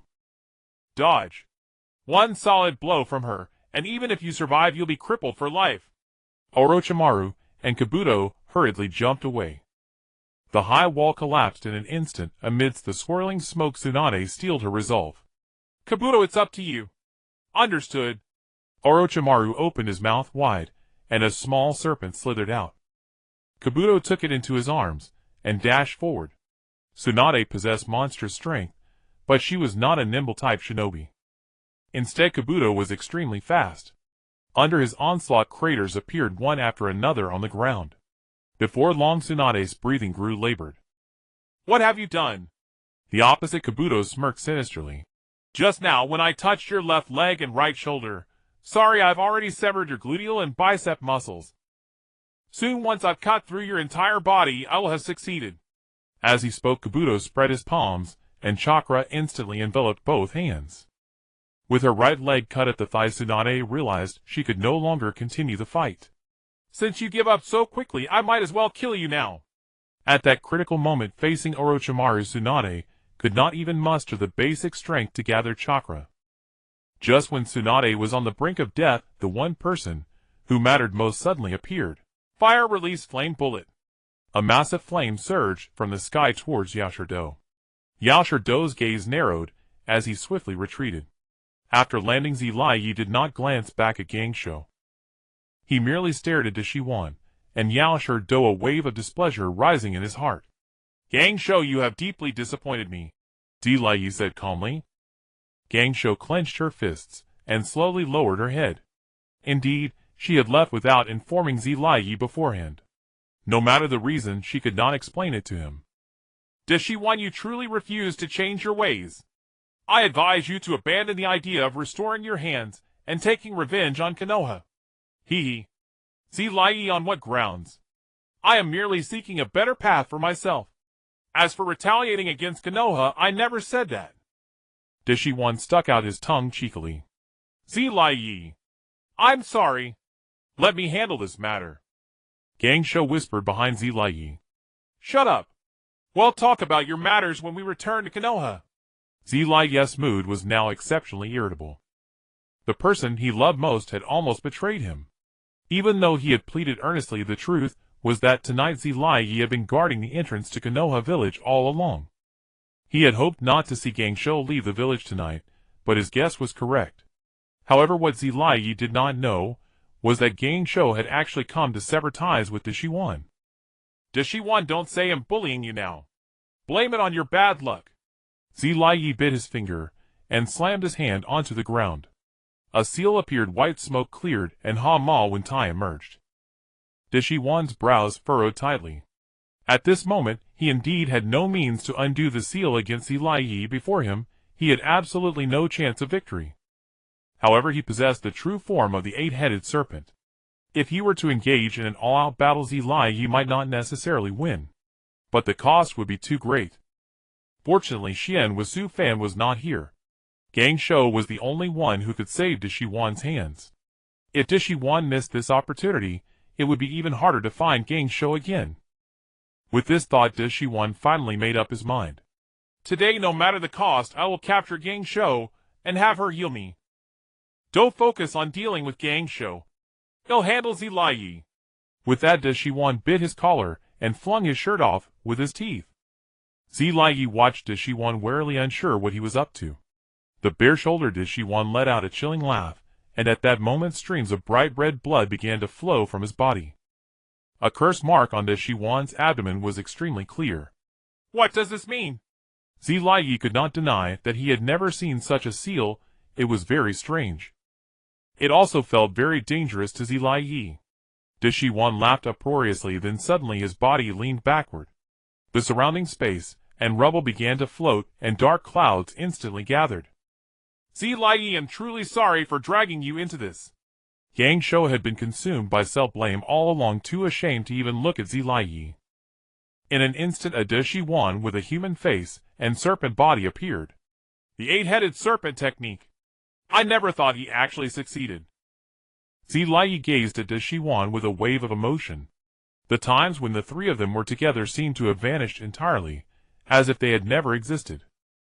Zilayi, with this alone, I can devour you alive. With that, Deshiwan charged at Zilayi with a sinister laugh.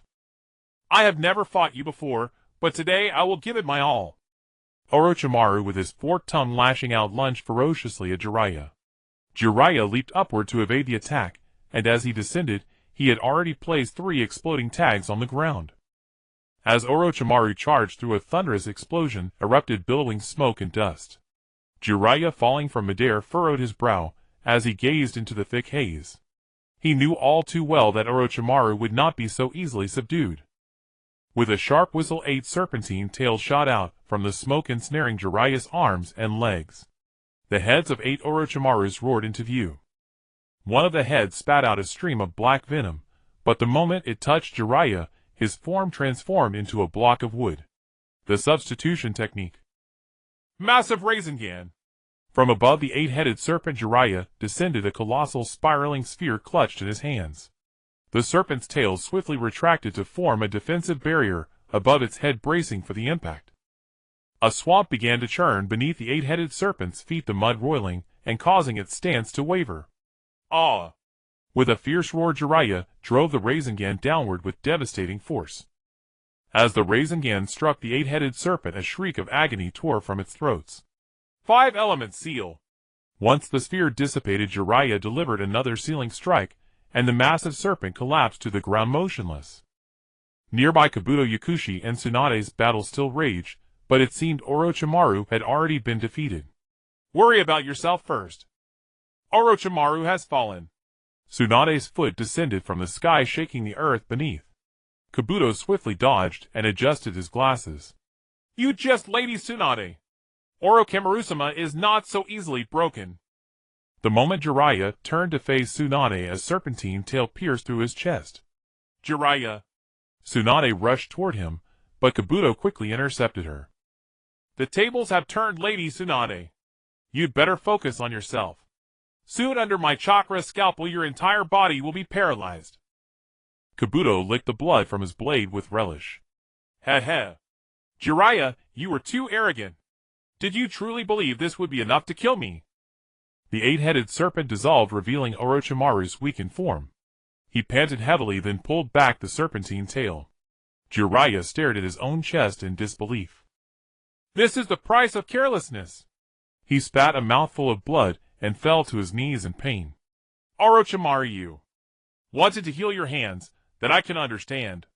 But why must you always strike at Konoha? Jiraiya clutched his chest, his consciousness growing hazy as he asked. The three were once dear friends. Were they truly to end this day in tears? I hate that old fool Hiruzen Sarutobi. Every time he stops me from doing anything I desire. He thwarts every ounce of my drive. He never acknowledged me. So I had to acknowledge myself to make others recognize my will, by carving it out through force. And achieving glory. I was born in Konoha. If I cannot even take this village, how can I all the others? Orochimaru turned to Jiraiya and poured out all the thoughts from his heart. The righteous path has no end, for along the way there are loved ones and companions. But you, Orochimaru, are destined to be forever alone. On a road that has strayed from the line, you have only one destination, death. Jiraiya exerted himself and immediately coughed up blood. Huh? Look at yourself, Jiraiya. What power do you have now to stop any of this? To appoint the fifth Hokage? Repetition and reversal, your so-called will is nothing but a synonym for hypocrisy. Don't plaster that sanctimonious expression near me, it sickens me. Now I am the one in charge. Orochimaru let out a chilling laugh. Tsunade too was on one knee. Kabuto's plan was already a third complete. Orochimaru-sama, just wait a little longer. The scalpel in Kabuto's hand gleamed with a frigid aura under the moonlight. Tsunade's internal structure was on the verge of total collapse. You? Do you truly believe this is my limit, Orochimaru? Jiraiya slowly rose to his feet, clutching his chest. With his back to Orochimaru, the very aura exuding from Jiraiya shifted palpably. He pressed his palms together, and the chakra in the surrounding air began to flow rapidly into his body. Absorbing natural chakra. This is no ordinary ability. At last Orochimaru sensed the heavy killing intent emanating from Jiraiya, and realized he had to take the battle seriously. Now it's ready. A crisp snapping sound rippled through the air, as Jiraiya turned. Mysterious markings appeared on his face. Though it seemed unremarkable, Orochimaru now feared that he and Jiraiya were no longer on the same level. Orochimaru, let's end this. Jiraiya's words echoed around them. Beads of cold sweat dripped from Orochimaru's forehead. Clearly Jiraiya had entered sage mode. The Serpent's Array. The mouth of Orochimaru widened, as countless venomous snakes crawled out encircling Jiraiya. Jiraiya's tightly shut eyes suddenly opened, and an overwhelming aura erupted instantly. Orochimaru, you have disappointed me greatly. I once thought the bond between us could alter our paths in the future. Now it seems that the only solution to eliminate your stubbornness is to kill you. Summoning technique. Two small toads landed on Jiraiya's shoulders. It was Fukasaku Sage and Shima Sage. Little Jiraiya, what has happened that you summoned both of us?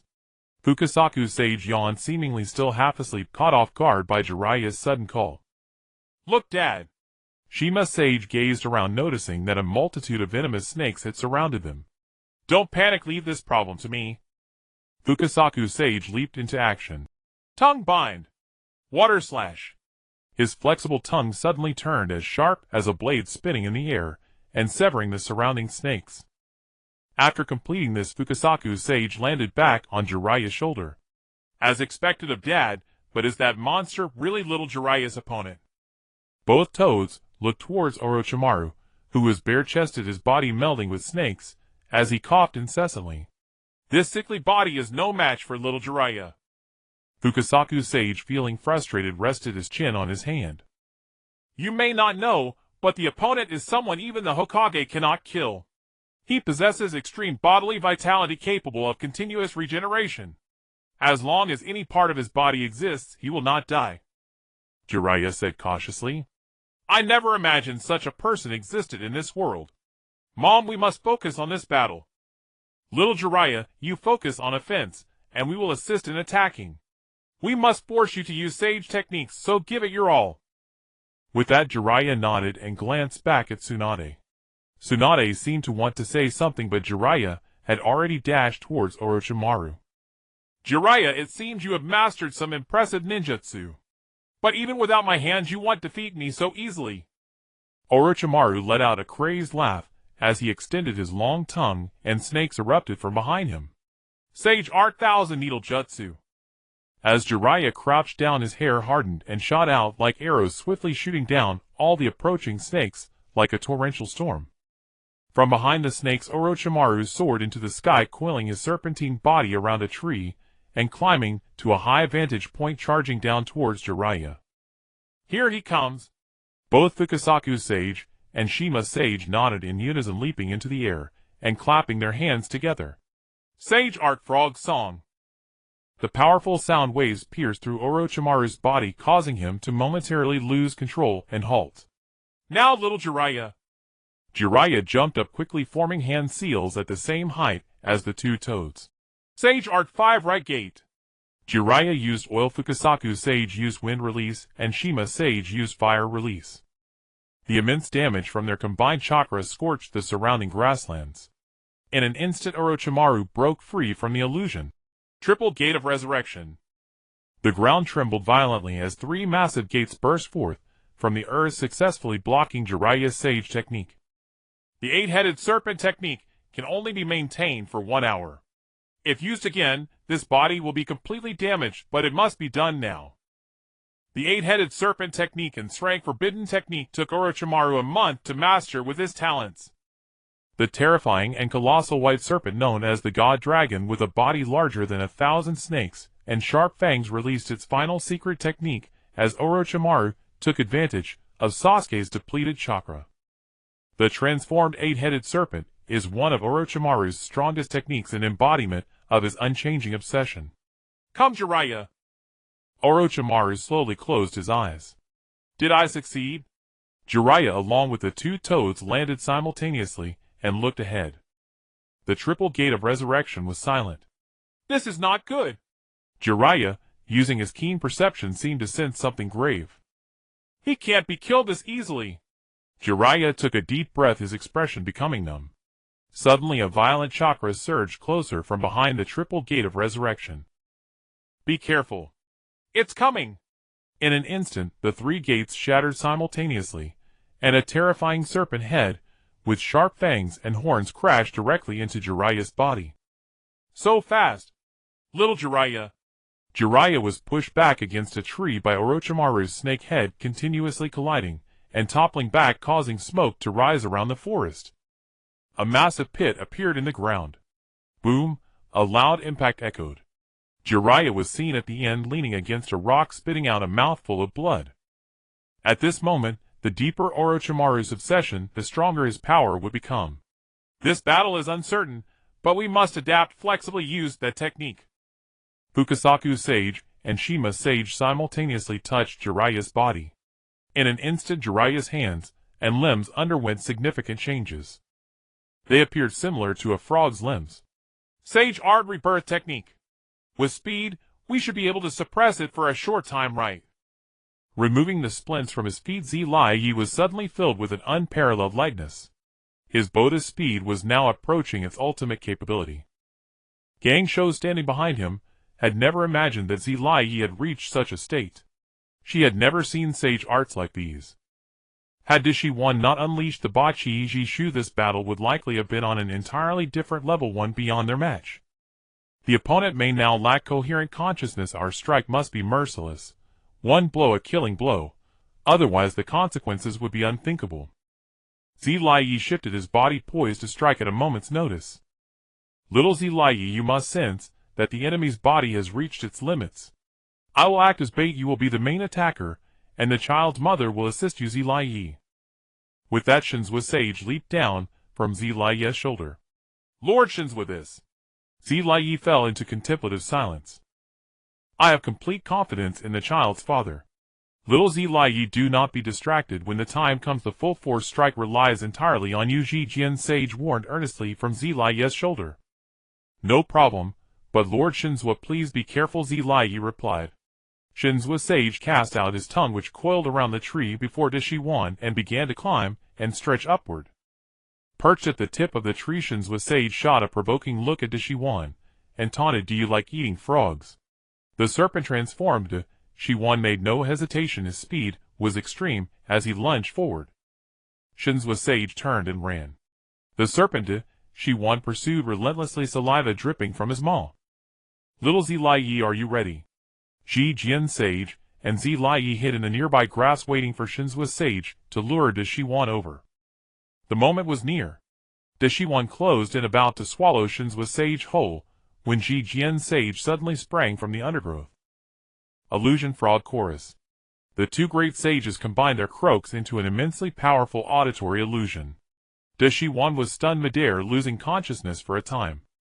A barrier shrouded the area, and the stone sword unique to Miao Mu Shan pierced De Shiwan. Seizing the chance, Zilayi condensed a vast amount of chakra in his right hand. A whirlwind rose, the hyper-compressed wind sphere in Zilayi's hand swelling to tremendous size. Massive-tailed Rasengan. It's working. Just as Shinzua and Ji Jian believed Zilayi was about to succeed, a figure in a black robe descended from the sky and landed before De Shiwan. Those distinctive multi-ringed eyes, and that peculiar attire. As he descended, the man opened his right hand and spoke in a faint voice. Shenluo Tianzheng. A tremendous repulsive force rolled outward, flinging Zilayi, Shinzua, and Ji Jian aside in an instant. Even the Rasengan could not contend with this ninjutsu. For several kilometers around that man, the land was reduced to wasteland. De Shiwan. So weak. The black-robed man turned to De Shiwan. He had dispelled the Bachiji Shu, and having nearly exhausted his chakra, lay collapsed on the ground. Heh. Does the Shao organization also have benevolent souls? De Shiwan slowly raised his head. The man's expression had remained cold since his arrival. Most terrifying was the aura emanating from his body, as if he were a corpse come to life. Those eyes were so singular that De Shiwan was captivated at first sight. Indeed, the man who had appeared was none other than Tian Dao Pei in one of the 6 paths. Come with me, I can save you, Tian Dao Pei said to De Shiwan in a measured tone. If I'm not mistaken, you are not the true body. Your original form seems very weak.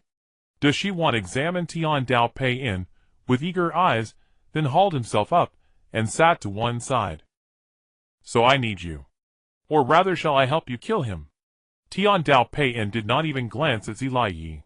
He opened his right palm, and a powerful suction swept through the air, enveloping Zilayi's body. Still reeling from the earlier surprise attack, Zilayi was drawn forward in an instant, and then grabbed by the throat by Tian Dao Pei. Little Zilayi. Shinzua's Sage rushed forward, hands clapping, as he gathered power to unleash a water release. Poor toad. It had no awareness of the presence of others at all. What? Behind Shinzua's Sage, another Pei appeared, seated astride a chameleon. With a single punch, Shinzua's Sage was struck and hurled backward in a series of rolls. The child's father. Ji Jian Sage leapt up and caught Shinzua's Sage in midair. Does Shiwan tell me? Your answer. He tightened his grip on Zilayi's right hand with sudden force, the pressure making Zilayi's breathing spike. Meanwhile, the remaining 4 Pei figures also appeared at the same time. If you were to die, then there would truly be no one in this world who understands me. Yuan gave a wry smile. He was going to kill you, Tian Dao Pei said, then flicked his hand and tossed Zilayi aside, causing the ground to instantly collapse. There's another matter. I need you to help me destroy Mu Yi. Yuan seemed somewhat presumptuous, looking at Tian Dao Pei with an expectant expression. You don't need to tell me. I naturally have the same idea. However, if you cannot bear to kill the person before you, then I will do it myself. He finished speaking, and a black iron rod appeared from his sleeve. Tian Dao Pei slowly walked towards Zilayi. Zilayi lifted his head in pain, and the 6 figures around him instantly made his scalp tingle. They wore the same clothes, and had the same eyes, but the only difference was their individual appearances. Yet it seemed as if they were all under the control of a single person, moving with perfect order. Gongshou, leave here. Zilayi stood up shakily. The medical expert Princess Gang Ho. I never expected to meet you here. Without you, Mu Yi's combat strength would surely be greatly diminished. After all, you are a medical ninja. His target now locked onto Gang Ho. Seeing this, Zilayi instantly panicked. Your opponent is me. And it's me you should fight. With incredible speed, Zilayi shielded Gang Ho. In almost an instant, Tian Dao Pei's black iron rod pierced through Zilayi, who stood in front of Gang Ho. Blood instantly spattered. Zilayi grabbed the rod and stepped back 2 paces to steady himself. Like a steadfast iron wall, the image of Jiraiya's back was etched into Gang's Ho's mind for the first time. Tears flowed uncontrollably as Gang's Ho roared. You fool! Why do you meddle in my affairs? Why do you care about me? Why? Because I like you. The moment these 3 words were spoken, Jiraiya's face was filled with humility. The sky was overcast with dark clouds, and a torrential rainstorm arrived in an instant. Jiraiya looked up at the sky and gave a self-deprecating smile. You never seem to have taken my words seriously, have you? Every time you brushed it off, I felt that these words of mine seemed like a joke. You wouldn't understand, would you? You wouldn't take it seriously. Behind him, Gang's Ho lowered her head and clenched her fists. Idiot!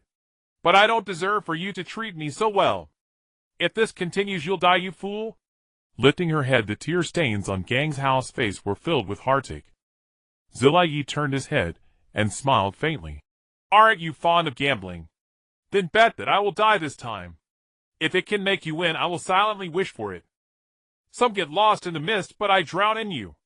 Gonsho, run! Jiraiya roared, using both hands to snap the iron rod. The moment he turned, Jiraiya embraced Gang's Ho. Perhaps I was destined to be a wanderer. Gonsho, forgive me for always liking you.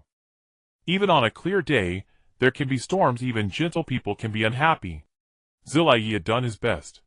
For a person of such volatile emotions, he felt he had given nothing, so it was hard to hope for anything in return. When Jiraiya released his embrace, at that moment Gang's Ho truly felt the pain. Whenever someone close to you is about to leave, you really can sense it. Profound meanings are always understood too late. Love comes only in late autumn. Life is like cherry blossoms, and brilliant phoenix death like fireworks, and 1,000 cicadas. Are you ready to die, teacher Jiraiya? Hearing the title, Jiraiya's whole body trembled. That voice sent his memories rolling and leaping endlessly. Finally, Jiraiya looked at the 6 before him and spoke a name in disbelief. Me Yen. No, call me Pain. And me Yen is already dead. The expressionless words seemed to say it all. Tiandao Pain extended his right hand. If Jiraiya could not dodge this strike, he would surely die. Hovering between life and death, Jiraiya suddenly burst into laughter. The rain in the sky grew heavier, and Jiraiya wiped his own cheek. He pulled out a book from his waist and closed his eyes. Universal pull. 6 iron rods appeared simultaneously as Jiraiya's body was pulled uncontrollably toward them. Death approached. Wood-style tree realm wall. Instantly a shield formed of multiple wooden vines rapidly grew from the ground, separating Jiraiya. Su Fan's figure appeared. The powerful suction was abruptly blocked by a wooden wall. The expressionless Tiandao Pei and turned his head to look at Su Fan beside him. The 5 Pei-in behind him all looked in the same direction. A wave of oppressive pressure struck Su Fan. Though relying on his immense chakra, ordinary enemies posed no threat to him. But the one before him was none other than Pei-in, who possessed the power of the 6 paths. Moreover, with Su Fan's current eye level, those renegades seemed impossible to deal with. He could only suppress him through ninjutsu. Unless the other side harbored hostility, today's battle would be unavoidable and fierce. Upon seeing Su Fan appear, a black iron rod suddenly emerged from the right sleeve of Tiandao Pei-in. In an instant, with extreme speed, Tiandao Pei-in appeared before Su Fan, holding the truth-seeking rod and thrusting it forward. Their eyes met. Su Fan's lips curled slightly upward, and in the moment their hands crossed, the truth-seeking rod shattered. Would release. Su Fan took the opportunity to bring his hands together, but just as he was about to release the technique, Tiandao Pei-in shouted coldly, "Almighty push!" A powerful repulsive force erupted instantly. In an instant, a blue chakra cloak appeared on Su Fan's body. Relying solely on the power of his chakra, Su Fan was actually pushed back several meters, and the distance between them widened. Xuanhua Su Fan, I've heard of you from you. No wonder Fei Duan and Xiao Du also fell into your hands. You do have some skill. Tiandao Pei-in descended from midair, his solemn expression like a descending deity, exceptionally cold. None of those 3 gained any advantage from me. Do you also want to try? Su Fan's aura remained powerful. Facing the 6 Pei-in, he was still unperturbed. If not for other matters, I would very much like to chat with you. With that, Tian Dao Pei and looked at Zilayi. Teacher Zilayi, I think we will meet again. However, I hope you can stay alive during this time. Tian Dao Pei and turned around, followed by the other 5 Pei and preparing to leave with the Shiwan. With such capability, you give me a show of force, and then want to leave. Do you really think you are a god? Adamantine Sealing Chains. Su Fan frowned. The moment he spread his right hand, a prearranged golden chains array emerged from the ground. The golden chains quickly converged toward the 6 Pei-in. Sensing the complexity of this technique, Tian Dao Pei and rushed in front of the other 5, spreading his palms to release the almighty push.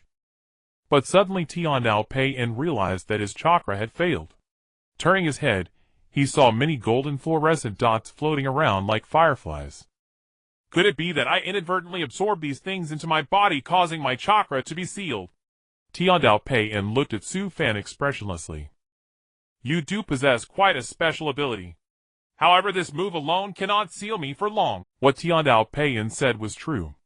Solely relying on Su Fan's ability, he could not seal him for long. Even so, however, Su Fan clenched his hands, and a huge wooden pillar burst out from the ground, flying straight toward Tian Dao Pei. Trying to give me a show of force.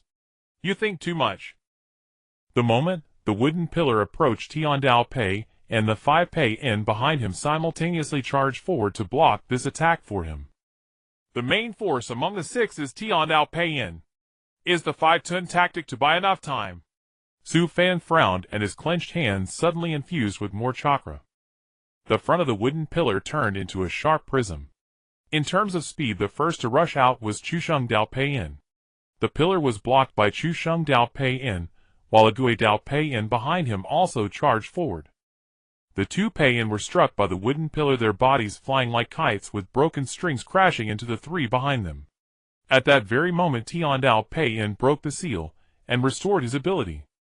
Almighty push. A repulsive force erupted around him in a 395-degree range. The force of the wooden pillar never diminished, pushing straight against Tian Dao Pei-in.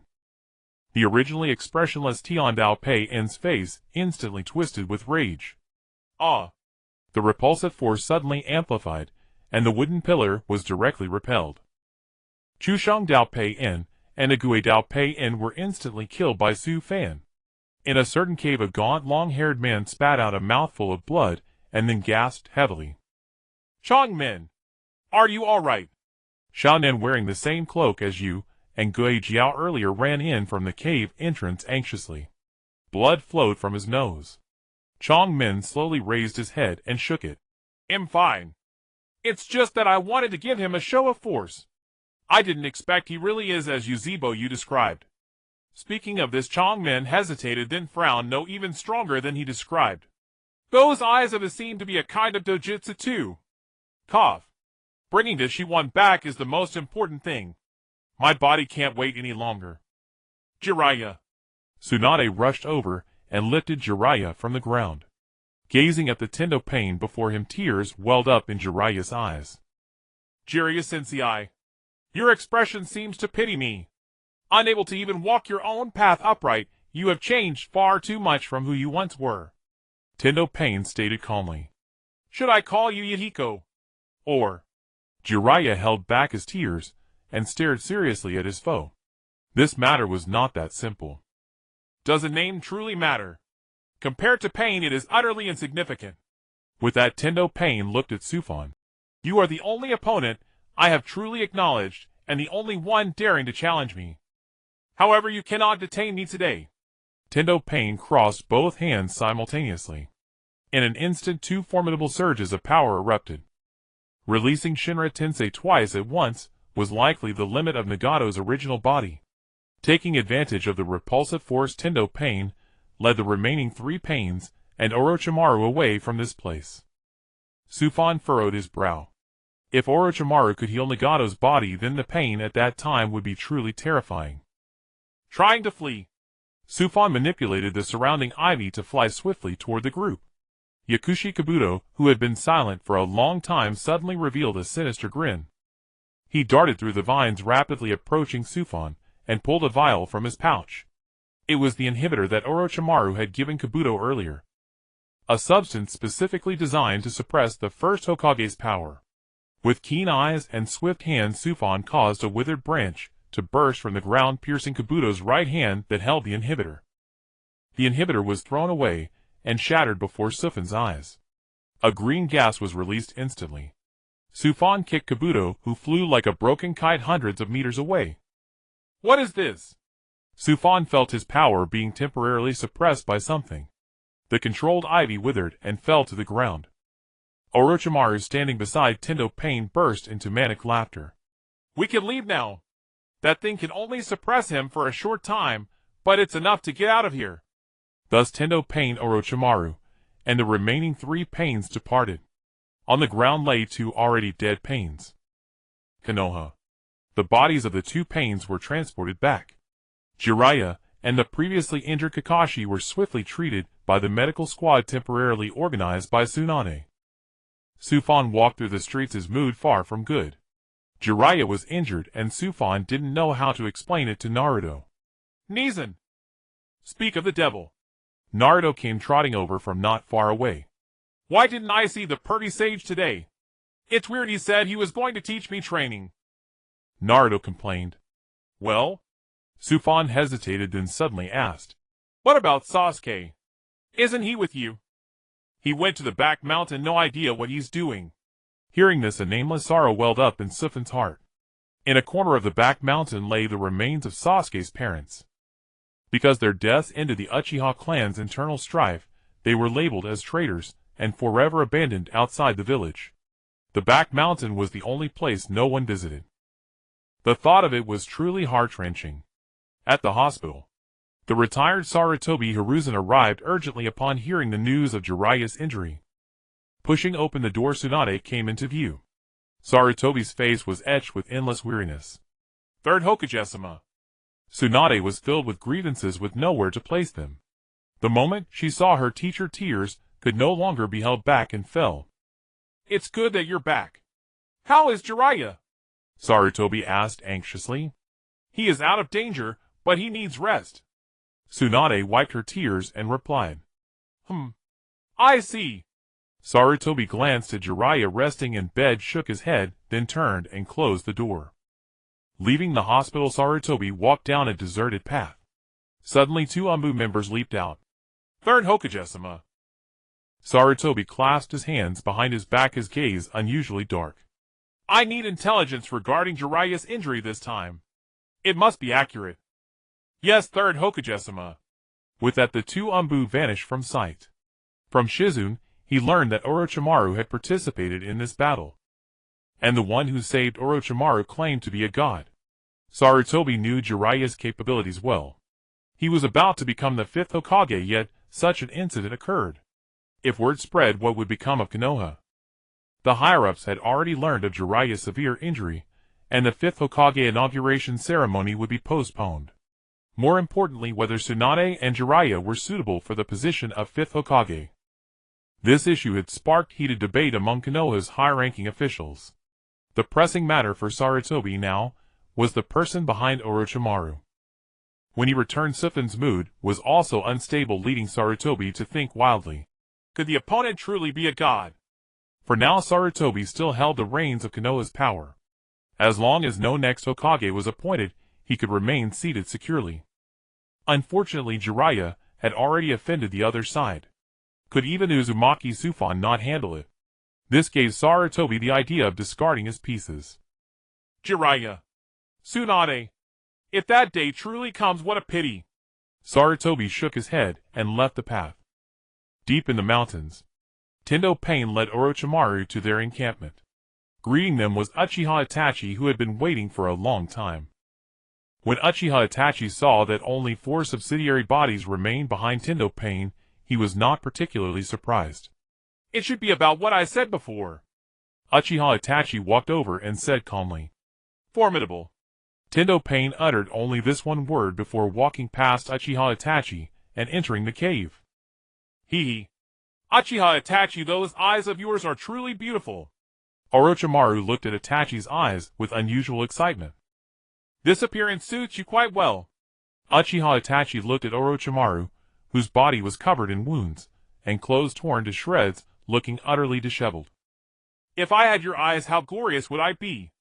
As he spoke, Orochimaru's right hand transformed into multiple serpents tightly binding Uchiha Itachi. Since you say nothing, I'll take it as your consent to give me these eyes, he. Orochimaru opened his snake mouth and lunged at Uchiha Itachi. Uchiha Itachi's expression remained perfectly calm. The moment the corners of his mouth curled upward, their positions swapped. You? Are you worthy? Bang. A tremor in his Sharingan eyes, and Orochimaru's right arm was instantly shattered. Orochimaru let out an agonized cry as the Genjutsu was dispelled. The severed right arm sent cold sweat trickling down his forehead. At this moment, Orochimaru no longer dared to provoke the Uchiha Itachi before him. You injured him. Who will heal me now? The Azura Path of Pain said indifferently. As far as I know, even if he were reduced to a single cell, he could still survive.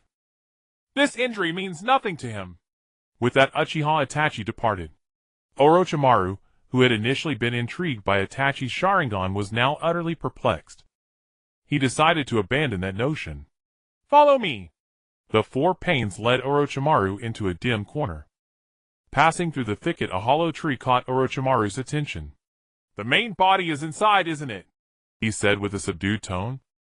The Deva path remained silent as Orochimaru stepped inside. Upon entering the cavern, a gaunt Nagato raised his head from the apparatus upon which he sat. The Uzumaki clan. That's quite a surprise. Orochimaru licked his lips and moved closer to Nagato. Stop! Conan suddenly emerged from the shadows. Keep your distance. Hee. Little girl, no one has ever spoken to me like that. You seem to be meddling in affairs beyond your concern. Orochimaru's seductive serpentine gaze fell upon Conan, sending a chill down her spine. Without hesitation, he took another step forward. I said stop right there. Conan's right arm dissolved into a flurry of paper sheets, encircling Orochimaru. Conan, enough. Nagato called out from behind. Stand down. Orochimaru regarded Conan with amusement, then flicked out his tongue. I want to know how to restore my body to its prime. Nagato looked at Orochimaru weakly. Orochimaru remained unfazed, carefully examining Nagato's physique. The human body is generally incapable of withstanding power far exceeding its own limits. Even you seem ill-suited to the superiority this power confers. Orochimaru's eyes gleamed with avarice. Your ambitions are far too vast. Do not overstep your bounds or you will regret it. Come here, Nagato said indifferently. Orochimaru snorted and stepped forward. Nagato, already frail, had expended a tremendous amount of chakra after his battle with Su Fan, and was now teetering on the brink of exhaustion. Orochimaru shook his head. The human body can never achieve absolute perfection. For a vessel to withstand being filled to capacity, it must be sturdy enough and large enough. I believe there is someone who can help you, Orochimaru said intriguingly. Who? Shino. Orochimaru touched Nagato's back with his left hand. A puff of white smoke arose as his hand connected with Nagato's spine. White smoke billowed as Orochimaru's left hand fused with Nagato's back. The once emaciated body showed a faint sign of recovery, but it was only a fleeting moment. Orochimaru sighed. Indeed, I cannot achieve the improvement myself. I possess a small amount of Hashirama's cells within me. Although they could aid in your recovery, however. But the power within Nagato's body kept repelling Orochimaru, especially when Hashirama's cells entered Nagato's system. Nagato involuntarily sensed an abnormal reaction from his Rinnegan. A resurgent feeling of revulsion gradually emerged. Who is Shino? Nagato asked, puzzled. He possesses an extraordinary ability to regenerate the body, unmatched in this regard. Even I cannot come close. With his help, I believe your body will achieve ultimate perfection. Orochimaru gazed at Nagato once more, utterly captivated by those supreme eyes, and that body. At that moment, a surge of massive chakra poured into Orochimaru's left hand, which was still touching Nagato. Orochimaru licked his lips in excitement. He wanted to probe the secrets within Nagato's body. Suddenly, a pair of profound Rinnegan appeared in Orochimaru's mind. A thunderous blast. A formidable repulsive force erupted from Nagato's body, hurling Orochimaru against the rock wall. To dare peer into the power of the gods, You truly are a madman. Nagato muttered resentfully. Hee hee. How unexpected. Such exquisite power, the very thing I have dreamed of possessing. Orochimaru rose and dusted himself off, speaking in a low voice. Find that man named Shino. I believe it won't be long before we both stand atop the walls of Konoha. Nagato's expression showed some relief, now with new hope for the ideal of a new world. Only Orochimaru, standing amidst the rubble, flicked his tongue with a sinister smirk. In Konoha, Jiraiya awoke from his sickbed, but there was no one by his side. His parched lips parted slowly, his eyes fixed on the water glass on the table, his Adam's apple bobbed. Jiraiya pushed aside the blanket and slowly sat up. The pain from his fractured bones made him inhale sharply. It hurts. He picked up the cup and drank greedily, then let out a satisfied breath. Suddenly the door swung open, and Sarutobi Hiruzen entered. Third Hokage. Jiraiya started to rise, but Sarutobi quickly came over and held him down. Don't get up. You haven't recovered yet. Lie down. Where is Tsunade? Jiraiya asked curiously. Oh, she went to help Kakashi recover from his injuries. Sarutobi's expression was unnatural. Though Jiraiya was injured, he was still sensitive enough to notice. Third Hokage, is something the matter? Jiraiya asked tentatively. Nothing particular. I just want to know exactly what happened that day. Sarutobi had already obtained intelligence from the Umbu. Yet he deliberately came to Jiraiya to ask again about the root of the problem. Clearly Sarutobi was hiding something. The reason was actually related to Tsunade. But how could Jiraiya place the blame on Tsunade? Ahem, regarding the appointment of the fifth Hokage, I think we need to postpone it. The higher-ups have also expressed differing opinions, you understand. Sarutobi said with hesitation. I understand, third Hokage. This time it's all my fault bringing shame to Konoha. Jiraiya frowned, pained by Sarutobi's words. It felt as if all the blame was being shifted onto him, and Tsunade and Sarutobi hadn't spoken in their defense. Well then, rest now. I have some matters to attend to. With that, Sarutobi left the ward. He gazed at the distant Hokage rock where the partially carved stone sculpture of Jiraiya stood, lost in thought. This has been a great loss indeed. Sarutobi knew from the precise intelligence that the opponent was no bluff. There was another reason he could not accept. That was the description of the opponent's eyes in the report. Having studied related matters before, Sarutobi naturally knew they were the Rinnegan. A pair of eyes that could decide the fate of the world. If Konoha truly cannot escape this time, I will have to abandon the stars in the sky. He turned to look at the door of the ward behind him, filled with agonizing conflict. It must be said that he was becoming more and more like Danzo of old. In the Hokage building, Sarutobi Hiruzen took a puff from his pipe and coughed twice. The high-ranking members of Konoha pushed open the door and entered in an orderly manner. After everyone had taken their seats, Sarutobi Hiruzen began to speak. Everyone, I'm sure you all know about Jiraiya and Tsunade. As for the appointment of the fifth Hokage, I believe it's quite clear. The feudal lord of Konoha opened his fan to cover half his face, and said in a sarcastic tone, of course now we must trouble you to continue protecting Konoha. I hope this matter won't be leaked. Konoha is getting worse day by day. Sarutobi Hiruzen sighed helplessly and nodded. Regarding intelligence, Shizune and Tsunade were dissecting corpses. Apart from the small black iron rods on their bodies, there were no other results. The one thing that shocked Tsunade was that these people had been dead for a long time. To be precise, the two corpses were already dead when they fought. How could this be? Tsunade frowned and pulled out the small black iron rod from the corpse. Instantly the body began to shrivel without the rod. Could it be that these rods are the energy source sustaining the body's movement? Tsunade carefully picked up the rod with tweezers and examined it closely. But what connection do these people share? Are you saying that what we saw earlier were our own dead bodies? Suddenly a chill ran down Tsunade's spine. They are an organized group, indispensable as six, and they all possess the same pair of eyes. Just then Su Fan walked in from outside. How do you know that? Tsunade was perplexed. This intelligence had to be credible. Orochimaru and the enemy shared the same intention to destroy Konoha. How could one be careless about such matters? I not only know this, but I also know that the 6 of them are one entity. The one behind them is the true main body. Moreover, each of them possesses unique abilities, mastering the power of the 6 paths, thus they call themselves gods. Su Fan said calmly. How can you verify the intelligence you provided? Tsunade looked at Su Fan seriously. Verification. I instantly killed 2 of them. Isn't that real enough? TCH. After speaking, Su Fan turned and left.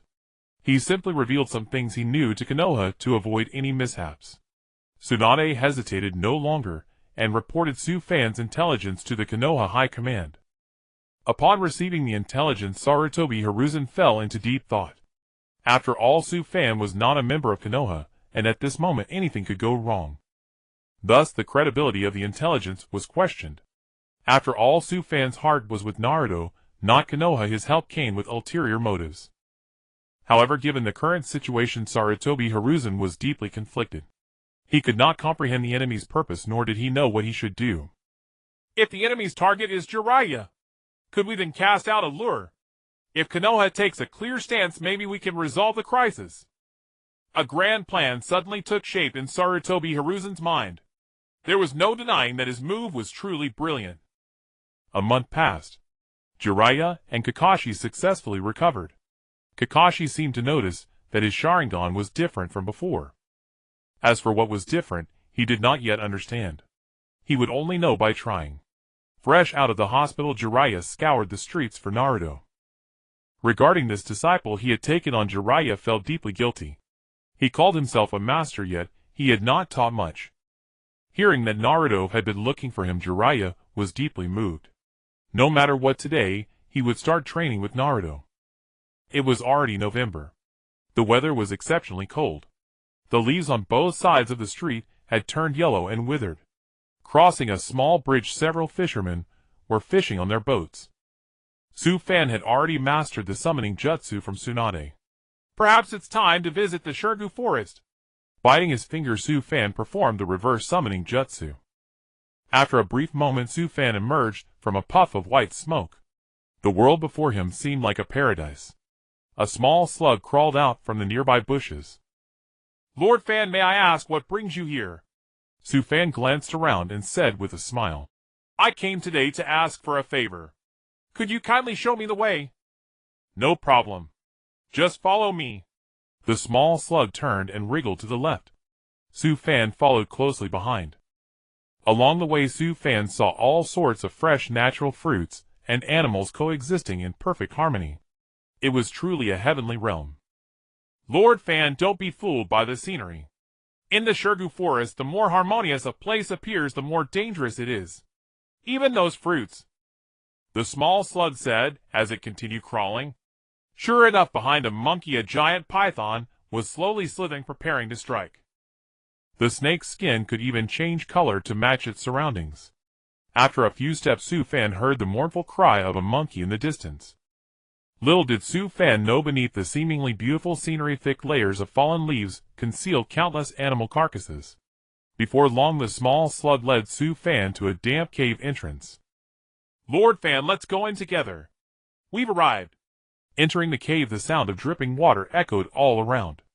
Countless small slugs emerged from the crevices to gaze at Su Fan. Their eyes were filled with curiosity. Has no one else come here besides me before? Su Fan asked in bewilderment.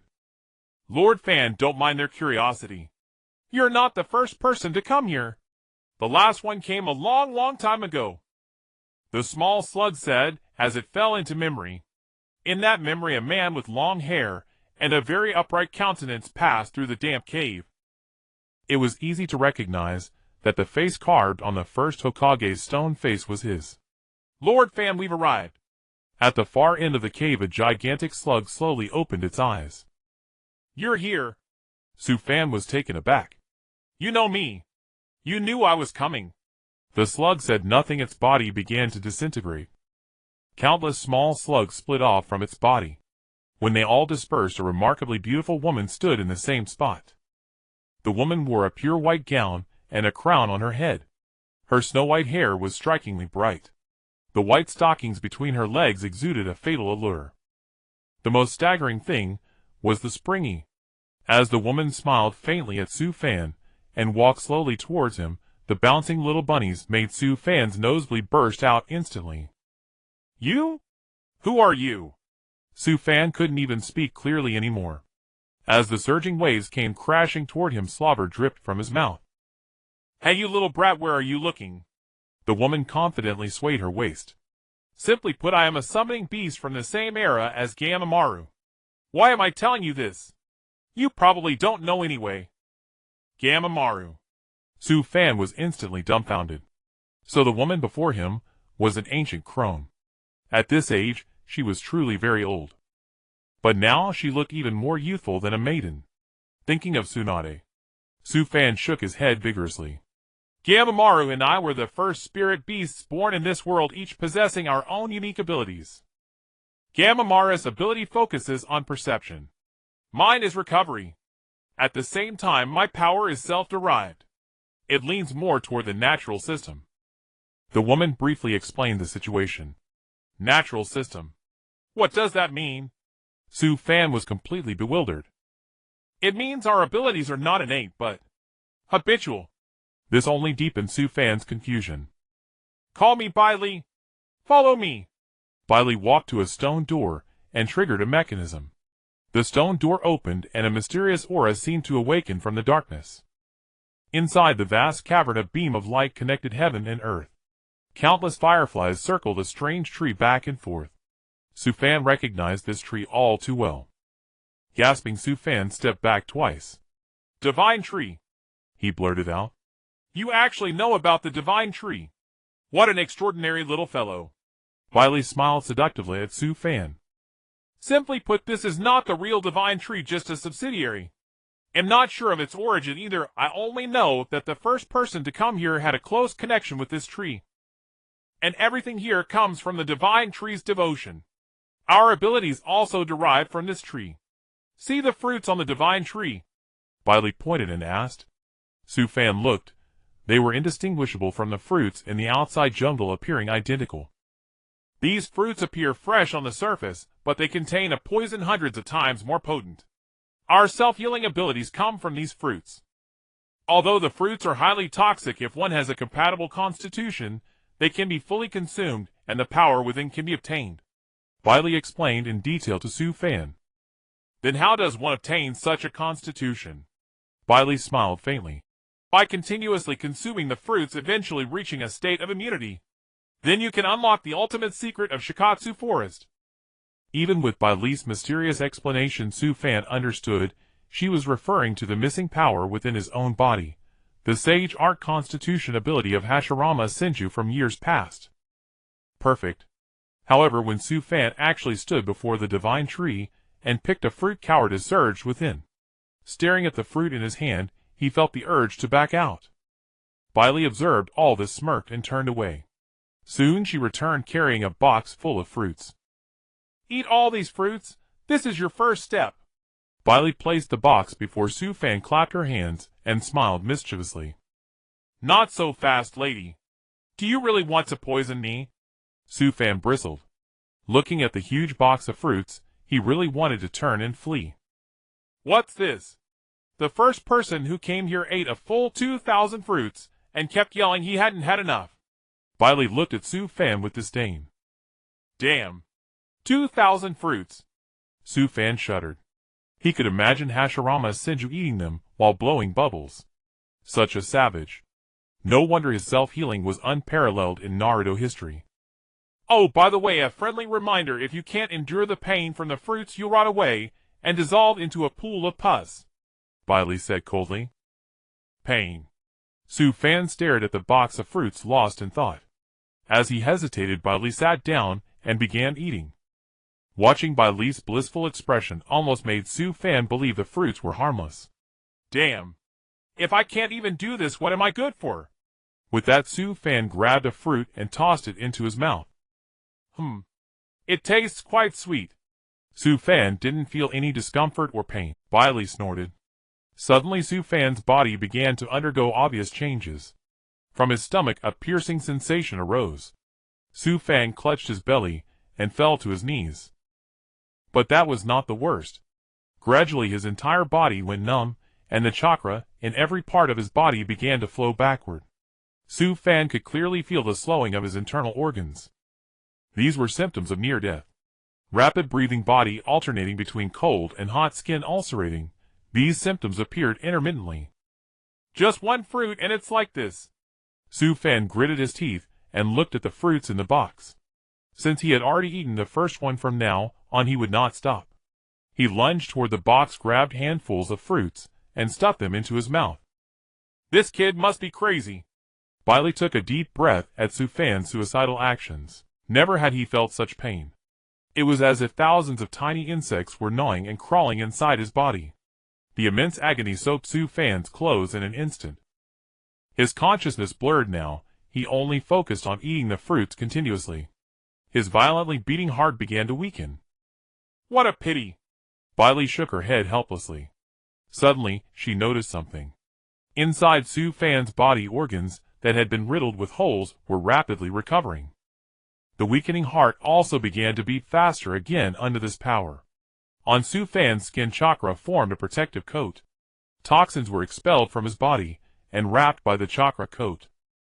The power within these toxins was completely neutralized and then absorbed by Su Fan. Good lad. There are many secrets hidden in your body. Bailey was astonished. And Su Fan realized that this power was none other than the mighty Uzumaki bloodline within him. It even overlaid its strength upon his original power. The perfect Uzumaki bloodline was truly formidable. In the original story, it was because all nations feared it that it was destroyed early on. Bailey, can I have some more? I've finished these. Su Fan turned around, his lips swollen, like sausages, bubbles constantly escaping his mouth, clearly heavily poisoned. Let's see how far that power of yours can protect you. You like eating, do you? Fine, it'll satisfy you. Bailey angrily shook her assets. Watching Su Fan eat more and more, Bailey revealed a satisfied smile. Once your body reacts, you will fall into a deep slumber. I wonder what you will become when you wake again. Konoha. Naruto began new training with Jiraiya. On a patch of grass, my guy was waiting alone for someone. After a long while, Kakashi finally showed up sluggishly. Kakashi, you're 17 minutes and 32 seconds late. As your rival, I feel offended. Let's call it off for today. I still have plenty of Ika Paradise to read. Kakashi said lazily, his eyes never leaving the book in his hands. We're both at 48 wins. Let's settle this once and for all. My guy refused to give up, his expression turning serious. Even if I wanted to refuse, it seems impossible. This time I get to decide what we compete in. Kakashi sighed helplessly, putting down his book. My guy turned passionately, executed a flying kick midair, and landed in a ready stance. What's the contest? A taijutsu duel? A 100-meter sprint? Or diving? Even an eating contest is fine. My guy's face was full of anticipation. Then, Kakashi looked at my guy with a disgusted expression. What? The slower Kakashi spoke, the more impatient my guy became. Then, rock, paper, scissors. Kakashi raised his little fist with its Sundra air. My guy's jaw dropped instantly. Rock, paper, scissors. As they say, luck is also a kind of strength. This requires insight and reflexes, a true clash of wits. Hearing this, my guy suddenly had an epiphany. 2C. Meanwhile, Niji, Tenten, and Rock Lee nearby were completely stunned. I feel like Kakashi Sensei is just brushing off my guy Sensei because he's too lazy. Niji said, speechless. I accept. I will never lose. If I lose, I'll do 500 laps around Konoha on my hands. My guy gave a thumbs up, flashing his signature teeth. Both of them slowly stepped back, their expressions turning solemn. The weighty atmosphere silenced the three onlookers, none daring to utter a word. My guy and Kakashi simultaneously put their hands behind their backs, ready. Rock, paper, scissors. Rock, paper, scissors. My guy, paper. Kakashi, scissors. Yet my guy's face showed no disappointment. He clenched his open right hand and smiled. Life. 500 laps. This is heaven's will. With that, my guy immediately went into a handstand and began walking upside down around Konoha from their agreed starting point. Villagers who saw my guy's comical movements burst into laughter. Only Rock Lee was thoroughly inspired. He couldn't understand why my guy would honor a promise made over a silly game of rock, paper, scissors. Kakashi sighed helplessly and turned away. My guy's sweat dripped one drop after another along the path he traversed on his hands. The sun slowly set. The road was covered with handprints left by my guy lap after lap. To others this seemed an impossible task. Only a fool would accept the punishment of such a game, and it was a rule he set himself. Such was Guy Sensei's self-discipline. Night deepened.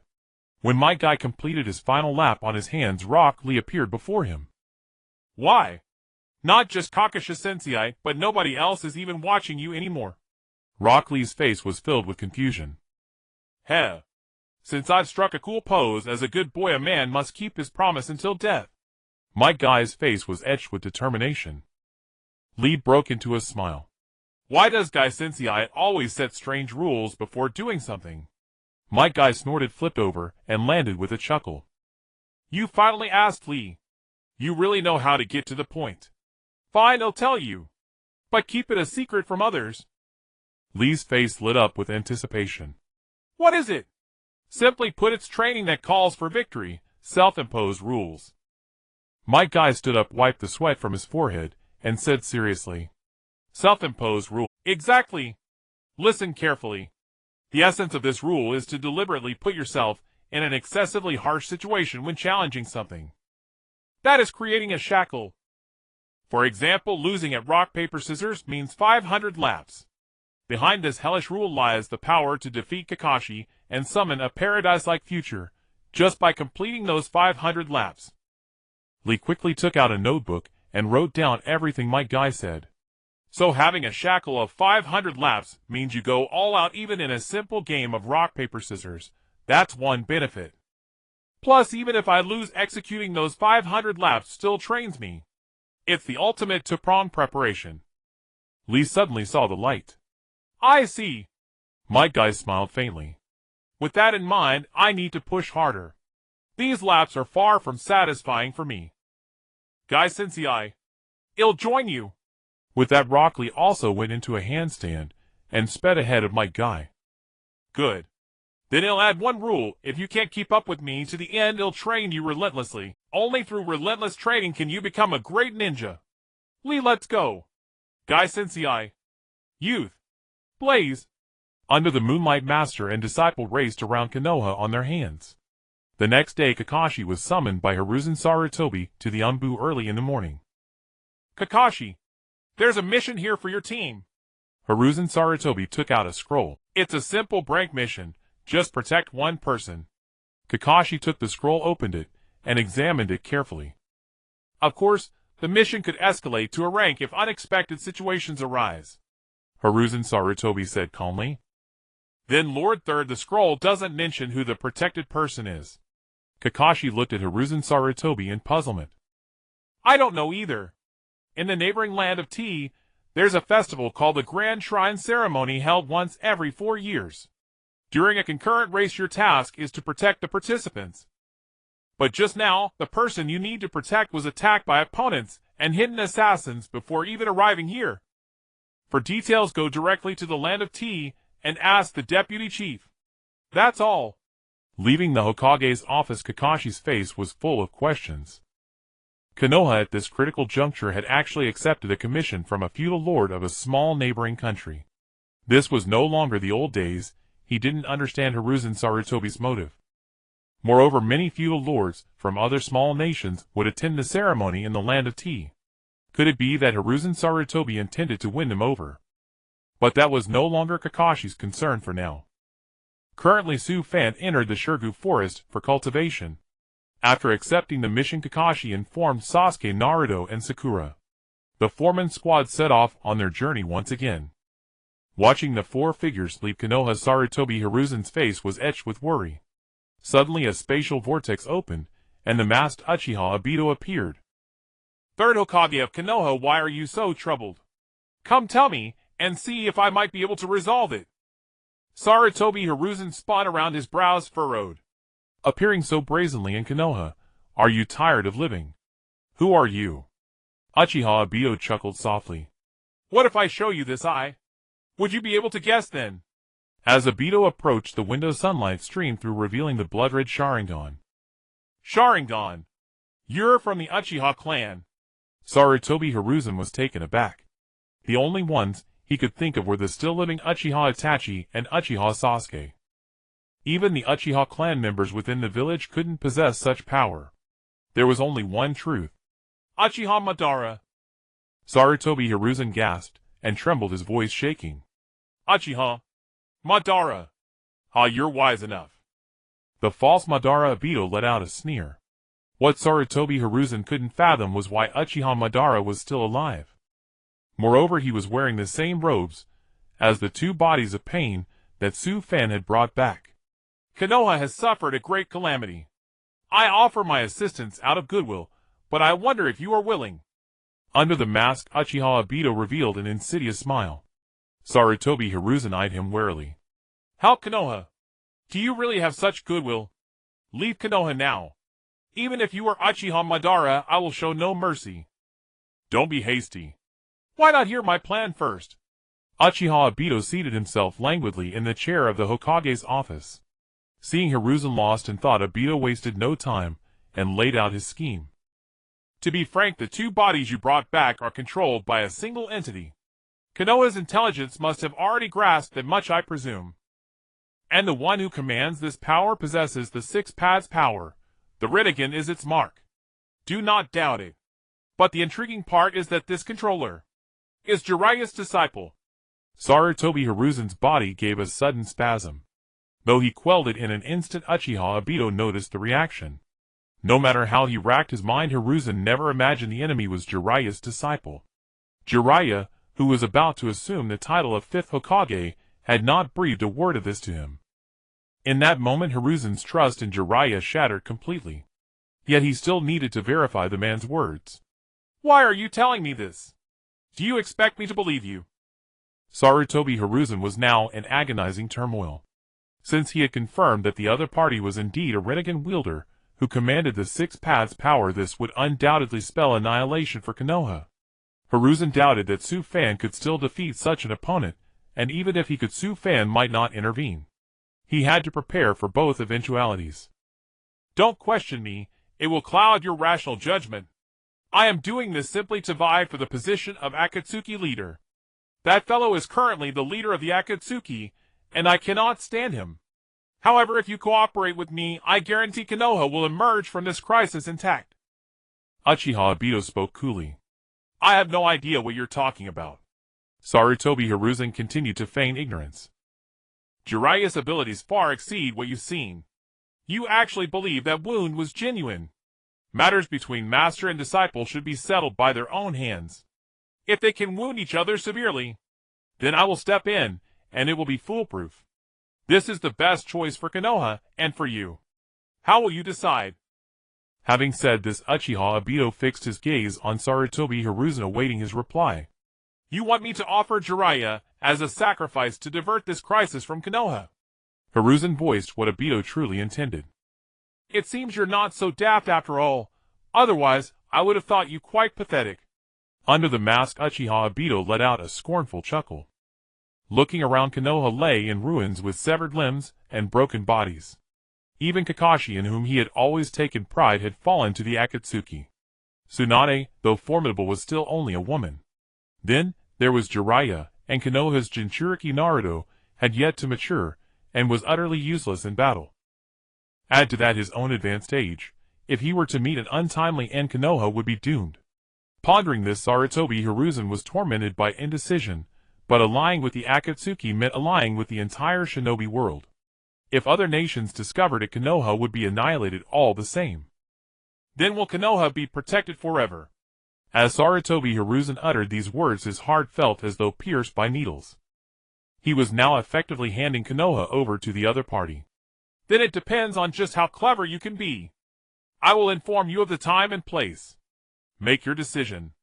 With that, a spatial vortex swirled open again, and Uchiha Obito was drawn into it, vanishing from the spot. So Konoha has been reduced to this. Must we truly bring about a different change?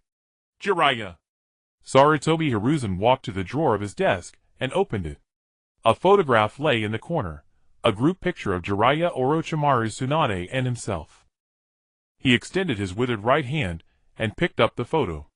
Suddenly the photograph ignited in his grasp. The memories of the master and his disciples blazed with the flame searing Sarutobi Hiruzen's mind. His eyes gradually grew blurred. Just as the first tear fell, Sarutobi Hiruzen finally made his decision. Since it is a sacrifice, I trust you will not refuse Jiraiya, even if it is for Konoha. He took a deep drag from his pipe, then turned, pushed open the door, and strode out. Meanwhile, the vanished Uchiha Obito now stood atop the Hokage rock gazing at the scenery of Konoha. Suddenly he glanced at the unfinished statue of Jiraiya beside him. Ha! Fifth Hokage! How laughable! After this jab, Obito produced a bouquet from his robe and walked toward the Konoha cemetery. Lin, I come to see you again. Before a tombstone in my Uzushiogakure, clad in a black robe and mask, crouched down. Lin, soon I will avenge you. Then create a world with only you. The hypocritical facade of my will soon be unveiled. The plan is half complete. Just watch. Having said that, Uzushiogakure grabbed the flowers in front of the tombstone and tossed them away. But this world, there is no hope anymore. Some country. A man sitting in a room suddenly opened his eyes. Has it come? The door slid open, casting a silhouette. Alvichinkue pays respects to you, my lord. The man inside took a puff from his pipe and said indifferently, I already had you warn them, but Shan Quisalang still won't give up. They insist on participating in the Hokage Shrine competition. Yes, and I heard they hired ninjas this time. Rest assured, my lord. Let me crush them utterly in this competition. The green-haired man outside the door sneered and vanished instantly. After a day's journey, Kakaxi's team finally arrived in the country of Cha. When they met the Lord of Cha country, Silingshang Mingren showed disgust. He had expected a majestic man, but it turned out to be a slovenly uncle. And their meeting was very simple, just on a lawn in Cha country. There were no special receptionists nor tea served. The three immediately showed displeasure. We are my ninjas sent here to receive the mission. Please kindly explain the details. After entering Cha country, Kakaxi suddenly disappeared, probably intending to train the three social and cooperative skills. Zuiju looked at Silingshang and said indifferently. Silingshang coughed and said seriously, To be honest, do you know about the worship ceremony of Hokage Shrine? Gigi, great what? Mingren was completely confused, unable to even hear the words clearly. Take it easy. Silingshang waved his hand, signaling the three to sit down and rest. The origin of this matter is like this. A long time ago, it is said that to calm the storm, the Dragon Tiger Jewel was enshrined in Hokage Shrine. Soon the storm ceased, and it became a legend passed down.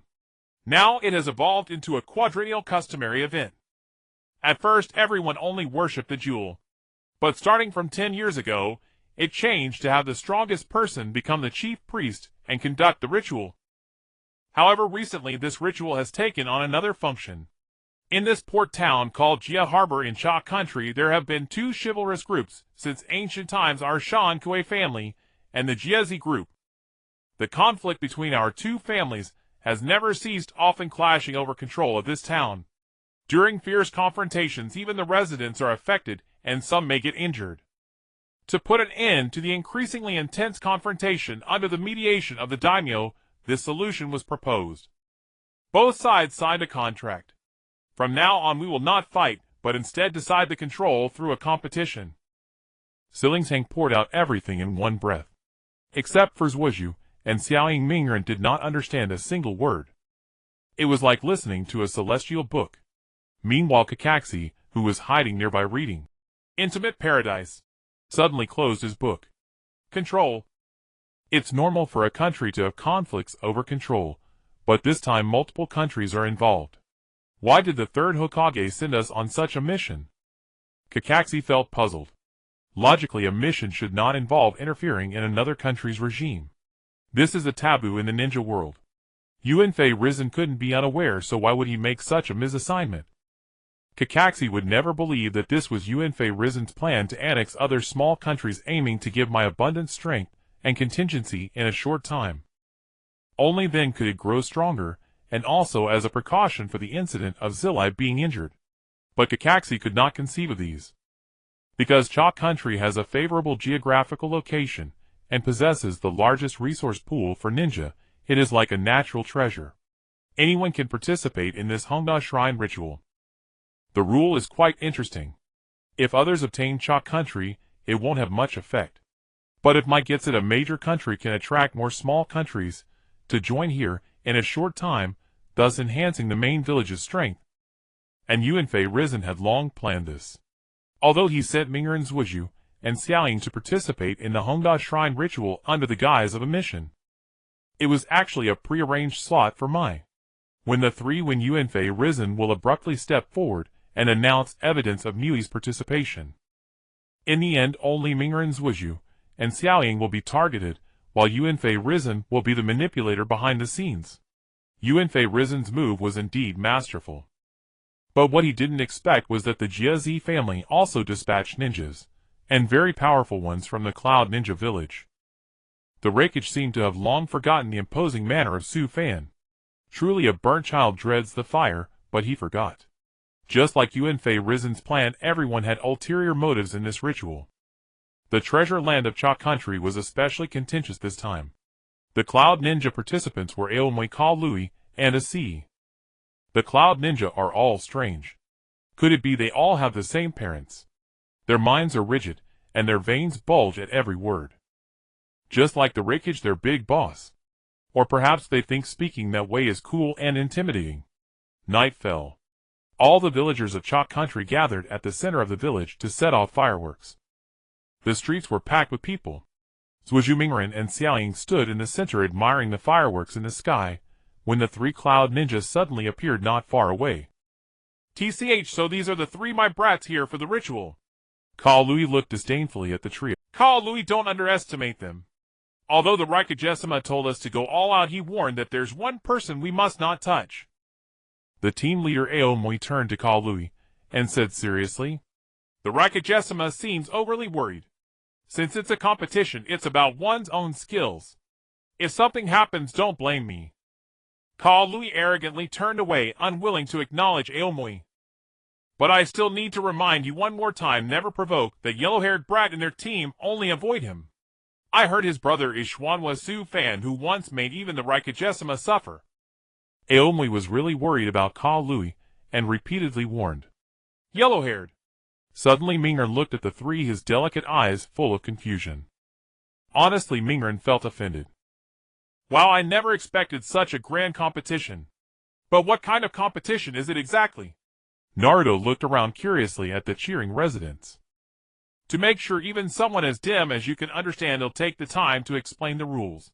Sakura had already prepared the competition guide and pulled it out to show Naruto. The starting point is at Deki Port. After the race begins, we head toward the turning point at the Zoturiki Shrine. The fastest way to reach the Zoturiki Shrine is to take a fishing boat from near Deki Port. After arriving at the Zoturiki Shrine, retrieve one of the Dragon Tiger jewels placed there. Then run to the Hodasho Hall on Ozu Island to make an offering. Sakura folded the guide after speaking. That's all there is to the rules. Taking shortcuts, blocking opponents, setting traps, anything is allowed. So hiring ninja isn't against the rules either, Sasuke said, as he walked over casually, hands in his pockets. What kind of ninja has the opponent hired? Are they lurking somewhere observing us? Naruto asked innocently. Sasuke looked at the three Cloud Ninja in the distance and sighed in exasperation. Apparently Naruto was completely blind. A cold wind blew dead leaves across the scene, and the three Cloud Ninja looked bewildered. They must be well prepared. Both of you be careful, Sasuke warned coldly. Just then a loudspeaker in the village blared. Attention all participants of the Hodasho Hall race. The competition is about to officially begin. The runner for the Wasabi family Marino Itaden, and the runner for the Mustard family Fly-like Fukusuk. Both participants were young members of their respective families. Team Kakashi's mission was to protect their runner and counter any ninja hired by the opposing side. Ready? At the starting signal, both runners crouched down ready to spring. The wooden doors before them swung open, revealing a vast sea with two fishing boats not far away. Sasuke, Naruto, and Sakura prepared themselves. Onmoi, Atsui, and Carrie also readied themselves. Among the crowd, a green-haired man flashed a sinister smile. As the signal blared from the loudspeaker, both teams surged forward. But immediately something puzzling occurred. The Wasabi family's runner Marino Itaden did not head for the fishing boats. Instead, he veered left and took a different route. Sasuke frowned. Damn it! Is he trying to escape? Hey, wait! Naruto shouted in panic. What is he trying to do? Carrie asked, puzzled as she ran. Maybe he's got a screw loose, Onmoi muttered dryly. Meanwhile, at the starting point, the green-haired man clapped his hands, and a large group of people emerged from the crowd. What are your orders, Lord Ao? A leader among the group asked respectfully. I'll go with Yukisuke now. You all go after Ito Den. The green-haired man turned and addressed them. Yes. Everyone dispersed and vanished instantly. On the other side, Sasuke, Naruto, and Sakura continued chasing Ito-den. His actions were completely different from what they had agreed upon. Under Jirocho's guidance, they had planned a specific route. But Ito-den was clearly not following it. However, Ito-den had his own plan. Taking a fishing boat was fast, but before setting out, Ito-den sensed a headwind ahead. Even with the boat, they would be slowed by the wind when reaching the center of the lake. Instead, crossing the island on foot was the smarter choice. As expected, when the opponent's boat reached the lake center, they were indeed slowed by the headwind. Damn, we're losing speed. At this rate, they'll get there first. Onmoi clenched his fists on the boat. No choice. Good thing you're here, Samui. Samui nodded and quickly formed hand signs. Wind release, wind dance. Instantly, the calm lake erupted into a furious storm. With the burst of wind, their boat sped forward against the current. Damn it! They're cheating. Naruto gritted his teeth in anger. No choice. There's only one way. Sakura suddenly lowered her head while running. What? Sakura actually came up with a plan in a crisis. That's amazing. Tell us quickly. Naruto urged, glancing back at Sakura. Is Sasuke interested? Sakura flashed a mischievous grin. I'll listen. Sasuke gulped. It's monstrous strength. Sakura slammed her feet into the ground and punched the earth with explosive force. Naruto and Sasuke were sent flying at breakneck speed. They shot past the Cloud Ninja's boat. What? Alma's jaw dropped. Sakura. Too brutal. Naruto and Sasuke landed simultaneously and dashed into the building. Suddenly, three figures dropped from the sky, blocking their path. How I figured you'd find a way to get here. The leader sneered. They were clearly ninja hired by the opposing family. The three individuals shed their cloaks, revealing headbands on their foreheads. Hidden Rain Village. Naruto and Sasuke were both shocked. They hadn't expected ninja from other villages to be involved. Well, it won't be easy to pass through here, I'm afraid. The Rain Ninja leader chuckled, gripping a kunai as he charged forward, followed by the other two. Naruto, watch out. Sasuke pulled three shuriken from his leg and hurled them. Clang. The opponent deflected them with a kunai. Sasuke seized the moment, drew his own kunai, and engaged. Fighting three opponents alone, Sasuke's talent was undeniable. With the power of his Sharingan, he held his own against them. They're ignoring me. Damn it. Naruto was about to join the fight when he noticed the Cloud Ninja boat had already docked behind him. Onmoi, Samui, and Carrie were already sprinting toward them. After a few exchanges, Sasuke distanced himself from the Rain Ninja, and he and Naruto stood back-to-back against their respective foes. They were surrounded. Hey, you've made it this far. That's impressive. Why not give up? You can't win anyway, Onmoi suggested. Shut up. If you want to fight, then fight. Don't think numbers scare us. Naruto formed hand signs. Multiple shadow clone jutsu. Instantly, countless clones of Naruto appeared all around the island. The Ice Kid's chakra is incredibly powerful. I've never seen a shadow clone technique used to such an extent. A large number of shadow clones followed Naruto as they charged forward directly. Suddenly, Carrie scratched her hair and said with a smug expression, Hey, Onmoi, now you can't tell which one is the real body, right? If we accidentally kill him, I'm sure Lord Raikage won't blame us. saying that Karui drew a silver-white long sword from her back and charged forward directly. Wait, Karui. Before Omoi could stop her, Karui had already unleashed a jutsu. Lightning style lightning flash slash. Karui released an electrical attack forward. The surrounding currents spread out, adding speed, while also locking onto Naruto's numerous clones.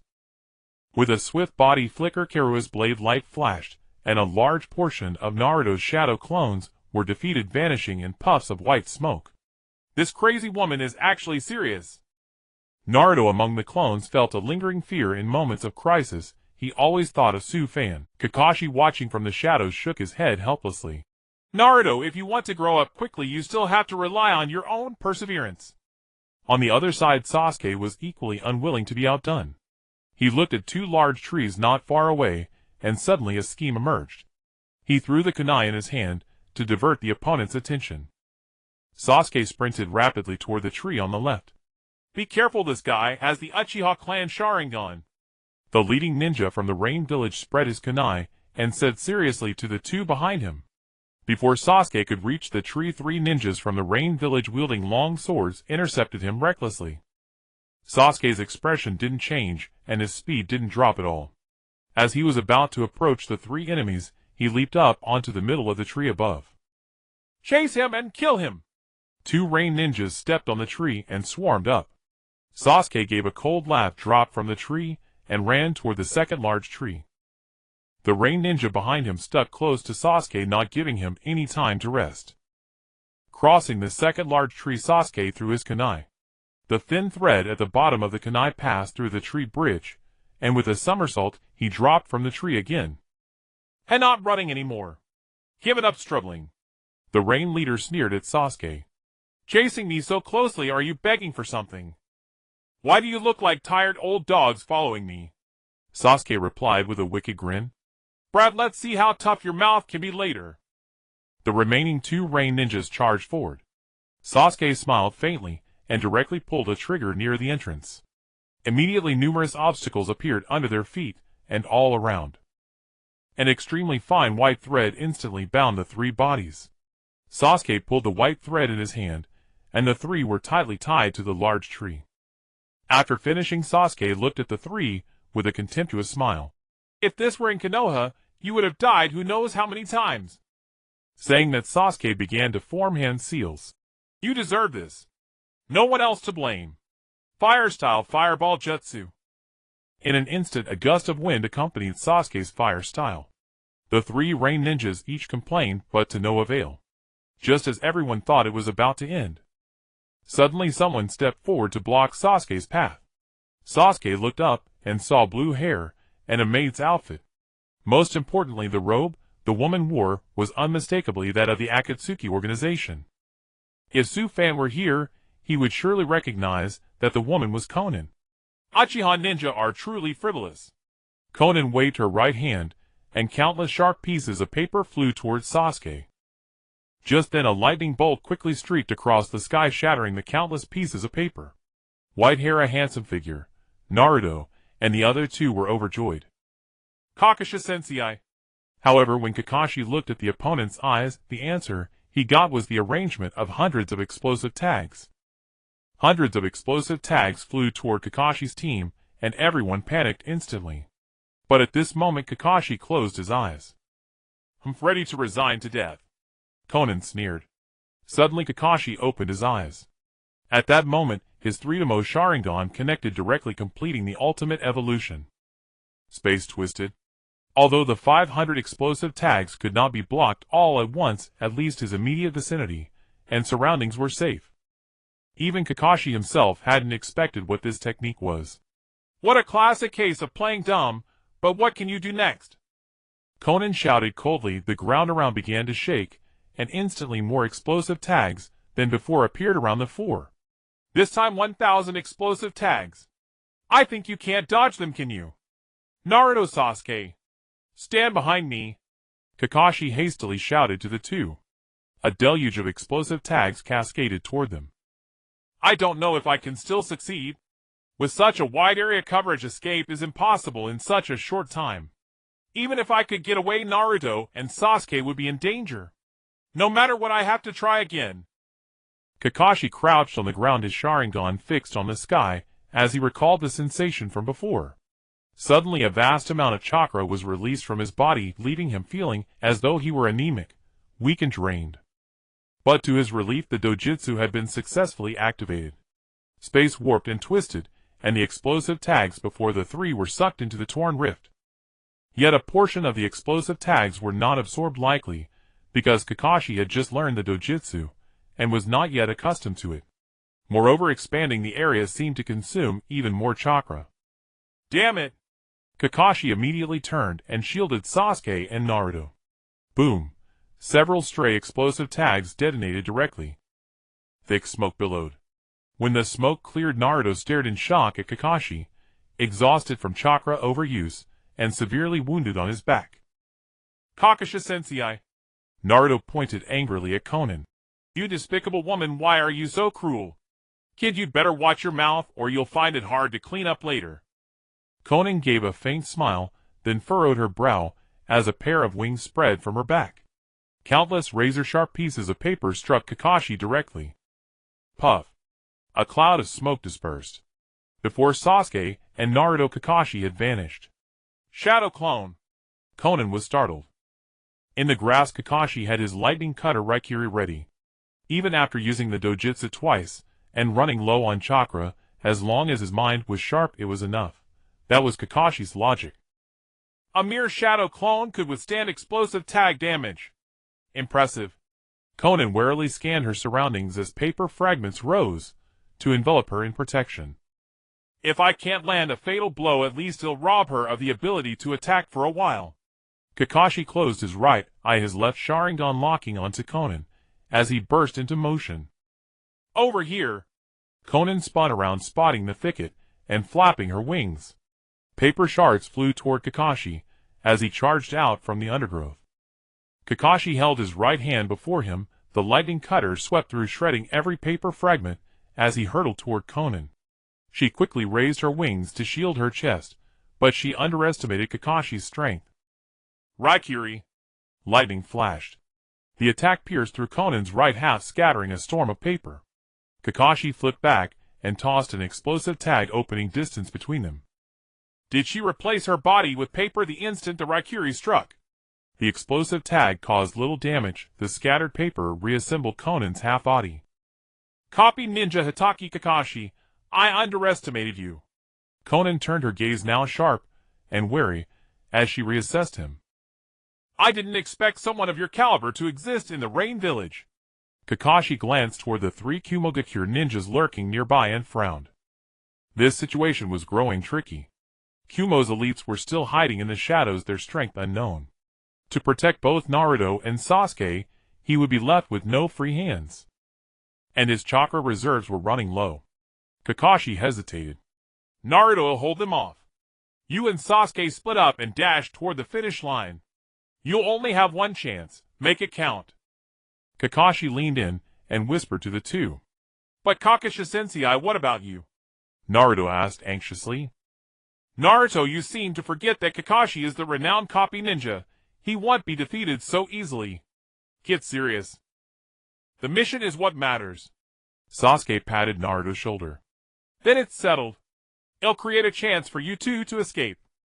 Kakashi suddenly began forming hand signs rapidly. The encircling enemies tensed. Water release water dragon bullet. A massive water dragon rose from the lake, twisting its body under Kakashi's control and crashing into the enemies around. Naruto, Sasuke now! Kakashi shouted. As the water dragon drove back the foes, Naruto and Sasuke broke through the gap and dashed toward the finish line. Konan flicked her hand, deflecting the incoming water technique with ease, but Naruto and Sasuke had already fled. You think letting them go will keep them safe? How naive! Konan gave a disdainful laugh.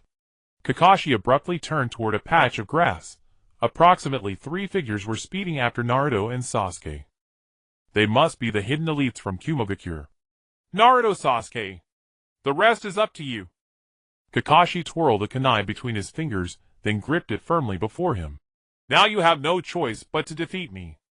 On a distant peak, a familiar face watched Kakashi and his companions.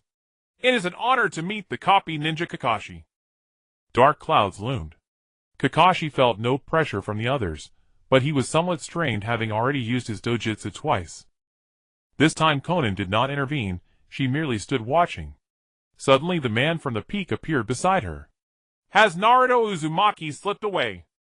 Looking closely, it was none other than Tendo Pain. He's running toward the destination. But we still have time, it should be manageable, Konan said calmly. Tendo Pain was silent, his mind preoccupied with one person. It was Uzumaki Sufon.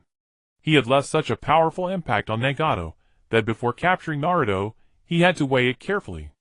However, Xianghua, whom Konan had sent to Konoha, had been there for a long time without any news of Uzumaki Sufon.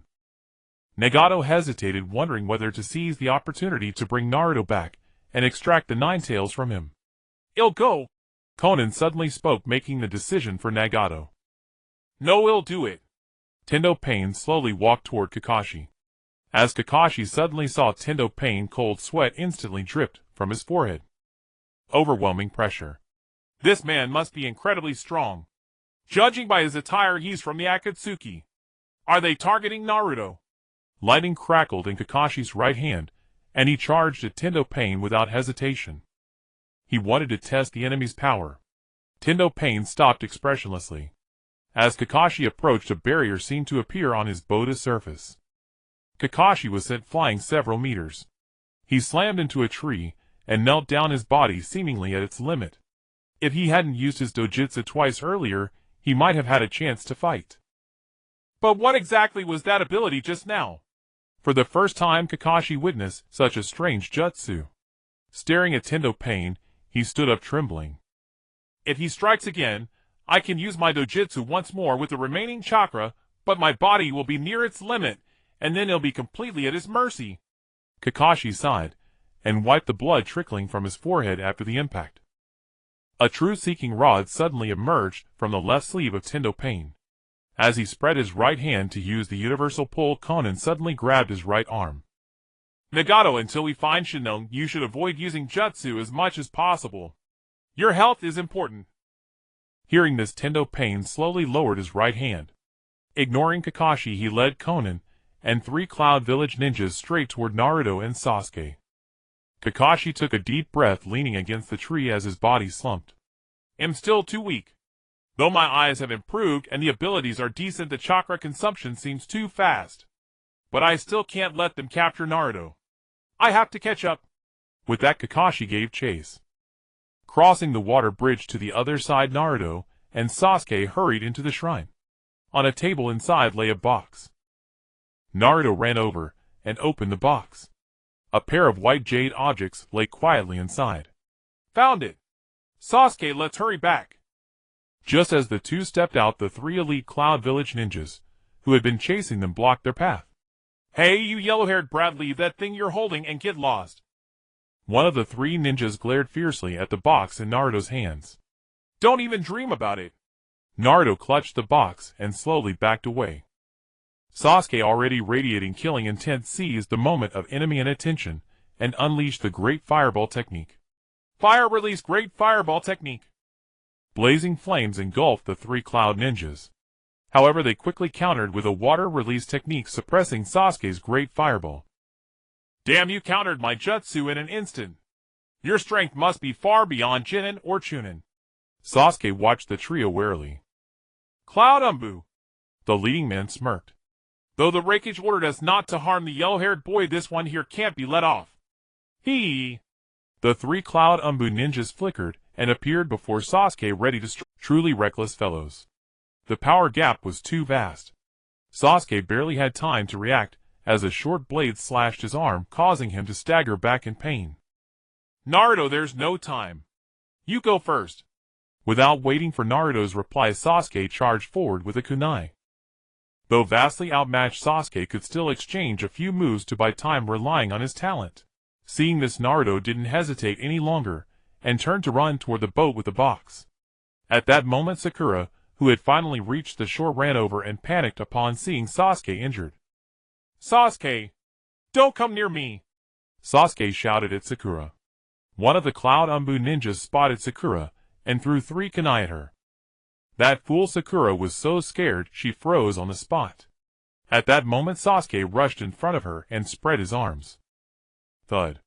3 kunai simultaneously struck Sasuke's back, burying deep. Naruto, who was about to flee, froze at the sight. The box in his arms slipped from his hands. On Naruto's body red bubbles rose from his skin, and a red chakra cloak gradually enveloped him. Thighs is just like Lord B's. One of the Cloud Umbu ninjas instantly backed away in fear. Naruto knelt in pain, clutching his head. Kill! Kill everything! Facing Naruto's berserk state, 3 Umbu members of the Cloud Shinobi scattered, assuming a triangular formation to close in on Naruto, attempting to suppress him with sealing techniques. Sasuke, pull yourself together. Sakura quickly began healing the fallen Sasuke. The red chakra had completely enveloped Naruto, and behind him a tail formed from condensed chakra slowly emerged. Hurry! The 3 Cloud Umbu members nodded to each other, formed hand seals, knelt, and slammed their palms to the ground. Seal! The black seal marks crawled up Naruto's body from the ground. He struggled frantically, and the tail behind him split rapidly. Damn it! His second tail has appeared, an Umbu member exclaimed. Stop me, and you all die. Ah! Naruto's claw pierced through the stomach of the ninja on the left. The heavy scent of blood seemed to stimulate him, and soon a third tail appeared. What do we do? The remaining 2 Cloud Umbu members were terrified. They drew close together and began to retreat. Nah! Naruto! Sakura couldn't help covering her mouth at the bloody scene. A wave of nausea hit her instantly. Naruto had completely lost his reason. Let's retreat. The 2 nodded and prepared to flee, but how could Naruto let them go? He slammed his fist into the ground, and the shockwave restricted the movements of the 2. Naruto dashed toward them with incredible speed. Interesting, so that's what a Jinchuriki looks like when out of control. Pain Tendo stood atop a tall tree watching as Naruto tore 2 Umbu members apart. The scene was indescribably bloody. Seems like it'll take a bit of effort, but it should be worth it. Pain leaped down, landing in front of Naruto. Having already killed the Cloud Umbu members, Naruto suddenly spotted a new target and charged at Pain. Shinra-tensei! Pain extended his right hand, and a powerful repulsive force sent the raging Naruto flying far away. Seizing the opportunity, 2 black rods emerged from his sleeves, and he sprinted toward the direction where Naruto had fallen. Naruto dug his hands into the ground, sliding for 100 meters before stopping. Amidst the white smoke, Pain hurled 2 black rods, which pierced Naruto's tail and the middle of his body respectively.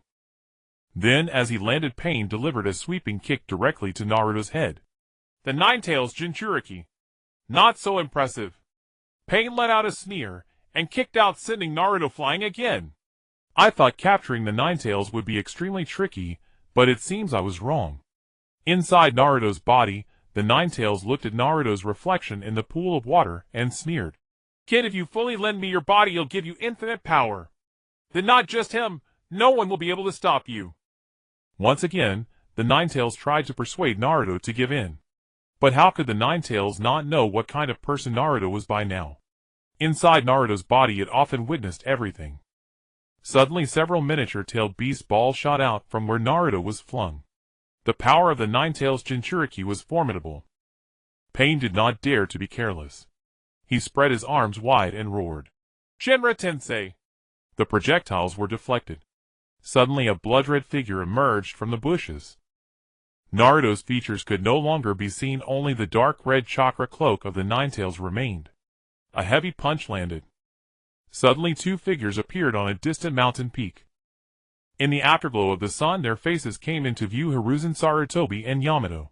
Thick wooden vines firmly bound Naruto, and Yamato extended his right palm to suppress Naruto's chakra. Would release? Pain carefully observed Yamato's face, and after confirming that it was indeed not Uzumaki Sufan, he regained his confidence. Why not let the Nine-Tails Jinchuriki fully rampage? That way we'll have more opportunities. Pain clapped his hands and walked toward the subdued Naruto. At that moment, Yamato couldn't afford to be distracted. Just then, a huge rod descended from the sky and landed in front of Naruto. A figure leaped over, and atop the staff, Hiruzen Sarutobi coldly stared at everyone. So the Hokage of Konoha has appeared as well. It seems Toby's plan has already begun to be implemented. Pain waved his hand, signaling Conan to retreat. This time he would go all out. Dahi Mingren is in your hands. Yuanfei Risen landed from the top of the Rui staff and said calmly to Dahi. Third Hokage, rest assured. Dahi's sweat dripped down his forehead. Compared to Su Fan, Dahi seemed far inferior, but he still possessed a restraining effect. Dahi let out a roar, and the ground around Mingren's body sank as thick vines rapidly emerged and coiled around Mingren's body. Facing the intense pressure from Tiandao Pain, Yuanfei Risen directly removed his Hokage cloak. His aged yet vigorous body appeared full of vitality. Though he was an old smoker, he indeed had some skills. Their eyes met, and a cold sweat drop fell from Yuanfei Risen's forehead. It is a great honor to meet the third Hokage of Konoha for the first time today. Tiandao Pain said calmly. I don't know what you're thinking, but you cannot take Mingren away. Yuanfei Risen opened his right palm, and the Rui staff quickly shrank and returned to his hand.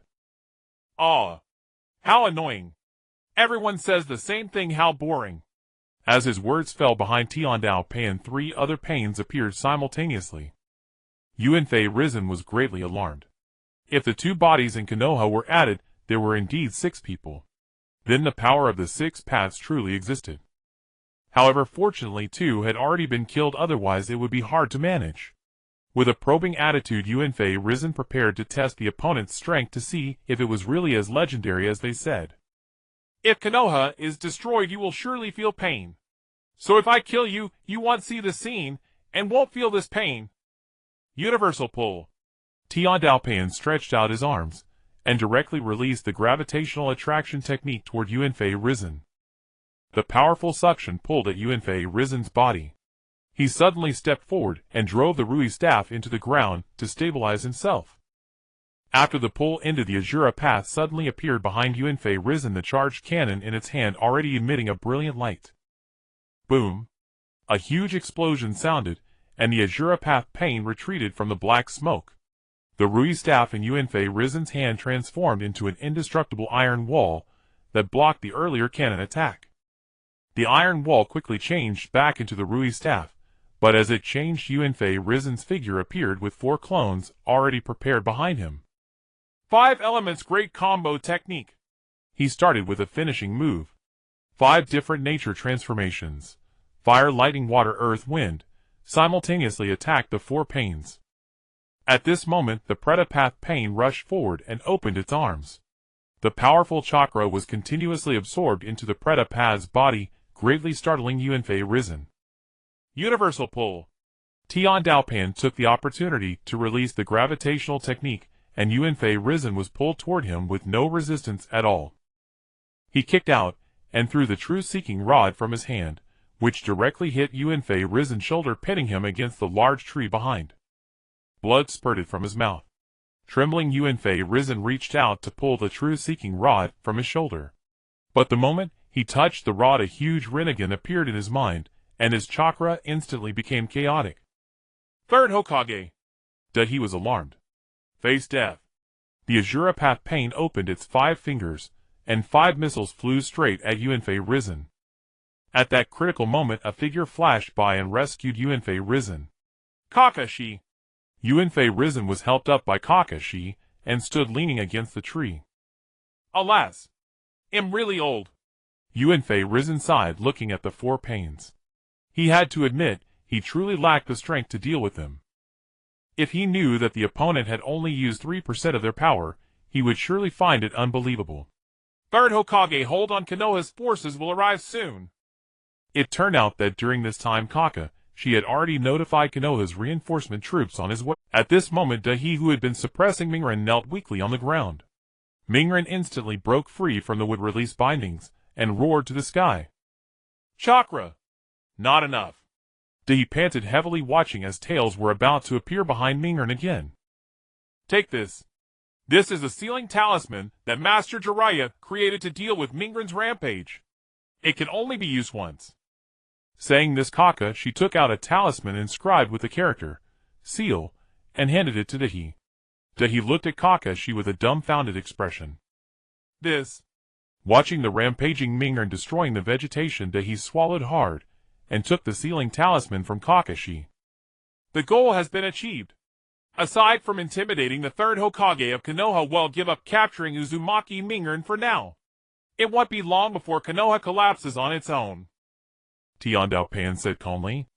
Xiaonan standing by nodded, and turned to leave first. In fact, this was a plan Dai Tu and Changmin had devised long ago. Yuanfei Risen had secretly been currying favor with other nations, and plundering their resources, forming a predatory trend. Yuzebo Dai Tu, under the guise of Yuzebo Ben, had already suppressed Yuanfei Risen. To better control him, even Yuanfei Risen's perfect plans were calculated by Dai Tu step by step. Presumably after returning to Konoha, this time, he would surely choose to abandon Jiraiya. At that time Konoha would naturally collapse without a fight. What Yuzebo Dai Tu wanted was to personally witness Konoha being gradually eroded, suspected by those who once trusted each other. Betrayal. Hypocrisy is not a synonym, but it is indeed a better descriptor. If Yuanfei Risen fell into this trap, by the time he realized it, the morale of Konoha would likely be shattered. Let me do it! Yuanfei Risen took the sealing talisman from Dai's hand, feeling a heavy heart. Mingren had gone berserk like this, and Konoha was now completely unable to fight. A feeling of deep anguish arose. He suddenly recalled the words left by Yuzebo Ben Dai Tu that day. Aye. Shaking his head, Yuanfei Risen leaped forward, and arrived in front of Mingren. When Mingren saw Yuanfei Risen appear, he let out a roar, unleashing powerful chakra that caused all the surrounding trees to topple and scatter. Yuanfei Risen steadied himself and accelerated toward Mingren. Mingren roared and swung his sharp claws. Yuanfei Risen dodged sideways, and firmly pressed the sealing talisman onto Mingren's forehead. Instantly the Ninetales chakra cloak covering Mingren's body dissipated, and he fell weakly to the ground unconscious. I didn't expect the Leaf Village's strength to be so fragile. How boring. Pain of the Six Paths said indifferently, his plan nearing completion. Seeing that Hiruzen Sarutobi had lost his combat capability, the outcome was not hard to guess. Least Hokage will let you go this time. Next, I will make you watch as I destroy the leaf and capture the Jinchuriki. Pain taunted provocatively. Kakashi, take Naruto, Sasuke, and Sakura and leave this place. Kakashi remained silent. Sasuke was injured and unconscious. Sakura had used medical ninjutsu to stop his bleeding. Yamato led Naruto, and the group departed from the tea country. Along the way, Hiruzen Sarutobi felt deeply troubled. His plans had been disrupted, and against such a formidable enemy, not a single person could match them. He couldn't help recalling the words of Uchiha Madara Obito. Resentment gradually welled up within him. If that day truly came for the sake of the leaf, he would have to make a decision. Hiruzen Sarutobi had no idea he had already fallen into the trap set by Uchiha Obito and Nagato. A failed mission was the greatest disgrace, and even the Hokage himself, having intervened, had not succeeded. Upon his return, Hiruzen Sarutobi secretly destroyed all records to prevent anyone from knowing. Naruto meanwhile continued his training under Jiraiya. After Sasuke's injuries healed, he trained under Kakashi. Sakura trained under Tsunade. Time passed quickly, and Su Fan had been in the Shikatsu forest for 2 months. During this period, he remained in a state of deep slumber, yet the power within his body never ceased to grow. Instead, it underwent astonishing and peculiar transformations. Even Bailey had never seen such a phenomenon. Within Su Fan's body, his chakra seemed to have undergone another mutation. As if merging with the divine tree, the flow of chakra grew in tandem with it. Upon closer inspection, Su Fan's entire body was covered in flowers and grass. In his palm, a blood-red rose was about to bloom. 2 months slipped by unnoticed. Naruto had learned a great deal from Jiraiya, and had developed a new technique, the Raisin Shuriken. With the help of Yamato and Kakashi, Naruto quickly mastered his first-rank forbidden technique.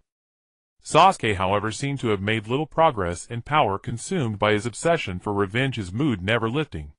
To celebrate Naruto's new technique, Jiraiya decided to treat everyone to grilled meat. But unfortunately, on that very day, Hiruzen Sarutobi ordered Jiraiya to carry out a special mission. The third Hokage really? Sigh. Naruto let out a helpless sigh. Jiraiya stood up and patted his shoulder. As a shinobi, you must always be ready to sacrifice. Don't look so down. Come with me. Naruto reluctantly got up.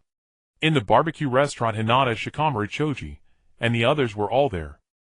Naruto signaled them to continue eating and followed Jiraiya outside. What is it, Pervy Sage? Are you taking me on a mission? Jiraiya didn't answer and simply walked away. Naruto, puzzled, followed.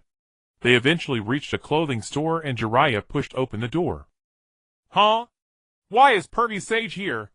Naruto was dazzled by the array of clothes. Jiraiya walked over to a piece with black shoulders and yellow waist and abdomen, nodding. This one. I noticed it last time. It suits you. Huh? Pervy Sage is actually giving me clothes. Naruto couldn't believe it. Do you know why I invited you for grilled meat and called everyone today? Jiraiya walked up to Naruto, tidied his collar, and said gently, Isn't it because I developed a new technique and you wanted everyone to be proud of me? Naruto beamed with self-satisfaction. Don't flatter yourself, you little brat. Happy birthday. Jiraiya wrapped an arm around Naruto's shoulders and stood with him before the mirror. Aye. Birthday. Looking at Jiraiya, in the mirror, Naruto's tears instantly streamed down. Perhaps he thought of never meeting his parents, or maybe it was Jiraiya's thoughtfulness. Naruto felt a warmth he had never known. You little rascal, why are you crying? Can't you be a man? Jiraiya patted his shoulder and laughed. But since the third assigned me a mission today, you'll have someone else accompany you. The two stepped out of the store, and Irika was already waiting. Naruto, happy birthday. Naruto, happy birthday. Ha ha. Behind Irika, everyone suddenly appeared holding gifts and a cake. So, everyone knew. Naruto was moved to tears. You should be happy. All right, little brat, him off. Now you have company. With that, Jiraiya turned and left. At that moment, within Naruto's body, the Nine-Tails suddenly opened its eyes. After a long moment, it sighed and closed them again. Before long, Jiraiya left the Leaf Village alone. Standing at the window of the Hokage building, Hiruzen Sarutobi watched Jiraiya's departing back with immense sorrow. His clenched right hand trembled uncontrollably. You've made a wise decision. This will protect the leaf. Behind him, the masked man calling himself Uchiha Madara appeared suddenly.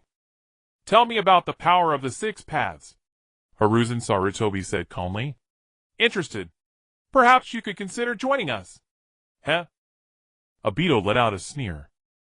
On the journey, Jiraiya kept recalling the mission assigned by Hiruzen Sarutobi to go to a village near the Rain Village and gather intelligence about the previous enemy. Jiraiya had already been exposed. Despite this, Hiruzen Sarutobi still assigned him to gather intelligence. Jiraiya did not dwell on it, naturally unaware of the reasons behind it.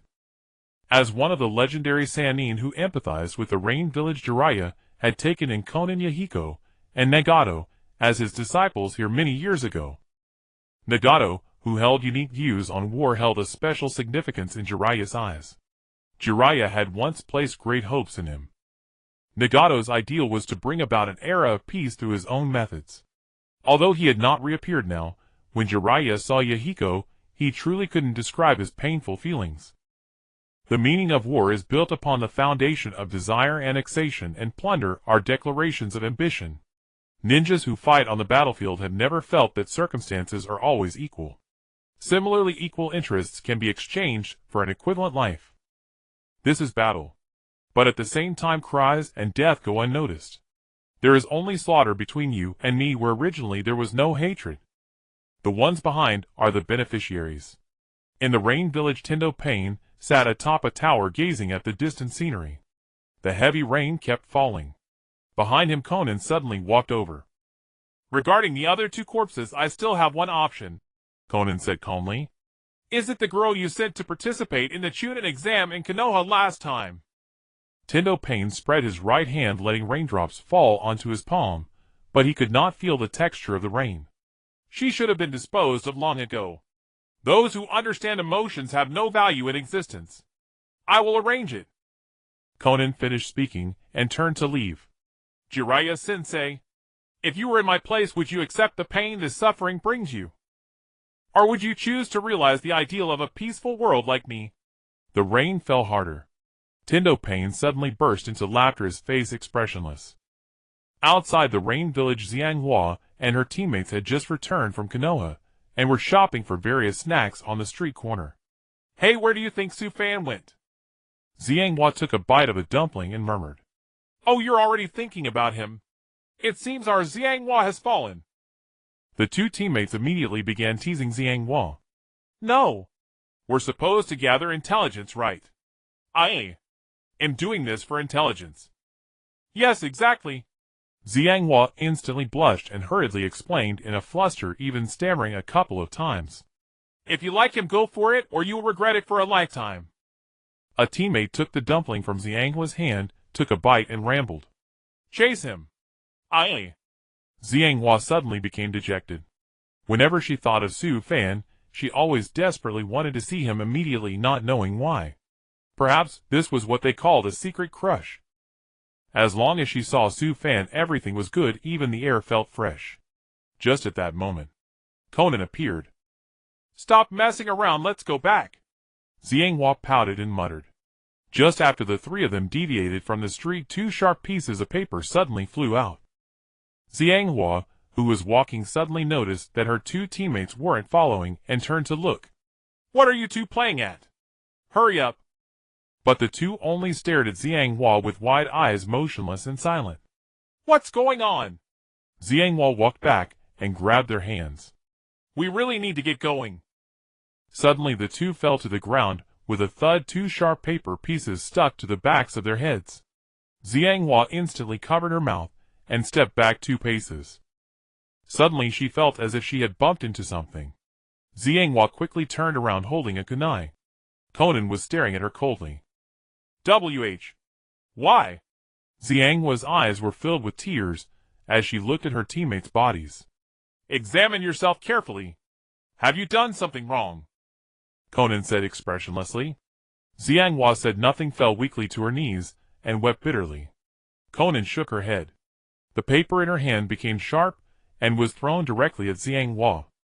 Fire release fire dragon technique. A coiled fire dragon lunged at Conan instantly. Conan frowned, leaped into the air, and dodged the technique.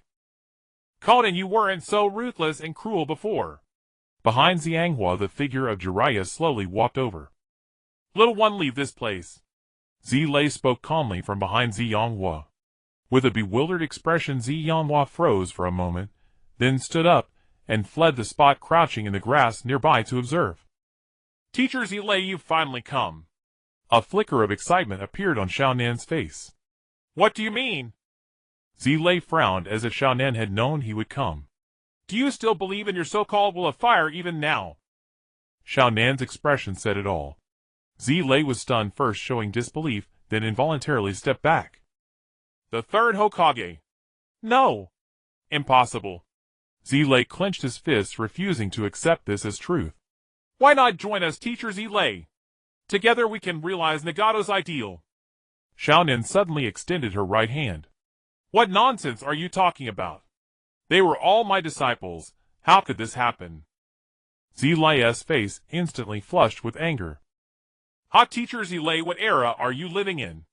Still clinging to old ties now. I have to say you're truly pitiful. You've never changed your worldview, which is why your mind is so narrow.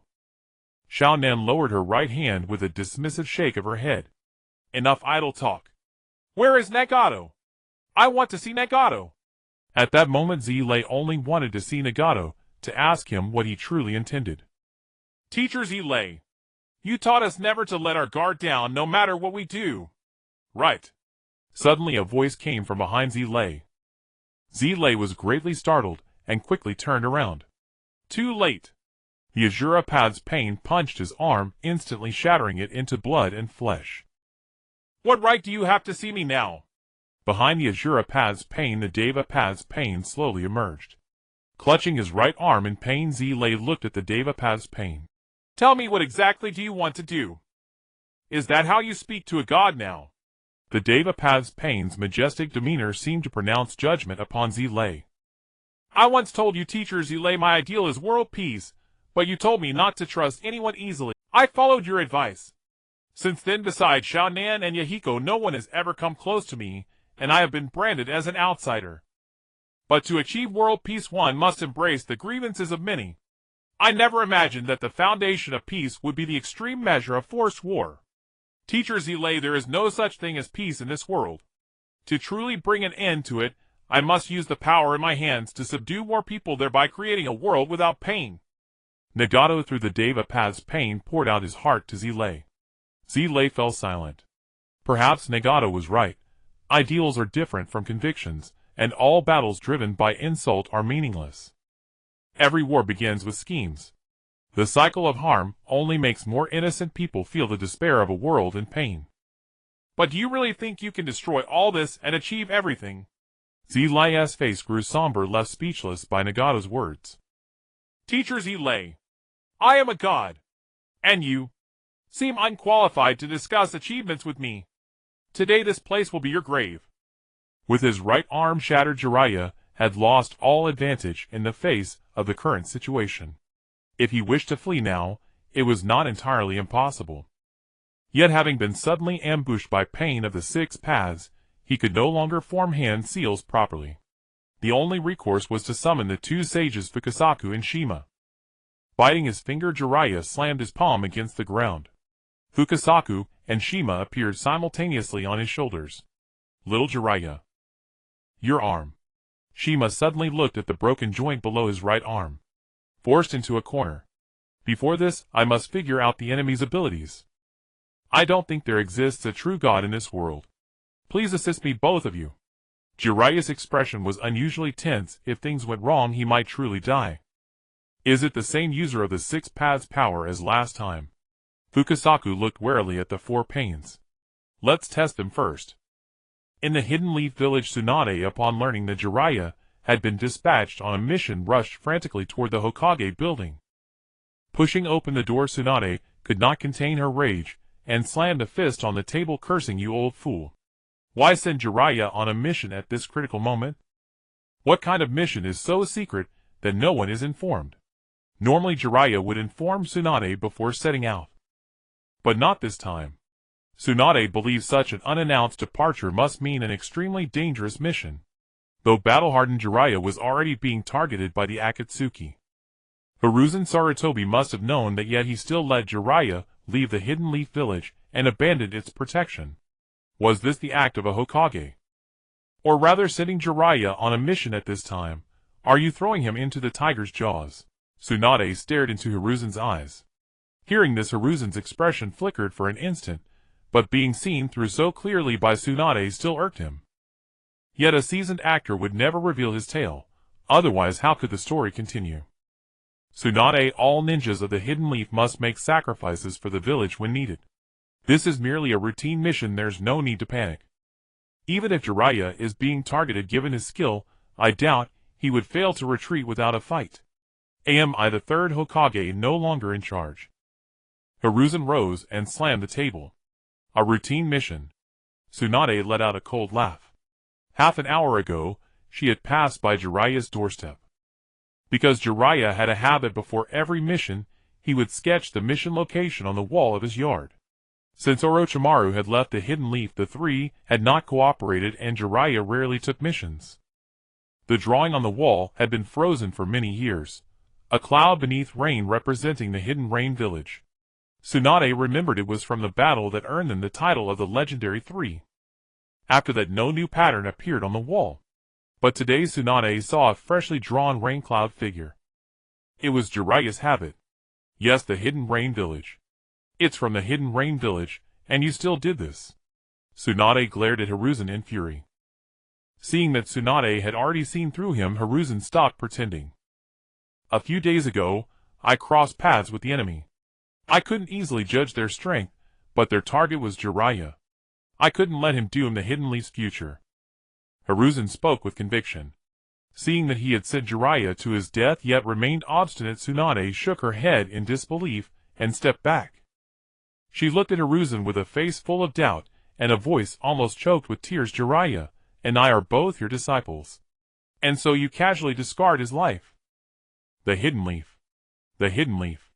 You constantly claim to do anything for the village. How are you any different from Danzo back then? With that, Tsunade turned, pushed open the door and ran out. Her personality truly doesn't suit staying in the hidden leaf. Hiruzen shook his head helplessly. Why didn't you stop her? Behind him, a Beto Uchiha wearing a spiral mask suddenly appeared. Stubborn, what a pity. Hiruzen said indifferently, his eyes showing neither loss nor guilt. Narrowing his eyes, he now looked like an eagle ready to soar at any moment. You're really ruthless. After all, she's Tsunade, granddaughter of Hashirama. Truly you are one who gets things done. Obito burst into laughter. Suddenly rain began to pour from the sky. Tsunade, racing toward the hidden rain village, did not dare to stop and pressed on. Jiraiya. You must not die. Facing the four pains, Jiraiya dared not be careless, and activated his Sage mode directly. Little Jiraiya, we must be cautious this time, said Fukasaku, who after glancing at Jiraiya's wound spat out a thick liquid to envelop it. Frog saliva contains healing properties. Little Jiraiya, you must have other ways of forming hand seals, right? Jiraiya nodded. Normal hand seals won't work, but I have other preparations. Jiraiya took a deep breath and stared at the four pains. What a sharp gaze. Is Jiraiya-sensei going all out? Then naturally I cannot be weak, said the Deva Path Pain calmly, as the other three pains stepped forward on their own accord.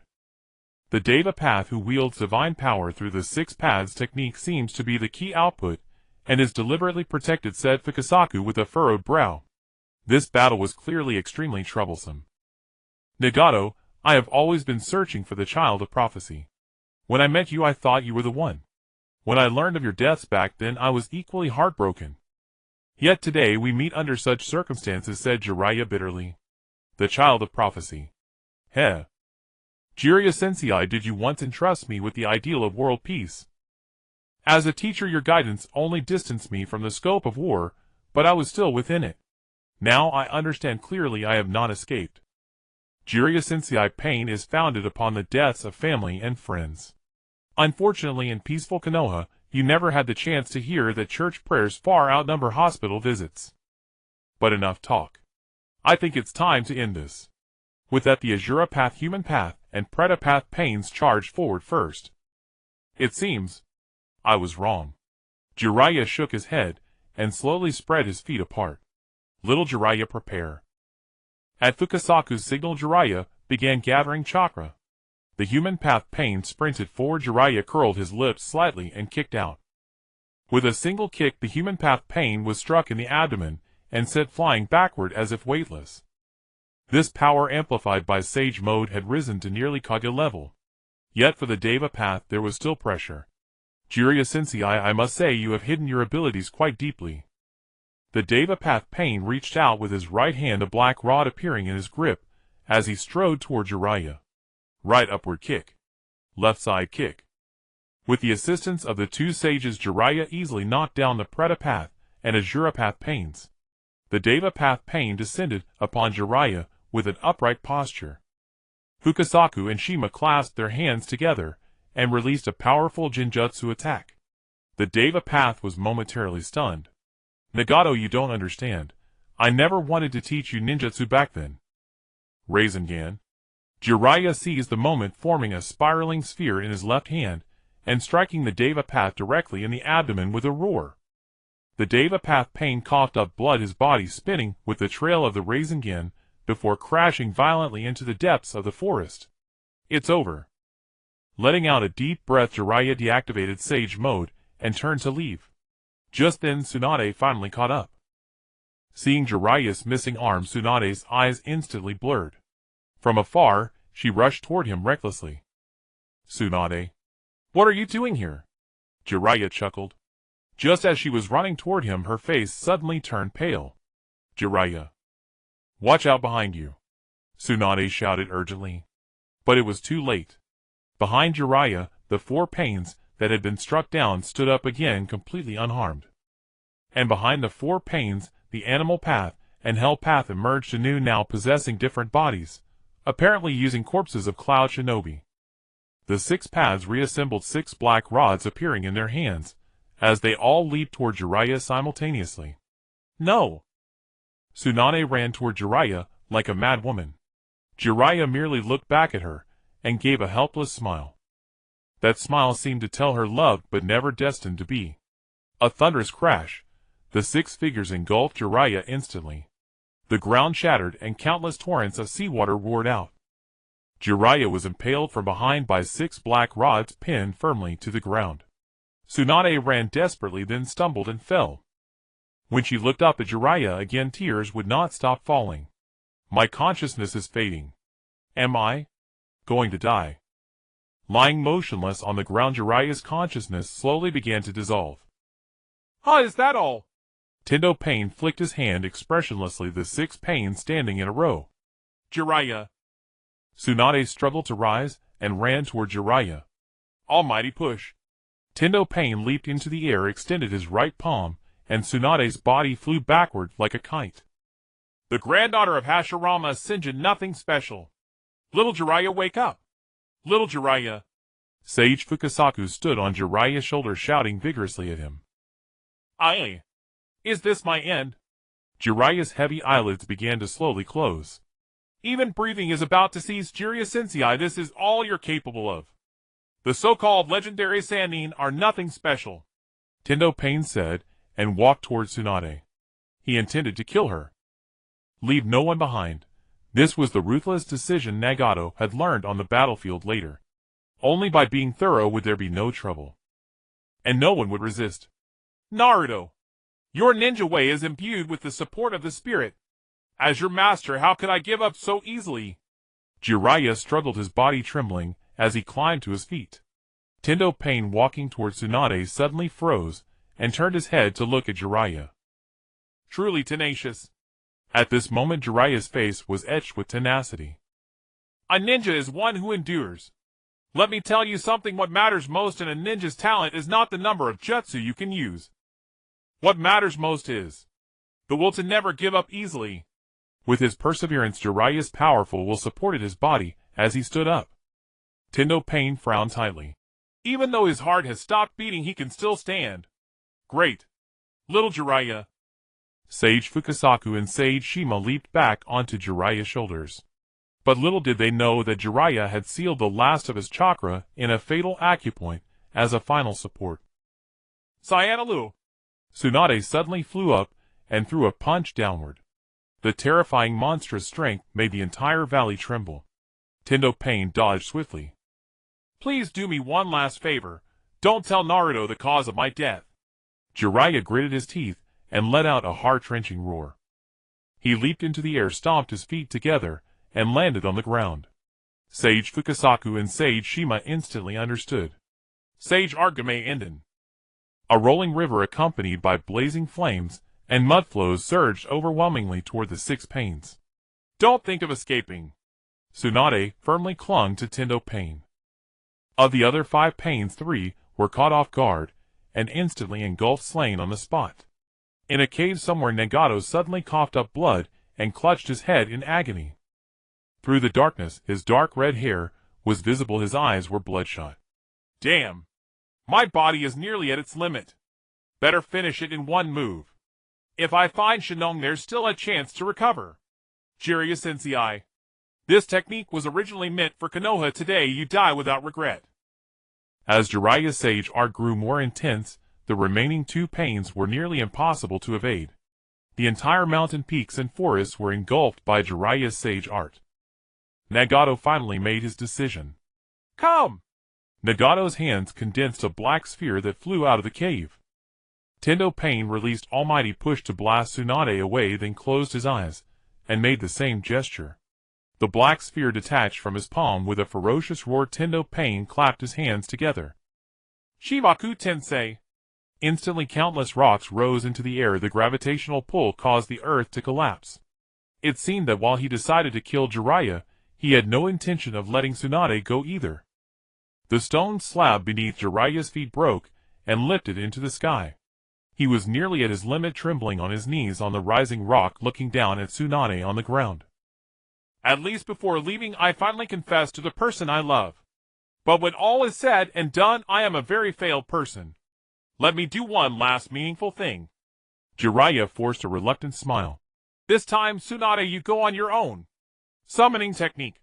An extremely ugly green toad suddenly appeared beside Tsunade and swallowed her in one gulp. Jiraiya. The ground collapsed, rivers splashed, and the toad jumped directly into the water and disappeared. After doing all this, Jiraiya finally knelt down. I wonder what Naruto is doing. Looking back on my life, I failed to bring back my best friend, failed to win the heart of the one I love, and failed to protect my students. Truly a failure. Naruto, being able to take you as my disciple was truly wonderful. Naruto, you are indeed the child of prophecy, I have no doubt. I leave the rest to you. Schwanwa Sufan. Take good care of Naruto. Boom! With a final pull, Jiraiya was drawn to the rock wall of the sphere.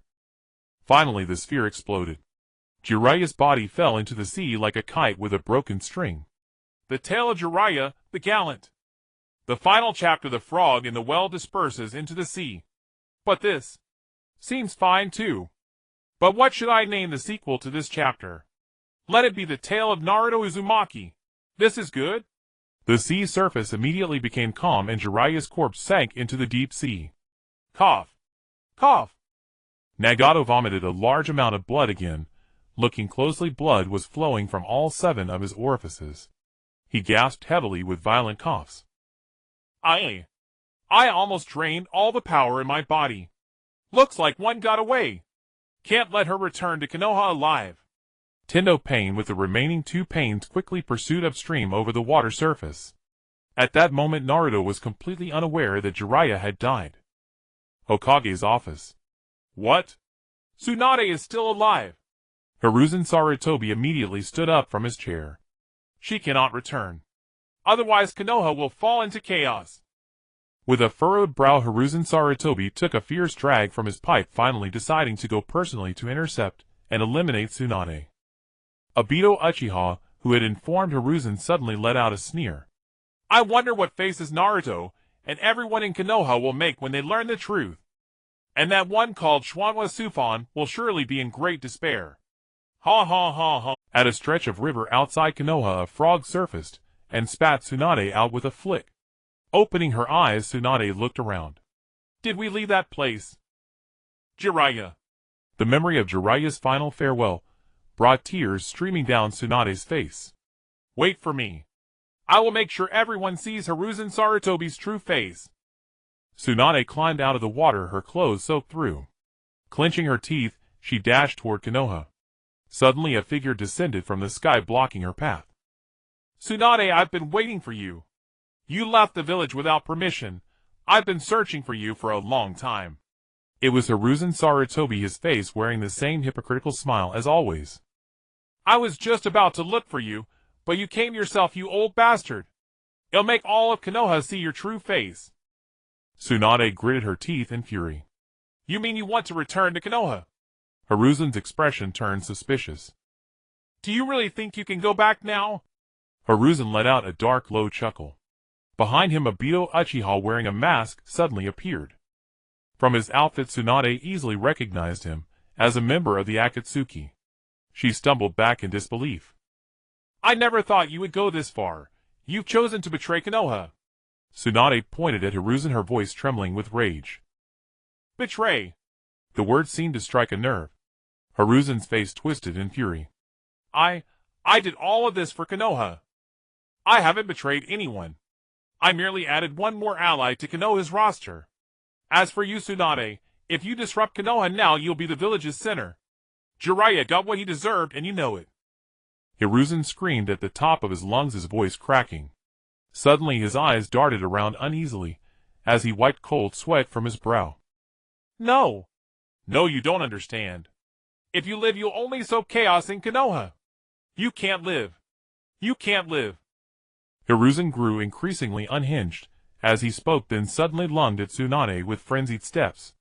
In Konoha, the sun was setting, staining the sky crimson with a faint melancholic hue. Naruto! Just as Naruto was leaving the barbecue restaurant and bidding farewell to everyone, he thought he heard someone call his name. A hand lightly touched his left shoulder. He spun around, searching. Who? Who called me? Naruto stopped and looked around carefully. He touched his shoulder. Someone had definitely patted him and called his name. The voice sounded a bit like the Pergy Sage's, slightly hoarse. Strange. Naruto yawned, idly ready to head home. I wonder if the pretty sage has finished his mission and come back. I kind of miss him. At the Shikatsu forest, Su Fan's body suddenly emitted a strange radiance that illuminated the entire cave. Bailey, who was eating fruit, looked up in shock, dropping the fruit to the ground. I can't believe the kid actually succeeded. Bailey stared in amazement at Su Fan. He now sat cross-legged in midair like an immortal, the divine tree forming a pattern behind him, as if he had merged with it. His bones were rapidly growing. Soon Su Fan's aura shifted dramatically. A sharp, fierce energy appeared between his brows. His body became more robust, and perfect muscles and lines exceptionally defined his handsome face more mature. Bailey couldn't help but swallow. Su Fan's body was too perfect. She was utterly mesmerized. After an unknown amount of time, Su Fan let out a roar. The divine tree suddenly tore apart and turned into a blue light that entered his body. The sky and earth changed color. A wisp of white smoke slowly drifted from Su Fan's mouth and nose. The long-slumbering Su Fan finally opened his eyes. A flash of lightning flickered in his ordinary gaze. Hiruzen Sarutobi, wielding the adamantine staff, relentlessly chased Tsunade through the forest. Though her skills were decent, she was far outmatched by Hiruzen. Tsunade, stop running. It's useless. You don't understand how much I care about Konoha. Your grandfather would surely support me if he knew. Hiruzen shouted as he pursued her. You shameless old man. How dare you claim you did nothing wrong? Killing Jiraiya is your greatest sin. And you've allied with the Akatsuki. You're a traitor. Tsunade leaped onto a tree and flipped over, bringing down a heavy strike. Hiruzen took it seriously, gripping the adamantine staff tightly to block. With a deafening boom, the monstrous force penetrated the staff and traveled to Hiruzen's arm, causing him to release his grip in pain. Tsunade thought she had won and let her guard down. At that moment, Hiruzen's lips curled upward. The adamantine staff, which had dropped from his hand, suddenly transformed into a cage under his control, trapping Tsunade tightly inside. Damn it! Tsunade frantically struck the cage, but to no avail. I told you can't escape. Face your fate, Tsunade. Go down and keep Jiraiya company. With that, Hiruzen pulled a shuriken from his robe, threw it at Tsunade, and rapidly formed hand seals. Shadow Shuriken Jutsu. In an instant, countless shuriken rained down on Tsunade from all directions. Just as Tsunade was about to be overwhelmed, a tremendous force erupted beside her like an explosion. With style with Golem Jutsu. With a thunderous crash, the ground collapsed, and a giant figure clawed its way out from the fissure, blocking all the shuriken. Beside Tsunade, Su Fan appeared with his eyes closed, materializing out of nowhere. Uzumaki Su Fan. The moment Sarutobi Hiruzen saw Su Fan, he practically bristled with fury. I would like you to explain to me why you are pursuing Tsunade. Su Fan stood atop the wooden golem, staring coldly at Sarutobi Hiruzen. That gaze made Hiruzen shudder involuntarily. This is Konoha's internal affair. It has nothing to do with you. Hiruzen remained stubborn, believing that although Uzumaki Su Fan was powerful with Uchiha Madara Obito here, he had nothing to fear. Sarutobi Hiruzen, you seem quite defiant. Su Fan no longer addressed him as the third Hokage, using his name directly. This rage immediately made Hiruzen realize the gravity of the situation. Hiruzen quickly looked behind him, but Obito was nowhere to be seen. He had already slipped away. Damn. You bastard. Su Fan, listen to me, I have my reasons. I can't explain. Hiruzen's tough expression gradually softened, a complete contrast to moments ago. Su Fan ignored Hiruzen entirely, letting him explain alone. Turning to Tsunade, who stood expressionless, he helped her up. Tell me what exactly happened. Su Fan asked with a serious expression. Tsunade's sorrowful face slowly turned to him. Her eyes had lost their former luster, filled with such disappointment. After a long moment, Tsunade uttered 5 words. Hearing them, Su Fan became furious. Jiraiya is dead. Looking down at Hiruzen, who was still desperately explaining, Su Fan now understood why Tsunade had been pursued. Bastard! Su Fan stomped down the force, causing the wooden golem to crumble. His body shot like a sword towards Hiruzen, slamming him into the ground, carving a trench. Gripping Hiruzen's throat, Su Fan raised his trembling right fist. Hiruzen stared in terror at Su Fan's expression, his breathing rapid. I'll kill you. Just as Su Fan was about to finish Hiruzen, with a punch Tsunade called out to him. Su Fan! Wait! Su Fan's raised hand stopped right in front of Hiruzen's eyes. Killing him now would be a release for him. For Konoha, the truth behind Jiraiya's death must be known. Tsunade stood up looking determinedly at Su Fan. The people are gone, and the place empty. It's not worth staying in Konoha. I think it's time to reorganize the shinobi world. Su Fan lowered his right hand and stood up coldly. No! Don't! Don't let Konoha know about this. Kill me! Kill me! Upon hearing Tsunade's words, Hiruzen scrambled up pathetically, his expression utterly ridiculous. Seeing Hiruzen like this reminded Su Fan of Danzo, whom he had already killed. Though hateful, Danzo at least had some principles. Hiruzen was different. He placed Konoha first, but unfortunately, he cared too much about his own reputation. If a single drop of water stained him, he would feel dirty. But the most important matter now was not this, it was Naruto. The contemptible environment of Konoha was truly disheartening. The son of a hero had finally found a family to belong to, only to be strangled by his own people. With that thought, a new resolve formed in Su Fan's mind. Konoha. Tsunade and Su Fan appeared at the village entrance. Behind them followed a disheveled Hiruzen. His chakra had been sealed by Su Fan, rendering him almost useless except for basic taijutsu. Third Hokage. The Konoha guards, unaware of the truth, were shocked at the sight of Hiruzen in such a state. Having reached this point, Hiruzen could only smile wryly. The three went to the Hokage's office. Soon Kakashi, Asuma Kurenai, and Might Guy arrived. Kakashi, who hadn't seen Su Fan for a long time, was astonished to see Hiruzen like this. Su Fan, what's going on? And the third? Su Fan said nothing, his face filled with coldness. He glanced at Hiruzen, then turned and walked out the door. Father! Asuma hurried over, not understanding what was happening. Tsunade, standing nearby, finally lifted her head. Her fists clenched and tears spilled uncontrollably.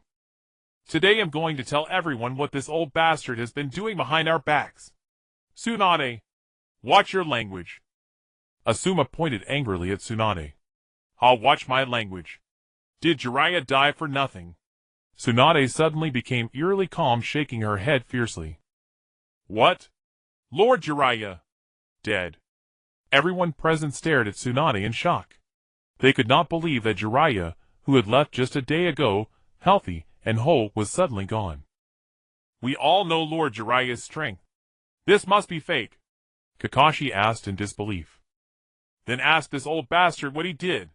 Tsunade punched the desk in the Hokage's office, smashing it. At that moment, she was truly filled with despair. Outside the Hokage building, Naruto suddenly appeared. Seeing Su Fan, he ran over excitedly. Su Fan Nizen. You're back. Su Fan turned to look at Naruto, his eyes full of regret. Was this too cruel to Naruto? Must he bear everything alone? He had not been able to change Jiraiya's fate. Was this the true regret? Naruto, come with me and leave Konoha. Su Fan suddenly spoke and Naruto froze. Well, big brother, I would listen to you if you said so, but I still have to wait for Pervy Sage to come back. I haven't learned many things yet. And brother, yesterday was my birthday. Pervy Sage was with me. Naruto rambled on. Seeing this, Su Fan's brow furrowed deeply. Thinking of Jiraiya's place in Naruto's heart, Su Fan couldn't help but want to obliterate Konoha right then. He's not coming back. He's dead, Su Fan said calmly. Nani? What are you saying, big brother? Naruto stopped his chatter and looked at Su Fan in confusion. You must be joking. How is that possible? Pervy Sage was with me yesterday. You're joking, right? Naruto grinned at Su Fan's face, but Su Fan didn't speak. His face was unusually serious, clearly telling Naruto that it was all true. Naruto suddenly fell silent. Who? Naruto asked, trembling head down. I'm sorry, Naruto. I came back too late. Su Fan couldn't help apologizing to Naruto, then turned and walked into the building. From now on, whatever happens to Konoha has nothing to do with me. Today I am taking Uzumaki Naruto away from here. Su Fan entered and addressed everyone directly. Impossible. Uzumaki Naruto belongs to Konoha. Are you an outsider trying to provoke Konoha? Asuma turned around and said angrily. Su-fan let out a sneer. He looked at Asuma and shook his head helplessly. Like father, like son. You talk exactly the same way. Provoke Konoha. Is Konoha worthy? Anyone who stands in my way today I'll kill. As he spoke, an immense power from Su-fan's body enveloped Konoha. Sensing the abnormal chakra fluctuations at the Hokage building, the ANBU and root forces led by Konoha's high-ranking officials rushed over. Su-fan, you lived in Konoha for so long and benefited from the third Hokage's kindness. Isn't this a bit too much now? Yuhi Kurenai stared coldly at Su-fan. At the scene, except for Kakashi and Might Guy, who remained neutral, everyone else sided with Sarutobi Hiruzen. I can't be bothered to waste more words with you. I'll say it again, whoever blocks me I'll kill. Su-fan turned around, pulling Naruto, who had yet to react, and walked out. Suddenly, over 20 ANBU members appeared in the corridor of the Hokage building, blocking Su-fan's path. Put down the Jinchuriki. The leading ANBU captain drew a sharp short sword from his back and pointed it at Su-fan. Su-fan said nothing, only furrowing his brows, and the short sword in the man's hand instantly snapped. What? The crowd stepped back one after another, but still tried to block Su-fan. Sarutobi Hiruzen saw this and revealed a smug smile. He dashed out first, shouting loudly. The traitor Uzumaki Su-fan, originally a member of Konoha, now attempts to abduct the village's Jinchuriki and flee. Kill him! At last, all the ANBU members no longer hesitated and rushed at Su-fan, wielding their short swords. Su-fan sneered coldly. Old bastard, let's see how long you can keep up the act. With that, he turned and delivered a side kick. The first ANBU member to charge was hit squarely, and the sound of breaking bones echoed clearly in the quiet corridor. Another short sword swung toward him. Su-fan didn't even dodge. He grasped the blade directly with his palm, snapped it with a crack, and then flung the broken half. The wrist force from the throw pierced through two bodies, instantly killing two more ANBU members. A reckless one even used a ninjutsu to lurk underground and suddenly leaped up. Su-fan grabbed the man's head barehanded. With a slight squeeze, bang, the mask fell off. The man's head exploded instantly. Blood splattered all over one wall. A thick, pungent smell of blood permeated the corridor. Many who witnessed this began to contemplate retreating. Su-fan's methods were utterly ruthless. Without using any ninjutsu, relying solely on taijutsu combat, he could easily shatter human bones. The most terrifying part was how Su-fan had simply crushed the ANBU member's head with his bare hands. Asuma saw this, furrowed his brows, and charged forward together, with Yuhi Kurenai's cigarette in mouth. TCH. Su-fan let out a contemptuous sneer at the two. His eyes flashed, and a purple-black hue appeared. Counter! The powerful dojutsu granted Su-fan a new strength. In an instant, he activated one of the Mortal Eye's abilities, Counter. Asuma and Yuhi Kurenai abruptly halted, frozen. They could clearly sense that their chakra had been sealed. It's that eye! Cold sweat dripped down Asuma's forehead. Konoha had done some research on Uzumaki Su-fan's abilities, before the Uzumaki clan was naturally skilled in powerful sealing techniques. But they could never understand how Su-fan possessed such an eye, and how via dojutsu he could perform a wide-area chakra seal. Su-fan revealed a satisfied, amused smile. This was his first time using the Mortal Eye's skills, and he was fairly pleased. Next, he would combine it with another ability. Devour. The air seemed to be sucked out in an instant. Before Asuma and Yuhi Kurenai could react, they collapsed to their knees in exhaustion. You two wastes can't even absorb 1% of my chakra, Su-fan said flatly. Chakra has been absorbed. Asuma knelt weakly, unable to fathom that Uzumaki Su-fan could defeat them with just his eyes. Could that eye surpass the Sharingan? Yuhi Kurenai stood up, trembling, using the last remnants of her chakra to rapidly form hand seals. Genjutsu. Boom! Su-fan kicked out, already standing before Asuma, then lowered his foot and brushed off the dust. Trash. Asuma turned his head tremblingly. At the end of the Hokage building corridor was a massive hole. And Yuhi Kurenai was no longer there. Clearly, Su-fan's speed had been so fast that before anyone could react normally, he had kicked Kurenai flying. Now everyone was terrified. The air fell instantly silent. Su Fan put his hands in his pockets and walked over to Naruto. Let's go! Naruto said nothing, nodded sadly, and followed Su Fan as they left the Hokage building corridor and headed downstairs. Might Guy suddenly itched to act, but was abruptly held back by Kakashi. Guy looked at Kakashi in confusion. Kakashi just shook his head silently, signaling him not to be impulsive. Seeing that so many people couldn't stop Su Fan, and that Naruto was being taken away, Sarutobi Hiruzen's twisted mentality surged. He had already gambled on this move. If even the Jinchuriki was stolen, Konoha would truly decline. With that thought, Sarutobi Hiruzen gritted his teeth, broke through the window from upstairs, and leaped down, landing in front of Uzumaki Su Fan. Uzumaki Su Fan, no matter what you want, take Uzumaki Naruto today. Even if I have to risk my old life, I will punish you. With that, Sarutobi Hiruzen formed hand seals, and 3 shadow clones appeared surrounding Su Fan. Had the dead demon consuming seal that was meant for Orochimaru, you're using it on me now. I shouldn't have saved you back then. Su Fan sneered coldly. Playing with seals. You're far too green. Sarutobi Hiruzen paid no heed, clapped his hands together, and the death god slowly materialized. At that moment, Uchiha Obito appeared silently. Uzumaki Naruto. Naruto spun around abruptly, seeing the masked man suddenly behind him. Rasengan. Without a second word, Naruto formed a Rasengan and attacked. But he passed right through the man, the sphere smashing into a tree. Quite hot tempered. I just wanted to have a nice chat with you. Uchiha Obito waved his hand, signaling Naruto to calm down. I have nothing to talk about with you. Naruto wouldn't listen. Seeing the masked man, for some reason the nine-tails within him stirred restlessly, and his whisker marks became more pronounced. Didn't expect such a strong reaction. How about I give you a little more help?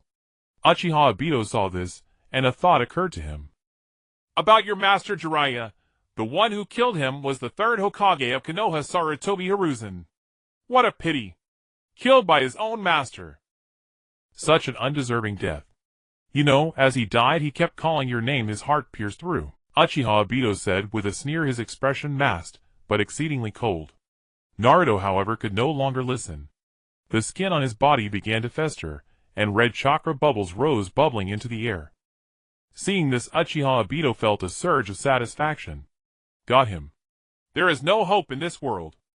Naruto's heart suddenly trembled, then stopped for an instant. In the next moment, dense chakra converged above his head. The sky began to change color. Sharp nails scratched across the leaf symbol on his forehead, and Naruto let out a bitter laugh, a chilling sound. Then let me embrace the darkness. At that moment, Naruto gave himself entirely to the nine tails. The dark cage shattered. A tremendous power erupted from within Naruto, blasting everyone around before they could dodge. Ah! Naruto screamed in agony. A crimson ripple pierced heaven and earth. He collapsed to the ground, and the Nine-Tails chakra cloak enveloped him. Then Six Tails emerged behind Naruto. Not far away, Yamato looked at his palm in pain. I never thought Jiraiya's death would drive Naruto straight to Six Tails. The Jinchuriki has lost control. The sealing squad of Konoha's Umbu rushed over quickly, encircling Naruto. Captain Yamato. An Umbu member turned and called out to Yamato.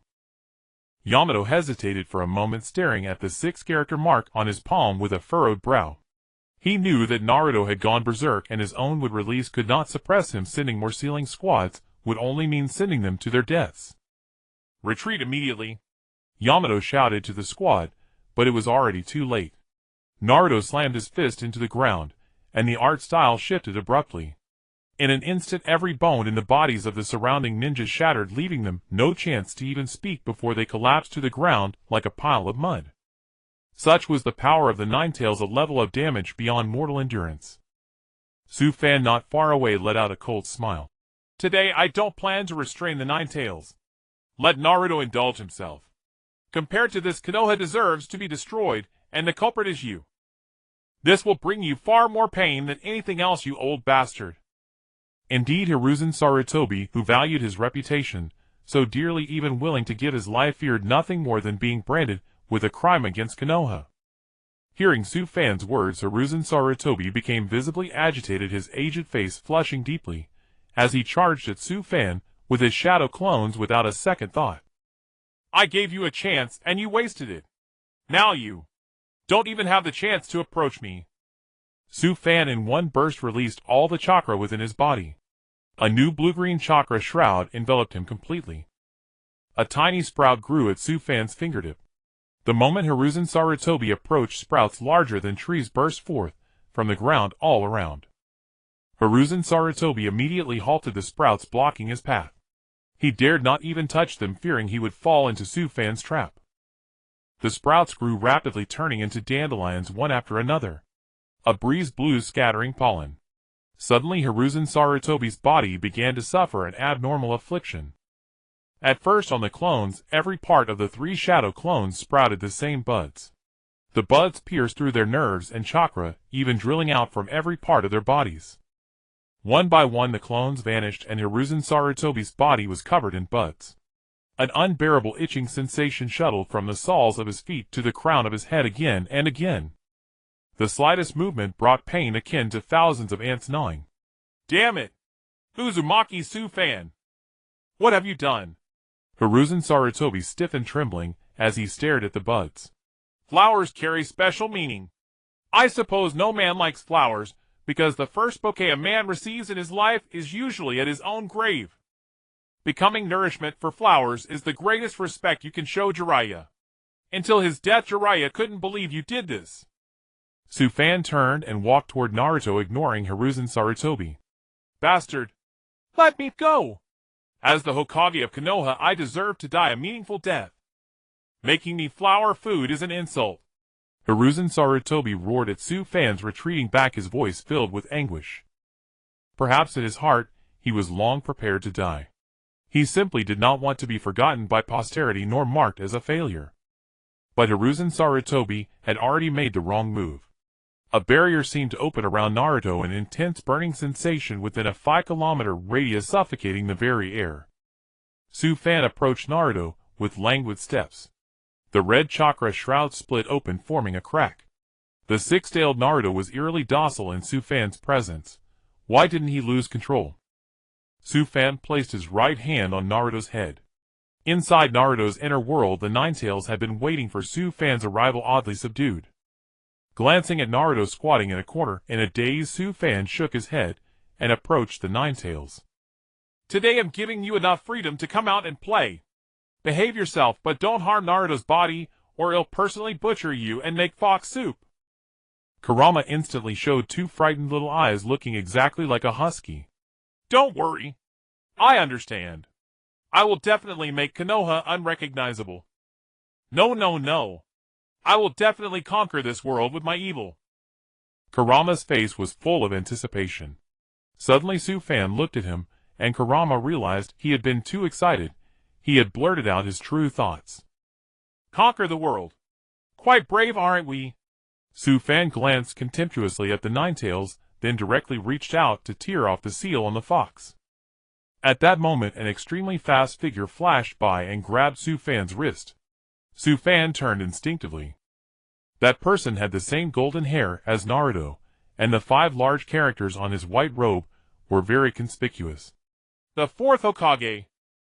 Meanwhile, Itachi Uchiha had also arrived at the border of Konoha. Staring at the handwritten letter from the 3rd Hokage in his palm, Itachi fell into conflict. Su Fan locked eyes with the man who had suddenly appeared, and in an instant both released formidable chakra. Yet Su Fan seemed mightier, for the man was forcefully repelled a great distance. Who are you? The man regarded Su Fan with mild astonishment, struck by his youth yet overwhelming strength. Minato Namikaze, the 4th Hokage. It is an honor. Su Fan remarked with a faint smile. From the corner, Naruto abruptly lifted his head, fixated on the man's silhouette.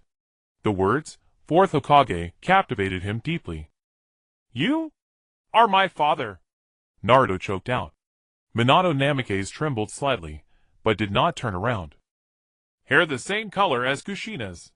You are of the Uzumaki clan. Minato Namikaze ignored Naruto for a moment, instead scrutinizing Su Fan as if seeking to unravel the youth's secrets. Su Fan said nothing, turning back to tear off the talisman. Wait. Do you not realize what will happen once that seal is broken? Minato Namikaze shouted, trying to stop Su Fan. Do you know how much your son has suffered in Konoha?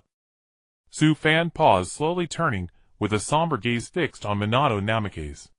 Suddenly Minato froze, now remembering Naruto in the corner. He turned to look at his son. Naruto's eyes brimmed with hope and sorrow. He had always sought an answer. Yes, I am your father. To put it simply, the fourth Hokage of Konoha, Minato Namikaze. Before Minato could finish, Naruto charged in fury, punching him in the stomach. Minato stared in disbelief, clutching his abdomen in pain. Why? Why did you seal that demon fox inside me? Do you know how much scorn and rejection I've endured because of it? I almost couldn't hold on. Naruto burst into tears.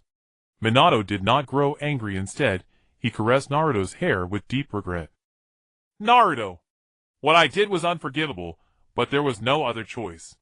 I also placed my hopes in you, a risky gamble. If one day you could harness that power. Naruto, I'm sorry. From behind Uzumaki, Su Fan let out a cold laugh. At a time like this, what if I told you that Konoha merely used Naruto as a Jinchuriki to control him? What would you think? Let me show you something. A flash of dark violet glinted in Su Fan's eyes, and a cascade of images streamed into Minato's mind. These scenes began from the first time Su Fan encountered Naruto, including Naruto drinking expired milk in Konoha, being spurned, bullied, even reviled. There was also Hiruzen Sarutobi's surveillance and manipulation. Minato's fists slowly clenched. He witnessed Master Jiraiya shaping Naruto's destiny.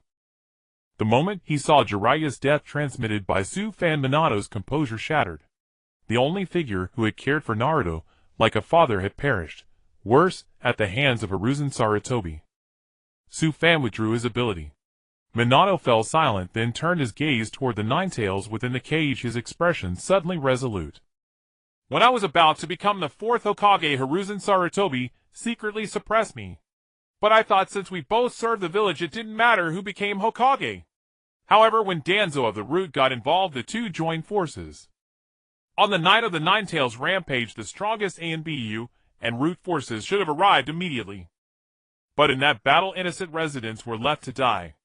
As the Suto fourth Hokage, I could not stand by while the village was threatened and civilians were ruthlessly slaughtered.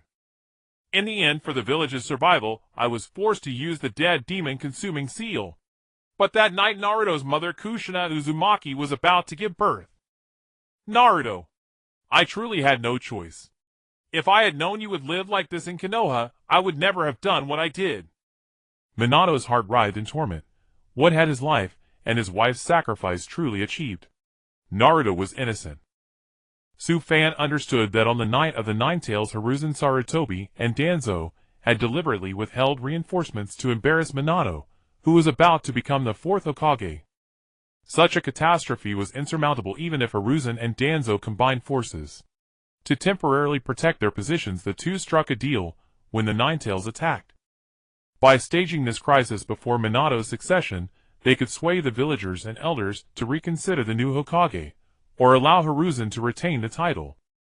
Danzo deemed Hiruzen easier to handle given their long partnership and his intimate knowledge of Hiruzen's character. Compared to the unpredictable Minato becoming the fourth Hokage, Danzo preferred Hiruzen's continuation. Another reason, if they reached a consensus, there might still be a chance to elect a new Hokage later. But Hiruzen never anticipated that Minato and Kushina would sacrifice their lives to seal the Ninetales, and seal it within the newborn Naruto. Ironically, the couple became heroes, and naturally Naruto was the hero's son. Hiruzen's position once again faced a threat. To cover up the truth, Hiruzen spread rumors in the village that Naruto was the demon fox incarnate, and subjected him to constant surveillance and oppression. This was why the hero's son was unknown, and suffered such unfair treatment. Hiruzen essentially groomed Naruto as a mere tool. Conflict could erupt at any moment. Until Naruto grew strong enough, Hiruzen would keep him under watch. Then Minato walked toward the seal. He reached out with his right hand and tore off the talisman. If I were still alive, I would blow Konoha to pieces myself. I still have some power left to serve as a new seal for Naruto's Ninetales transformation. So this time, go ahead. Don't worry, I'm here. Naruto will be fine. You two finally meet, you can talk. Su Fan turned and vanished into Naruto's body. The Ninetales burst through the sealed gate. The world outside Konoha turned crimson, and all fell into shadow. Hiruzen Sarutobi trembled and collapsed to his knees, realizing that Naruto had completely lost control. From now on, Konoha shall perish in the apocalypse. A gust of wind swept through Mai, and all the people trembled as they gazed at Mingren. O third, today I will let you witness the destruction of Mai with your own eyes. Su Fan clenched his hands, and the restraints originally set on Mingren's body were completely released. A earth-shattering roar came from Mingren's mouth. Red light filled the sky. Enveloped in the red glow, Mingren's eyes turned red, and he stood up with a sinister smile. Originally in the original story, Mingren's body emitted a golden light in the later stage of the Jiuwei mode. But now, it was blood red, especially his eyes, which were filled with bloodshot. His body surface also bore some red restraint talismans. His hair also turned blood red. Unexpectedly, after releasing the Jiuwei's power, it completely shattered Mingren's original benevolence from within. This is the resonance between Jiuwei and Mingren's sorrow and anger, allowing Mingren to enter the Jiuwei mode prematurely. However, this Jiuwei mode originates from dark power. The Uzumaki chakra that originally suppressed Jiuwei was also released. Now his hair color is exactly the same as Su Fan's. Now Mingren absolutely has full control over his body. Brother Su Fan, I have already discussed it with father. It will be erased from the map of the great nations. Mingren instantly spread his right hand. The outline of Jiuwei appeared, and a Wise Ho Yu was launched in an instant. Shenluo Tianzheng. The figure of Tiandao Pan appeared instantly. The Wise Ho Yu was directly deflected, and the distant mountain peak crumbled from the force of the Wise Ho Yu. Yuanfei Risen looked at Tiandao Pan in confusion.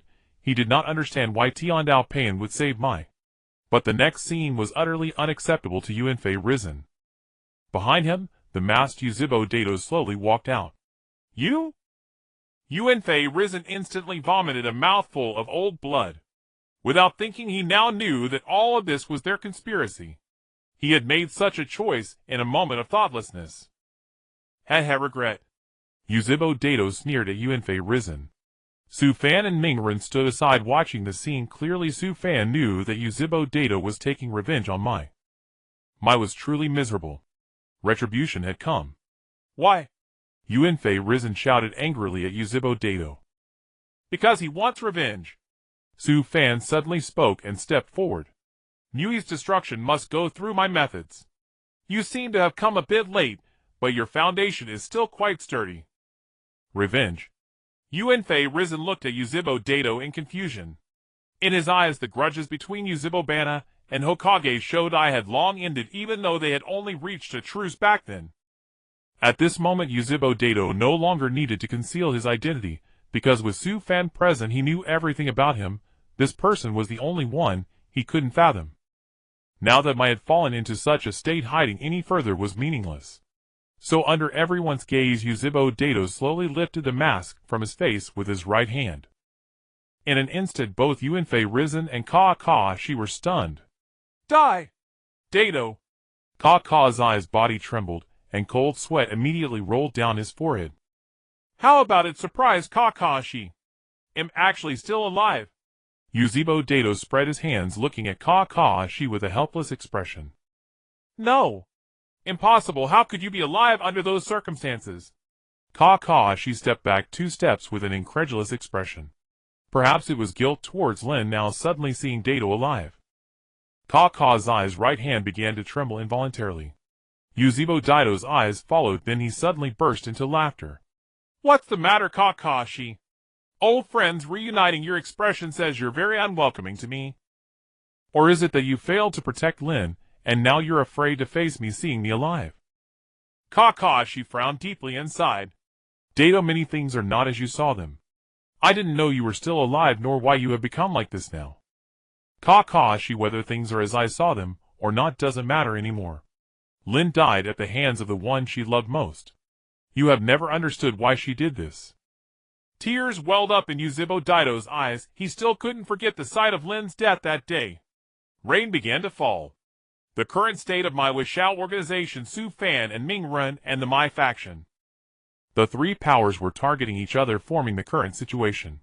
Su Fan looked at the despondent Yuzhibo Dato, and shook his head helplessly. The reason Dato was like this now was not entirely because of Lin. He knew that Lin had actively rushed towards Kakazai's Lachia. But the moment true darkness bloomed in Dato's heart was because he had failed to protect the one he loved. Moreover, he saw that the harm caused by war was permanent. He couldn't accept it all and ultimately walked into the depths of darkness, choosing to escape reality. At that moment, he knew that only by being cruel to himself, forgetting his past, and learning the ways of surviving in the ninja world, could he prove his worth. That night the light in his eyes completely vanished. The moment, he was covered by Baiju blood, tears flowed from Dato's eyes. This place is hell.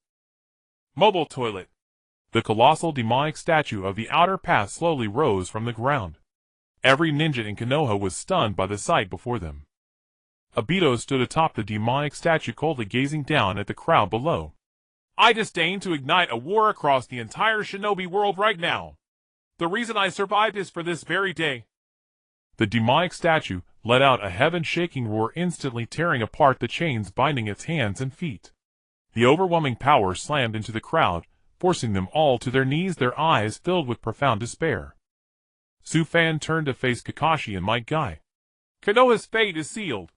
If you have even a shred of awareness, you'll understand what I mean. Kakashi, think about who drove your father to his death. Might Guy, why was your father never valued by Konoha?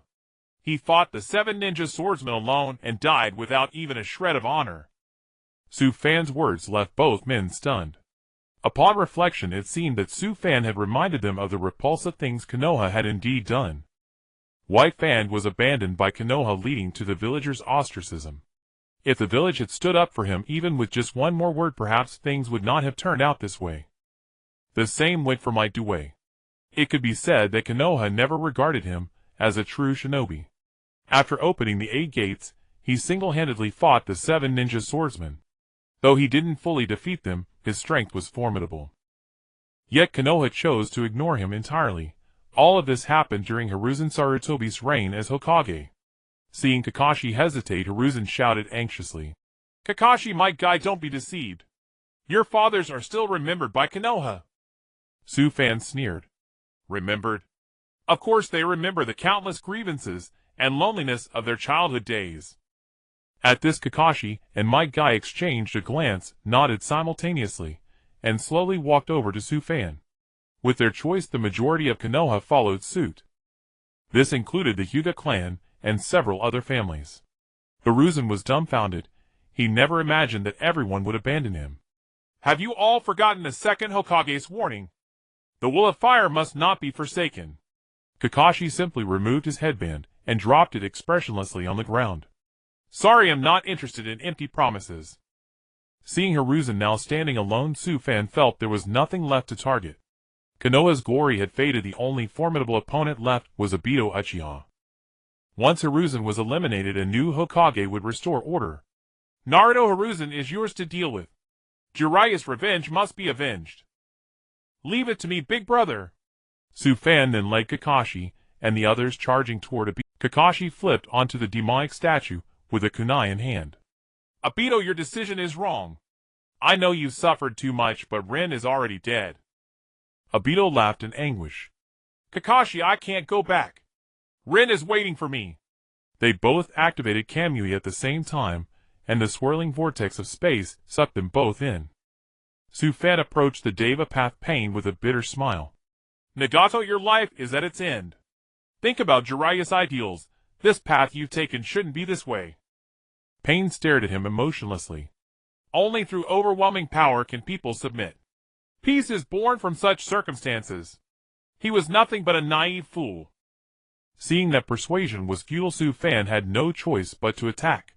The battle quickly escalated into a fierce clash driven by the immense strength of Su Fan and Naruto.